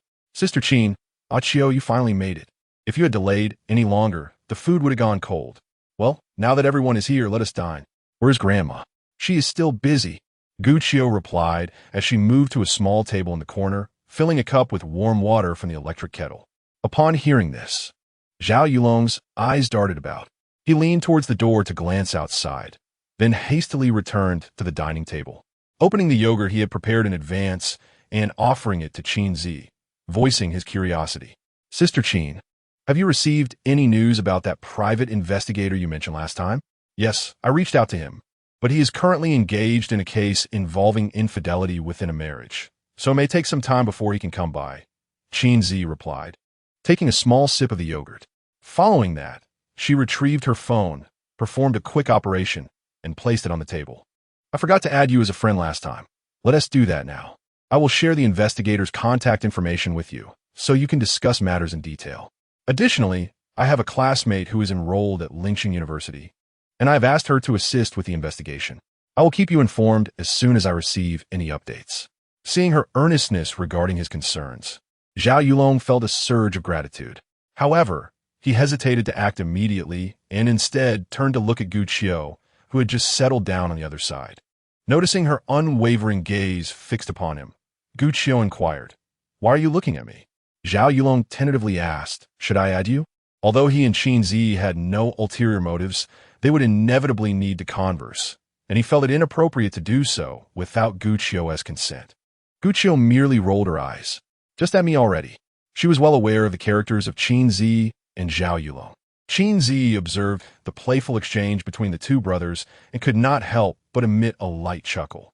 Subsequently, Zhao Yulong added Qin Zhiyi as a friend on WeChat and, upon receiving her friend recommendation, proceeded to add the private investigator, who, to his surprise, accepted the request almost instantaneously. Thus, during the subsequent luncheon, his attention was entirely consumed by his phone, rendering him somewhat oblivious to the meal, which led to a scolding from Grandma Chun, consequently diverting some of the reprimand onto Gu Chio. After the meal, Gu Chio and Qin Zhiyi vied to assist Grandma Chun with washing the dishes and tidying up. However, it wasn't long before Gu Chio accidentally shattered a bowl, resulting in her being promptly expelled from the kitchen. Upon returning to the back room, she discovered Zhao Yulong sitting on an old sofa, lost in thought, his expression unusually somber. She approached him slowly, sitting beside him, and tentatively asked, "Did your conversation with the investigator go awry?" Zhao Yulong gradually returned to reality, shaking his head. "No, it's just that if they cannot determine her approximate location, the search may prove to be quite troublesome. Indeed, after Song Qing's withdrawal from school, her whereabouts remain a mystery, even to her parents. In such a vast world, amidst the throngs of people, can a solitary detective truly uncover her fate?" At his words, Gu Chio's gaze flickered. In his previous life, he had spent his final days inseparably accompanied by Along. However, during those days, the latter had made a special trip back to Yun City, where Gu Chio learned that Song Qing had met her end. This is indeed a crucial piece of information. How had he failed to recognize its significance before? With this thought in mind, Gu Chio lightly tapped his forehead and then asserted, "Regardless of whether an individual faces misfortune or an unforeseen event, their deepest longing often lies with their hometown." Unlike Qin Zhiyi, who was prone to reckless and unfounded assertions, Gu Chio carefully constructed his rationale before offering his suggestion. "Thus, I propose that you instruct the detective to commence his investigation in Yun City." Unexpectedly, Zhao Yulong was in such turmoil that he scarcely registered the profound reasoning. Yet curiosity about the outcome piqued his interest. He lifted his gaze, regarding Gu Chio with a hint of suspicion. "Do you know something?" Gu Chio felt a shiver under Zhao Yulong's scrutinizing stare, yet he maintained his composure and feigned nonchalance with a smile. "What could I possibly know? You want to focus on Yun City? That is merely my intuition, and under normal circumstances, one would indeed begin their inquiries from the place where she grew up." Upon hearing this, Zhao Yulong gradually retracted his gaze. He raised an eyebrow in contemplation, finding Gu Chio's reasoning sound. Coupled with the fact that it was Gu Chio's earlier suggestion that had led him to discover Song Qing's misfortune, he resolved to trust his intuition. In the afternoon, Qin Zhiyi had intended to spend more time with Grandma Chun at the noodle shop, but the elderly lady deliberately sought to create an opportunity for her and Guqiu to bond, encouraging them to take a stroll together. However, Guqiu, lacking in romantic awareness, declared upon entering the car that he had work to attend to, ultimately returning to school in resignation. "Thank you for bringing me back.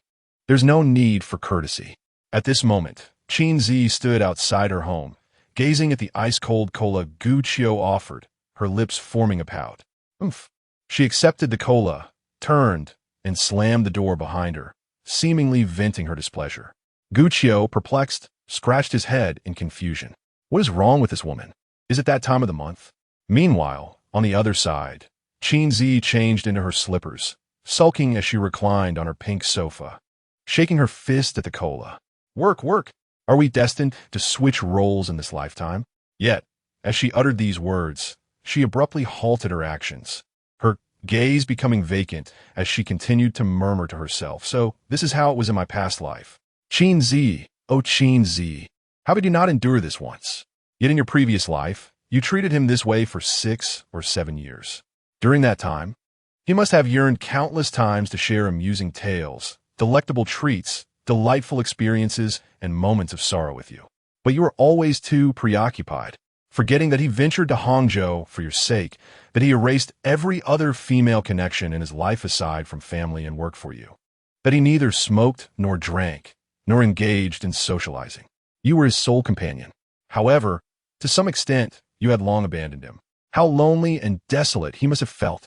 Lost in thought, tears as large as beans cascaded from the corners of her eyes, splattering onto the sofa. In that instant, she could not help but weep, murmuring intermittently, "I was wrong. I truly understand my mistakes. Oh, why am I so inadequate? I won't do it again, not in this lifetime. Achio, I promise I'll make it up to you. Please don't leave me." Time slipped by unnoticed until Qin Zhiyi's sobs finally subsided. Yet her gaze remained vacant, her eyes swollen and red, clutching a cushion as she sat motionless in a daze. Suddenly, her phone, resting nearby, rang. It took her a moment to regain her senses, and when she saw it was Su Youqian's voice call, she answered slowly. "Hello. Darling, what are you up to?" "Nothing much," Qin Zhiyi replied faintly. Su Youqian detected the melancholy in her tone and quickly inquired, "What's wrong?" "I'm Fine. Just reflecting on some mistakes I made in the past." Upon hearing this, Su Youqian pressed further. "Oh? What mistakes?" After a brief silence with no response from Qin Zhiyi, she continued, Never mind, never mind. It's all right as long as you correct your mistakes in a timely manner. Isn't there a saying that goes, to err is human? Life is but a journey of making mistakes, correcting them, learning, and growing." Her words encouraged Qin Zhiyi slightly, prompting her to nod gently. "Yes, I will strive to amend my ways." Su Youqian sighed in relief on the other end. "All right, enough of that. Shall we play a game?" "Sure. Are you in the V district or the Q district?" "Q district." "Oh, perfect. Let us play. Please give me your Q number." In the girls' dormitory, after a brief chat, Su Youqian and Qin Zhiyi added each other as friends on QQ and planned to use the game microphone shortly, before hanging up the call. Settling into a more comfortable position, Qin Zhiyi picked up a couple of fries and popped them in her mouth before launching the game. After creating a team and waiting a moment, she finally saw Qin Zhiyi's once gray avatar illuminate. Just as she was about to invite her in, her attention was caught by the other S-game ID. Accompany Achio to watch the sunset.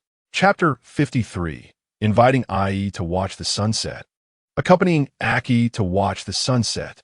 Su Youqian softly uttered Qin Zhiyi's game ID, her gaze momentarily pausing before a sudden realization dawned upon her, her eyes widening in surprise. Abruptly, she switched to the friends list interface, swiftly scrolling down. Due to the multitude of friends, it took her a moment to locate the account noted as Lao Gu. The avatar was grayed out, and the side indicated that the last login was 7 days ago. Yet, this was inconsequential. What mattered was the ID, named, inviting IE to watch the sunset. Su Youqian arched an eyebrow, lost in thought. Last semester, due to academic requirements, someone in her class had added Guqiu, and she had noted his game ID at the time. It had circulated, and the class had teased him about it. But as he had not responded, the matter gradually faded from everyone's memory. However, now, It was evident who Aki and Ai referred to among those two IDs. Contemplating this, Su Yudon murmured to herself, "So, they were acquainted before?" Just then, a team invitation popped up on her phone screen. She glanced down and saw it was from Jiang Yunjin.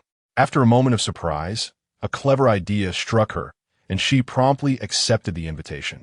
Once in the team, Jiang Yunjin immediately activated his microphone, boasting with delight, "Shorty, I made it to the finals in shot put." "Oh, congratulations." Su Yutian responded dismissively, then urged, "You big fatso, go call Lao Gu to join us." "Huh? Why call him? Stop talking nonsense, just go." After a brief exchange, Su Yutian kicked Jiang Yunjin out of the room.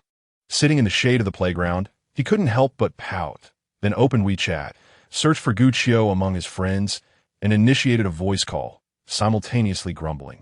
"If it weren't for the fact that you're currently injured, I wouldn't even bother with you." Meanwhile, Gu Qiu, who had been lounging on the sofa for a while, was preparing to retrieve his laptop from the bedroom. Upon noticing his phone ringing, he halted his movements and paused before pressing the answer button. "What is up?" Jiang Yunjin directly stated his purpose. "Lao Gu, are you busy? Let's play some games." "Not free, hanging up." Hey, don't be hasty. You've been busy with the sports meet these days. What are you so occupied with? It's a splendid afternoon. Don't you think you deserve a couple of rounds of fun to relax and enjoy life?" Listening to Jiang Yunjin's incessant prattle, Gu Qiu felt a headache coming on. He rolled his eyes and replied with a mischievous smile, "We can play, but you need to complete 2 extra assignments this week." At this, a profound silence ensued on the other end of the line. Seeing this, Gu Qiu assumed Jiang Yunjin was about to concede, ready to hang up, but to his surprise, the latter gritted his teeth and acquiesced. "All right." This prompted Gu Qiu to catch a whiff of a scheming undertone, yet having made the proposition, he couldn't retract it. "Then it's settled. I'll go update the game." After the call ended, Jiang Yunjin wore a look of dismay, regretting his earlier entry into Su Youtian's team. Meanwhile, Su Yutian had also added Qin Zhiyi into the team. "Ejia, activate your mic, activate your mic." On the other side, Qin Zhiyi had just washed her face, and her condition had improved significantly. She opened her microphone, declaring, "I will play mid." Su Yutian immediately countered, "No way, I will play mid. I only know how to play that role." "Then there's nothing to be done. I'm not familiar with other positions either." "Surely, I can't pick 2 mages, but I see that you have more support matches listed on your profile. You should play support." At Su Youtian's words, Qin Zhiyi bit her lip. Initially, she had played mid the most until she met Gu Qiu and gradually learned various support roles. However, since her rebirth, they hadn't played together again. She had no intention of supporting anyone else and had resumed playing mid. Moreover, it had been so long since she last played support that suddenly being asked to do so would likely lead to unsatisfactory performance. After some thought, she sighed, "All right then. Since it's not ranked, I'll play Jiaochan in the top lane, but don't blame me if I mess up." Su Yutian chuckled, replying, "I believe you will definitely play support well." Her tone was brimming with confidence, for at that moment, her phone screen was fixed on Gu Qiu's account data, which featured an array of marksman heroes. Qin Zhiyi did not comprehend her nonsensical remark, but chose not to delve deeper, redirecting the conversation. "Let us get started." "Wait a moment. Are there others joining?" "Yes, we'll wait for 2 more." Qin Zhiyi assumed Su Yutian had invited classmates from their class, thinking that if they possessed some skill, the game would be more enjoyable and harmonious. To her surprise, she only guessed half right. As she gazed at the familiar avatar and ID of the last person to join the team, she felt a mix of astonishment and joy. Su Yutian smiled and spoke first. "You did great, fatty. I'll give you credit for that. Hurry, switch places with Ejia. Old Gu, turn on your mic." On the other end of the screen, Gu Qiu stood frozen. Those somewhat ambiguous IDs had been used since he and Qin Zhiyi had known each other for 3 years, and he had not touched the game since his rebirth. He had long forgotten about it, never expecting to be reunited with her in this way. It was clear that this absurd idea had originated from this pair of adversaries. He promptly opened his microphone, responding grumpily, "Su Yutian, you better add 2 history assignments to this week as homework and hand them to me next Monday. I'm currently a patient. No negotiation." Upon hearing this, Jiang Yunqing chuckled in delight. How refreshing. Simultaneously, He noticed Gu Qiu and Qin Zhiyi's IDs and wisely switched positions with Qin Zhiyi, then couldn't help but exclaim, "Ah," inviting AI to watch the sunset, accompanying Qiu to watch the sunset. Su Yutian then inquired, "Old Gu, yeah, you two knew each other before, right? What was your relationship?" Gu Qiu promptly replied, "Friends." MHM, Qin Zhiyi echoed, for she had previously agreed with Gu Qiu to remain friends. However, while they were friends in the past and present, what the future held remained uncertain. Su Yutian, naturally, did not believe their words. The use of such IDs suggested that, if not lovers, they at least shared a relationship that surpassed mere friendship. However, judging from the occasional coldness exhibited by Lao Gu towards Jie, it seems that the two must have had some disagreement in the past. Suddenly, she recalled that Qin Zhiyi had earlier claimed to have made a mistake. Yet considering Lao Gu's typically decisive nature, he had not completely severed ties with Jie, even refraining from altering his gaming ID. This indicated that Jie had likely not committed any fundamental error. After a moment of contemplation, Su Yutian found herself thinking that the autumn couple was indeed more appealing, and she resolved to assist in bringing the two together. Immediately, she set aside her thoughts and playfully teased, "Ordinary friends using couple IDs. Huh? Oh, I see." Hearing her somewhat sarcastic tone, Gu Qiu rolled her eyes and glanced at the screen. Suddenly noticing that Su Yutian and Jiang Yunqing's IDs were "Little Sweet wants to grow taller" and "Little Sweet can't grow taller," respectively. Without hesitation, she retorted, "Aren't you two also using couple IDs?" To her surprise, as soon as she spoke, Jiang Yunqing and Su Yutian simultaneously exclaimed in an excited rebuttal, "We are not." Chapter 54. What did you do to offend them? Su Yutian leaned against the headboard, gazing at the game ID of Jiang Yunjin displayed on her phone. Frustrated, she bit through 2 fries brought to her lips and said irritably, "Old Gu, where do you see this as a couple's ID? It is clearly his curse upon me. Look how wicked he is. He should also be punished with 2 assignments." Jiang Yunjin promptly replied, "What nonsense is this? I am merely stating facts. Furthermore, I have already been punished with 2 assignments to summon Old Gu, and yet you still want him to penalize me? How malicious of you. Facts, my foot. I have grown a whole centimeter taller in the past 6 months. I will definitely develop long legs in the future. Did you remove your height-increasing insoles before saying that? If you keep exposing my secrets, I shall tear your mouth apart. Did we not agree to use words instead of violence?" Qin Zhiyi had grown accustomed to the playful banter between the two and chuckled softly at their exchange.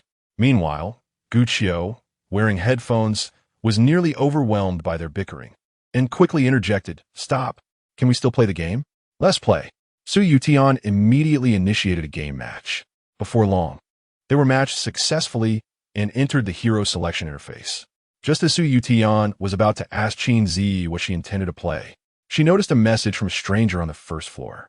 "I can't believe I got paired with a couple in ranked. I thought I'd play a casual match to lighten my mood. Well, look at that.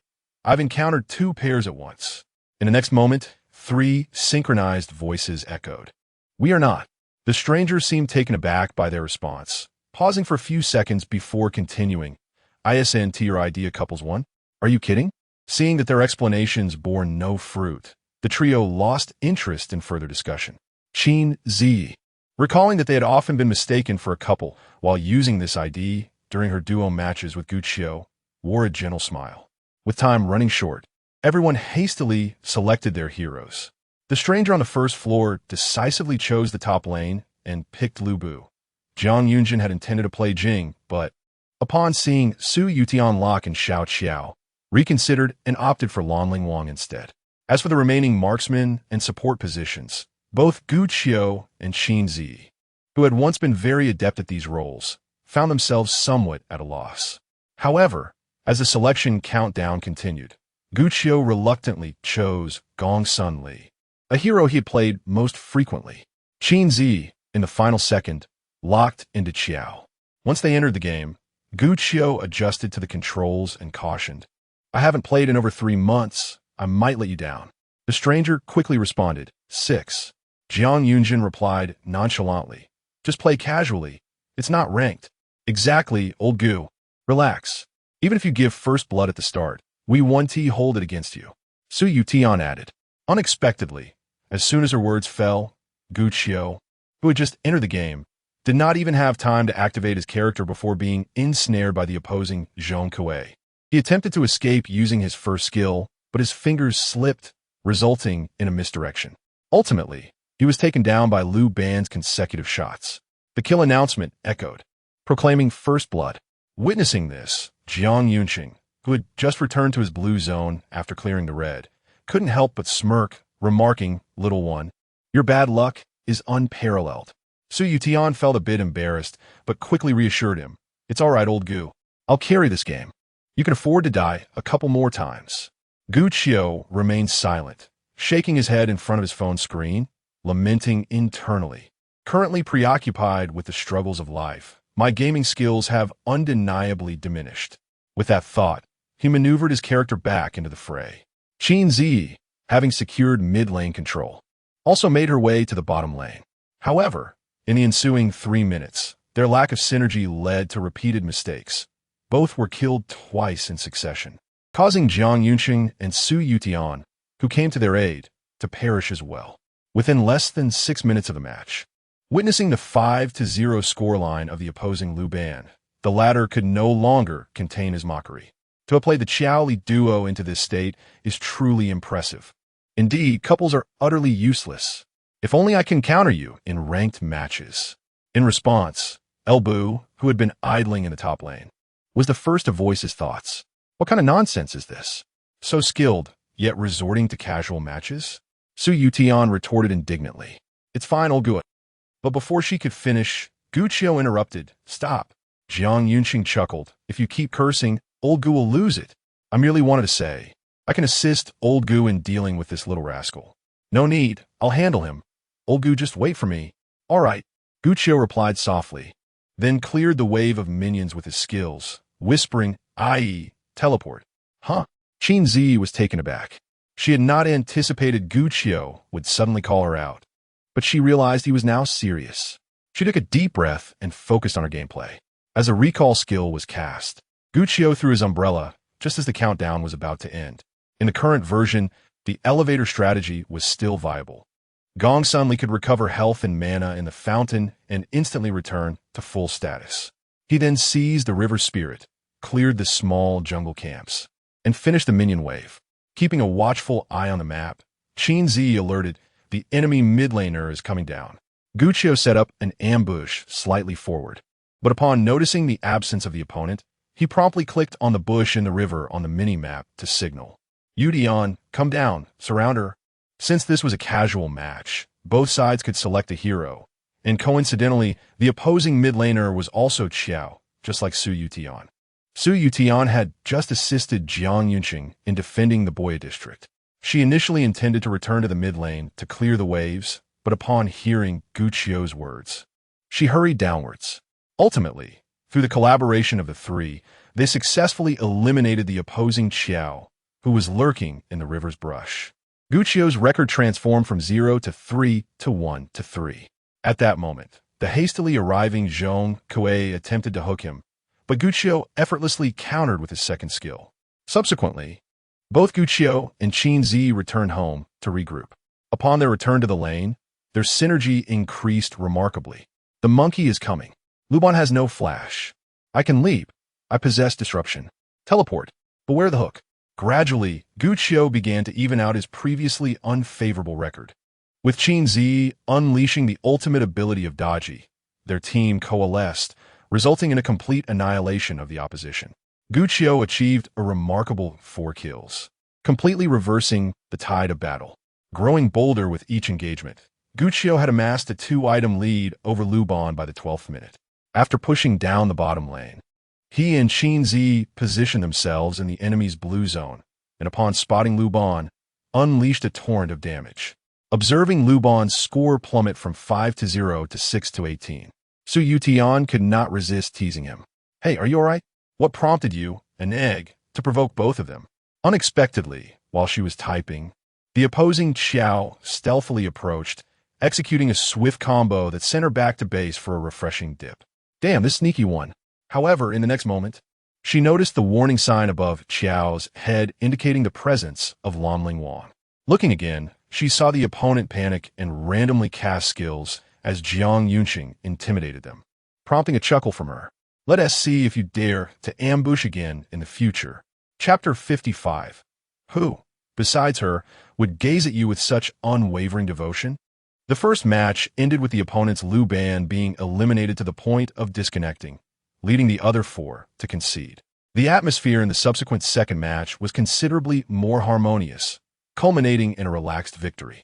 Su Yutian unexpectedly secured a pentakill, leaving her quite exhilarated. However, just as she intended to commence a third match, Gu Qiu abruptly withdrew. We agreed on 2 matches. I'm bowing out. You all carry on. Upon hearing this, Su Yutian felt a twinge of disappointment and murmured, Is it that each test corresponds to a match? If it's too much, perhaps you could grant the chubby one a couple of extra tests? Jiang Yunqing immediately retorted, Oh please, why don't you add some for yourself? Stop messing around.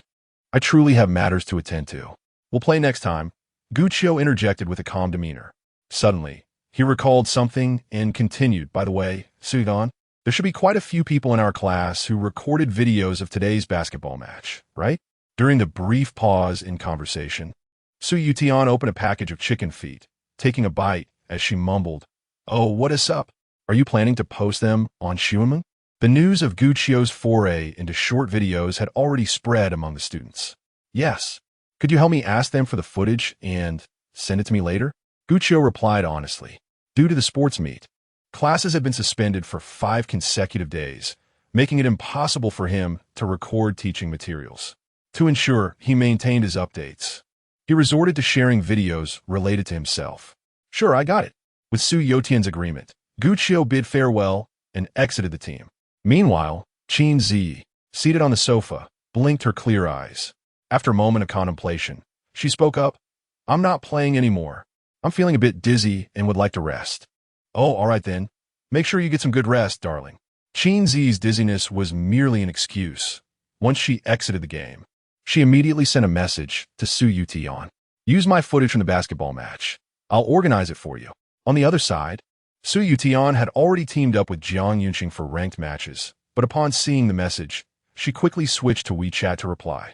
All right, someone was closely filming Gu the whole time. Did you predict this, Ijie? How attentive and thoughtful of you. After reading her teasing message, Qin Zhiyi rolled her eyes. That cheeky girl. After a brief complaint, she went to the entrance to grab her bag and returned to her room. In the blink of an eye, 3 hours had passed. Qin Zhiyi imported the morning's basketball match footage from her digital camera to her computer, subsequently editing the video into a 3-minute clip, a quick transition video of less than a minute, and a collection of over 10 photographs. She took a sip of the coffee beside her and began to review the footage again. The 3-minute video showcased Gu Qiu scoring baskets, while the shorter video captured him in striking moments on the court, including a high-flying dunk that compelled Qin Zhiyi to re-watch it several times. The photographs were primarily extracted from this very video. After appreciating the content and assuring herself that there were no significant issues, Qin Zhiyi opened the hard drive and located a folder named him. This folder was neatly divided into 2 sections, clearly categorized as videos and photos. Qin Zhiyi first clicked on the videos, which contained 3 files titled Salivating at Qiu, First Kiss, and Barbecuing with a Qiu. Subsequently, she saved the short video she had just edited into the folder, naming it A Qiu on the Court. After a brief pause, she couldn't help but watch the video of their kiss at the crab restaurant once more. Her cheeks flushed slightly, yet a sweet smile graced her lips. After a moment of self-adjustment, she returned to the previous level and clicked on Photos. This section was subdivided into many smaller folders. In addition to the 3 overlapping with the videos, there were AD Calcium, Gifted by Qiu, 3 Thoughts Flower, and The Ugly Parrot Balloon. She created 2 new folders, naming them Qiu and Yi's Sticky Notes and A Qiu on the Court, and subsequently saved the sticky note photos taken in the office that morning and the freshly captured basketball images into their respective folders. Once everything was organized, Qin Zhiyi refreshed the backup of the folders, picked up her phone, and sent the original and edited videos to Su Yutian via QQ. In no time, Su Yutian replied with surprise. Wow, you've already edited the videos for old Gu? You really spoil him. Hearing this, Qin Zhiyi smiled and typed back. Stop the chatter, send them to him. I'm serious. If you two end up together, you better thank me properly. Can I have you as my bridesmaid then? Really? Absolutely. Then it's settled. I, sweet, shall wave the flag for Qiu and Yi. After a light-hearted exchange, Su Yutian forwarded the videos to Gu Qiu. Meanwhile, Gu Qiu had just completed the lesson plans and review schedule related to the upcoming 2 weeks and the midterm exam. Stretching his limbs, he then heard the notification sound from QQ. Upon discovering it was a video, he began to watch. The first video was 40 minutes long, which he skimmed through. However, after viewing the latter 2 videos, he couldn't help but widen his eyes in surprise. Soon after, Gu Qiu questioned with confusion. Did you edit this for me? Su Yutian sent him a photo of a half-filled exam paper, adding, I don't have that kind of free time. I haven't even finished the exam. Seeing this, Gu Qiu pressed further. Then where did this video come from? On the other side, Su Yutian paused at her desk in the dormitory. Qin Zhiyi had not instructed her to conceal anything, and she felt that silent dedication only served to move herself. If something was done, the other party should be informed promptly. After some contemplation, she replied, What do you think? Who else would be so devotedly focused on you? Chapter 56. Is Qin Zhiyi that perverse individual? Upon seeing Su Yotian's message, Gu Qiu was momentarily taken aback. Instantly, he comprehended that the she referred to in the message was indeed Qin Zhiyi. After lingering in place for a moment, he proceeded to click on the 2 edited videos, viewing them repeatedly before finally starting the full 40-minute basketball game footage. After watching for about 10 minutes, noticing that the camera was perpetually directed at him, he murmured, It seems only this foolish woman would tirelessly hold the camera on me. Doesn't she fear the strain on her arms? His tone, laced with gentle disdain, sparkled with a hint of mischief in his dark eyes. Subsequently, Gu Qiu lingered on the sofa for a while longer before rising and stepping outside. He ambled to Qin Zhiyi's doorstep, hesitating slightly before raising his hand to knock. After a brief wait, when no response came from within, he mumbled, Has she gone out? He sighed softly, his gaze downcast, and turned back toward his own home. Once settled back on the sofa, he pondered for a moment and resolved to edit and upload the video before extending his gratitude to her. He then began to operate his computer. Although Qin Zhiyi's aesthetic sense might be questionable and her photography skills lacking, how poor could a video crafted with care and patience possibly turn out? Thus, Gu Qiu did not expend much time or effort.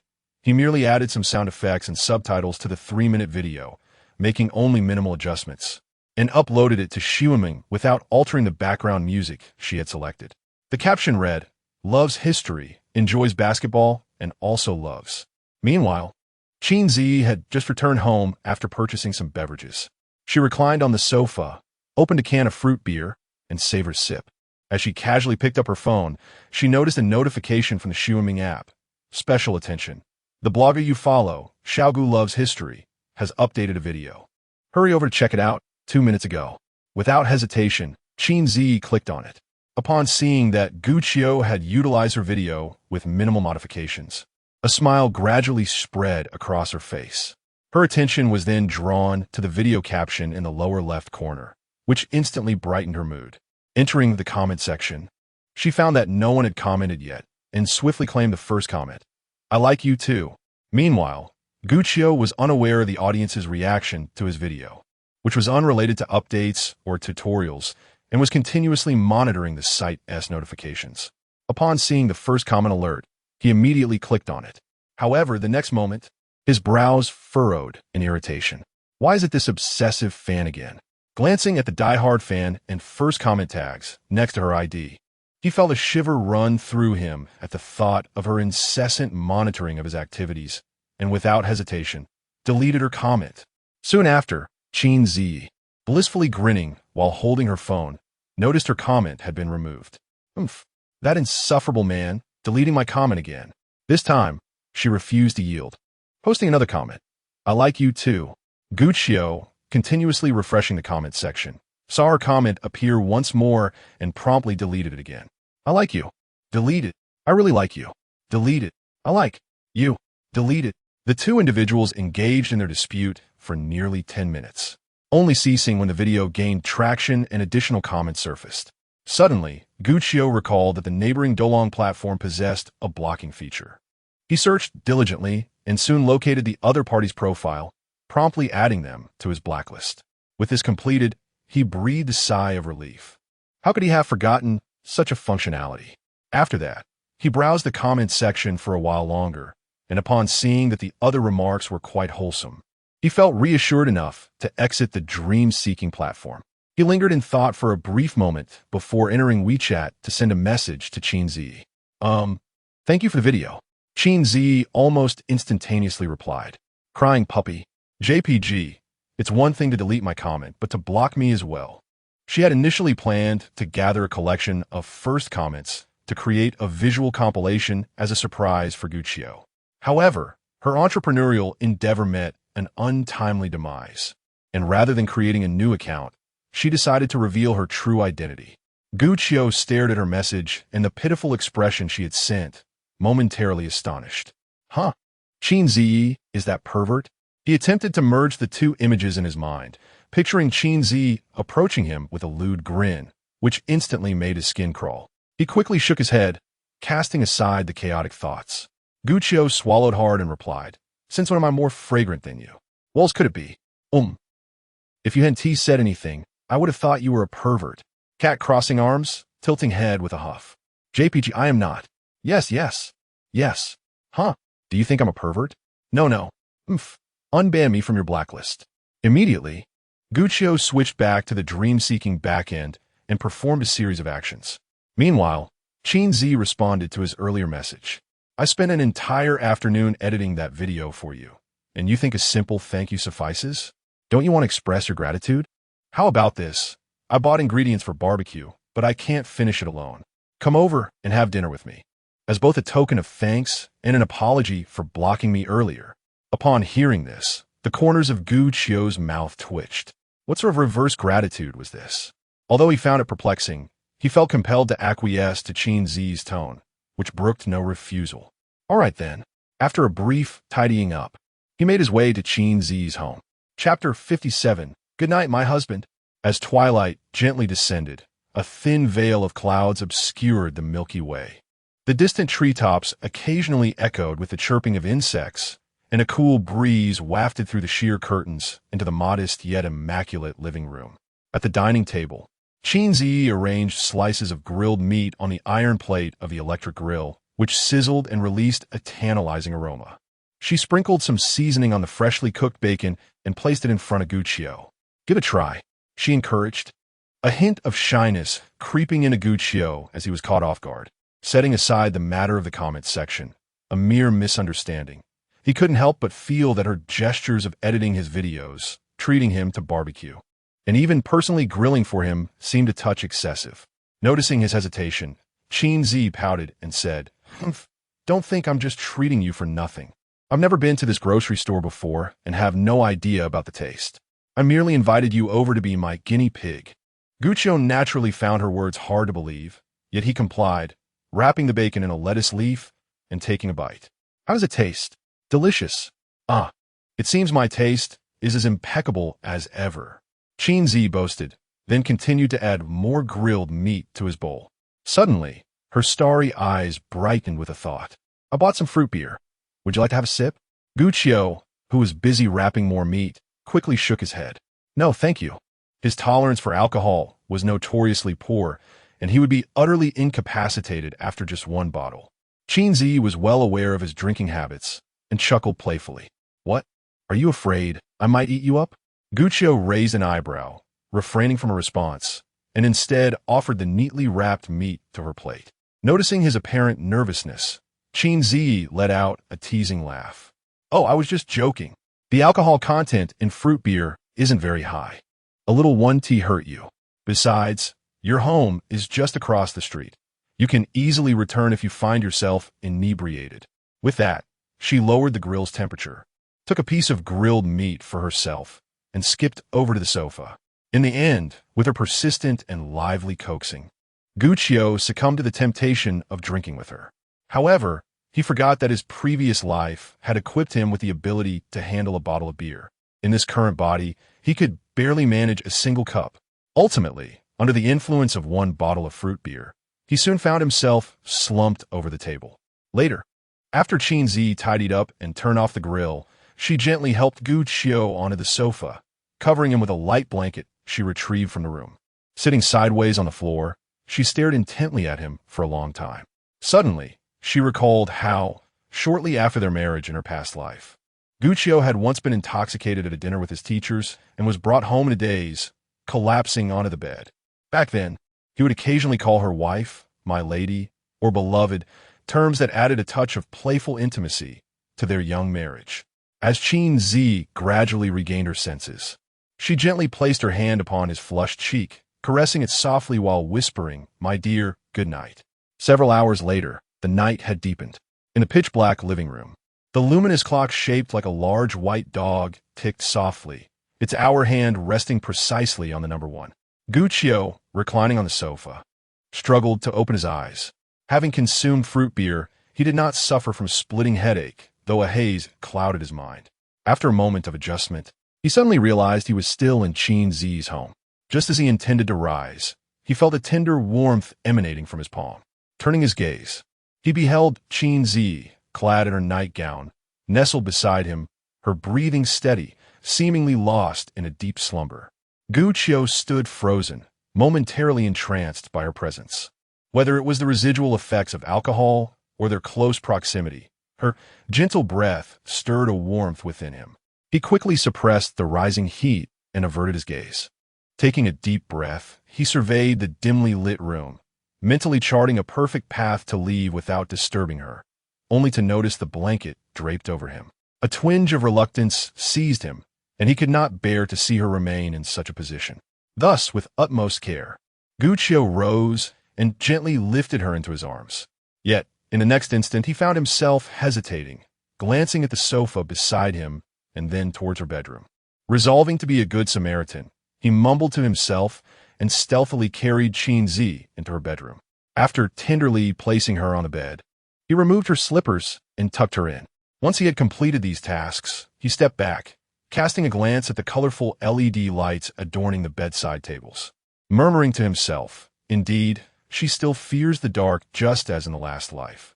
Then, by the faint light, he gazed at the beauty resting upon the bed for a brief moment.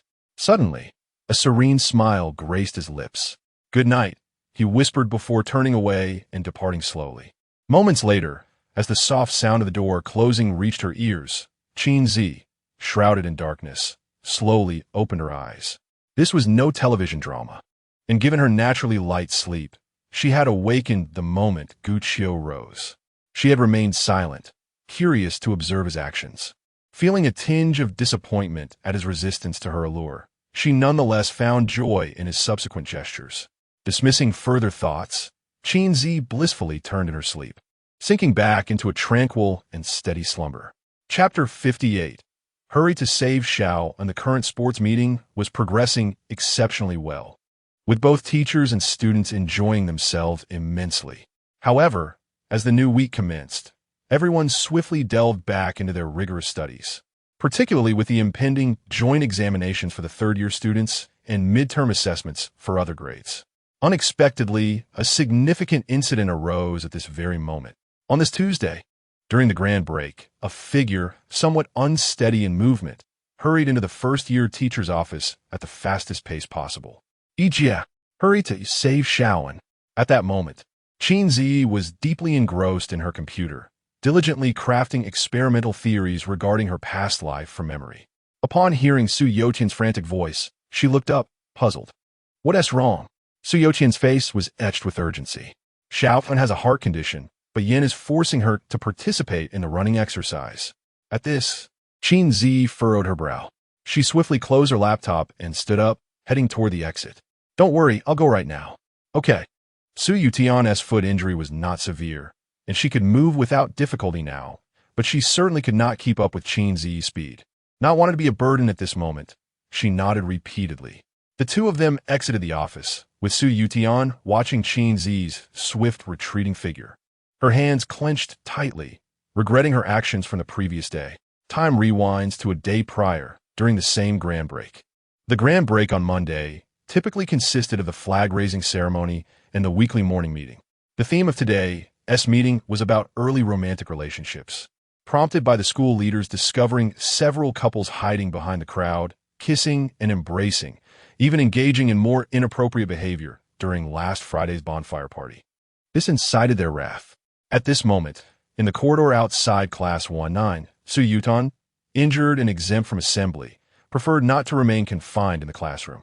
Instead, she took some fries and leaned against the wall, basking in the sun, while listening to the disciplinary director's reprimands echoing from the loudspeaker. She caught sight of a familiar figure in the corridor below and waved, calling out, "Xiaowen." At the sound of her name, Su Xiaowen, also enjoying the sun, looked up and waved back. Su Yutian blinked her clear eyes and called out, "Come up." Su Xiaowen nodded in response and quickly ascended to the third floor. Upon meeting, Su Yutian instinctively took Su Xiaowen's hand and offered her the fries, curiously inquiring, "Why didn't you go down? Isn't it true that your class has to assemble regardless of how ill one is, as long as they're not deceased? Aren't you afraid of Yin causing trouble for you?" Su Xiaowen casually took 2 fries, lifted her heart rate monitor bracelet, and explained nonchalantly, "I have a heart condition." Su Yotian's eyes widened in shock, and she quickly expressed her apologies. "I'm sorry, I didn't know." "It's all right. It's nothing I can't discuss." Su Xiaowen continued, "I've heard that having a heart condition can sometimes be quite painful, right?" I'm fine. It's benign, not severe." Just then, an announcement from the loudspeaker relayed a directive from the disciplinary director, following a decision made by the school administration. In an effort to rectify the campus atmosphere, the institution will implement a series of stringent measures to investigate and punish early romantic relationships among students. All teachers and students are urged to cooperate actively. Su Yutian seized this opportunity to change the subject, exclaiming, "It seems that the days of those couples who stroll around the playground or hide in the thickets after school are numbered." Su Xiaowen nodded slightly in agreement. It was rumored that 2 couples had already been sent home for reflection, indicating that the school's crackdown was indeed formidable. One could only wonder how many more would face misfortune. Su Yutian pouted in disdain before redirecting her attention to Su Xiaowen, her expression brimming with curiosity. "You're so fortunate. You needn't worry about online relationships. Come on, tell me how you met your boyfriend." Su Xiaowen, feeling a bit bashful, lowered her head. "Well, there was a question I couldn't solve, so I used a homework search app, but I couldn't find the original question. I uploaded it to a study community to see if anyone could help, and he happened to see it. After figuring it out, he provided me with the answer, and then we added each other as friends." Su Yotian's interest was piqued. "Oh, so he has quite the academic prodigy?" "Yes. He is currently ranked among the top 3 in our grade, and may even receive a recommendation for further studies." "Wow, that is impressive. A romance between scholars sounds delightful. I want to hear more." Su Yutian exclaimed, wrapping her arm around Su Xiaowen's in encouragement. However, just then, an unwelcome figure appeared at the staircase.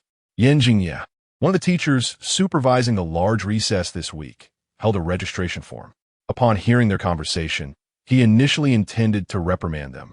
But upon recognizing Su Xiaowen from his class and recalling the earlier incident involving the humiliation of Gu Qiu, his expression darkened. He strode directly to the 2 and first targeted Su Yutian. "Class name, why aren't you downstairs?" "9th grade, Su Yutian. I was injured during the sports meet, and our homeroom teacher is aware," Su Yutian replied, her tone subdued in response to his harshness. After taking note, Yan Jingye cast a cold glance at her, snorting disdainfully. He then turned to Su Xiaowen, sharply rebuking her. "So, after a slight improvement on the last monthly exam, you think you can become complacent? You know the state of your minor subjects, don't you? 40 minutes of recess, and you choose not to engage in any physical activity? You should focus more on your studies and avoid associating with questionable individuals. They are merely obstacles on your path to success." At this, Su Xiaowen lowered her head timidly, but managed to murmur, "Teacher, Yutian is my friend. She's not one of those questionable individuals." Su Yutian, feeling insulted and wronged by his disparaging remarks, could no longer contain her frustration and retorted, "Recess is still a break time, right? Students have the right to do what they wish during this time. I was merely conversing with Xiaowen. How did it become a stumbling block? Upon hearing these words, Yan Jingye immediately grew agitated. I am merely reminding Su Shaoan. Why are you arguing with me? I shall inquire with your homeroom teacher about how you are being taught. You do not grasp the importance of respecting your teachers, nor do you excel in your conduct, let alone your studies. With that, he did not linger any longer and cast another glance at Su Xiao and returned to class. Furthermore, I see you possess considerable energy, not resembling someone ailing. Thus, tomorrow you should join your classmates in some physical activity. As his words echoed, Yan Jingye continued on his way. Subsequently, Su Yutian made a face in the direction he had departed, only to remember the old dog's last remark, glancing at Su Xiao and with a hint of concern. Xiao, you shouldn't engage in intense exercise with a heart condition, right? Don't mind him. Yet, Su Xiao responded with a smile. It's fine. I will head down now, lest he returns to say something else. Su Yutian believed that had she not urged Su Xiao to go upstairs and subsequently argued with Yan Jingye, Xiaoan would not have been targeted. This thought weighed heavily on her mind, and after class, she hurried to class 15 to check, but alas, she could not find him. Thus, she resolved to seek the teacher's assistance and fortuitously spotted Qin Zhiyi in the office. At that moment, she had followed to the periphery of the playground, her heart fervently praying for nothing untoward to occur. Yet, contrary to her hopes, a crowd had gathered not far away, and Qin Zhiyi had already rushed into the throng. In an instant, Su Yutian's body trembled. Xiaoan. Chapter 59. First A Bang. Hiss. My apologies, classmate, it was unintentional. As the recess commenced, the pathway connecting the teaching building to the playground became exceedingly crowded. A boy clad in black, engaged in playful banter with his friends, inadvertently bumped into a delicate girl. He hurriedly offered his apologies. Su Xiaoan nearly lost her balance, but was fortunately steadied by Qin Zhiyi, who, noticing her intention to defend her, quickly shook her head in response. It's all right. The boy awkwardly chuckled a couple of times in apology before turning away. Once he had distanced himself, Qin Zhiyi produced 2 wet tissues, handing one to Su Xiaoan while wiping the sweat from her brow. Yin is truly reckless, knowing full well that you have a heart condition, yet still insisting you participate in the running exercise. Today is stiflingly hot. What if something goes wrong? Su Xiaoan sighed with relief, accepting the tissue and managing a faint smile. I'm not that fragile. An occasional instance should be manageable. Shouldn't it? Qin Zhiyi scoffed slightly. Not that fragile. Huh. Do you even believe that yourself? She vividly recalled how, during the first few days of school, a girl from her dorm had teased Su Xiaoan, unaware of her health issues, resulting in a near-disastrous incident when Su Xiaoan struggled to breathe. Contemplating this, Qin Zhiyi muttered, You should have transferred to class 2. I heard their old teacher values you highly. If you had gone there, you wouldn't have to endure such hardships. Is it that you can't bear to part with me? Or is it old goo you can't let go? Don't be absurd. You're just anxious. That's all. Amidst their light-hearted chatter, Su Xiaoan felt somewhat reassured. Yet the oppressive heat and the earlier collision left her in a less than favorable state. Observing her friend's condition, Qin Zhiyi, upon reaching the designated area for the running exercise, cautioned, Take it slow. When we reach the grassy edge at that bend ahead, we'll drop back. Su Xiaoan, glancing in the direction she pointed, nodded slightly. Moments later, as the music shifted, the running exercise officially commenced. However, as class 15 began to move, Su Xiaoan was suddenly overcome by dizziness, and her breathing became labored. After taking a couple of steps forward, she collapsed onto the ground. Xiaoan, Su Xiaoan, Qin Zhiyi and their classmates immediately halted, encircling her. Noticing the commotion while chatting with other teachers by the bleachers, Yan Jingye became aware of the situation in his class and, with a furrowed brow, approached with an air of impatience. At that moment, Qin Zhiyi hurriedly entered the playground. Spotting the gathered crowd, her heart raced, and she rushed forward. Xiaoan, Chen Xiu kinet beside Su Xiaoan, anxiously observing her collection had chest in distress, feeling helpless as she pondered what to do. Fortunately, within mere seconds, Qin Zhiyi managed to weave through the throng. Make way. Upon seeing Qin Zhiyi, the students of class 15 seemed to have found a beacon of hope, quickly parting to create a path for her. Qin Zhiyi quickly assessed Su Xiaoan's condition and furrowed her brows, swiftly moving to her side. Call 120 immediately. Everyone else, step back and disperse. The crowd, trusting Qin Zhiyi implicitly, promptly retreated at her command. The teachers who had gathered also quickly took out their phones to dial for emergency assistance. Meanwhile, Qin Zhiyi's gaze returned to Su Xiaoan, noticing her breathing had become increasingly rapid. Xiaoan, do not panic. Take slow, deep breaths, she urged, as she began to search her body. Do you have any medication on you? Perhaps it was a psychological effect. But the mere presence of Qin Zhiyi seemed to awaken Su Xiaoan, who had been drifting into unconsciousness. Instinctively, she moved her right arm slightly. Immediately, Qin Zhiyi followed the motion and soon retrieved a small vial of medicine from Su Xiaoan's right pocket. After quickly assessing the medication and its effects, she promptly administered a pill to Su Xiaoan. Here, take it slowly and let it dissolve under your tongue. Once Su Xiaoan had taken the medicine, Qin Zhiyi helped her into a more comfortable sitting position while assisting her in regulating her breathing. Throughout this ordeal, the playground had descended into chaos. With an increasing number of onlookers gathering, an limping figure had somehow squeezed into the crowd. Su Yutian, her face etched with concern, watched Su Xiaoan with tear-filled eyes. Hesitant to approach for fear of burdening Qin Zhiyi further, and could only stand silently praying. Finally, after a few tense minutes, Su Xiaoan's breathing began to steady, and the hand resting on her chest gradually relaxed, although her complexion remained pale. Observing her transition from distress to stability, Qin Zhiyi breathed a sigh of relief. The surrounding teachers and students, too, felt a measure of comfort, which soon sparked hushed discussions among them. That was terrifying. What happened to that girl? How could she just collapse out of nowhere? Is it a heart condition? Yes, I was in the same class as Su Xiaoan last semester. She indeed has a heart condition. But isn't it dangerous for someone with a heart condition to engage in strenuous exercise? Why was she running laps? I heard it was their class teacher's requirement. 15 class? That old dog Yin? That is hardly surprising.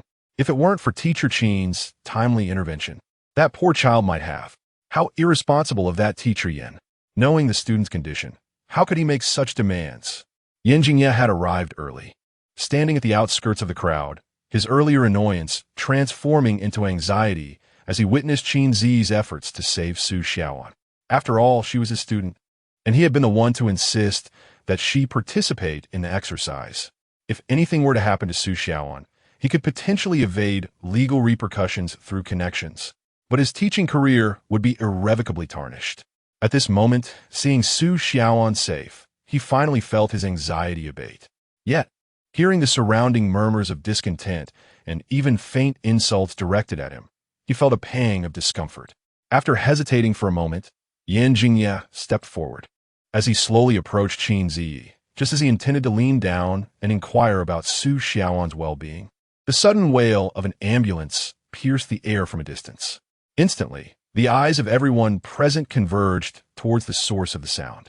A small electric scooter and the ambulance came to a halt at the edge of the playground, and soon after, a man clad in black riding the scooter, accompanied by several medical personnel, hurriedly rushed into the crowd. Quick, over here! Gu Qiu, who had been restless until the early hours of the morning, had intended to indulge in a leisurely sleep that morning. However, he suddenly remembered that he was required to preside over a historical project meeting during the third period. In haste, he rode his electric scooter over to prepare, only to witness Qin Zhiyi and Su Yutian frantically entering the playground one after the other. Curiosity piqued. He followed them to investigate and discovered that Su Xiaoan was in trouble. Without hesitation, he called for an ambulance while making his way to the school gate to guide the emergency vehicle.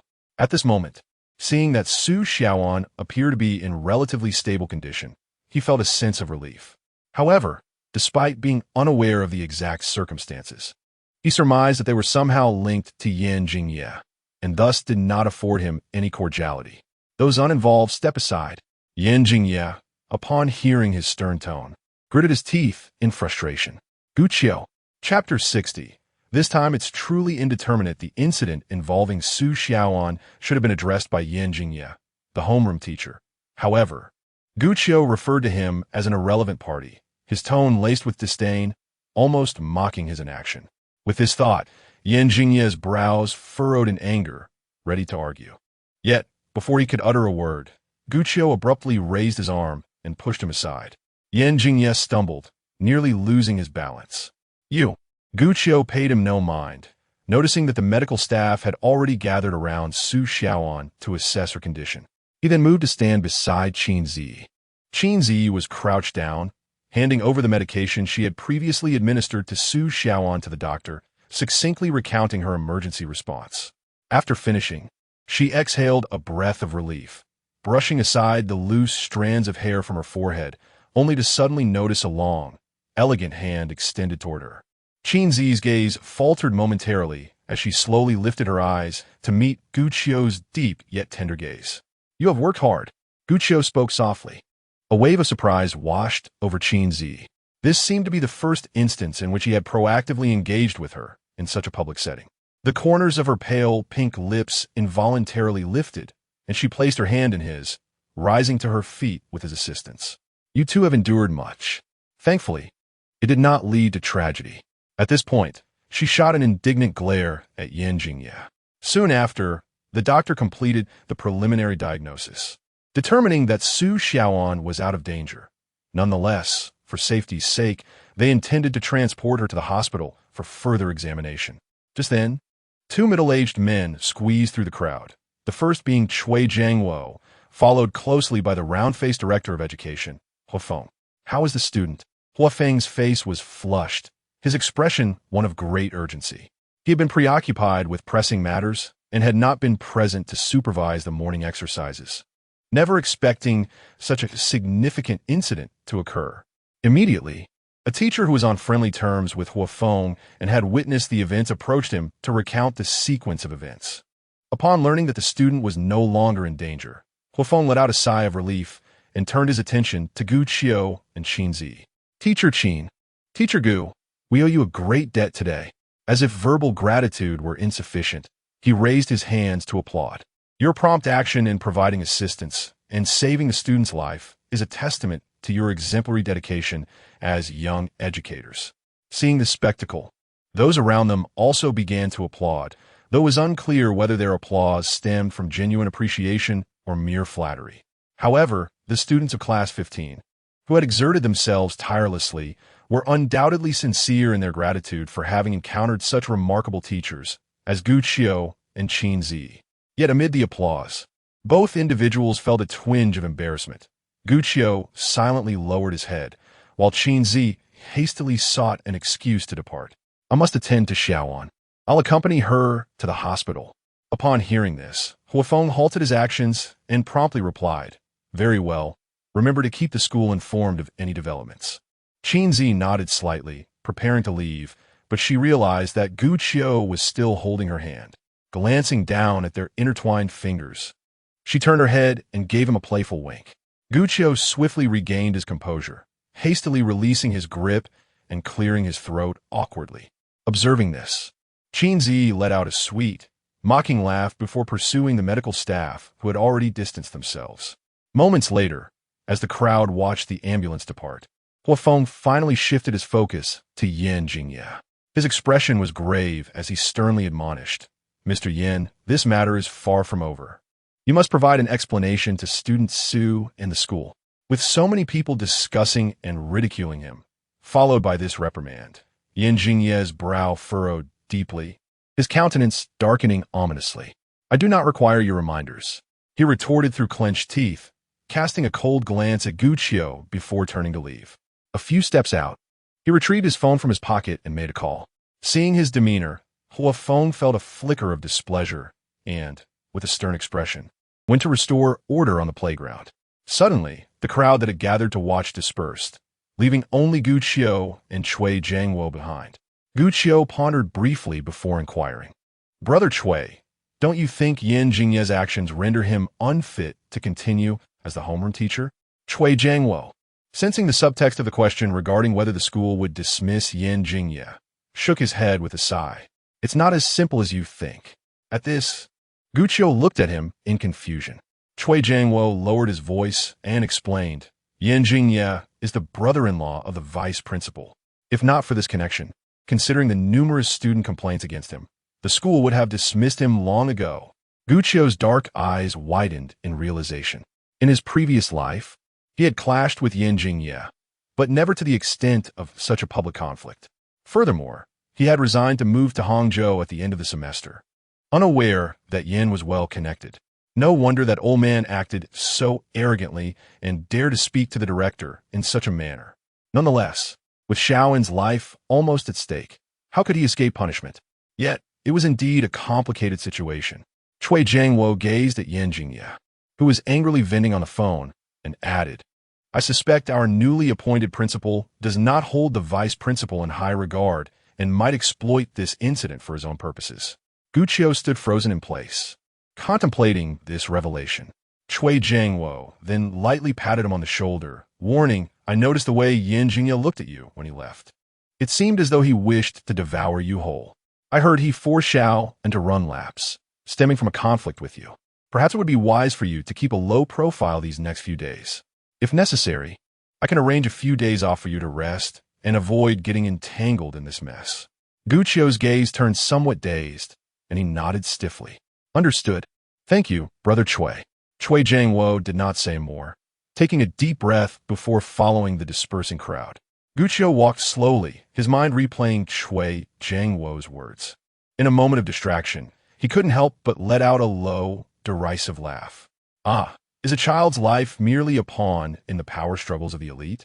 Later that evening, by the narrow path at the back door of Grandma Chen's noodle shop, the moon hung high, its brilliance dimmed by the sparse stars, while a gentle breeze dispersed the heat accumulated throughout the day. Guchio perched upon a flower bed by the roadside, his face flushed, a glass of fruit wine, now a third empty, in hand, lost in reverie as he gazed up at the vast sky. Time slipped by unnoticed until a delicate hand unexpectedly covered his line of sight from behind. What a solitary figure, sitting here drowning in his sorrows. Chapter 61. The Movements of All Parties 1. Qin Zhiyi extended her hand and waved it before Guchio.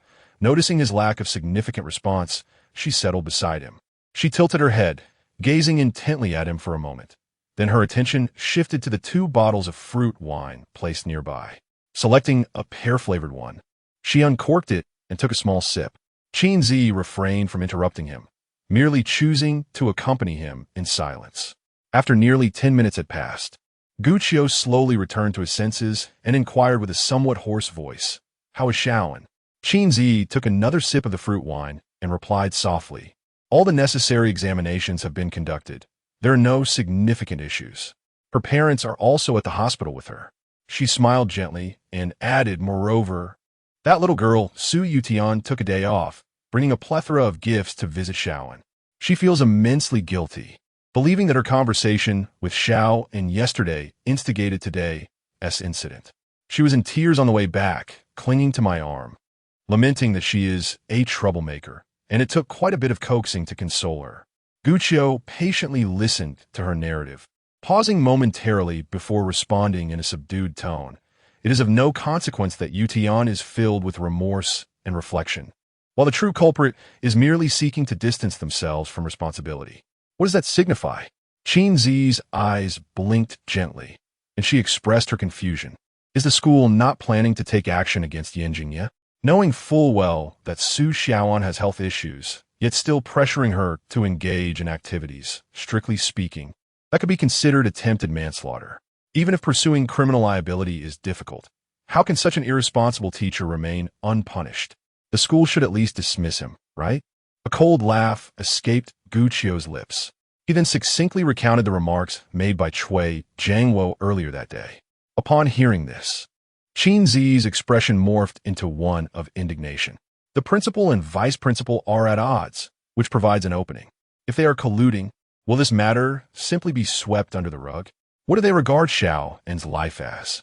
No, if Yin does not receive the punishment he deserves, the students of Class 15 will be even more reluctant to resist should such a situation arise again. Having helped someone to the end, I saved Xiaoan's life. If the school remains inactive, I shall seek justice for her myself. As she voiced her fervent thoughts, Gu Qiu's deep-set eyes sparkled with light.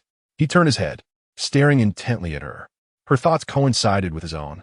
Long before Qin Zhiyi's arrival, he had resolved that if the school failed to address Yan Jingye's actions, he would speak out independently. Upon noticing Gu Qiu's fervent gaze, Qin Zhiyi's righteous indignation transformed into a sense of unease. "W, what are you looking at? Am I wrong?" "Quite the opposite," Gu Qiu chuckled lightly. Qin Zhiyi, with a hint of pride, lifted her chin defiantly. "You are the one being foolish." Suddenly she caught on. "So, you're sitting here drinking to drown your sorrows because of this matter? Then, you must share my sentiments." She continued, "However, if it escalates to that extent, we may find our jobs at risk." At her words, Gu Qiu turned his gaze back to the night sky. Logically speaking, as someone acquainted with numerous social undercurrents yet devoid of any remarkable advantages or the rebirth of wealth and status, he should perhaps choose to turn a blind eye to these matters, opting instead for a life of tranquility and personal contentment. After all, to live again should mean embracing a life filled with happiness and ease. However, he is, regrettably, a quintessential good person. He cannot remain silent while witnessing his students suffer injustice. Perhaps his influence is limited, and taking action might even cost him his job, but at least it would bring him peace of mind. Not contemplating this further, he smiled and mused, "Well, if you lose your job, you won't be relying on me anymore. Just return to Hangzhou and continue your studies." "Not a chance, I'll cling to you," she retorted. "With my sister's capabilities, finding a job in this small city of Yun is hardly a challenge.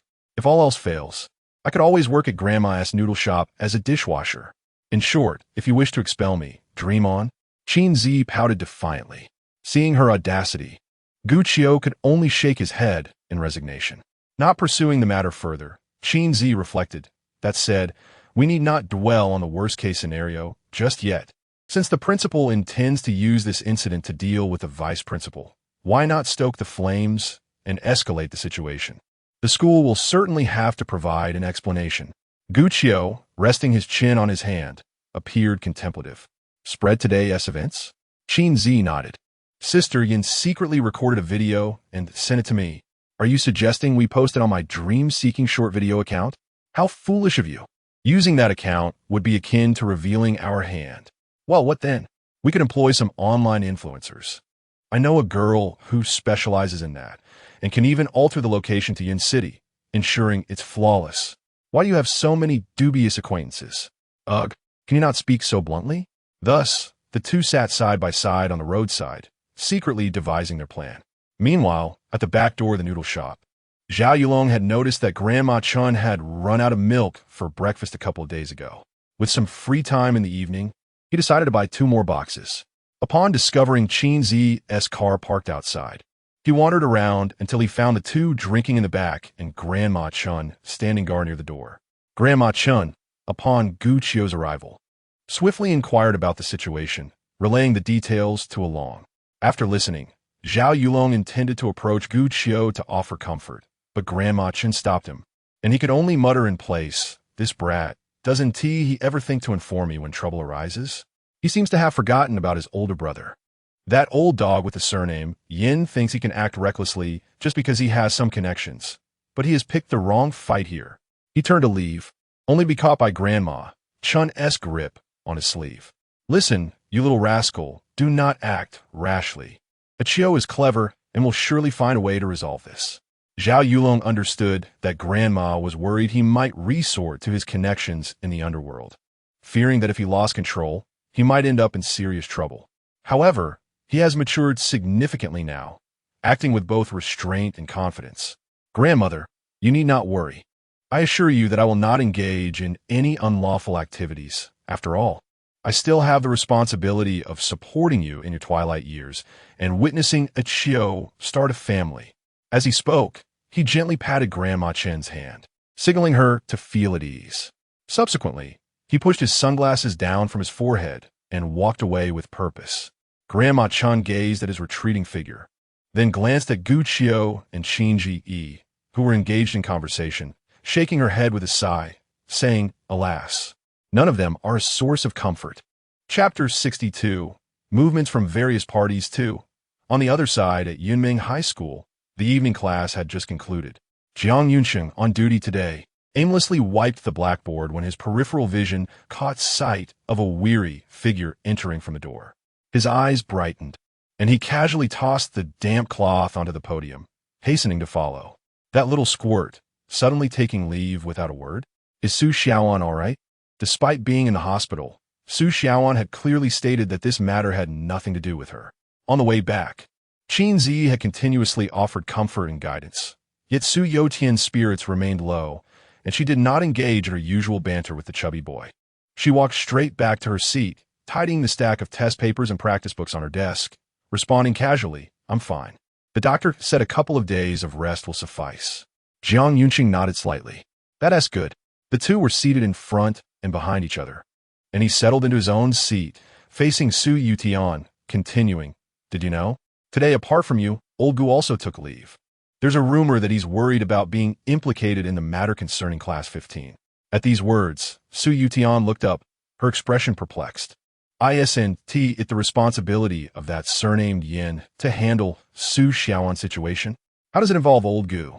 Jiang Yunqing glanced around before lowering his voice. The surnamed Yin is related to the vice principal. That old dog has hidden well, but because of this connection, he might escape punishment. This afternoon, he even held a class meeting to brainwash his students, telling them not to spread rumors about today's events. Su Yutian was taken aback, and after a few seconds of stunned silence, she felt a surge of indignation. On what grounds? What did the students in his class say? Calm down. Jiang Yunqing quickly reassured her, then continued. The people in Class 15 will certainly not compromise. After all, if they back down this time, who knows if something similar to Su Xiaoan's incident will happen to them next. I discreetly inquired with a friend, and many students in their class have decided to file complaints with the education authorities this week. The surnamed Yin has genuinely provoked public outrage. Up until now, not a single person has reported him. Upon hearing this, Su Yutian regained some composure.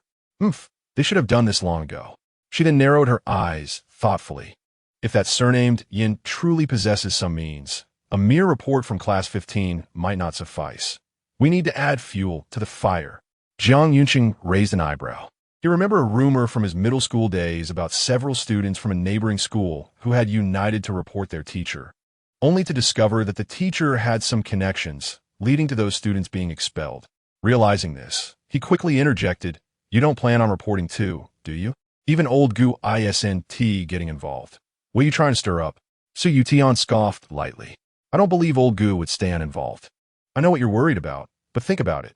As long as we have enough people, the school can't possibly expel us all, can they? I advise you to be cautious." Jiang Yunqing rolled his eyes. "The school will not expel everyone, but those orchestrating events behind the scenes will surely reap no rewards." Observing his verbose demeanor, Su Yutian curled her lip in disdain.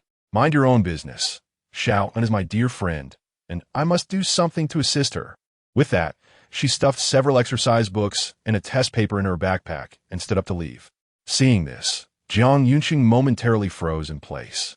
After a moment of contemplation, he sighed, "There's no helping you." He hurriedly rose and called out to another boy who was busy in the back, Xiaolong. "Lend me a hand, and I'll bring you a skin when we return this week." "Sure thing, godfather," he replied, and Jiang Yunqing quickly set off to catch up with Su Yutian. "Hey, you little one, slow down. Don't act impulsively. Consult me before you do anything." In the following days, the situation unfolded with increasing drama. On Wednesday, it seemed as though an invisible hand exerted control. For the previous day's hot topics, such as the first-year girl who was compelled to run and suffered a heart attack, nearly losing her life, and the domineering conduct of Qin Zhiyi, which contravened the ethics of teaching, became taboo, with no one daring to mention them again. However, this was merely superficial. The deliberate suppression only fueled greater curiosity among the students, leading to a flurry of rumors. Whispers circulated about Qin Zhiyi bribing school authorities, being a pervert who vented his frustrations on students, and claims that Su Xiaoan's condition had worsened. Some even suggested that she had succumbed to her illness on the way to the hospital, with the absurdity reaching new heights. Fortunately, Su Xiaoan returned to school on Thursday morning, dispelling the rumors of her demise. Notably, for reasons unknown, Su Xiaoan's parents not only refrained from confronting the school regarding their child's incident, but also publicly expressed their gratitude to Qin Zhiyi for his strict guidance. This spectacle drew mixed reactions. Some deemed Su Xiaoan's parents as antiquated in their thinking. Others remarked on their apparent lack of education, suggesting they had been brainwashed by Qin Zhiyi, while some speculated they might have been threatened. Ultimately, no one believed that Qin Zhiyi was a responsible teacher. Then, just as everyone thought the matter would fade under Qin Zhiyi's overwhelming influence, a video from the day of the incident rapidly circulated on social media platforms, capturing the scene of Su Xiaoan's collapse, with Qin Zhiyi desperately attempting to help while Qin Zhiyi stood aloof, only to later confront the director of education with arrogance. The revelation that the latter was actually the homeroom teacher of the girl with a heart condition sparked outrage among netizens, who swiftly took to their keyboards to condemn him. The incident gained tremendous traction, and the official media channels of Yunmeng High School were soon inundated with comments. This was merely the beginning. By Friday evening, a group of protesters had gathered outside the school, brandishing banners that denounced the institution for harboring unscrupulous teachers and oppressing students. Many parents, upon learning the full extent of the situation, joined in demanding accountability from the school. Meanwhile, numerous journalists and independent media personnel, as if forewarned of the news, mingled within the crowd to conduct interviews and live broadcasts. The school, enduring immense pressure, had finally made it to the weekend, hoping for a brief respite. However, complaint calls and emails inundated them like a torrential downpour. On Saturday evening, a certain room on the second floor of the academic building still radiated light. Sighing, a balding middle-aged man, seated at his desk, forced a smile as he hung up the landline, leaning back wearily in his chair, wiping the sweat from his forehead. This man was none other than Zhang Jinlong, the current principal of Yunmeng High School. On this day, he had already received no fewer than 100 complaint calls and over 100 emails. At that moment, the director of education, Hua Feng, entered the room. Principal, the Education Bureau has been bombarded with complaint and report calls, all concerning Su Xiaoan. Upon hearing this, Zhang Jinlong's expression shifted, and he abruptly looked up. What? What exactly have you arranged? Yunmeng High School is a private institution under the Yunzhong Nantian Education Group. He had only been transferred there 6 months prior. Yet he had long been acquainted with the current vice principal Qian. In their past rivalry, due to the latter's underhanded tactics, Zhang Jinlong had encountered numerous obstacles. It was believed that once the former principal retired, Qian would assume the role, but Zhang had unexpectedly intercepted that opportunity, leading Qian to create various difficulties for him at work. Therefore, upon discovering the connection between Qin Zhiyi and Qian, he intended to exploit this to eliminate him and had arranged for Hua Feng, who was aligned with him, to disseminate the news.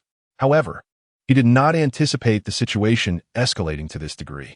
Contrarily, Hua Feng now displayed a look of helplessness. Principal, I truly haven't done anything. He had been preparing to circulate the surveillance footage and some of the vice principal's questionable past as per Zhang Jinlong's instructions. But due to his lack of understanding in this area, he had spent the past few days seeking advice and preparing, having not yet had the opportunity to disseminate anything. Zhang Jinlong's expression darkened at this revelation. However, before he could voice his thoughts, the landline rang once more. Assuming it was yet another complaining parent or student, he quickly answered with a forced smile. Hello, this is the principal's office of Yunmeng High School. How may I assist you? Yet, as he listened to the words on the other end, the smile on his face gradually froze until he finally spoke. Understood. I will certainly cooperate with the investigation team. With that, he placed the receiver back onto the landline. Noticing his sudden change in demeanor, Hua Feng curiously inquired, Principal, what is it? Zhang Jinlong exhaled a heavy breath. The headquarters has also received complaint calls. They have established an investigation team and are on their way, demanding that we provide the public with an explanation within 3 days. Hua Feng raised an eyebrow. And you? As the principal, I cannot evade responsibility. Should we still disseminate the information we've prepared? Of course. Initially, we intended to spread the news, but now, given the circumstances, do you think the fire isn't already blazing enough?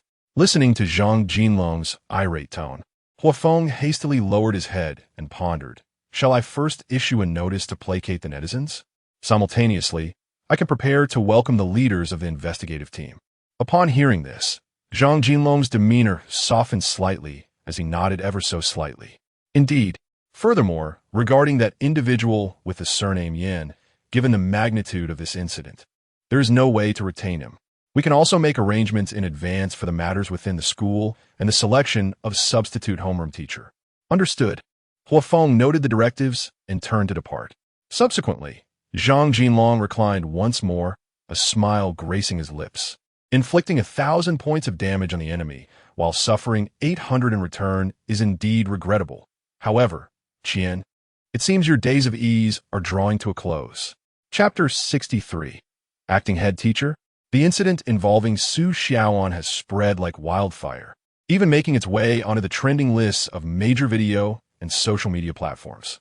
In response, Yinming High School announced the establishment of an investigative committee on Friday evening to delve into the matter, promising to disclose the findings to the public in due course. However, 2 days passed without any updates from the school, prompting many impatient netizens to voice their outrage and resort to vitriol, while numerous self-media accounts and marketing profiles began to propagate rumors. In contrast, Guqiu remained remarkably composed this time, having just returned to school after a 5-day hiatus. He received a notification that a meeting would be held in the auditorium the following morning, likely to reveal the disciplinary action against Yan Jingye. Old Gu, we will prevail this time. One Tiwi? Su Yutian, whose legs had healed, rushed to the office after the morning reading session, eager to glean information from Guqiu. Upon learning of the meeting, she leaned against the desk and inquired. Before Guqiu could respond, a voice interjected confidently. Rest assured, victory is guaranteed. Yiji. Su Yutian turned to see Qin Zhiyi entering the office. Noticing Guqiu munching on a steamed bun, she raised an eyebrow and casually handed her a pancake. I bought an extra one for you. Su Yutian cast a sideways glance at Guqiu, understanding the unspoken acknowledgement, and accepted the pancake. Thank you. Yiji, how can you be so certain of our victory? Is there some insider information? Qin Zhiyi nodded slightly, a mysterious smile gracing her lips.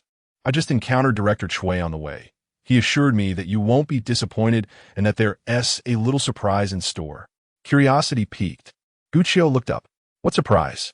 I'm not entirely sure. I didn't inquire further. Su Yutian's eyes sparkled with excitement as she waved her hand. That is fantastic. All my efforts will not have been in vain. However, before she could finish her sentence, Guyan appeared silently behind her. Oh, what efforts have you made? Startled, Su Yutian stiffened and turned to offer a nervous chuckle. Hee hee, old class, what else could I do? Just fervently praying every day. In recent days, she had been rallying friends to file complaints against Yen Laogo with the Education Bureau. Although she assured her old class that she would keep it confidential, she knew there would be reprimands or lectures from her, so it was better to remain discreet. Without lingering any longer, she waved goodbye to Guqiu and Qin Zhiyi before darting out of the office. Unbeknownst to her, as the head teacher, Guyan was well aware of Su Yotian's tendencies. From her tone and slightly anxious demeanor, it was evident that she was not being entirely truthful. Yet, Guyan chose not to dwell on it and turned her attention to Guqiu and Qin Zhiyi. I just saw the principal has arrived. Let us head over. All right. Qin Zhiyi placed her small handbag on a chair and returned to Guyan's side. Guqiu nodded in agreement, stuffing the remaining third of his bun into his mouth while leaving a red bean bun on the table. He gathered the prepared cash and followed the two girls' pace. A moment later, they stood outside the auditorium on the west side of the school. Guqiu observed the throng of individuals converging at the entrance of the auditorium and inquired of Guyan, Sister Yin, surely not all the teachers are present? Guyan chuckled softly, of course not. If all the teachers were here, who would be teaching the students?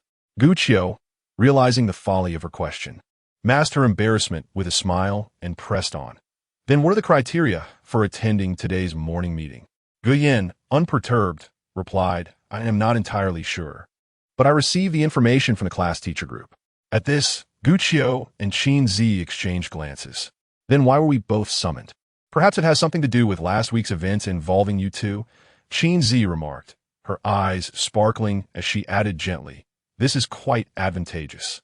We can learn about the resolution of the matter firsthand. Don't be too anxious. We will find out soon enough." As the three conversed, they entered the building, traversing the spacious corridor for several paces before following the crowd into the main entrance of the auditorium. This hall, not particularly small, could accommodate 1,000 individuals, predominantly adorned in red, equipped with comprehensive facilities. The grand stage at the front was ample, typically utilized for various competitions and activities, while the enormous rear screen served for teachers' public lectures or school-organized film screenings. Guqiu had only observed for a moment when she noticed Cui Jiangwo striding directly towards her. "Brother Cui," he greeted, his face beaming with a smile. "Today brings good news for you. I shall keep you in suspense. Please take a seat at the front. Couldn't you divulge it ahead of time? It's just a matter of a moment." "Very well." After a brief exchange, Cui Jiangwo hurried off to greet Zhang Jinlong and his entourage. Before long, over 100 teachers from all 3 grades of high school were seated in the front rows. Principal Zhang Jinlong, Vice Principal Qin Zhiyi, and leaders dispatched from the group headquarters took their places on stage, while the Director of Education, Hua Feng, grasping the microphone, commenced his address. "As you all are aware, a serious incident occurred at our school last week, endangering the life of a female student from Class 15 of the first year. We extend our gratitude and commendation to teachers Guqiu and Qin Zhiyi for their prompt response and actions." With that, he initiated a round of applause, which was soon echoed by the school leaders and faculty. Now, as I have just mentioned, I believe you all understand the main focus of today's morning meeting. Almost all present are homeroom teachers and you. Hua Feng read from his notes for nearly 15 minutes, primarily reminding everyone to pay greater attention to the physical and mental well-being of their students, to refrain from viewing them through tinted lenses, to avoid discriminatory treatment, and to refrain from maliciously targeting any particular student. He then transitioned into the day's main topic. All right, next, let us welcome Principal Zhang to deliver his speech and announce the recent personnel adjustments and arrangements at our school. At that moment, the microphone was handed to Zhang Jinlong. Zhang Jinlong cleared his throat twice and then stated, "In light of the significant incident that has transpired within our institution, as the principal, I bear an undeniable responsibility. Here, I engage in profound reflection and urge everyone to join me in extending greater care towards our students to prevent similar occurrences in the future." Following a heartfelt yet rather tedious speech in the eyes of the audience, he cleared his throat once more and declared, "Ahem." The homeroom teacher of Class 15 in the first year, Yan Jingye, knowingly compelled a student, despite their ill health, to participate in a running exercise, nearly resulting in a catastrophic outcome. Such behavior is exceedingly irresponsible, and following the incident, his lack of action and concern has egregiously undermined the moral standards expected of an educator, even verging on legal violations. Therefore, our school, in conjunction with the investigative committee, has convened and decided to terminate Yan Jingye's employment. Any subsequent matters will be handed over to the police. As for the role of homeroom teacher, after deliberation among the school leadership, it has been decided that Guqiu, the history teacher of Class 15, will temporarily assume this position. The assembled audience was not surprised by Yan Jingye's dismissal, given the uproar outside. However, the appointment of Guqiu, who has been here for less than a year, came as a surprise, leaving even Guqiu himself in a state of disbelief. Meanwhile, Qin Zhiyi joyfully shook his arm, exclaiming, "Qiu, you are once again a homeroom teacher." Gu Yin was about to extend her congratulations, but upon hearing this, she leaned in with curiosity. Again, had Qiu been a homeroom teacher before? Chapter 64. The curtain falls. Realizing she had misspoken, Qin Zhiyi furrowed her brow, her eyes darting about in a flurry before she hastily concocted an excuse. "No, I merely dreamt last night that Teacher Gu had become the class head, which is why I said again." Gu Yin, having previously heard Guqiu recount his background, knew he had joined Yunming High School right after his undergraduate studies, and that the chances of being appointed as a class head during the internship period were quite slim. Thus, she accepted her words with a gentle smile. "I see. Your dream is remarkably accurate, Zhiyi. No wonder you both work so harmoniously together. It seems to be a fated connection from above. Qin Zhiyi returned her smile, choosing not to refute her.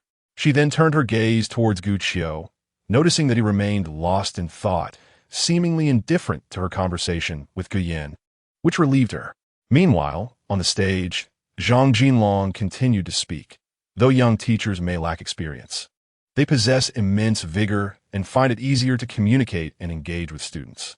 I have heard that under Teacher Gu's guidance, the history scores of Class 15 in their last monthly exam saw a remarkable leap. I am confident that he will seamlessly take up the mantle of class head and achieve even greater glory. Let us extend our warmest applause to congratulate and encourage him. Instantly, the vast auditorium resonated once more with applause. Gu Qiu, prompted by the reminder from Cui Jiangwo sitting in the front row, gathered his thoughts, stood up, and responded, I am grateful for the trust bestowed by the leadership and the support of my fellow teachers and seniors. I assure you that I will approach my responsibilities with seriousness and dedication, progressing alongside my students. After the formalities concluded, Gu Qiu resumed his seat. By this point, he had accepted the reality of becoming a class head less than a year into his tenure. Yet, he reflected on Qin Zhiyi's earlier words, casting a sidelong glance at her as she engaged in hushed conversation with Gu Yin, a slight smile gracing his lips. Dreaming of becoming a class head? Were it not for his own rebirth, he might have genuinely believed her whimsical tale. However, she had always acted with caution, rarely erring in her words or deeds. Yet, throughout their interactions, she had exhibited several slips, suggesting a hint of intentionality. Could it be that she was testing him? Contemplating this possibility, Gu Qiu discreetly shifted his gaze back. He wished to observe Qin Zhiyi a little longer, not intending to reveal that he too had experienced rebirth. The meeting persisted for nearly 20 more minutes before concluding, and once the leaders on stage departed, the teachers gradually dispersed.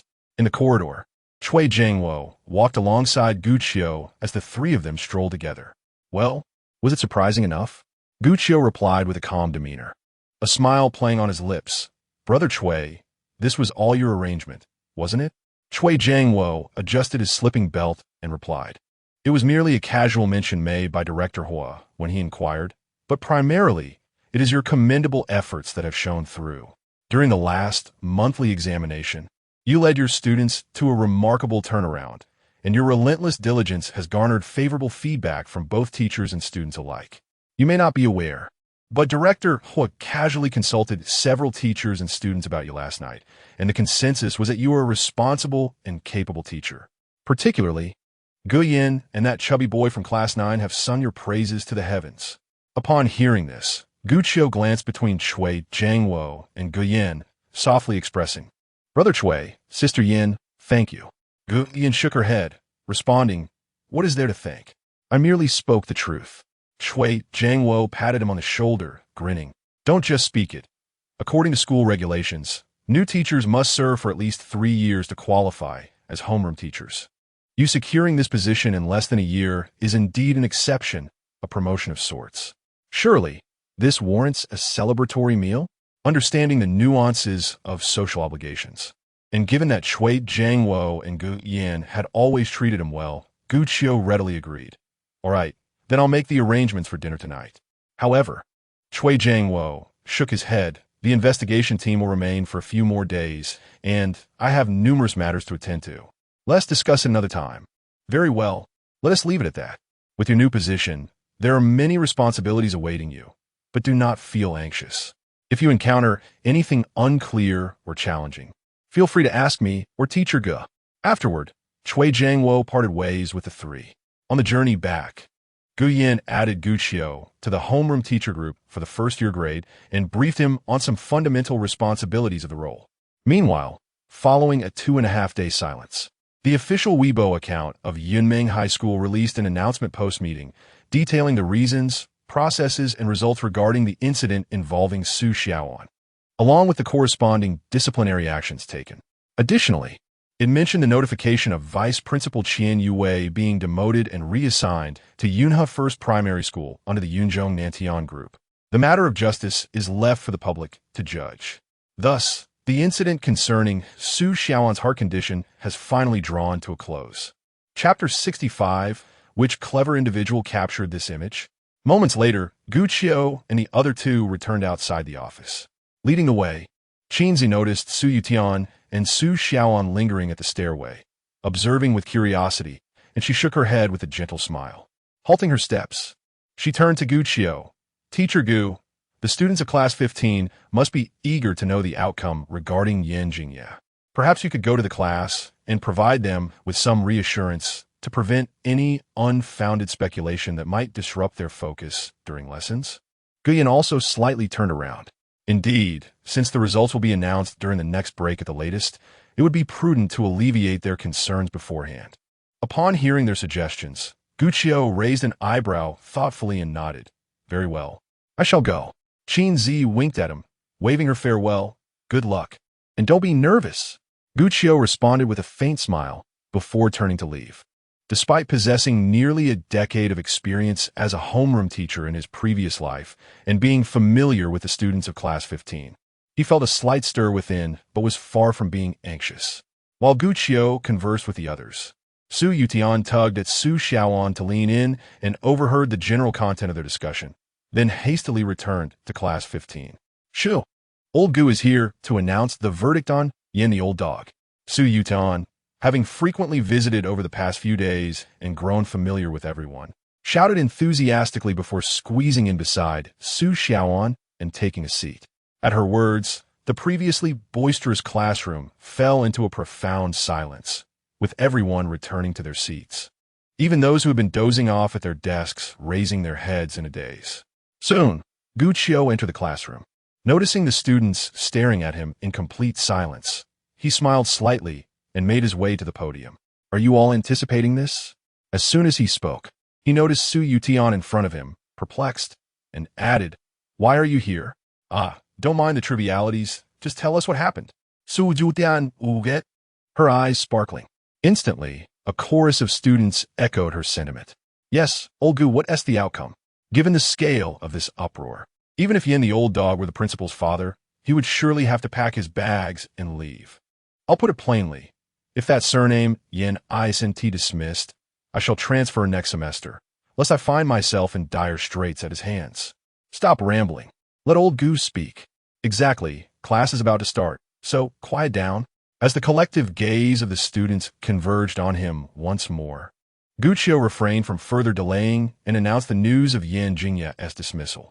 Upon hearing this, the classroom erupted in exuberant cheers. Phew! Thank goodness the school has spared me. Hooray! We have triumphed once again. At last, we are free from the clutches of that bald tyrant.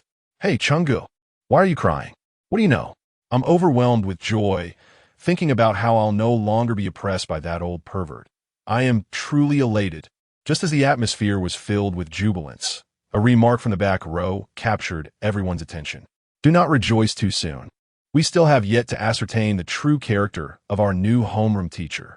As these words echoed, the classroom gradually fell silent once more. A girl seated in the front row lifted her gaze towards Gu Qiu. Teacher Gu, do you know who our new homeroom teacher is? Yet, before Gu Qiu could respond, a voice resonated from outside the door. Far away in the sky, yet close at hand. Suddenly, all eyes turned towards the source of the sound. There stood Li Yuan, clad in black work attire, entering with 2 books cradled in her arms. Gu Qiu turned his head slightly, raising an eyebrow. Ever since he had explicitly declined Li Yuan's offer of breakfast, she had not appeared in his sight again. Even encounters with Niu had become exceedingly rare. Why had she deliberately come today? Simultaneously, Li Yuan was renowned as an exemplary teacher within school, and the girl who had previously inquired had recognized her and continued to press, Teacher, does far away in the sky, yet close at hand mean? Could you possibly be our? However, before she could finish her question, Li Yuan playfully brushed a stray hair from her forehead, smiling as she shook her head. Do not misunderstand. I am your new English teacher.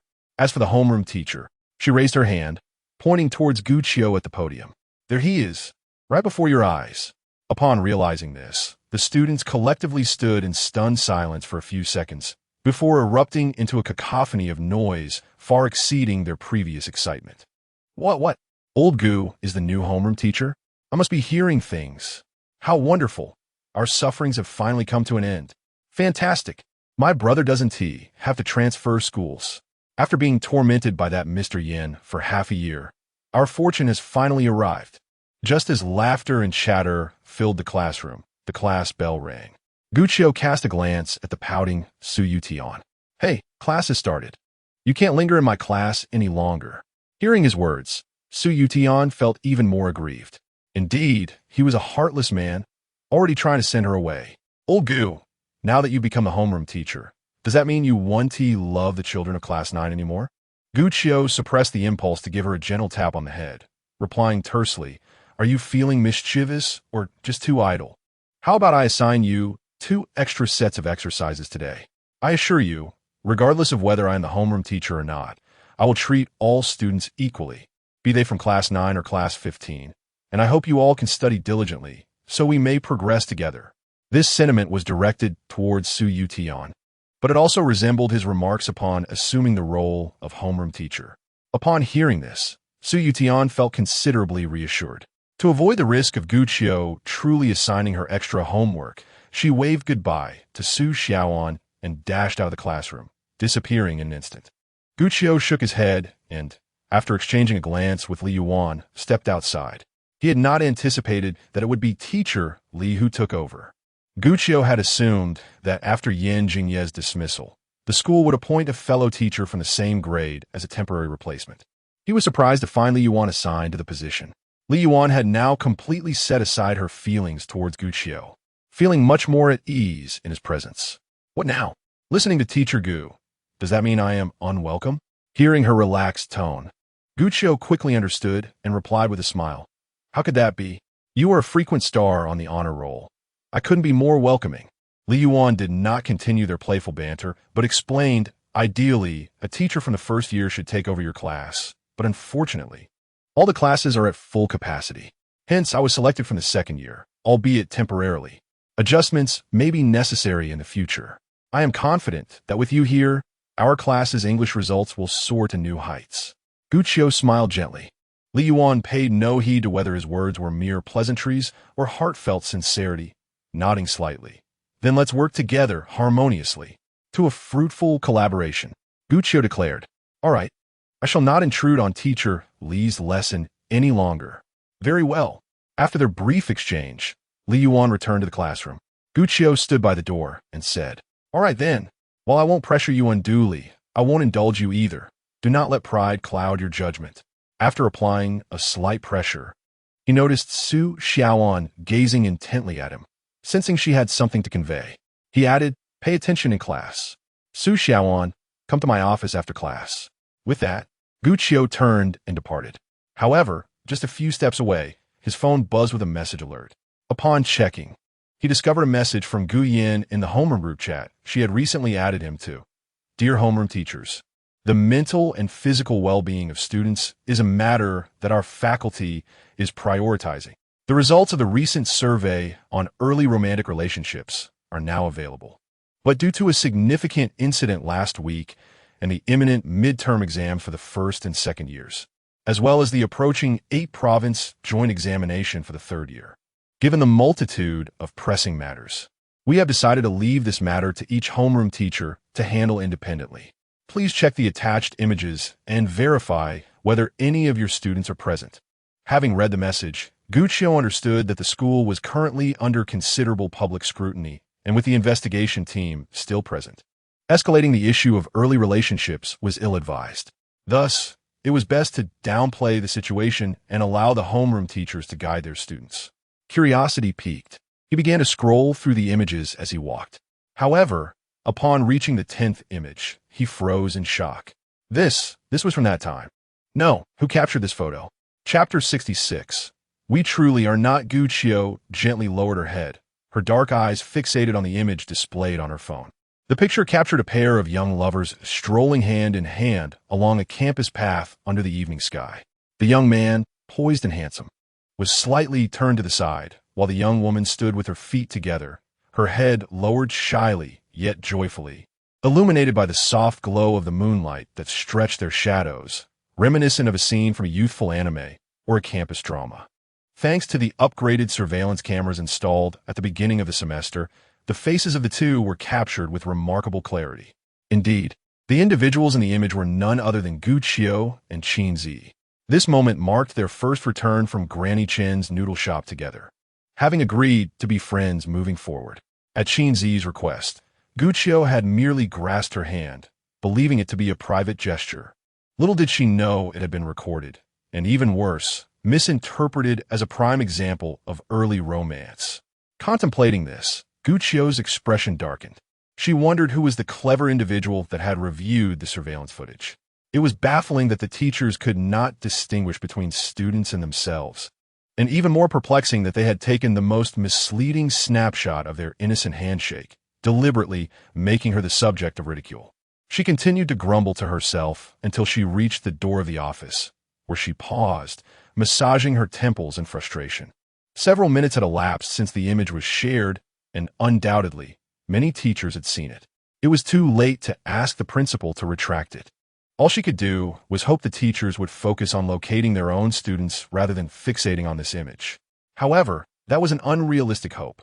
Without even glancing back or scrutinizing the other images, Gu Qiu remained oblivious to the fact that hers and Qin Zhiyi's picture was the clearest, the most evocative of a couple. Any individual who stumbled upon it would surely linger for a moment longer. Take Yin, for instance, who had been staring at the same image for nearly a minute. Upon noticing Gu Qiu entering the office and taking a seat opposite Qin Zhiyi, her gaze flitted back and forth between the two before she could contain herself any longer. With a knowing smile, she inquired, "You two were holding hands and strolling at night, yet you have yet to make it official. Are you planning a clandestine romance?" At that moment, Gu Qiu, who had just taken a sip of water to ease her nerves, nearly choked. Cough, cough, unaware of the commotion. Qin Zhiyi was engrossed in her research at the computer. Hearing the noise, she raised her head, her expression one of confusion, a chip poised at her lips. After swallowing the morsel, she asked, "What night stroll?" Gu Yin promptly shared the saved image with her. Qin Zhiyi, whose chat application was open on her screen, casually clicked on it. Upon seeing the picture, she too was momentarily taken aback, fully aware of the context of the image, but curious as to how it had been exposed.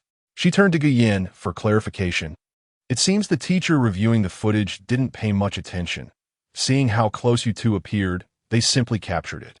After listening to Gu Yin's explanation, Qin Zhiyi nodded in response, then tilted her head and secretly chuckled at Gu Qiu. Gu Qiu shot her an annoyed glare, regretting having agreed to shake hands with this woman. With an inward sigh, he quickly concocted a story. "Sister Yin, it's not as you think. That day, I happened to run into Teacher Qin while out, and we had a meal together. I just hitched a ride back, but on the way to the apartment, Teacher Qin. Oh no, she wasn't feeling well, so I helped her a bit, and unexpectedly, we were intercepted. Due to a lack of contemplation, this hastily spun tale was rather lackluster and almost suggested the illogical notion of Qin Zhiyi driving after drinking, coupled with his slightly hurried speech. It did not convince Gu Yin. Gu Yin scanned the two of them again, her smile diminishing slightly as she earnestly advised, "You young people have many ideas, and it's understandable to have fun, but do not treat feelings lightly and do not let the other person down. Like Qiu, if you haven't been caught, you could hide it, but there are existing photos as evidence. You should muster the courage of a man and admit it openly. I initially had high hopes for this pair, and knowing would only lead to blessings." Upon hearing this, Gu Qiu felt utterly despondent. "Sister Yin, we truly are not." Seeing his troubled expression and inability to defend himself, Qin Zhiyi's smile widened, yet she chose not to simply watch the spectacle. She shifted her chair slightly towards Gu Yin's direction to help diffuse the situation. "Sister Yin, you've misunderstood. We were out all day and returned quite late. I felt a bit unwell, and it was Qiu who helped me. As for him mentioning drinking, that must have been from a different day when I got tipsy outside, and I mixed it up." As she spoke, she looked at Gu Qiu, right? Gu Qiu seized the opportunity, adding, "Yes, there were several nights when I returned with Teacher Qin, and my memories got a bit jumbled."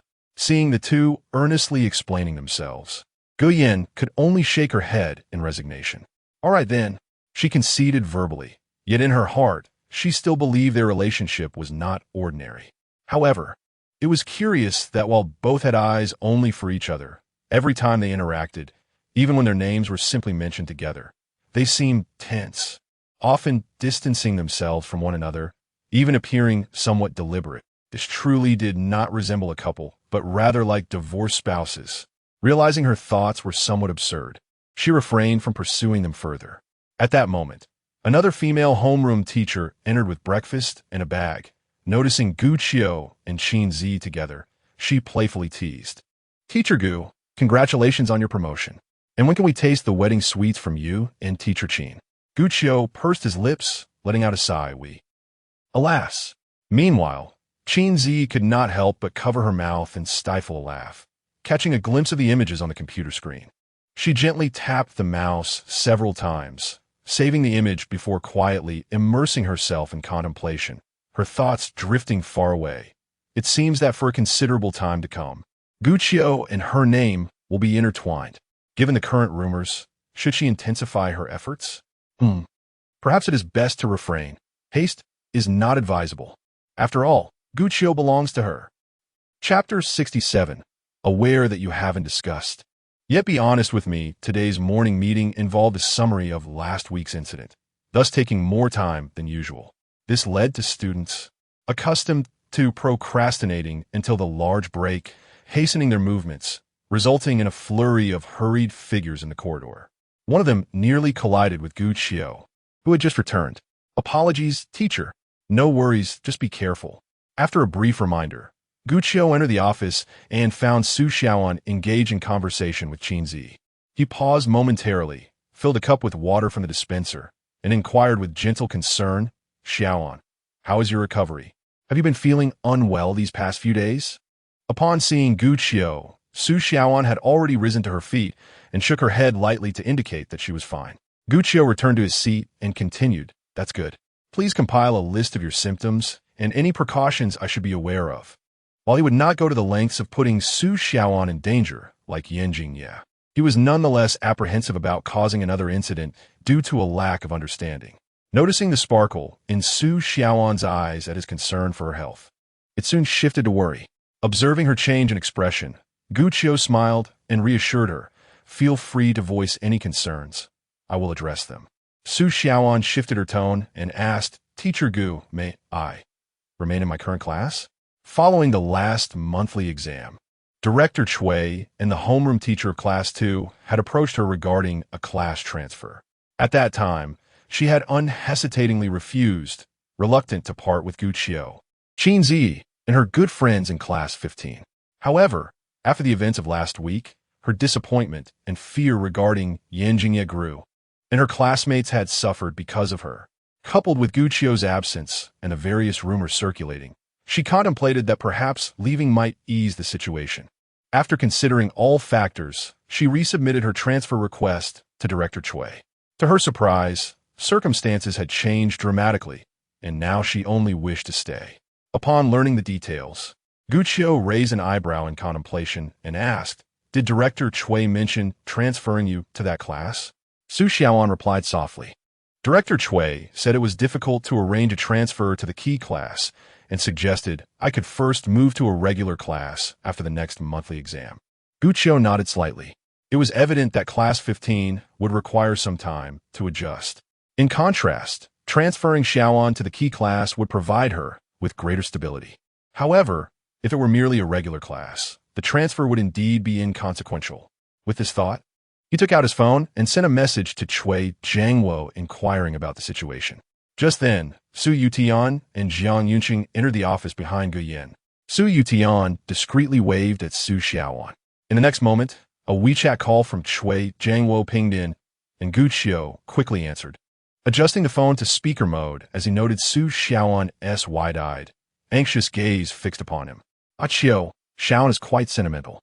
Last time, it was because of you and Teacher Qin that she remained in Class 15. Therefore, when I learned of the possibility that you might become the homeroom teacher, I kept her transfer application on hold. Why don't you ask her about her current thoughts?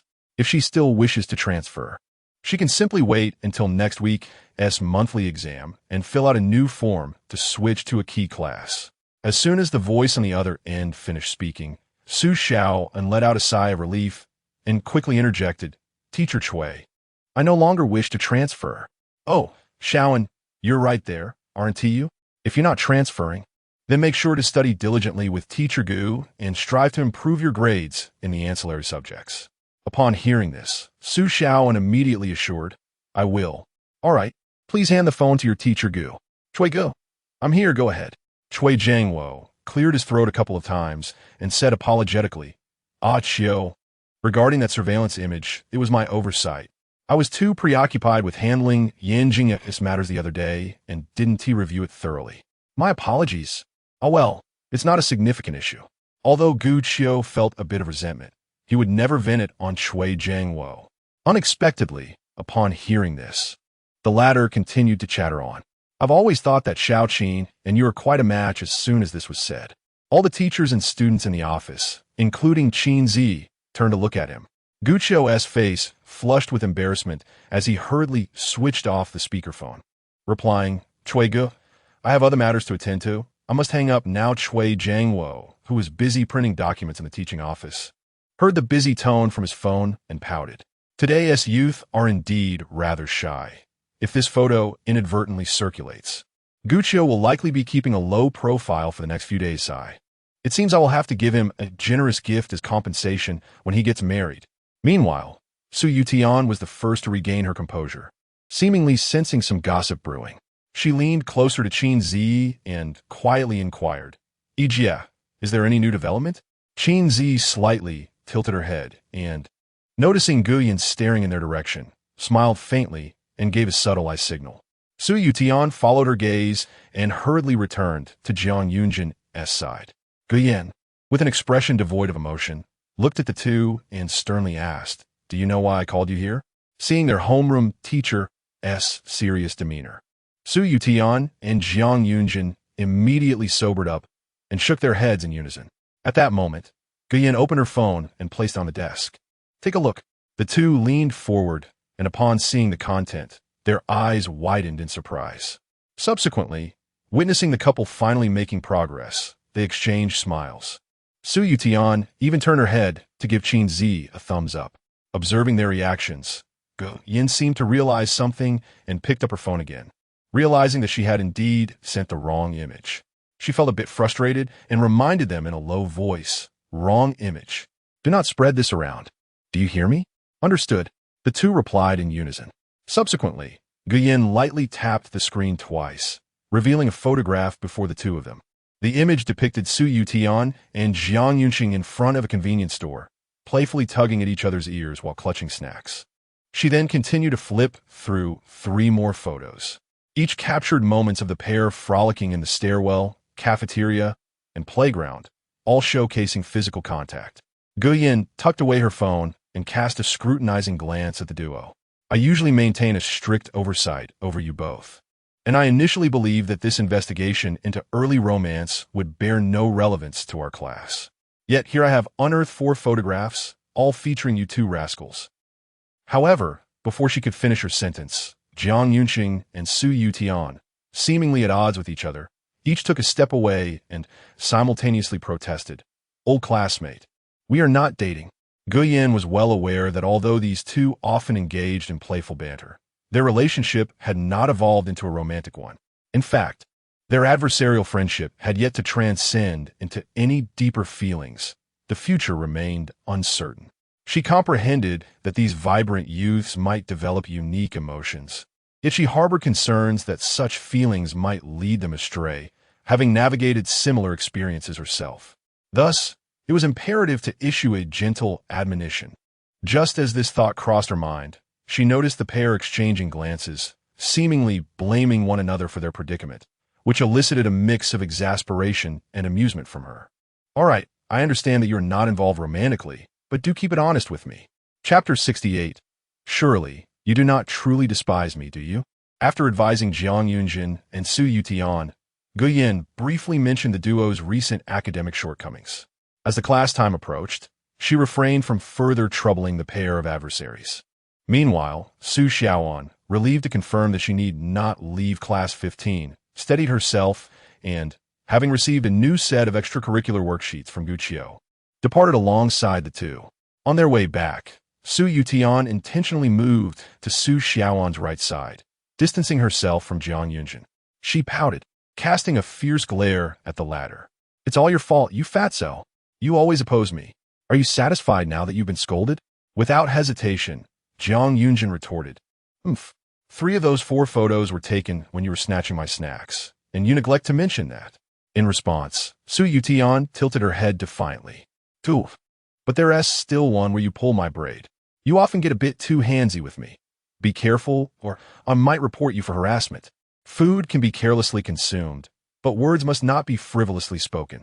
I merely tugged at your braid and did not touch any other part of you. If you continue like this, I could also accuse you of defamation. Jiang Yunjin replied, equally indignant, tilting his head in a righteous manner. You better not sneak snacks during class from now on, or I will report you every single time I catch you. Who is afraid? If you dare, then refrain from reading comic books during class.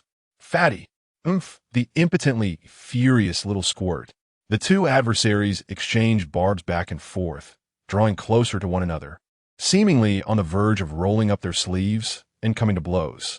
However, upon locking eyes, they simultaneously recalled their homeroom teacher's admonitions from just 3 minutes prior and abruptly withdrew, distancing themselves. Caught in the middle, Su Xiaoan glanced from side to side and couldn't help but smile sweetly. Then, to alleviate the tension, she shifted the topic. Yutian, what did Director Cui mean when he said that Old Gu and Teacher Qin are a good match? Does it have anything to do with the mistakenly placed photo by Teacher Gu? Upon hearing her inquiry, Sukin eagerly opened up, whispering, let me tell you. In that photo, Old Gu and Yi Jia were holding hands, and the background seemed to be a dark and stormy night. As she embellished her description, Jiang Yunjin cleared his throat and interrupted, Little squirt, don't forget that the homeroom teacher said not to spread rumors. Besides, it's not as exaggerated as you claim. Don't let any rumors arise that could trouble Old Gu and Teacher Qin. Just wait and see how the homeroom teacher deals with you. Unfazed, Su Yutian stuck out her tongue. I'm just chatting with Xiaoan. Do you really think we're that unreliable, right? She winked at Su Xiaoan. Su Xiaoan nodded slightly, assuring her, I won't tell a 4th person. Ignore him, let me tell you. Su Yutian resumed her conversation with Su Xiaoan as they walked together. Jiang Yunjin watched their retreating figures. According to Su Xiaoan's somewhat introverted nature, she would likely keep things to herself. However, Su Yutian, with her boisterous demeanor and numerous friends, might inadvertently let something slip. With this thought, a resigned sigh escaped. Perhaps it would be wise to keep a watchful eye, lest any rumors circulate. Oomph. I knew that little imp would be a troublesome presence. As he muttered to himself, memories of earlier in the office resurfaced. Old Ban casting a dubious glance their way, and Su Yutian promptly distancing herself while disdainfully declaring, we haven't talked. Raising his gaze, he observed the silhouette of Jiang Yunqing, whose eyes were veiled with a hint of sorrow. Could it be that you truly harbor a dislike for me? Ahead, Su Yutian was bidding farewell to Su Xiaoan at the staircase, cautioning her not to divulge the matter of the photographs to anyone else. Though she appeared carefree, it did not imply a lack of discernment. In fact, her thoughts were often more nuanced than those of her peers. In a daze, the 4 photos from Guyan's phone flickered through his mind again. Upon deeper reflection, the scenarios depicted in those images were a daily occurrence. Over the past year, others had frequently remarked that they were adversaries, and some even suggested that Jiang Yunqing held feelings for her. She had never contested such assertions, for within her heart, she did not despise Jiang Yunqing. Rather, his presence had brought her much joy. Her earlier behavior in the office was merely to appease Old Ban, and she wondered if that stubborn fellow would take it seriously and truly distance himself from her. Suddenly, Su Yutian snapped back to reality, glancing sideways only to find Jiang Yunqing absent. Panic surged as she turned her head, only to see him standing a short distance behind, which relieved her tremendously. Rolling her eyes, she retorted, what are you doing just standing there? You haven't touched your math paper at all. If you don't start copying, you'll be standing through the lesson. Hearing her voice, Jiang Yunqing regained his composure, not wishing to dwell on it further. He took a deep breath to steady himself and took long strides to catch up, responding, is it not permissible for me to take a breather? You're like a relentless taskmaster. You're so heavy that you can hardly walk, yet you remain oblivious to the need for weight loss. It's not like I've eaten your family's rice. If you keep blabbering, don't think I'll let you copy my exam paper. I'll wait. I was wrong. The two bantered playfully as they made their way towards Class 9, both aware that neither had altered their stance due to Old Ban's remarks. Chapter 69. Shall we dine together? In the evening, a small moth, drawn by the cool breeze, fluttered to a window and perched delicately upon the screen, stealthily peering inside. Within, a woman with disheveled hair, garbed in a pure white camisole nightgown, sat at her vanity.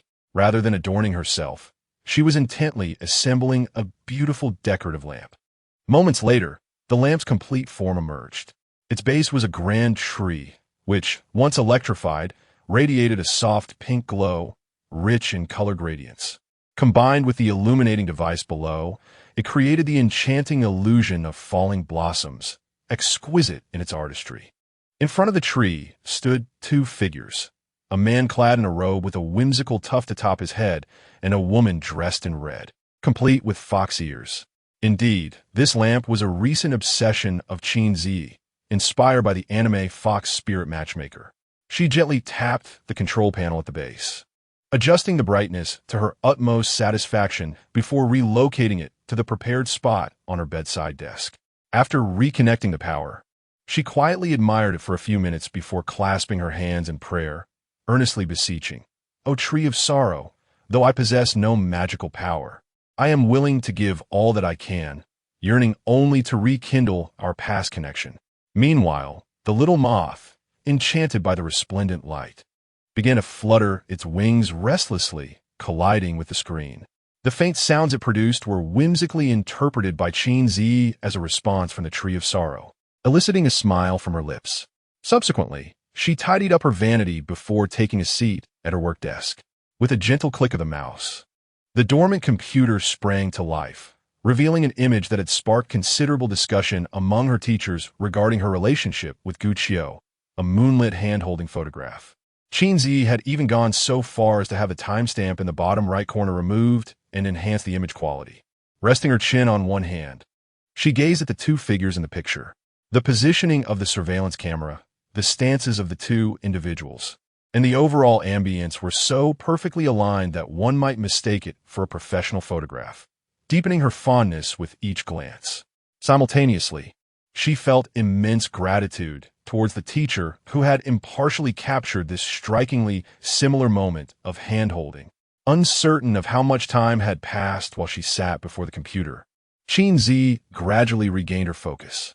She grasped the mouse once more, opening the folder dedicated to recording every detail of her relationship with Guqiu, and saved the image under the title hand in Hand Under the Moonlight. After securing the file, she instinctively revisited previous photos and videos. Upon reaching a video from the Qingming festival where they had barbecued together, she suddenly realized that it had been many days since she last reached out to him. Further reflection revealed that her plans to save for a betrothal gift had also been neglected for quite some time. With this thought, Qin Zhiyi absent-mindedly ran her fingers through her still damp hair. "Oh dear, foolish Qin Zhiyi, you must not be inconsistent in your efforts. You must demonstrate your determination to him, or who knows when you might marry him." At once, she leaned over the table, gazing up at the ceiling. What delightful treat should she prepare for him? A few days later, Sunday arrived, marking the first day of the May Day holiday. The large-eared dog-shaped electronic clock on the table rang out at precisely 10:40. Qin Zhiyi swiftly emerged from the kitchen to silence it before retreating once more.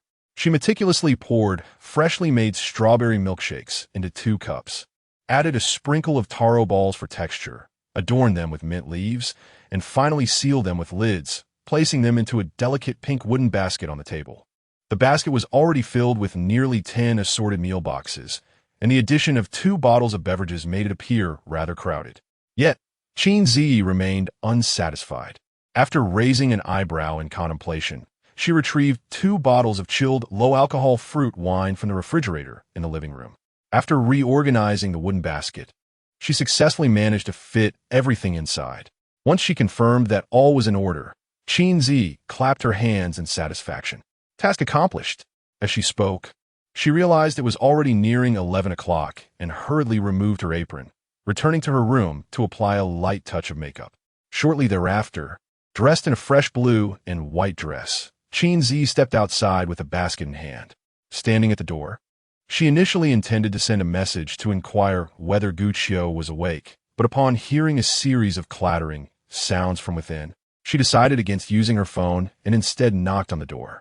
Within moments, the door swung open, just as Qin Zhiyi was about to greet him. She was taken aback to find Zhao Yulong standing before her.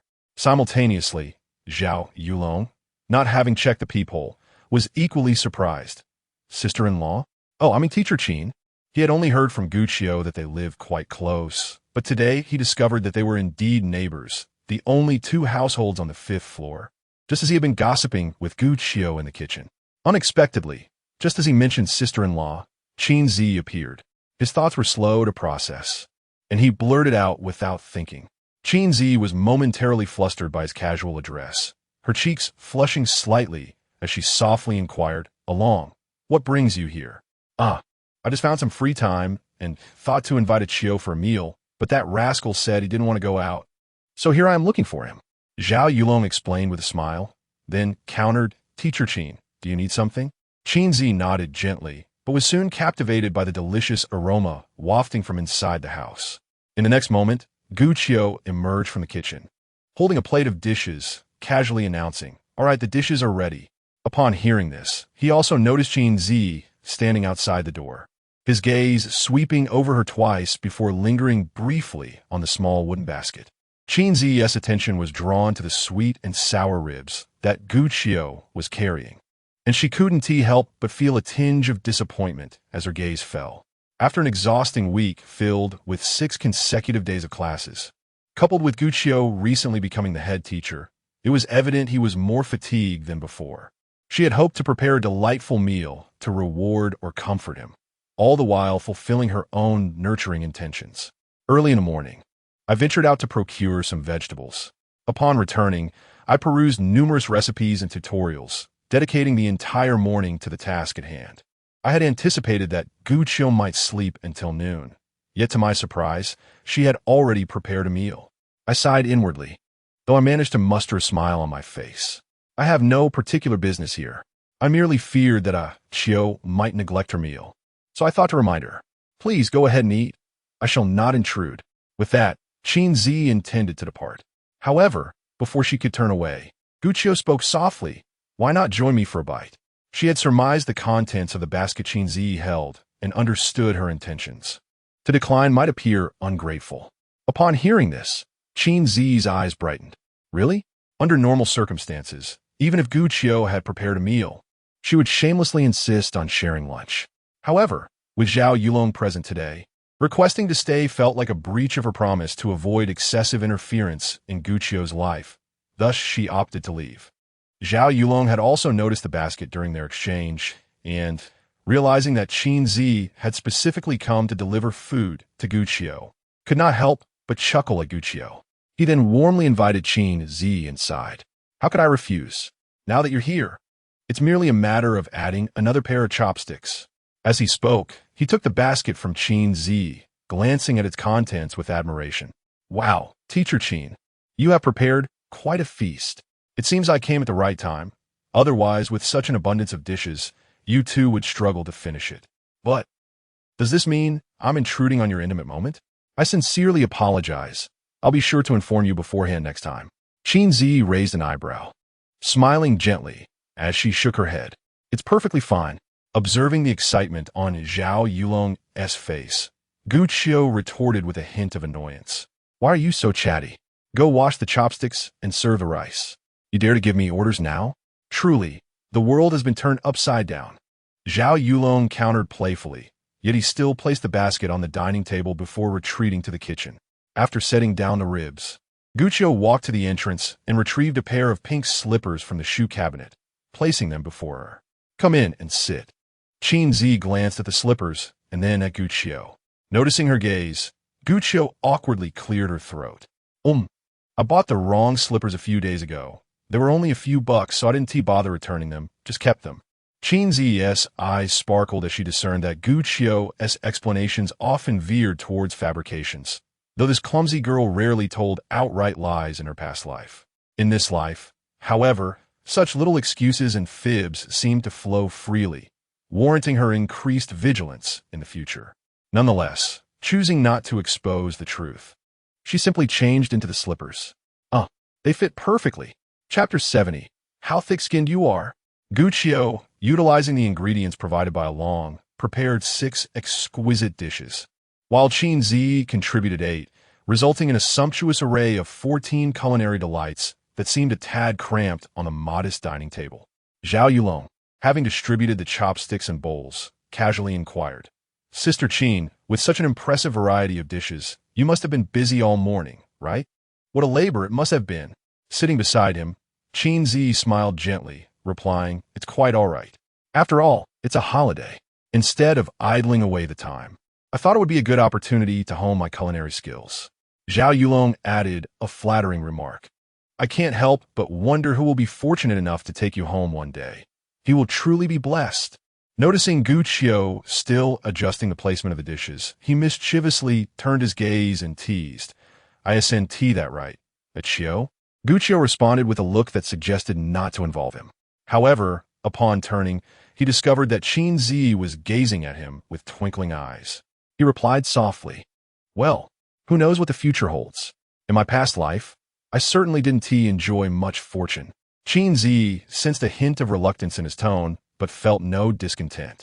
Instead, she merely smiled, aware that actions speak louder than words, and it would be more effective to demonstrate to him that marrying her would be undeniably rewarding.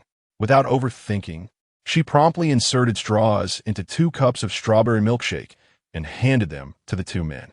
Zhao Yulong, suddenly attentive, realized these 2 cups were originally prepared by Qin Zhiyi for a romantic moment between her and Gu Qiu. Feeling it inappropriate to monopolize the drinks, he glanced towards a basket where fruit wine was placed, picked it up, and returned the milkshakes to Qin Zhiyi, saying, "Sister Qin, you should enjoy this yourself. With such delightful dishes, it would be a shame to not pair them with a bit of wine." As he spoke, he bit open the bottle cap and took a sip. This fruit wine is quite delightful." Seeing this, Qin Zhiyi had no choice but to keep the milkshake for herself. Just as she was about to pick up her chopsticks, a thought struck her, and she inquired, "How will you drive after drinking?" Gu Qiu, who had just lifted his rice bowl, also looked at Zhao Yulong. Noticing that the 2 were ready to eat, Zhao Yulong grabbed a piece of sweet and sour spare ribs for himself and took a small bite. "What a coincidence. My car is in for maintenance today. You two needn't worry. I'll call my little brother to pick me up later. Now, eat up, Teacher Qin, and try the spare ribs that Qiu made. He is usually quite lazy, but his culinary skills are truly a gift from his grandmother." He proceeded to serve both Qin Zhiyi and Gu Qiu a generous helping of dishes, his chatter never ceasing. "By the way, speaking of my little brother, last week, to help you deal with that scoundrel named Yin, I gathered quite a few brothers to cause a scene at the school gate. To voice justice. I promised to treat them to dinner afterward and almost forgot about it. I need to find a place to arrange that tonight." Upon hearing this, Qin Zhiyi raised her eyebrows in surprise and asked, "The people who were holding banners at the school gate last Friday were organized by you?" If this matter were to be addressed by Su Xiaoan's parents, the credibility would undoubtedly be significantly higher. However, if it were left to outsiders, no matter how strong their sense of justice, it is unlikely they would act so impulsively before the situation becomes clear.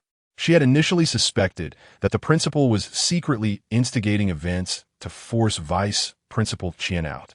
But little did she expect that it was actually along behind it all. Zhao Yulong slightly raised his head. "I have already moderated my strength. I originally intended to break that surnamed Yan's leg without hesitation." As soon as he finished speaking, Gu Qiu, who was sitting beside him, interjected with a serious expression. "Along, I can handle my own affairs. So please don't act rashly and put yourself in danger, causing worry for me and Grandma." Zhao Yulong, however, remained unyielding. "Nonsense. How can a brother stand idly by while his younger sibling is bullied? I declare, if anyone dares to lay a hand on you in the future, let them first test whether my fists are strong enough." Along's protective nature was something Qin Zhiyi had known from her previous life, and had even experienced firsthand. Yet she still advised along, "We are not that fragile." However, before she could finish her sentence, Zhao Yulong took a hearty sip of his drink and laughed boisterously. "Sister Qin, don't listen to this kid. You must understand that in Yun City, while I may not walk with impunity, I certainly have my connections in the underworld. As long as no one ends up dead, there won't be any issues. Rest assured." Guqiu rolled her eyes. "Keep bragging." This fellow had indeed once been involved with a faction of the underworld. During Along's third year of dropping out to work, one night, after finishing his shift, he witnessed someone wielding a knife chasing an elderly man. He intervened and saved the man. Later, he discovered that the elderly gentleman was a real estate mogul with a reputation in Yun City's underworld, engaging in lending activities on the side. That day, he had fallen into a carefully orchestrated trap laid by a desperate debtor. Had it not been for Along, he would have surely lost his life. As a result, the old man intended to adopt Along as his son and nurture him, but Along rejected this with a simple, "I saved you, and you wish to become my father?" Nevertheless, the old man was grateful and provided considerable assistance. Without it, Along feared he would never be able to open the Yulong bar, even in 10 years. In the past, if Along had stirred up trouble, he might have been able to extricate himself through these connections. However, with the increasing crackdown on underworld forces by the authorities, even the dragons and tigers of the underworld must tread carefully, let alone someone as small as him. As for the younger brothers he mentioned, they were merely a group of petty delinquents engaged in menial tasks in the northern part of the city. Thus, both Guqiu and Grandma Chun hoped he would refrain from causing trouble. Zhao Yulong, however, turned to Guqiu and gestured with his lips. I always follow through on my promises. I have vowed to ensure Grandma's long life and peace and to protect Guqiu's safety and happiness. I have acted on this in the past and shall continue to do so." Without further argument, he reached for the bottle of liquor.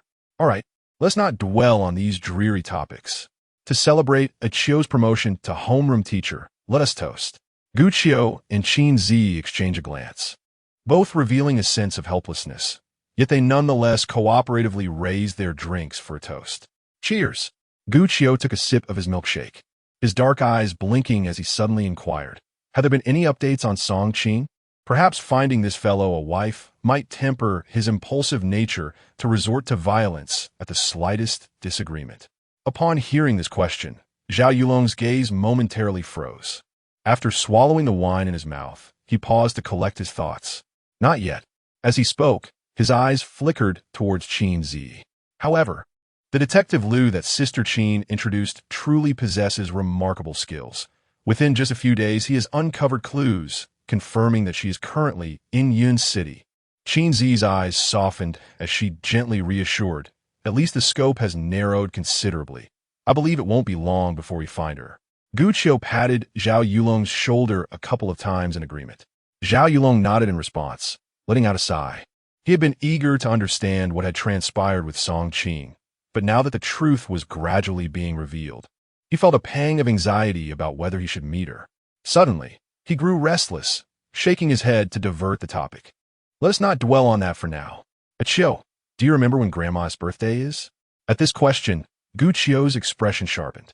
The older generation celebrated birthdays predominantly according to the lunar calendar. Grandma's birthday fell on the 13th of April, roughly corresponding to the latter half of May in the Gregorian calendar. However, over the past 4 years, while he studied away from home, he had always celebrated Grandma's birthday during the May Day holiday due to travel and time constraints. Yet this year, with the incident involving Su Xiaoan last week, and now he had taken on the role of class teacher while preparing for the midterm exams. Realizing this, he raised his hand to lightly thump his forehead. "I've been so busy." Fortunately, today marked the first day of the May Day holiday, leaving him ample time to prepare. He then turned to Zhao Yulong and asked, "Have you made any arrangements?" But as soon as he posed the question, he recalled that he had often been the one to remind this fellow in previous years. As expected, Zhao Yulong shrugged. "Unfortunately, I only remembered this morning." Seeing this, Guqiu couldn't help but frown. Acquiring a cake and preparing a meal were manageable tasks, but when it came to gifts, with so little time left, he couldn't even conceive what to give. Observing his troubled expression, Zhao Yulong promptly encouraged him. Previously, it was inconvenient for you due to your studies. Now that you're back, we can celebrate at the usual time. We still have half a month after all. That could work. But I'm just concerned since we've always celebrated during the May Day holiday. Suddenly changing the date might confuse Grandma. Guqiu expressed his reservations. Yet, Zhao Yulong chuckled. If even you forgot, it's doubtful the old lady remembers. Moreover, if she truly does recall, it's fine. Let her think we've forgotten. Be disappointed for a few days, and then on her birthday, we'll make it grander, creating a delightful surprise. Guqiu merely rolled his eyes in response. Just as she was about to retort, Qin Zhiyi, who had been silent until now, spoke up first. Grandma is getting older, and having too many emotional ups and downs is not good for her. How about this? I'll subtly remind her this afternoon that you have changed the time, so she won't be disappointed if her birthday cake doesn't arrive in the next few days. Over the course of their interactions, Qin Zhiyi's understanding of Grandma Chun had far surpassed that of her previous life. She knew that although the elderly lady's memory was fading, she would undoubtedly remember a Qiu and a Long. Upon hearing her suggestion, Guqiu nodded in agreement. Thank you. Qin Zhiyi replied with a smile. It was truly delightful that she didn't say something like sorry for the trouble. Zhao Yulong, however, posed another question. But what should we give as a birthday gift? Over the past few years, he had already given handmade, beautiful, and expensive gifts. It would be too unoriginal and insincere to repeat the same cycle. Guqiu took another sip of her drink, and then remarked, Isn't this all you're doing? This guy earned a bit of money last year and prepared 18 distinct birthday gifts for Grandma, which was great at the time, but it left us with a significant dilemma this year. Reflecting on her previous life, Guqiu recalled that she had only bought a set of clothes for Grandma that year, but the key was that Qin Zhiyi had just gifted her 2 sets of clothes last week. With that thought, Guqiu cast a discreet glance at Qin Zhiyi. However, Qin Zhiyi interpreted that look as a silent plea for her to offer some suggestions. After pondering for a moment, her eyes brightened. Well, when I was chatting with Grandma, she mentioned her sister who married into the neighboring province. They haven't seen each other in 5 or 6 years and are starting to miss one another. How about you prepare a gift that includes a trip for her to visit? Upon hearing this, Zhao Yulong raised an eyebrow, a look of delight spreading across his face. Yes, Grandma even called during the new year to inquire about Grandma Chen's health. Teacher Qin, I think this suggestion is excellent. Guqiu mentally calculated the timing and then nodded. That works. The crowds during the May Day holiday are overwhelming, so this provides a perfect excuse to delay the birthday celebration. Zhao Yulong glanced at Guqiu and Qin Zhiyi, recalling Grandma's advice to bring the two closer, and continued. Teacher Qin, why don't you join us for the trip? Me? Qin Zhiyi, having just taken a few bites of her meal, widened her eyes in surprise, appearing quite adorable. After a brief flutter of her lovely eyes, she turned to Guqiu, seeking his opinion. Guqiu shrugged and countered. Do you have the time? Absolutely. Qin Zhiyi nodded without hesitation. Guqiu smiled softly. Then let us go together. It will be livelier with more people. After all, this idea originated from you. And Grandma will surely invite you as well. Yet, Qin Zhiyi felt elated simply because the invitation came from his lips, her bright eyes sparkling with joy. All right. After the meal concluded, Zhao Yulong chose not to disturb the two further and left discreetly. Guqiu escorted him to the door and was about to tidy up the place when he turned around to find Qin Zhiyi already donned in her apron, standing before the sink, scrubbing the dishes. From behind, she truly exuded the aura of a devoted wife. After gazing for a brief moment, he snapped back to reality and hastily diverted his gaze, clearing his throat awkwardly. I'll take care of it. With Zhao Yulong's departure, Qin Zhiyi felt a sense of ease and boldness in her demeanor. What is the rush to send me away? Guqiu helped gather the kitchen waste and casually replied, I never said that. If you don't mind the boredom, feel free to sit in the living room for a while. Qin Zhiyi smiled, but chose not to pursue the conversation further. She brushed aside the stray hairs obstructing her view and asked, Do you have any plans for this May Day? Nothing much, just lying around at home. Guqiu said as he placed a bag of garbage at the door and picked up a cloth to wipe the stove. Suddenly recalling her question, he raised an eyebrow. All right, I promised son I would play basketball with him this afternoon. Do you need me to cheer you on? Standing side by side, Qin Zhiyi tilted her head and flashed a sweet smile at him. Guqiu, however, responded with a look of disdain. Are you suggesting that our scandalized scent famous enough? I, for one, don't mind. Qin Zhiyi stuck out her tongue. Then you must have a thick skin. Guqiu responded with a chuckle. And after thoroughly cleaning the stove and range hood, he claimed Qin Zhiyi's spot as there was nothing else to do. All right, I'll take over. It's not right to make a guest do the work. There are cherries in the fridge that Along bought. I've already washed them. Help yourself. Seeing this, Qin Zhiyi didn't refuse. Just before exiting the kitchen, she removed her apron and draped it over Guqiu. Then, she retrieved a small plate of cherries from the fridge, intending to feed him a couple, but he declined, so she settled onto the sofa, opened her newly found savings app, and began to edit. Total cost of ingredients, 216. 32 yuan. Personal cooking fee, 200 yuan. Total, 416. 32 yuan. System notification. Your dowry plan for a Chio has deposited 832. 64 yuan today. Balance, 69.46. 73 yuan. After completing the operation, Qin Zhiyi meticulously checked it twice for accuracy before glancing at the figure standing in the kitchen. If she didn't go out in the next few days, did that mean she could indulge in feeding him every day thereafter? It's settled. That's the plan. Strive to accumulate her dowry to 10,000 yuan within these 5 days. Chapter 71. I truly fear you might be ambushed in the afternoon. The sky above was cloaked in thick, rolling clouds, intermittently obscuring the blazing sun. On the basketball court, two figures, one clad in white, the other in black, moved with agility, dribbling the ball, either attacking or defending, as their youthful vigor mingled with sweat. Guqiu, light on his feet, feigned a move before attempting to cut in from the side for a shot. Although Sun Yi was built like a tank, he was no mindless brute. With a swift judgment, he intercepted the ball mid-air. Guqiu seized the errant ball and waved his hand, exclaiming, "Phew, I've had enough. I'm out of energy." As he cradled the ball with one arm, he lifted his shirt to wipe the perspiration from his brow. Sun Yi strode over to a nearby flower bed, retrieved a bottle of water he had prepared earlier, and took a hearty swig before tossing another bottle to Guqiu. You're really losing your edge. In the past, you could at least last 40 minutes. Now you can't even hold out for half an hour. After catching his breath and sipping water, Guqiu retorted, You try considering how busy I am these days. I'm utterly exhausted. Sun, he stretched his muscles and chuckled lightly. Then you must train harder. If your body fails you, all the teaching prowess in the world will be in vain, and you'll be left with ailments as you age. Come on, let us have another game. Guqiu was already feeling the soreness creeping into his arms and legs, and he feared that if he continued, he might spend the next few days confined to his bed. Just as he was about to decline, a youthful voice called from a nearby path. Guqiu Gij. The caller was none other than Li Xining, affectionately known as Nyo. With her hair styled in cute braided pigtails adorned with a red flower hairpin, she appeared especially endearing. Dressed in a lovely white dress and carrying a children's crossbody bag, she scampered up to Guqiu. Since their last breakfast encounter, Guqiu had not seen Nyo, having only heard that she had been sent to her grandfather's house by Li Yuan.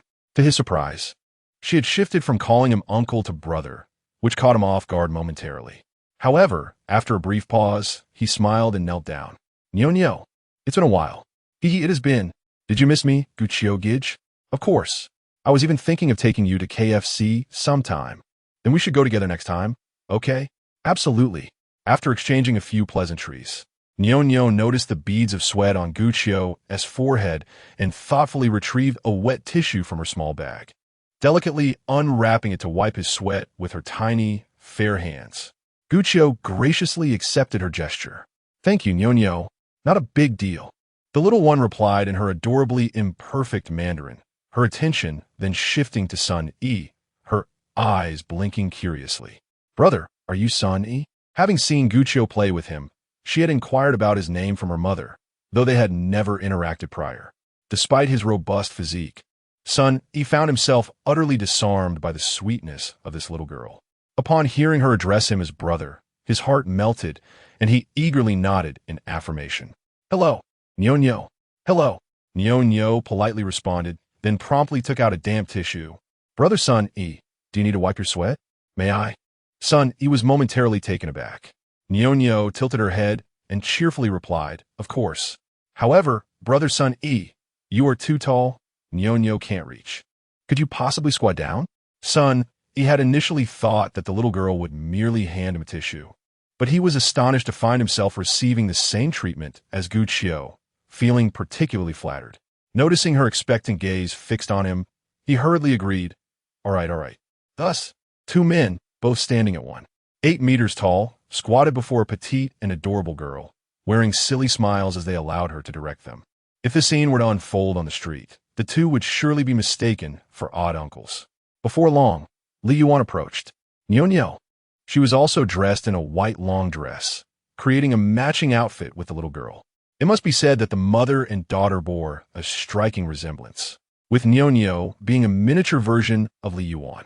Observing this, Gu Qiu and Sun Yi stood up in unison. Li Xining turned to wave at her mother. "Mom, I told you not to run around, yet you didn't listen." Li Yuan walked up to Nyo and gently tapped her forehead.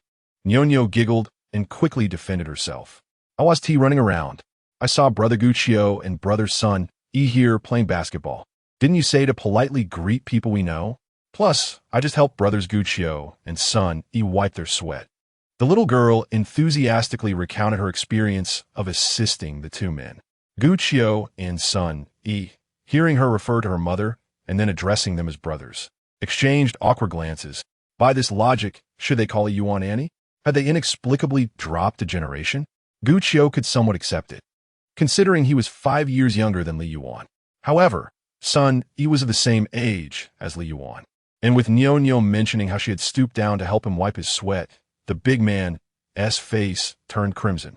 After Nyo finished her tale, Li Yuan, licking her dry lips, retrieved a cartoon water bottle with a pacifier from her bag and let Nyo take a couple of sips, simultaneously showering her with praise. "Our Nyo is truly amazing." Then, Li Yuan turned her attention to Gu Qiu and Sun Yi. Noticing Sun Yi's flushed cheeks, her gaze lingered momentarily. It was usually due to playing basketball. She gently reminded, "Teacher Gu, teacher Sun, it's quite warm today. Please take care to rest." Gu Qiu responded, following her lead, "It is a bit hot, but we've finished playing and are preparing to head back." Sun Yi, though he felt he hadn't had enough fun, found it hard to disagree since Gu Qiu had said so and merely nodded in agreement. Li Yuan accepted the water bottle that Nyo had returned and placed it back in her bag, smiling. "Is that so? Then shall we go together?" "All right." And thus, the four of them strolled along the path to the apartment complex. On their way, Nyo walked between Gu Qiu and Sun Yi, holding their hands and humming a nursery rhyme she had just learned, the Song of Seven Sons. She eagerly requested the two to join her in song. Yet their attempts were completely uncoordinated, either lagging a beat or singing off-key. Nonetheless, this did not diminish the joyful atmosphere. "Do you know that Macau is not my true surname? I have been away from you for too long. Mother, yet what they have taken from me is merely my body. You still safeguard the essence of my soul. Nyo is amazing. You sing so beautifully. Gu Qiu Gij and Sunny Gij are wonderful too." Li Yuan glanced at the three and smiled. Suddenly, as if recalling something, she reached into her bag and swiftly produced 4 orange tickets to the amusement park, distributing them to Gu Qiu and Sun Yi, while explaining, "Originally, my family had planned to take the children to the amusement park, but they suddenly had to cancel the trip. Since I had already purchased the tickets, it would be a waste to keep them. Teacher Gu, if you have time, why not take Teacher Qin for a little outing?" Upon hearing this, Gu Qiu slowed his pace and glanced around, noticing Li Yuan and Sun Yi looking at him with cheerful expressions. He had explained the situation regarding the surveillance photos countless times, yet few believed him, and he was too weary to argue further. He shrugged and accepted the tickets. "Thank you." Then, Li Yuan turned her gaze to Sun Yi. "Teacher Sun, you could take your girlfriend along too." Sun Yi chuckled awkwardly, scratching his head. I don't have a girlfriend." At this, Gu Qiu and Li Yuan exchanged surprised looks. Gu Qiu raised an eyebrow and asked, "You're tall and handsome, with a great physique, and yet you have no girlfriend?" "Well, when I was younger, I did date a couple of times, but one found me too poor, and the other thought my emotional intelligence was lacking. Eventually, I felt that being single was less troublesome, and before I knew it, I was almost 30. As he reminisced, he appeared somewhat embarrassed, his tone tinged with nervousness, and he covertly glanced at Li Yuan and Nyonyo. His remark about enjoying solitude prompted Li Yuan to reflect on her life over the past few years. Despite the hardships of being a single mother and facing much gossip, she felt fortunate to have a little angel like Nyonyo in her life. Realizing she had drifted off in thought, she gently shook her head and smiled at Sun Yi. Then go by yourself, why not? I'll read. Sun Yi accepted a ticket from her. In truth, since reaching adulthood, he had not visited an amusement park. The gym was more his scene. However, given her kind intentions, refusing again would seem impolite. Just then, Nyonyo, who had been observing, suddenly spoke up. Mama, didn't you say that going to the amusement park is more fun with everyone? If no one accompanies brother Sun Yi, he feel lonely, bored, and sad? Why don't we bring him along? Upon hearing the little girl's words, Sun Yi felt a warm sensation enveloping his heart. However, he was acutely aware that accompanying the mother and daughter to the amusement park was somewhat inappropriate. Just as he was about to offer an explanation, Li Yuan preempted him. Yes, our Nyonyo is right. The tickets are valid during the May Day holiday, so why don't we set a time to go together? As she spoke, her gaze drifted towards Gu Qiu, clearly suggesting that he and Qin Zhiyi join as well. Gu Qiu blinked thoughtfully. Well, let me check with teacher Qin to see what she thinks. All right. Li Yuan nodded in agreement. Sun Yi smiled broadly, realizing that one person's reluctance could be easily remedied by the presence of three others, making the outing perfectly reasonable. Nyonyo, however, assumed that their plans were firmly established and excitedly swayed her body. Yay, off to the amusement park. Not long after, in a nearby Mercedes, Qin Zhiyi was waiting at a red light when a message notification popped up on the phone resting in the passenger seat. She picked it up to check. I ran into Li Yuan while playing basketball. She gave me 2 tickets to the amusement park and invited us to join her. Are you going? Upon reading the message, her brows furrowed in contemplation. Li Yuan. Ever since the breakfast incident, Li Yuan had not approached Gu Qiu again, allowing Qin Zhiyi to gradually let go of her animosity. Unexpectedly, this woman had suddenly become the English teacher for class 15. Although Qin Zhiyi had observed for several days and noticed that the only interactions between them were at work, she remained cautious. After a moment's thought, she typed her response. Li teacher and I don't have much of a connection. Why would she invite me? Staring at you. JPG. As the green light illuminated, she refocused on driving, turning the vehicle and proceeding down the road. After nearly 3 minutes, she parked in an empty spot in front of Grandma Chun's noodle shop. At that moment, Gu Qiu sent a voice message lasting almost 50 seconds, recounting the general situation. Qin Zhiyi listened attentively, relieved to learn that Li Yuan had initially intended for Gu Qiu to accompany her, and that Sun Yi would be joining them as well. She pursed her lips and replied, I see. Then I will go. Gu Qiu responded almost instantly. What day are you free? Any day works for me. Great. I'll speak to her and see what they arrange. With the plans for the outing solidified, Gu Qiu followed up with another question. Aren't you at home? Have you gone to Grandma's? Yes. Make sure to mention the postponed birthday news to Grandma when you get a chance, okay? Trouble. JPG. Seeing that Gu Qiu had sent her a sticker, Qin Zhiyi paused momentarily, then couldn't help but smile. She chuckled softly and replied, Got it. Making a funny face. JPG. After their conversation ended, Qin Zhiyi intended to exit the car, but just as she began to unbuckle her seatbelt, she spotted Grandma Chen emerging. The elderly lady was wearing the floral chiffon blouse Qin Zhiyi had gifted her 2 weeks prior, a small bag slung over her arm, clearly preparing to head out. After Granny Chun securely locked the shop door, Qin Zhiyi suddenly regained her senses and quickly lowered the passenger window, calling out Granny. Upon hearing that familiar voice, Granny Chen looked around and, upon spotting Qin Zhiyi's car, ambled closer. Xiao Yi, what brings you here? It's the holidays, so I thought I would come and keep you company. Granny, where are you headed? Immediately, Granny Chun retrieved a thick envelope from her bag, explaining, Business has been good today. I sold everything early in the morning. I suddenly remembered that I haven't sent you as support funds in 2 months, so I figured I would take the opportunity to deliver it. Upon hearing this, Qin Zhiyi blinked in surprise. She had learned about her grandmother's support for students from Guqiu. After Guqiu was admitted to university, she began working to earn her tuition and no longer relied on Granny's assistance. Since then, the elderly lady had supported 2 more children, one of whom was accepted into university last year and has since been receiving scholarships and financial aid from the school, no longer needing Granny's contributions. The other was the Ayu mentioned by Granny. Due to the distance of Ayu's village, Granny typically made the trip every 2 months. Considering Granny's limited mobility, Guqiu had suggested that Along deliver the funds on her behalf, or that they use a bank transfer, but Granny insisted on delivering it personally, believing it to be more heartfelt and a better way to stay connected with the child.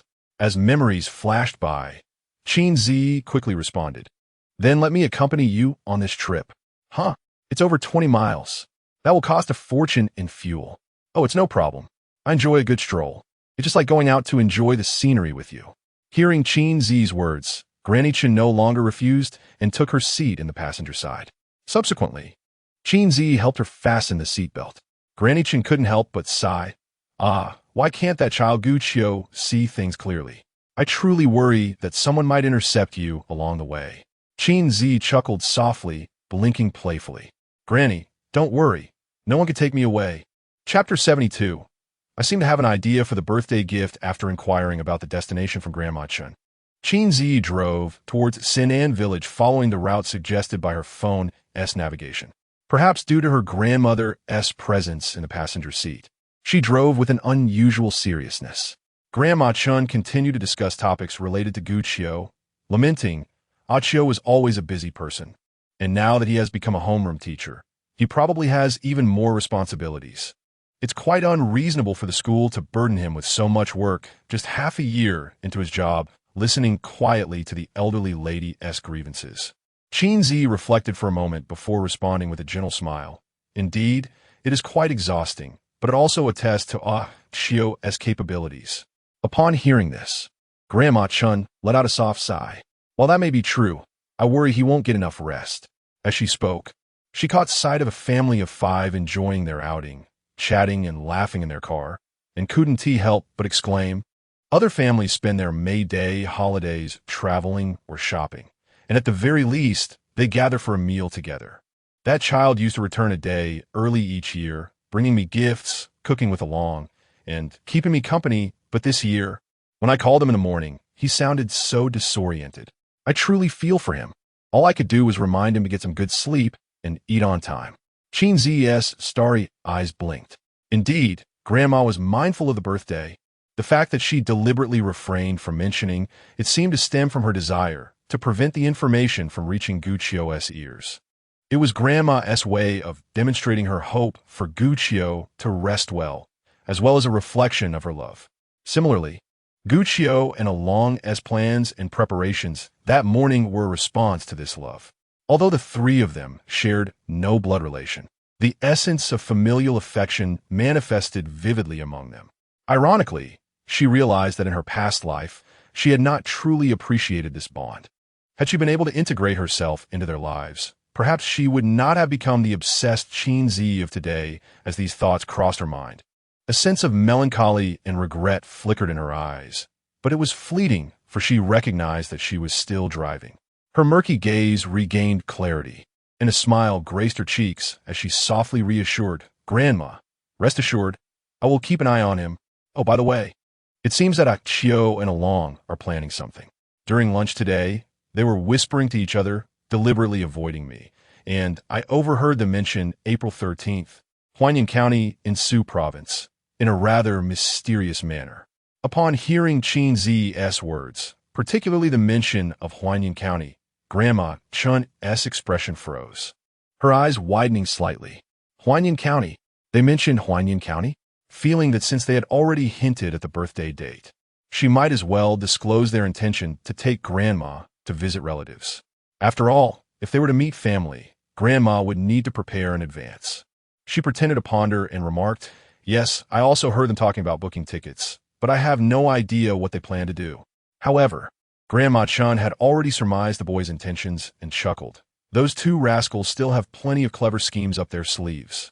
At that moment, she explained to Qin Zhiyi, "Xiao Yi, Do you remember I mentioned that my sister married in another province? Upon hearing this, Qin Zhiyi's expression brightened with realization. Are you saying that they plan to take you to visit family? That seems about right. April 13th is my wife's birthday. Ah, Grandma, your birthday. I must prepare a gift. Silly girl, you already accompany me and bring me gifts all the time. Those are the best presents. By the way, April 13th. Let me see. It should be a weekend, right? Are you busy? Would you like to join us? Of course. I'll have those two rascals book the tickets for you. Oh no, Grandma. This is a surprise they prepared for you. It wouldn't be right to spoil it. I could book my own tickets. All right then. Just let me know how much it costs later, and I'll reimburse you. Okay, Grandma, you're so kind. Where would I be without you? Had you not mentioned it, I wouldn't have known. I really should thank you.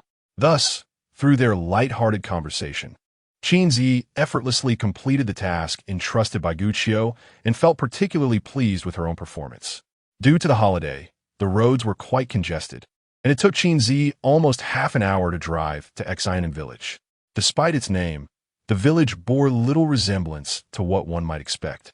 It was filled with old buildings, and in some corners, there were a few thatched or wooden houses.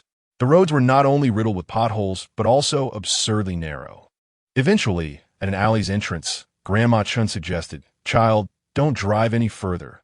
The road ahead is even narrower, and it may be difficult to get back out. Let's stop here. It's just a few steps away."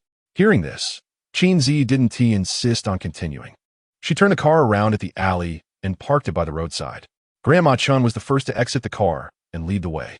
Meanwhile, Qin Zhiyi took the opportunity to rummage through her backpack, retrieving a red envelope and stuffing it with 800 cash from her wallet to carry with her. Soon after, the two walked side by side along the village path. Grandma Chun remarked, "This village has no prospects for development. The young people leave and never return, leaving only the elderly and children behind. Ayu is a poor child. His father had an accident at the construction site and lost both legs, leaving the family without a pillar. His mother ran off with the money, and he can only rely on his grandfather, who is 3 or 4 years older than me and nearly 80. He usually just collects scrap and grows a few vegetables to sell. With the village's subsidies, they barely manage to make ends meet, but the child's education has become a problem. Although the school waives tuition, there are still other expenses. Fortunately, I came across him. After listening, Qin Zhiyi sincerely responded, 'You are truly a great benefactor, a living Buddha. You sweet girl, but I cannot bear the title of Bodhisattva. If we must speak of it, let it be for the sake of my unfortunate daughter, hoping that in her next life, she finds a good family to enjoy happiness.' With that, Granny Chun sighed. However, she recognized that this was not the right moment for such discussions. Adjusting her mood, she paused before a rusty iron gate, half open and half closed. "Here we are," she exclaimed, pushing the door open. She noticed a boy seated at a wooden table in front of the house, diligently completing his homework. With a smile, she turned to Qin Zhiyi and said, "Look, that's Au. This child excels academically, is filial, and can endure hardships. He will surely achieve great things in the future." Qin Zhiyi nodded in agreement. Upon hearing the sound at the door, Han Liu turned to see who had arrived, and, upon recognizing the visitor, sprang up. "Granny Chun," he called out loudly, rushing to greet her. "Oh, Au, how have you been lately?" "Quite well," he replied. Although he appeared slender, he seemed spirited, and his smile was charming. He then glanced at Qin Zhiyi, contemplating for a moment before politely greeting her. "Hello, sister." "Hello." Qin Zhiyi responded with a smile. Granny Chun, however, got straight to the point, asking, "Where's your grandfather?" "He went to the fields. I'll go call him." Au answered promptly and dashed outside. But after taking a few steps, he suddenly remembered something and hurried back inside. Moments later, he emerged with 2 water-stained apples, shaking them slightly before placing them on the table. "Granny Chun, sister, have some fruit," he said before heading out again. Qin Zhiyi gazed at the back of this child, who was not yet 10 years old, astonished by his maturity. Turning back, her eyes fell upon the somewhat wilted apples. For some reason, she felt an indescribable discomfort, regretting not having brought some fruit with her. Meanwhile, Granny Chun retrieved an envelope containing money and placed it on the table, then turned to Qin Zhiyi and said, "Let us go." Qin Zhiyi looked puzzled. "Are we waiting for someone to return?" Upon seeing Granny Chun shake her head, she refrained from saying more. leaving her prepared red envelope on the table as she followed her out. Once outside the courtyard, Granny Chan began to explain to Qin Zhiyi, "When the old man from the Han family returns, he will certainly want to prepare a meal. However, they rarely eat the cured meats. To be frank, while the food here is clean, it lacks flavor, and even I cannot get used to it. Previously, Elong had one meal and complained about never wanting to return. How could I let you suffer?" Qin Zhiyi nodded slightly, appreciating her grandmother's thoughtfulness, and smiled. The two soon reached the alley where their car was parked. Just as Qin Zhiyi intended to help her grandmother open the car door, she noticed a scraggly, brindled dog curled up by a haystack behind a nearby utility pole. Underneath it lay two small pups of the same color, contentedly licking their lips, seemingly just satiated. Upon noticing the pause in her movements, Grandma Chun followed her gaze. Upon seeing the dog, the elderly woman's brow furrowed, and her eyes revealed a sense of compassion. Suddenly, she remembered that she had 2 sausages in her bag, originally intended for her journey, anticipating that she might grow hungry. However, with Qin Zhiyi accompanying her, it was evident that they would no longer be necessary. Swiftly, she extracted the sausages, deftly tearing open the packaging and cautiously approaching the creature. Grandma, Qin Zhiyi understood that animals, especially those with young, often exhibit hostility towards unfamiliar beings, and she wished to advise Grandma Chun to simply toss the sausages over. Yet, Grandma Chun cast a reassuring glance, indicating her confidence. "I know what I'm doing, and I sense it one tea bite me. Doggy, don't be afraid. I have something for you." Perhaps due to the dog's frailty or its perception of Grandma Chun's kindness, it made no sound or movement of warning as she drew near. When she offered the sausage, the dog cautiously sniffed it, not rushing to eat but glancing down at the ground. The little old lady seemed to comprehend its unspoken cue and gently placed the sausage on the ground. Only then did the dog ravenously devour it. After consuming both sausages, the dog licked Grandma Chun's hand in gratitude. "Alas, I only brought 2. Do you want a pancake as well? Take your time, don't choke. Have you been starving for days?" Witnessing this scene, Qin Zhiyi gradually relaxed her vigilance, observing Grandma Chun gently stroking the dog's fur. She recalled how they had interacted with a border collie at the market not long ago. It appeared that Grandma had a fondness for small dogs. Since Guqiu and the others are busy, having a little dog to keep her company would surely provide her with some emotional solace. With this thought, a spark of inspiration ignited in Qin Zhiyi's eyes. "I believe I have found the perfect birthday gift." 3 days later, in the afternoon, outside the Yuan amusement park in Yinhai district, Qin Zhiyi finally secured a parking spot and quickly parked the car. Gazing at the throngs of people at the entrance, she murmured, "So many people. They said it would be less crowded at the end of the holiday, but it seems everyone shares our thoughts." In the passenger seat, Guqiu pulled out her phone and sent a message to Li Yuan. After some discussion, the 5 of them had decided to come here today. The temperature was significantly cooler than the past few days, making it a suitable day for an outing. Additionally, they considered that if they grew weary, they could use the last day of the holiday to rest. Of course, as Qin Zhiyi had suggested, they thought the crowds would dwindle in the final 2 days. Yet reality proved them mistaken. The weather forecast predicted a cloudy day, but the sun still made occasional appearances. To prevent herself from getting sunburned, Qin Zhiyi took out sunscreen from her bag and began applying it.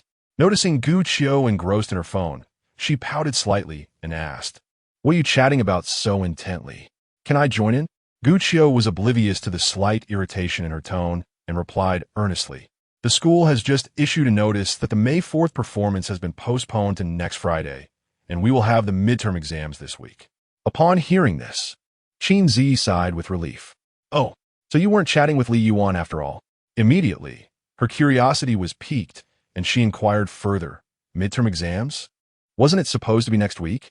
In fact, the original schedule for the midterm exams was set before the May Day holiday, but after the incident involving Su Xiaoan, the school's administration had been preoccupied with adjustments to mitigate the impact, thus necessitating the postponement.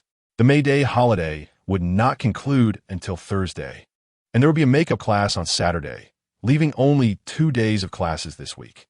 However, the previously designated exam period for the first and second year students was 4 days long, so the teachers anticipated that the exams would be held next week.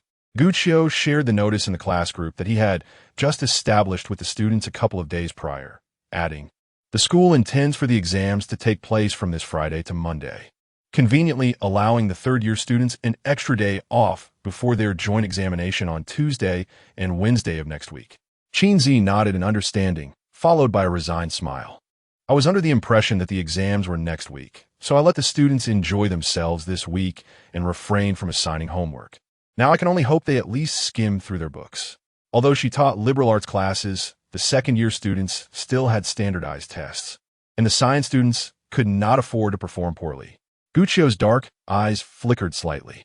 "I informed them in the group." He had reviewed the science scores of Class 9 and Class 15, and overall, they were not too shabby. Class 9's biology results even ranked first among the liberal arts classes, placing fifth in the entire grade, excluding the key classes. Clearly, Qin Zhiyi was quite capable. Thinking this, Guqiu couldn't help but cast a sidelong glance at Qin Zhiyi. In the next moment, however, his eyes widened in surprise. Today, Qin Zhiyi was wearing a loose ice silk jacket, which she had taken off to apply sunscreen, revealing a snug white camisole underneath. As she raised her arms to tie her hair, her curves were accentuated, almost spilling over the steering wheel. Guqiu swallowed hard, realizing that it was inappropriate to stare so intently, and quickly averted his gaze. Honestly, this woman has a jacket, yet she insists on applying sunscreen. Just then, a message popped up on his phone, causing him to shiver involuntarily. Lowering his gaze to check, he slowly said, "They have arrived." As for the sunscreen, Qin Zhiyi could take it or leave it, but she simply wanted to tease Guqiu. Observing his subsequent reactions, she found him somewhat endearing and couldn't help but chuckle softly, nodding in response. "All right." With that, she put her jacket back on, and the two of them exited the car. Chapter 73. Children can foster affection. As Guqiu and Qin Zhiyi arrived at the entrance of the amusement park, they unexpectedly encountered Li Yuan and her daughter, who were approaching from another path. Qin Zhiyi's starry eyes fixed intently on Li Yuan. Despite her best efforts to conceal her feelings, a subtle hostility stemming from the fear of losing her beloved to another seeped through, amplified by the aloof aura she carried from her past life, rendering the air around them noticeably colder. However, in the next moment, a soft and endearing voice wafted through the air like a gentle spring breeze, dispelling the chill. "Guqiu Gij, are you Qin Zhiyi? You are so beautiful, just like my mother." The three sentences seemed to cast a spell, leaving Qin Zhiyi momentarily frozen in place. She blinked in surprise, then looked down at the adorable little girl who tilted her head and greeted her. Li Yuan, who was trailing behind, gently reminded, "Nyo, didn't you want to give something to Qin Zhiyi?" "Oh, right." Li Xining's delicate face lit up with realization as she rummaged through her child-sized backpack and produced 3 lollipops, eagerly offering one to Qin Zhiyi. "Oin. Finally regaining her composure, Qin Zhiyi felt a wave of guilt wash over her at this gesture.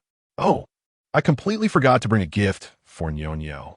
In fact, just 2 nights prior, she had purchased a doll while out shopping with Guyen, intending to present it to this little one. Unfortunately, in her rush that morning, she had forgotten it, leaving her with no choice but to deliver it the following day. Li Yuan smiled gently. I just took her to the supermarket over there, and she kept insisting that you accompany her to the amusement park, claiming she wanted to treat you both to candy. It's hardly a gift." Nyo nodded enthusiastically in agreement. Yes. Without further ado, Qin Zhiyi crouched down, outstretching her hands to receive the candy. "Thank you. Nyo, how generous of you." Nyo beamed sweetly at her and then handed a lollipop to Guqiu. "Guqiu Gij. Thank you, Nyo. So generous." Afterward, Nyo held the last lollipop, glancing around curiously. "Where's son, Gij?" Guqiu unwrapped his candy and inquired. "Is he not here yet?" "He should be here soon," Li Yuan replied, just as she was about to send a message to check on him. Out of the corner of her eye, she spotted Sun Yi running towards them, clad in a black t-shirt adorned with letters and fashionable mid-length pants, topped off with a brown baseball cap. He appeared notably more stylish and radiant than usual. "Sorry, I was delayed looking for a parking spot," he explained. At this, Qin Zhiyi chuckled softly. Had she not been quick-witted enough to seize a spot as a vehicle vacated it, she too might have wasted considerable time driving around. Li Yuan pointed back in the direction from which she had come, advising, "There is a free underground parking lot in the business district over there, with plenty of spaces. You should park there next time." "Okay." Sun Yi nodded in acknowledgement. Nyonyo took a couple of steps forward, presenting the last lollipop to him. "Sunny Gidge, this is for you." Sun Yi felt somewhat reluctant to compete with a child for candy. Yet upon noticing that Gu Qiu and Qin Zhiyi both had some, he swallowed the words of rejection that were on the tip of his tongue and graciously accepted. Subsequently, Nyonyo zipped up her backpack and, resembling a small adult, proceeded to check the number of participants. "All right, everyone is here. Mommy, can we go in now?" "Yes, let's go." "Yay, let's charge ahead." The little girl raised her chubby hand and dashed towards the entrance. Observing the crowd ahead and fearing that she might get jostled, Sun Yi hurriedly followed. Thus, the five of them formed a queue, with the little girl leading the way, Sun Yi and Li Yuan supervising, and Qin Zhiyi and Gu Qiu bringing up the rear. After approximately 20 minutes, they had reached the front of the ticket-checking line, but Nyonyo, growing a bit bored, persistently begged Li Yuan for her phone and began watching videos while leaning against the side of the barrier. Unbeknownst to her, her head inadvertently slipped between the railing. Due to a previous incident where a child's head had become stuck in a railing, a female staff member, tasked with maintaining order, noticed this scene and hurried over to Sun Yi, saying, "Sir, please keep an eye on your child and ensure she doesn't stick her head out of the railing." "Oh, right." Upon hearing the warning, Sun Yi instinctively stepped back, protecting the little girl, only to then realize the weight of being addressed as father. His eyebrows shot up, and a look of mild astonishment crossed his face. Li Yuan's cheeks flushed a shade of crimson as she lowered her gaze, feeling a bit embarrassed. The two individuals trailing behind exchanged glances, eager to witness the unfolding drama. Sun Yi coughed twice, ready to explain, but Nyonyo spoke up first. "Sister, Sunny Gidge is not my daddy." As she said this, she returned the phone to Li Yuan, rubbing her eyes in the process. "Mommy, I want some water." The staff member, hearing these two statements and glancing back at Sun Yi and Li Yuan, was taken aback. "Isn't this a family of three?" The man and woman seemed to be of similar age, yet the child calls one brother and the other mother. Could she be a stepmother or, in a mere few moments, she had conjured numerous scenarios in her mind, but quickly snapped back to reality and spoke again. "I apologize, but I do hope you can keep an eye on the child." Suddenly, just as Li Yuan retrieved a water bottle from her bag, both she and Sun Yi spoke in unison, "We understand." Upon hearing each other's voices, they glanced at one another, only to awkwardly turn their heads away after their eyes met. Observing this, the staff member walked away slowly, murmuring to herself, "Their conversation is so in sync. Could they really not be a couple? Perhaps they're role-playing, and they even brought a child along. How peculiar and thrilling." Though she deliberately lowered her voice, a few scattered words reached Sun Yi and Li Yuan's ears, causing them to bury their heads even lower. Meanwhile, Qin Zhiyi stifled a laugh from behind. She slightly tilted her body, leaning closer to Gu Qiu's ear, and whispered, "Do you not feel that they make quite the pair?" "Indeed, there is a certain compatibility," Gu Qiu replied, having witnessed the entire exchange with a smile playing on his lips and a subtle nod. Qin Zhiyi straightened herself. Had it been anyone else, she might have intervened, yet these two seemed to require no assistance, as there appeared to be a more fitting catalyst. Contemplating this, she cast her gaze towards a young girl standing between them, reflecting inwardly, "Indeed, children can foster affection. Should I perhaps one day offer Gu Qiu a drink?" Enabling a bold advance, followed by a maternity leave? Moments later, after more than 10 minutes had passed, the group finally completed ticket checks and entered the amusement park. Li Yuan, having visited with Nyonyo on 2 previous occasions, led Gu Qiu and the others on a brief tour, introducing them to the various attractions, facilities, and activities within the park. Beyond the Steel Dragon, there was a rest area featuring a snack street. The amusement park housed 2 service areas, with another located adjacent to the water world in the south, which was significantly larger, encompassing a shopping mall, supermarket, hotel, and foot massage parlor. If they grew weary from play, they could take respite there. During the May Day holiday, fireworks were displayed every evening. If you're not busy, We could dine and then return after enjoying the fireworks. Guccio listened with a general awareness, his attention more captivated by the attractions flanking them. This was his second visit to an amusement park, excluding his previous life. His inaugural experience occurred during the first day of the new year when he ranked among the top 10 in his entire grade. Rewarded by Aunt Lon, who took him and along for a day of amusement. That park was considerably smaller than this one, with only 4 or 5 rides. Yet they had enjoyed themselves immensely, a memory that lingered vividly in his mind, though now it felt like a distant past. Guccio sighed softly. Fortunately, he did not dwell in sorrowful reminiscence. Rather, his gaze was drawn to the bumper car attraction, surrounded by a throng of eager participants. Determined to conquer his fears and rectify the absence of a driver's license in his previous life, he had spent the past 2 months engrossed in driving lessons, car advertisements, and simulator games featuring racing and trucks, thus developing a burgeoning interest in vehicles. While enrolling for a driving license might still pose a challenge, navigating a bumper car should prove manageable. With this thought, Guccio felt increasingly eager to partake. Alas, the queue showed no signs of diminishing, compelling him to momentarily retract his gaze. After all, Nyonyo had yet to voice her desires, and it would be inappropriate for an adult to express a wish to play. Unbeknownst to him, Qin Zhiyi had taken note of his expression, casting a fleeting glance towards the bumper cars, silently committing it to memory. After a few more minutes, the group gained a general understanding of the amusement park and officially commenced their adventures. Initially, everyone was inclined to follow Nyonyo's lead. The little girl displayed remarkable courage, eagerly seeking to embark on a roller coaster ride upon arrival, though her stature did not meet the requisite height standards. Subsequently, she set her sights on the log flume, which, fortunately, had undergone enhancements, offering a gentler incline to choose from, thereby mitigating the impact. Moreover, the seating featured specialized protective measures for children, allowing her to partake in the experience under the supervision of a guardian.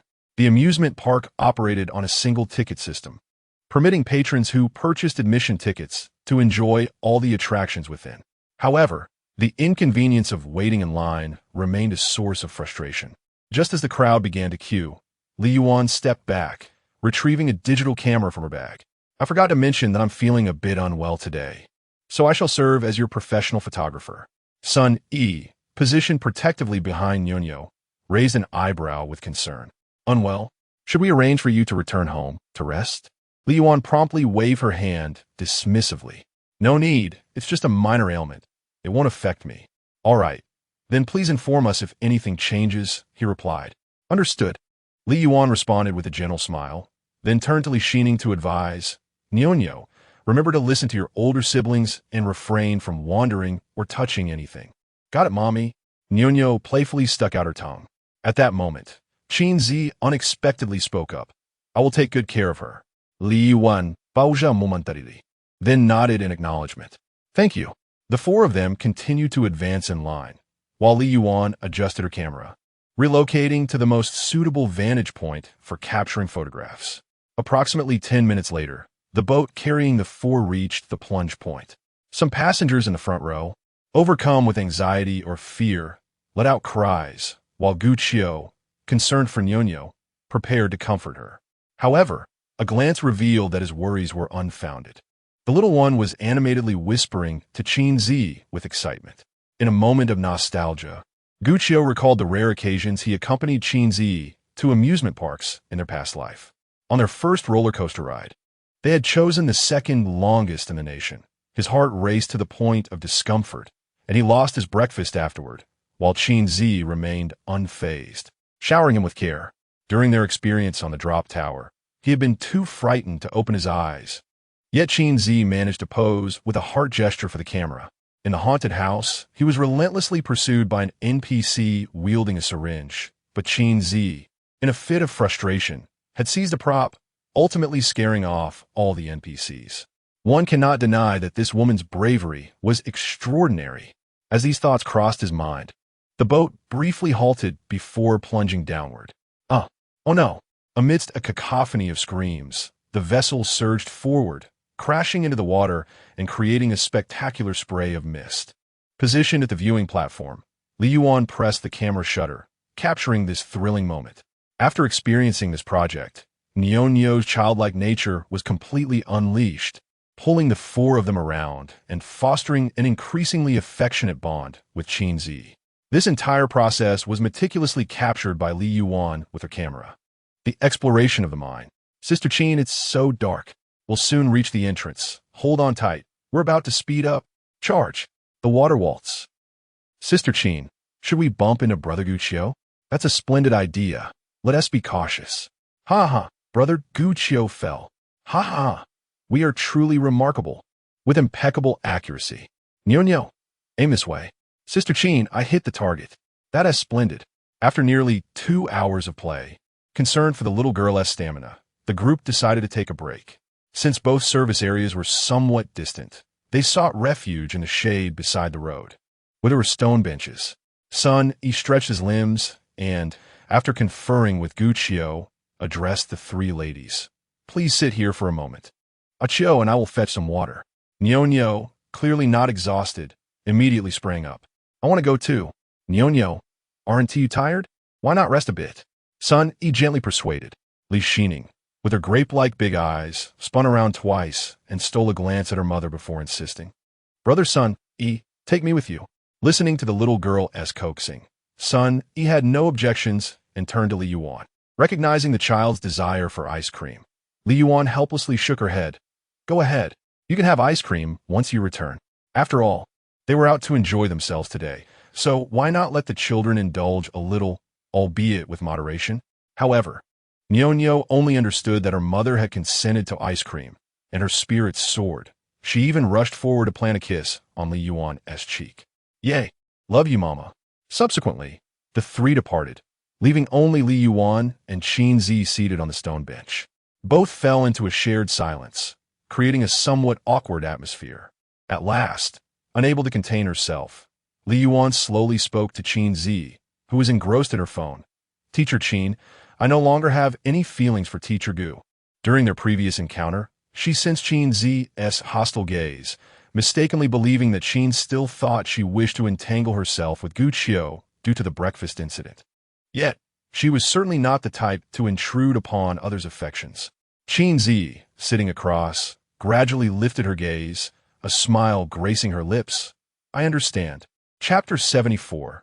Misunderstanding resolved. After spending some time together, Qin Zhiyi discovered that Nionyou was remarkably intelligent. During their wait in line, they encountered a woman of similar age who dropped her wallet. The little one's instinctive calls of auntie demonstrated her understanding of familial hierarchy, suggesting that her references to Guqiu and herself as brother and sister were likely instilled by Li Yuan. Given that the child frequently played with Guqiu but was sent to her grandfather's house after the breakfast incident, it became evident that Li Yuan was attempting to distance her daughter from Guqiu.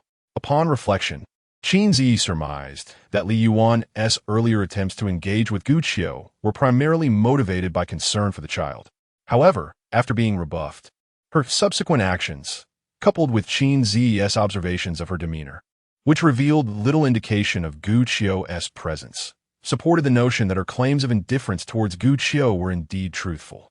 Thus, Qin Zhiyi set aside her phone, slowly lifted her gaze, and smiled in response. I understand. Li Yuan froze momentarily, taken aback. She had never been one to foster animosity, especially in light of this misunderstanding, and resolved to clarify matters. Observing the joy Qin Zhiyi and Nionyou shared, she hoped to cultivate a friendship with her. Li Yuan had meticulously prepared a lengthy explanation in her mind, yet was surprised that Qin Zhiyi so readily accepted her sincerity. Turning her head gently, she found her gaze meeting Qin Zhiyi's. The eyes are the windows to the soul, and they typically do not deceive. Both women discerned genuine sincerity in each other's eyes, prompting them to share a subtle smile. With the misunderstanding resolved, Li Yuan felt an immediate sense of relief. Her expression softened as she spoke. During that period, I often heard Nionyou mention Teacher Gu, and for some inexplicable reason, I became concerned that my child lacked paternal affection and was missing out on a complete childhood. In a moment of impulsiveness, I acted. Upon reflecting, I realized that I harbored no real feelings for Teacher Gu, Any sentiment I possessed was merely gratitude for his rescuing Nyo. Qin Zhiyi nodded slightly. Your concerns are understandable. However, emotions should be approached with caution. After all, you're seeking not only a father for Nyo, but also a partner for the future. Yes, I have come to understand that now, Li Yuan replied softly, shifting closer to the center of the stone bench. Qin Zhiyi also adjusted her position, drawing nearer, and continued, speaking of which, what do you think of Sunday? However, before she could finish her thought, Nyo dashed over with enthusiasm. She held 2 ice cream cones, offering the vanilla-flavored one to Qin Zhiyi. Sister Qin, this is for you. She then eagerly looked at Li Yuan. Mommy, I didn't sneak a taste. Well done, Li Yuan praised, taking out a wet wipe to dab the sweat from the little girl's forehead. Can I eat it now, Mommy? Nyo asked, her eyes wide with anticipation. Li Yuan instinctively thought to take a bite from the top of the cone for her daughter, but remembered her circumstances and the need to avoid cold treats, revealing a look of helplessness. All right, but you must eat it slowly. Okay. Nyo let out a cheerful laugh before settling down beside her to savor the tip of her ice cream cone. Shortly thereafter, Guqiu and Sun Yi returned. Guqiu, sipping on her lemon tea, spoke little, yet naturally placed a cup of peach-flavored fruit tea beside Qin Zhiyi. Sun Yi handed a drink contained in a paper cup to Li Yuan. Instinctively, she was about to decline, stating she could not drink it. But upon her fingers grazing the cup's surface, she discovered it was surprisingly warm.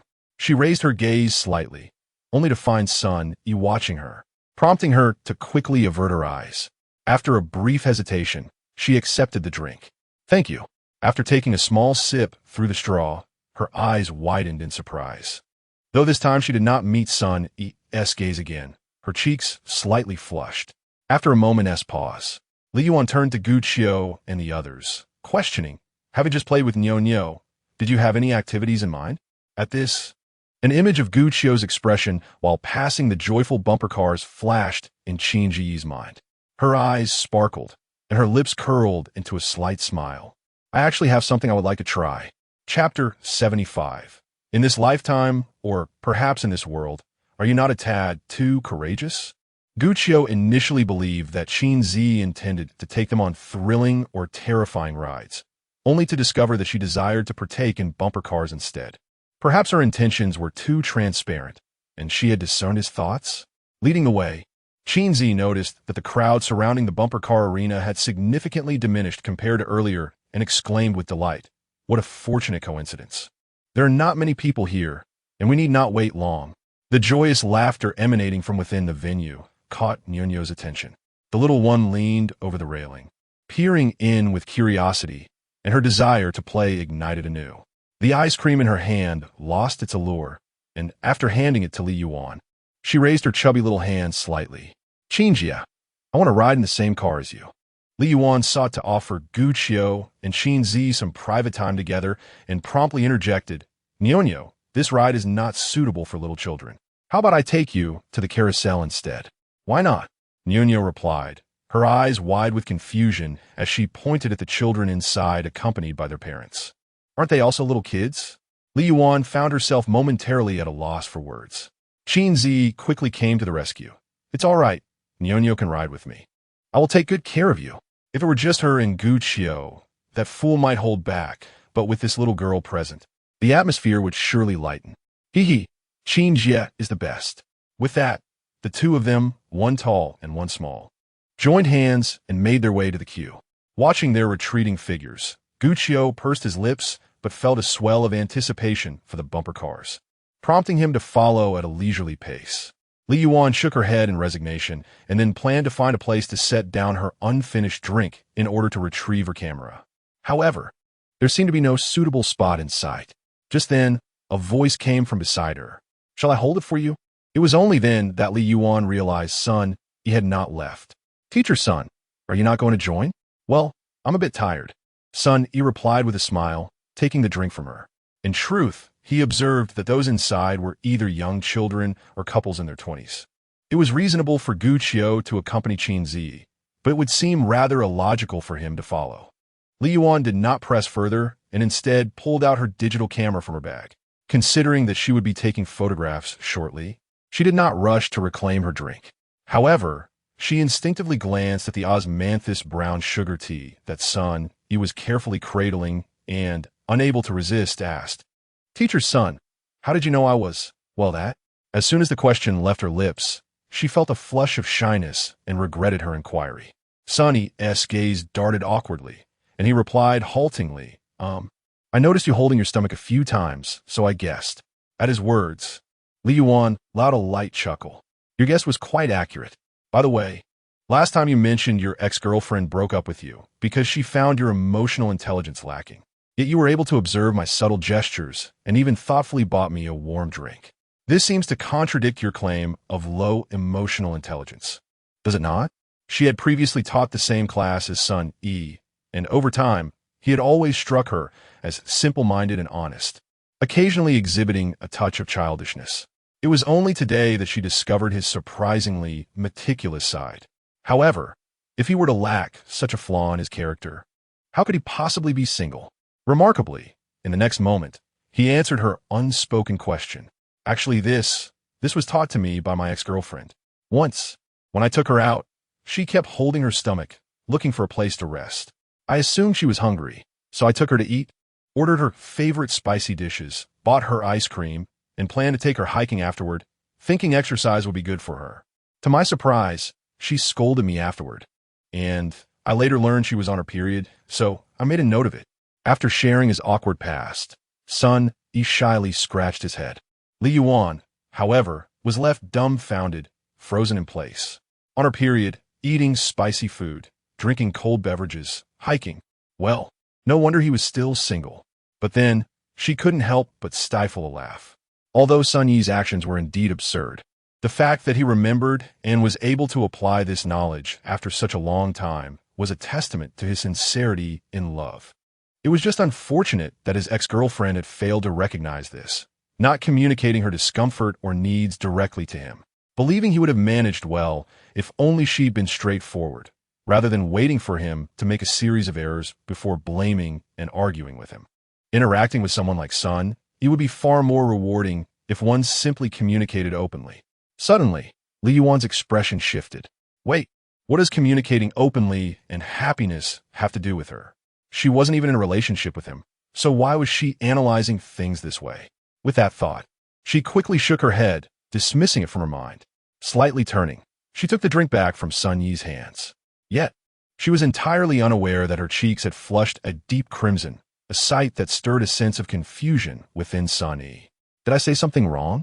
Why is her face so red? Nonetheless, he found her blushing rather endearing. Yes, even more so than Nyo. Meanwhile, at the bumper car arena, upon learning that Gu Qiu was a first-time player, the staff patiently provided him with beginner instructions before fastening his safety belt. Qin Zhiyi did not rush to play. She quietly stood by, waiting for him to start. Nyo, nestled in her arms, noticed that Gu Qiu seemed to be struggling a bit with the controls and waved her tiny fists in encouragement. "Gu Qiu Gij, you can do it." Gu Qiu's expression remained tense, in a nostalgic reverie of past lives. He was once so fearful that he could not even sit in the passenger seat without succumbing to dizziness and nausea. Yet, following his rebirth, all such afflictions vanished. His trepidation towards vehicles gradually diminished. However, each time he attempted to grasp the steering wheel, haunting images of a fragmented and blurry car accident would invade his mind, as if a barrier had been erected to warn him against crossing a forbidden threshold. Upon reflection, he realized that the vehicle beneath him was merely a small toy.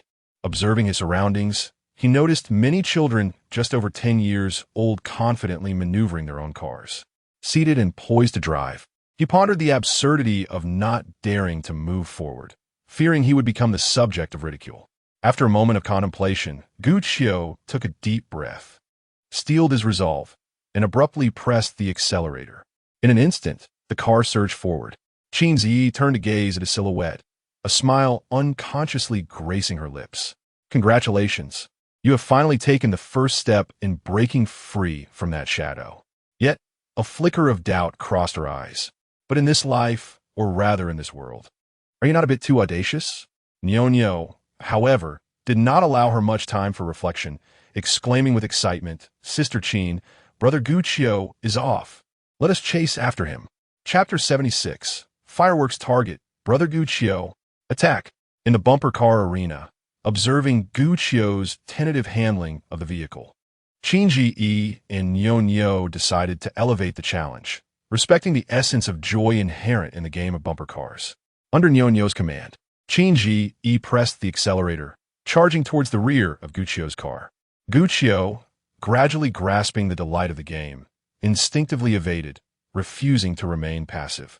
Unfortunately, facing Qin Zhiyi, who possessed nearly 30 years of driving experience from her past life, his maneuvers were still rather juvenile.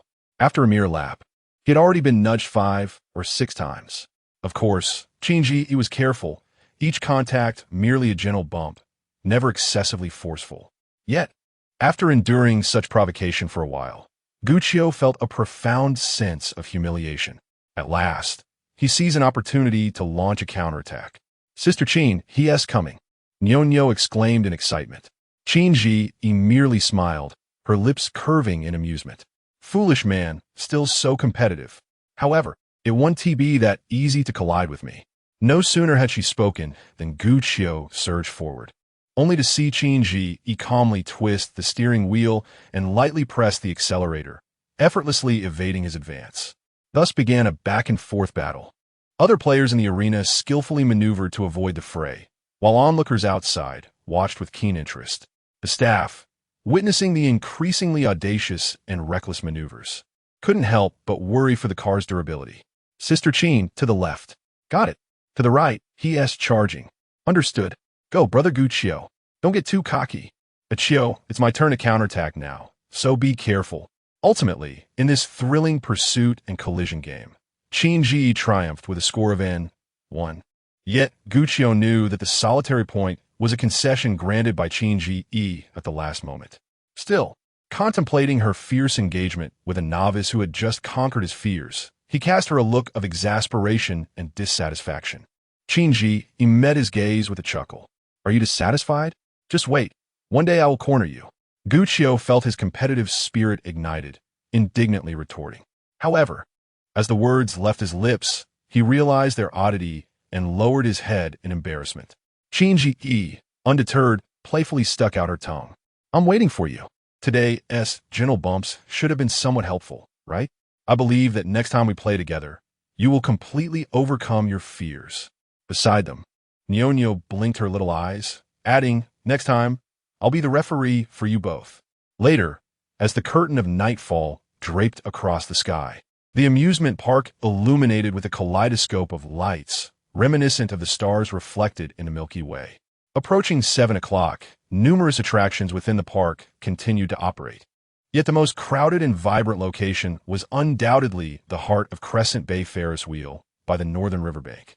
In a short while, the fireworks will be ignited at the northern square, with the Ferris wheel undoubtedly being the prime vantage point. However, due to a heated altercation that arose a couple of days prior when tourists occupied seats on the Ferris wheel during the fireworks display and refused to disembark, the park management has arranged for a night session on the Ferris wheel, officially opening at 7 o'clock in the evening. This timing allows only the first batch of visitors to enjoy the fireworks. After everyone decided to stay and watch the spectacle, Li Yuan astutely took precautions. After a simple dinner at the service area, she led them to queue early, successfully securing a position near the front of the line. As the clock struck 7, the lights on the Ferris wheel suddenly illuminated. "Please queue in an orderly fashion, refrain from cutting in line, and avoid crowding," a female staff member gently reminded them, checking her duties and equipment inspection results with her colleague before announcing, "We are now boarding." The line began to move forward. Suddenly, Li Yuan seemed to have a thought and turned to Guqiu and the others, saying, "Let us sit separately this time." Initially, she had heard the staff mention that the cabins were quite small and it could pose a risk for so many individuals to sit together.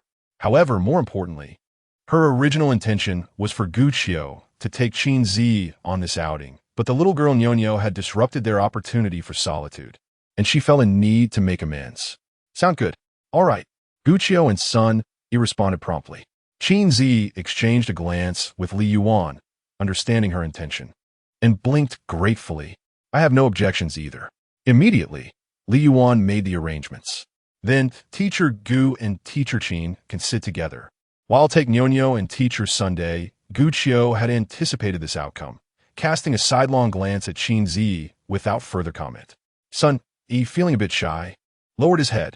Before long, the five of them entered two cabins as planned. In Li Yuan's cabin, Nyonyo initially showed no signs of fear, even gazing excitedly as they slowly ascended. However, whether it was due to the increasing height or the absence of Qin Zhiyi's encouragement, once the Ferris wheel reached halfway, the little girl suddenly leapt into her mother's embrace. "Mommy, I am scared." Her voice trembled, revealing her apprehension. Li Yuan gently patted her daughter's back, soothing her softly, "There's nothing to fear. Mommy is here." On the other side, Sun Yi raised an eyebrow and added, "Nyonyo, don't look down. Look up instead. Imagine you're a little bird flying in the sky. Look, there are stars up there, and they're beautiful." With Sun Yi's kind coaxing, Nyonyo finally peeked out again. She tilted her head to gaze at the window, and in the next moment, upon seeing the dazzling starry sky, her fear receded like a tide. She pointed excitedly, exclaiming, "Mommy, the stars are winking. Yes, they are greeting you. As a polite little friend, what should you do now?" "Stars, greetings to you all. I am Nyonyo."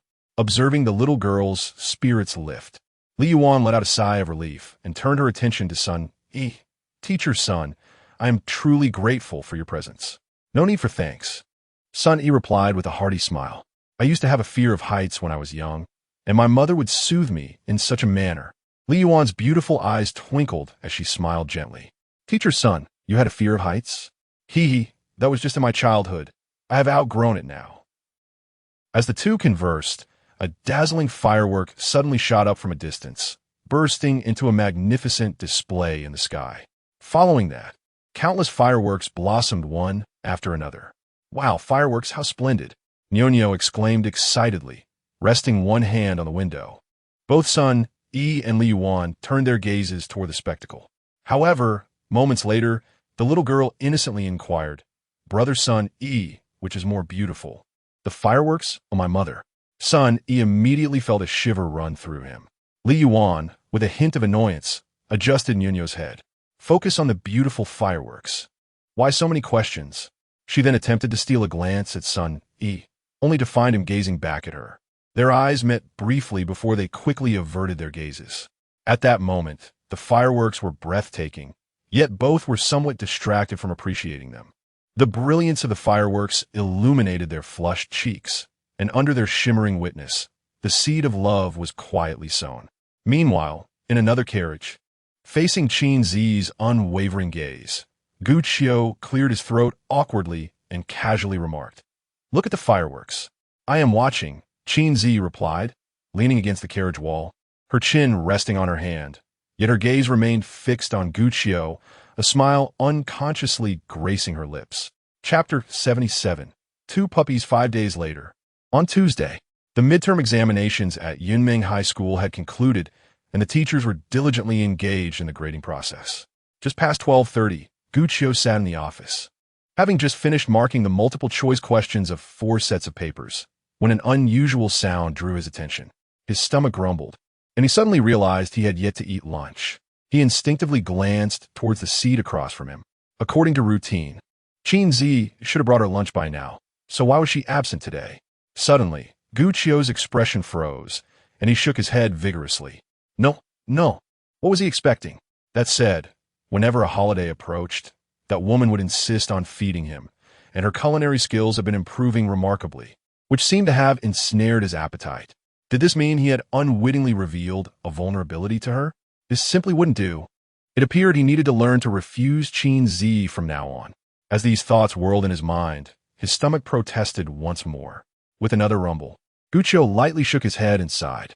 He then set down his pen, locked the papers in a drawer, and rose to leave the office.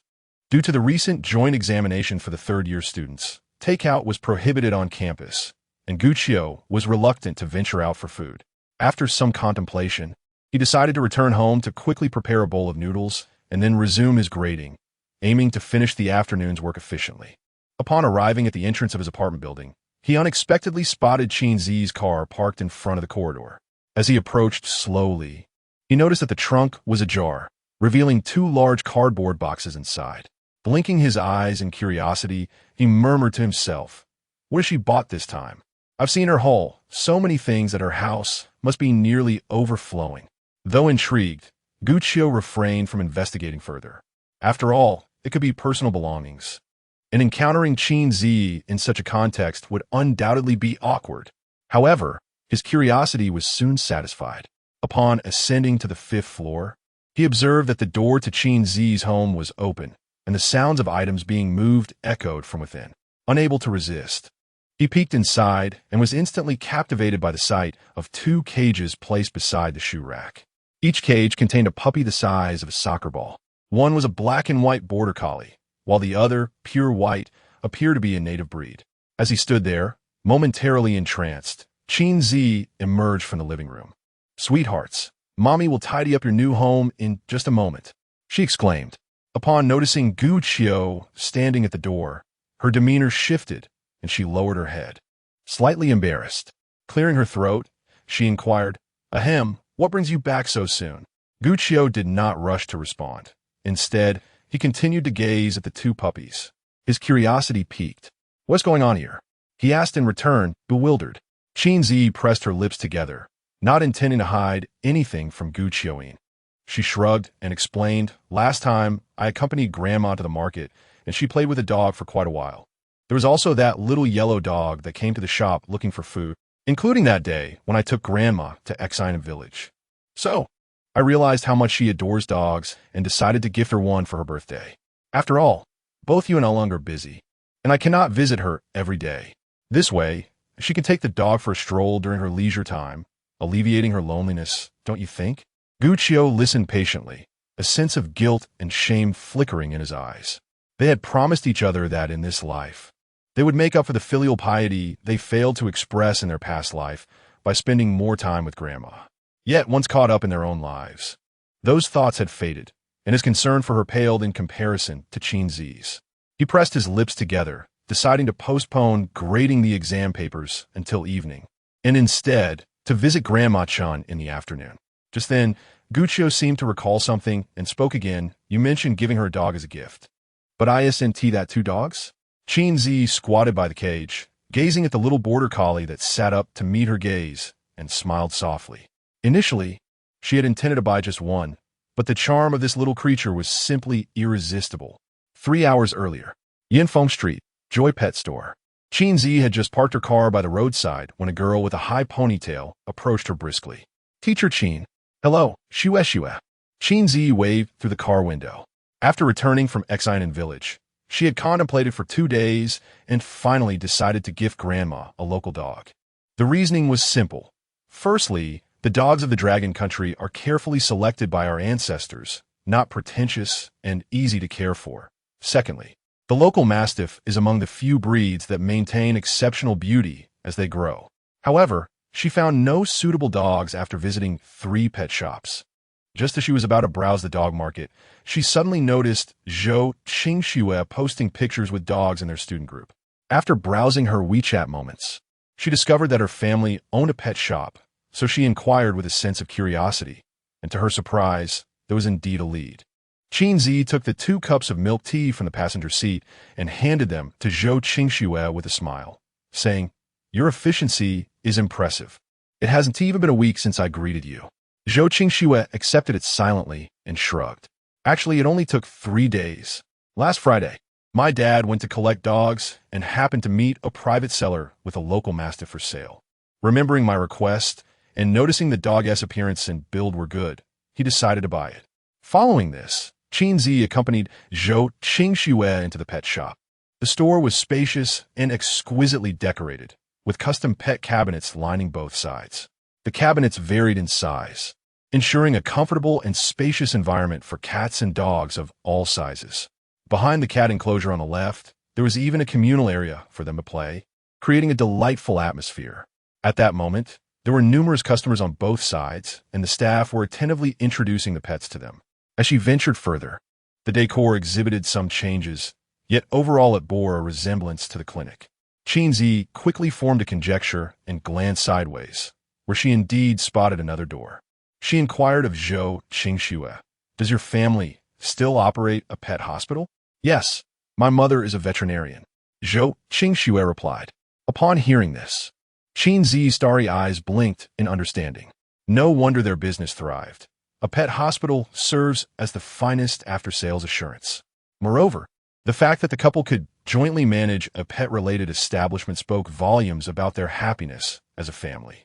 Qin Zhiyi withdrew her gaze and directed it towards the pet cabinets housing the dogs, walking along as she observed. Suddenly, a small border collie, which had been napping on the third tier, yawned and slowly opened its eyes. Upon meeting Qin Zhiyi's gaze, it seemed to be enchanted, unconsciously following her movements with its eyes. At that moment, Zhou Qingxue's mother, a tall and graceful woman in her late 30s, approached. Xue, is this your teacher, Qin? Qin Zhiyi nodded slightly and greeted her. Hello, Xue's mother. Hello. Teacher Qin is truly as Xue described. Young and beautiful. Oh, by the way, if you don't mind, you can call me Sister Lu. Sister Lu. Here's the little terrier you wanted. Lu Yuan wasted no time, leading Qin Zhiyi to the farthest pet cabinet, adding, in the past couple of days, many customers have inquired about this little fellow. It has made my husband quite eager, saying you must bring it back if he encounters it again, never expecting this little dog could have such a promising market. Qin Zhiyi smiled and leaned closer to observe the little terrier. Its fur was snow white and lush, with ears of a pale yellow that perked up slightly upon her approach. The little creature was unafraid, barking enthusiastically, clearly in good health. She nodded in satisfaction. This is the one. I truly appreciate your assistance, Sister Lu. Oh, it's a small matter, no trouble at all, Lu Yuan replied politely. She had heard that Teacher Qin not only taught her daughter, but also shared a close relationship with the homeroom teacher. Assisting her would surely yield some favor regarding her daughter's academic care. Subsequently, the two discussed the price aside. Despite Lu Yuan's repeated refusals to accept payment, Qin Zhiyi insisted on paying 2,000 yuan. Seeing her generosity, Lu Yuan, in turn, generously included various accessories. While waiting, Qin Zhiyi wandered back to the pet cabinet. Soon, she noticed the small border collie whose gaze had followed her. Intrigued and amused, she stood in front of it, exchanging glances. What are you looking at, little border collie? She asked, playfully pressing her finger against the glass. In the next moment, the little border collie reached out and rubbed its head against the glass. This adorable, endearing action instantly captured Qin Zhiyi's heart. Sister Lu, may I purchase another one? I ponder that since I am not particularly busy, raising a dog would pose no trouble. Perhaps I could even record some videos of it and share them online, potentially earning some money. After Qin Zhiyi finished her narration, she playfully teased the border collie with her hand. My adorable Meng Meng can earn her own dog food money, right? The little border collie looked up, responding with a bark. Woof hee, such a good dog. Guqiu gazed at this scene, his expression somewhat dazed. In their previous life, they had initially contemplated adopting a small dog or cat. But after their marriage, the demands of their respective lives led them to tacitly refrain from mentioning it again. Yet now, she had truly changed, transformed into someone unrecognizable from her former self. The present Qin Zhiyi embodied nearly the perfect image he had always envisioned. Could he truly let go of someone like her? Just as he was lost in thought, Qin Zhiyi lifted her beautiful eyes.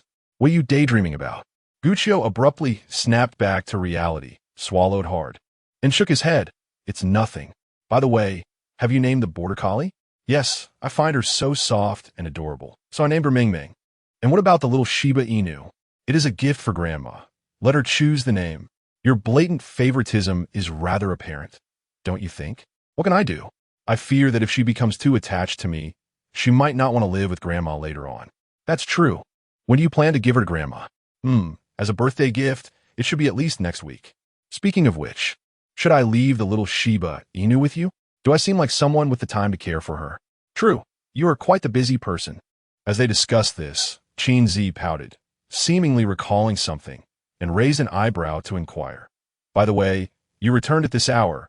Surely you haven't eaten yet? Not yet. Guqiu shook his head. Immediately, Qin Zhiyi stood up and trotted into the kitchen, emerging with a bento box. I bought 2 meals on the way, but by the time I returned to the school, it was already past 12. I thought you might have already eaten, So I didn't bring one for you. Am I to understand that when I'm not around, you neglect your meals? You're no longer a child. You shouldn't need someone to oversee your eating. Listening to her grievances, Gu Qiu maintained a calm expression, merely pursing his lips. For some inexplicable reason, despite not having consumed any sweets, a delightful sweetness seemed to resonate deep within his heart. He took a deep breath and replied nonchalantly, "How much is it? I'll transfer the money to you later." 20. Is your car's trunk still open? Did you forget to bring something up? All right, there's a box of dog food and some care supplies down there. You should tidy up first. I'll help you carry them. That works. Thank you, dear Qiu. Chapter 78. The Duet of Teacher and Student Teacher. I am Su Yutian from Class 9 of the first year. My classmate Li Yinran and I had signed up for a duet, but she is absent due to illness. Could you possibly remove our song from the program list? Su Yutian spoke softly, a smile gracing her face as she addressed the middle-aged female teacher before her. The teacher appeared somewhat irritable yet restrained, responding in a low tone. Once the program list is published, it is rather difficult to cancel. How about this? Since she is unwell, I will change it to a solo for you. But Su Yutian attempted to provide further clarification, only to find the teacher unwilling to grant her the opportunity. All right, my dear student, while there's still time, why not go practice a bit more? I have other matters to attend to. With that, she stood and exited the office. Shortly thereafter, a stream of acidic murmurs drifted back in. In the short span, 3 individuals have approached me requesting to withdraw from the program, and their reasons are strikingly similar. I must say, if they did not wish to participate, why sign up in the first place? Now, they all come to me for cancellations. If everyone pulls out, what will be left for the afternoon performance? Surely, I cannot be made to sing and dance alone. It is simply absurd. I swear, I shall not take on such a burdensome task next year upon hearing this. Su Yutian felt a wave of despondency wash over her. But I'm not the lead vocalist. She was the type who thrived on excitement. As soon as the notice for the May 4th performance was announced, she had eagerly formed a skit with her classmates. Later, when Li Yinran unexpectedly invited her to join a duet, despite her average musical talent, she was eager to participate, especially since Li would take the lead, allowing her to contribute with less effort. The rehearsals had gone splendidly in the preceding days, but unexpectedly, Li Yinran had fallen ill with a fever the night before. By morning, she could no longer bear it and had gone to the hospital, resulting in the predicament they now faced. To take the stage alone would not be a performance, but rather an embarrassment. With a soft sigh, Su Yutian lowered her head and began to exit the office, only to accidentally bump shoulders with another figure. "I'm sorry," she mumbled. "What is the matter?" Upon hearing the familiar voice, Su Yutian looked up abruptly, her eyes widening in recognition of Qin Zhiyi, and her expression morphed into one of distress. "Sister E, I feel like I'm going to die. Spare me the dramatics." Qin Zhiyi replied with a light tap on her head. Leaning against the wall, she pressed further. "What on earth is going on?" Su Yutian recounted the entire situation to her. After listening, Qin Zhiyi's eyes sparkled with curiosity as she continued to inquire, "What about your homeroom teacher?" Surely, it would be prudent to inform her. Li Yinran's parents worked away from home, and she lived with her grandparents, who resided in the countryside and could not arrive promptly. Ultimately, it was their homeroom teacher who took her to the hospital, and she had yet to return. Upon finishing her explanation, Su Yutian tugged at Qin Zhiyi's sleeve, pleading, "Sister E, please help me. Embarrassment on stage would be more unbearable than death." Qin Zhiyi chuckled softly. "What song did you sign up for that could cause you such distress?" Su Yutian replied, "Those years." Qin Zhiyi raised her eyebrows, reminiscing. "Ah, my dear sister, the situation is dire. Do not linger on the song any longer. Save me, and I shall forever be at your service." Su Yutian shook her arm playfully. Qin Zhiyi shrugged. "I'm not well acquainted with the teacher in charge of the program, and they may not pay me any mind." Upon hearing this, Su Yutian lowered her head once more, only for Qin Zhiyi to speak again. "However, Gu Qiu, being our homeroom teacher, surely has some connections. I can ask him to speak on your behalf." Su Yutian lifted her head anew. But, noticing the shift in Qin Zhiyi's tone, Su Yutian felt tears welling up. "At this point, are you still trying to tease me? Oh, just let me finish. But, I wonder if the performance allows for teacher-student duets?" Su Yutian was momentarily taken aback, then quickly grasped the implication of her words. You wish to sing with me? You can sing this song? Qin Zhiyi proudly raised her head. Isn't it just the heavy rains missed in those years, the love lost in those years? How I long to embrace you, to embrace the courage I missed. Perhaps due to past experiences, she felt no aversion or trepidation towards the stage. Since it was a song she could sing, helping this girl could prove to be worthwhile. Listening to her sing, even more melodious than Li Yanran, Su Yutian's eyes widened in disbelief. Wait, you really can? Suddenly, the gloom in her heart dissipated, and she exclaimed, This is wonderful. You are my savior. I adore you. Qin Zhiyi, slightly dizzy from her enthusiastic shaking, pried her hand away. Do not rejoice too soon. We still do not know if teacher-student performances are permitted. No worries. I will find that teacher and speak to her. If she refuses again, I shall make a fuss. Su Yutian responded playfully, then scrutinized Qin Zhiyi thoughtfully. However, you should probably change into something else or bring a change of clothes, as there is a grading system. Our class aims for a ranking, and we specially rented outfits. Li Yanran and I are in black and white. I am wearing black, and her figure differs greatly from yours. That white dress might not fit you. Upon hearing this, Qin Zhiyi feigned refusal. So troublesome, never mind, I want tea sing. Don't. Please sing. Afterward, I shall treat you to milk tea. How about that? All right. Then I shall go fetch the clothes. Qin Zhiyi ceased her teasing. Just as she was about to turn away, she suddenly remembered her purpose for coming. Oh, I came to collect the test papers. Is the biology exam on the table? I will take it up for you. Hurry and get your clothes. We still need to rehearse a few times. Look at you in such a rush. Fine, you have the exam papers for both our class and class 15. Don't mix them up. Got it, now hurry. 2 p.m. Auditorium on the west side of the campus. In previous years, the New Year's Eve Gala, the May 4th performance, the military training bonfire party, and the graduation ceremony were typically held in the evening on the playground. However, due to a particularly disruptive incident last year that prompted complaints from nearby residents regarding noise, coupled with the chaos of having students from 3 different grades congregated together, which posed potential dangers, it was decided that from this year onward, these events would be conducted by individual grades in batches within the campus auditorium. This afternoon marked the performance for the first-year students. The auditorium, having been meticulously decorated, was filled to capacity. On stage, following the conclusion of a dance performance, a girl dressed in formal attire swiftly approached the center, microphone in hand, and announced, I will now announce the scores for the 6th to 10th performances. The magic show presented by Class 23 of the first year, performed by Zheng Qi, received a score of 773. The duo comic dialogue from Class 7 of the first year. To encourage student participation, this year's performance incorporated a scoring mechanism. The highest scoring act would be awarded the Best Performance Trophy along with a cash prize of 500. And their class would receive a certificate and banner for being the most vibrant class.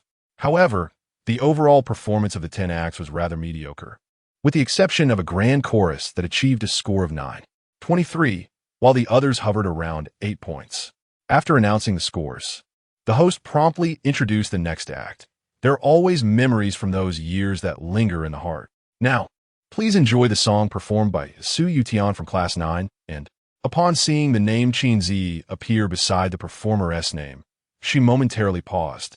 But reassured by the fact that it was the final verified card, she continued, Please enjoy the song those years performed by Su Yutian from Class 9 and teacher Qin Zhiyi.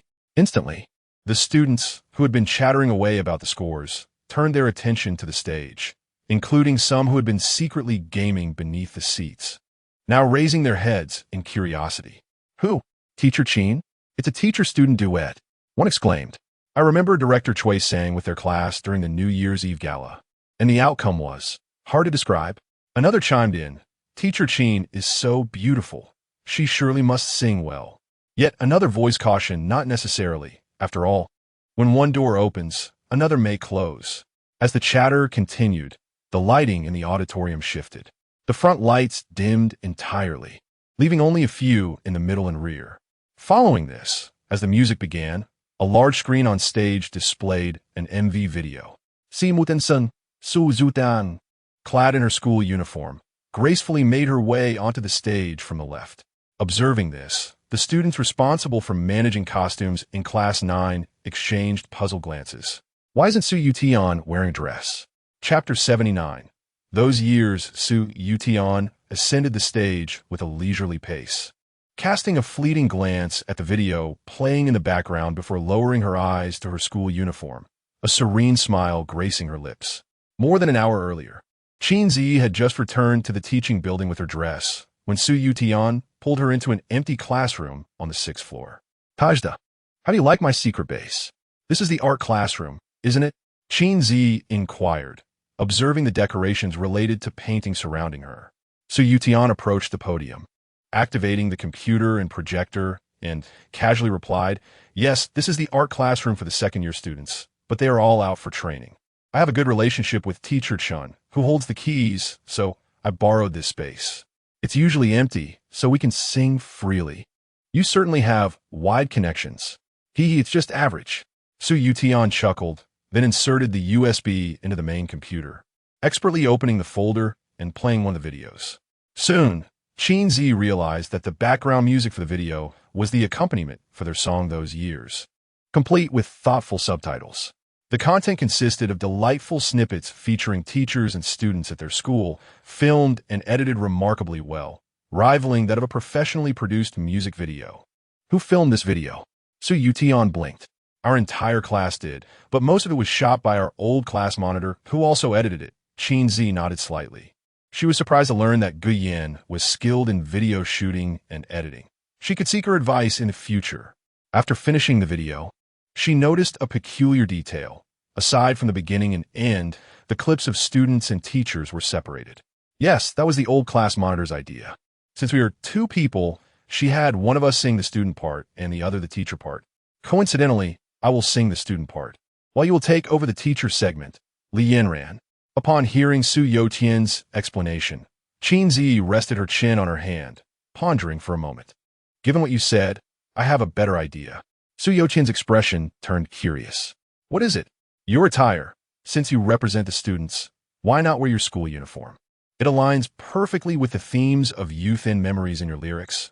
While I can reflect on the past from a contemporary perspective, this pairing would be more fitting.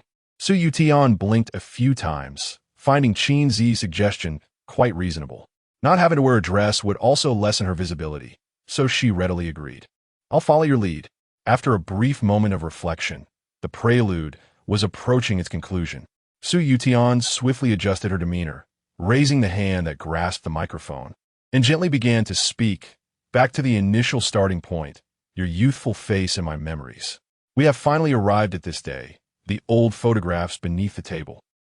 Her voice, though not extraordinary, was tender yet powerful. Coupled with the nostalgic campus video playing on the screen, the murmurs from the audience ceased abruptly, as all eyes turned to her, listening intently. How I longed to return to those years, to the seats in the classroom, deliberately seeking your gentle reprimands. As Su Yutian sang these words, the nervousness she had previously quelled returned. Fortunately, she noticed a figure ascending the stairs on the right side of the stage. The audience quickly recognized Qin Zhiyi. Dressed in a stunning, pure white gown, she was breathtaking, causing a stir among the spectators. Wow, is that Teacher Qin? How beautiful.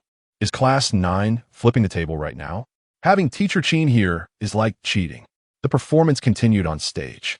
On the blackboard, arranged and combined. Can you bear to unravel it? Who loves whom? After finishing these lines, Su Yutian cast a glance at Qin Zhiyi.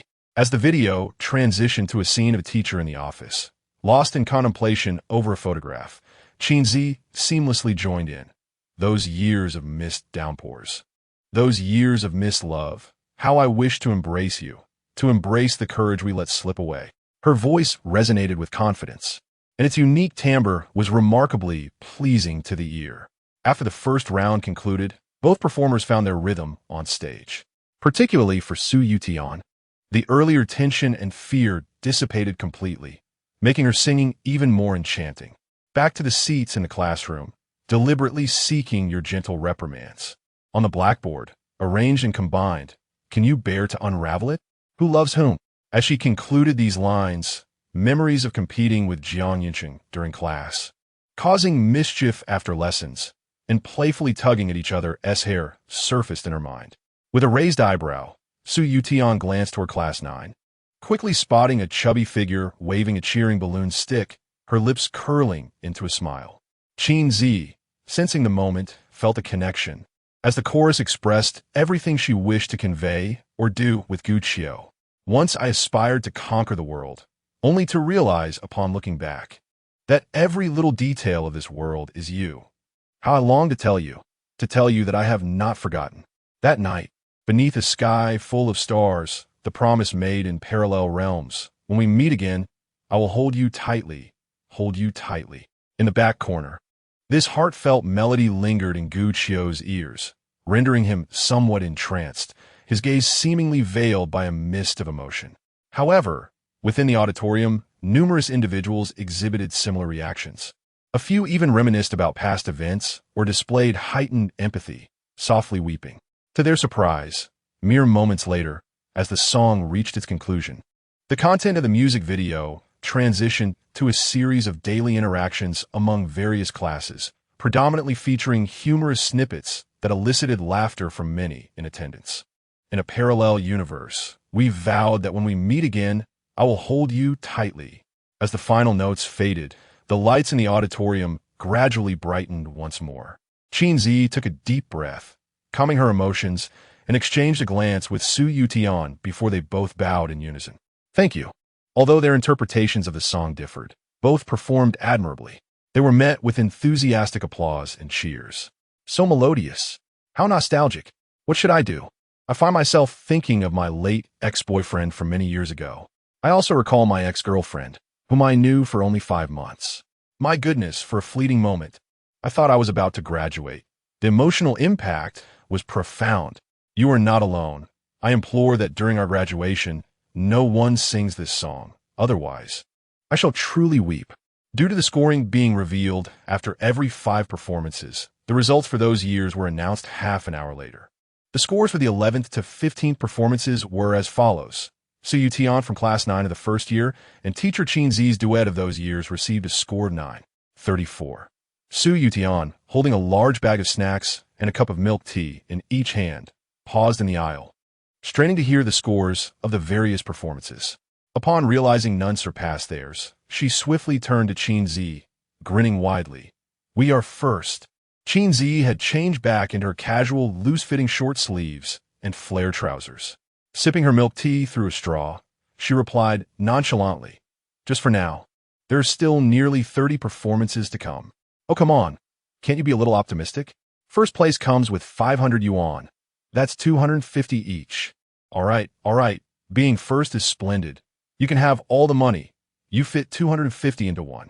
As they chatted, the two made their way to Class 15's area. Su Yutian scanned her surroundings and quickly located Gu Qiu, though he was surrounded by people. The front row had 4 or 5 empty seats. After inquiring, she learned that the students occupying them had gone to prepare for their performances. So she unapologetically claimed the spots. Sister E, you sit here. Su Yutian guided Qin Zhiyi to the second seat by the aisle, and, after glancing around, raised her hand and called out, Xiao, and over here. Gu Qiu observed the scene, his eyes narrowing. You truly do not consider yourself an outsider. Isn't it you, old Gu, who says you treat all your students equally? So what's wrong with me taking a seat, right? Su Yutian winked and casually pulled out a cup of lemonade. Come, you have worked hard. This is the token of respect from the students. After a brief display in front of Gu Qiu, it was placed beside Qin Zhiyi. Subsequently, she and Su Xiaoan shared the remaining 2 cups of milk tea, along with a generous handful of packaged snacks distributed among the students of Class 9, emphasizing the importance of interpersonal relationships. Noticing the eager gazes of her peers, Gu Qiu sighed in resignation and moved to take a seat in the front row, turning to Su Yutian with a hint of irritation. Remember to take the trash with you later. Su Yutian pretended not to hear, turning her head and making a cheeky face.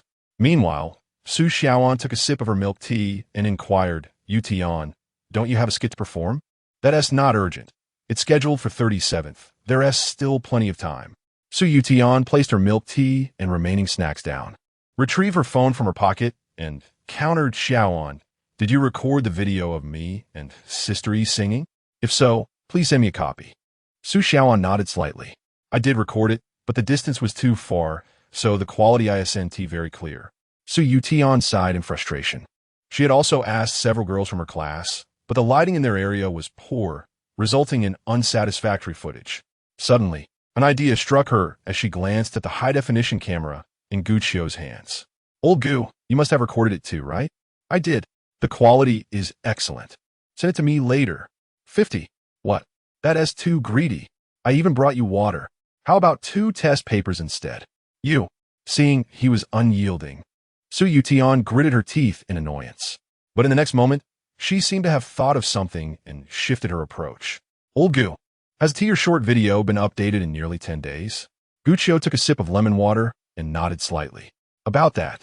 His last update was on May 2nd, using footage from April 29th. Subsequent holidays, midterm exams, and the May 4th performance kept him overwhelmingly busy, leaving no time for video recording. Su Yutian chuckled, suggesting, you could upload the video of me and Sister Yi singing. The live performance was splendid, and it would surely garner significant views online. She nudged Qin Zhiyi's arm playfully.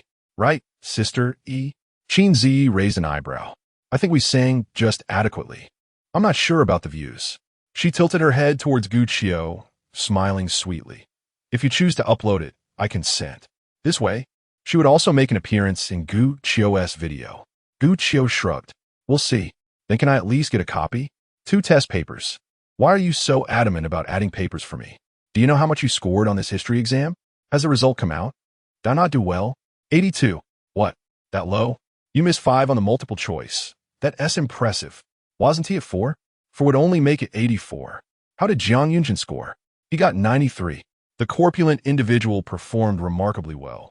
Oh dear, Jia, I must allocate my 200 points to him. No worries. You two shall make a perfect pair of 200.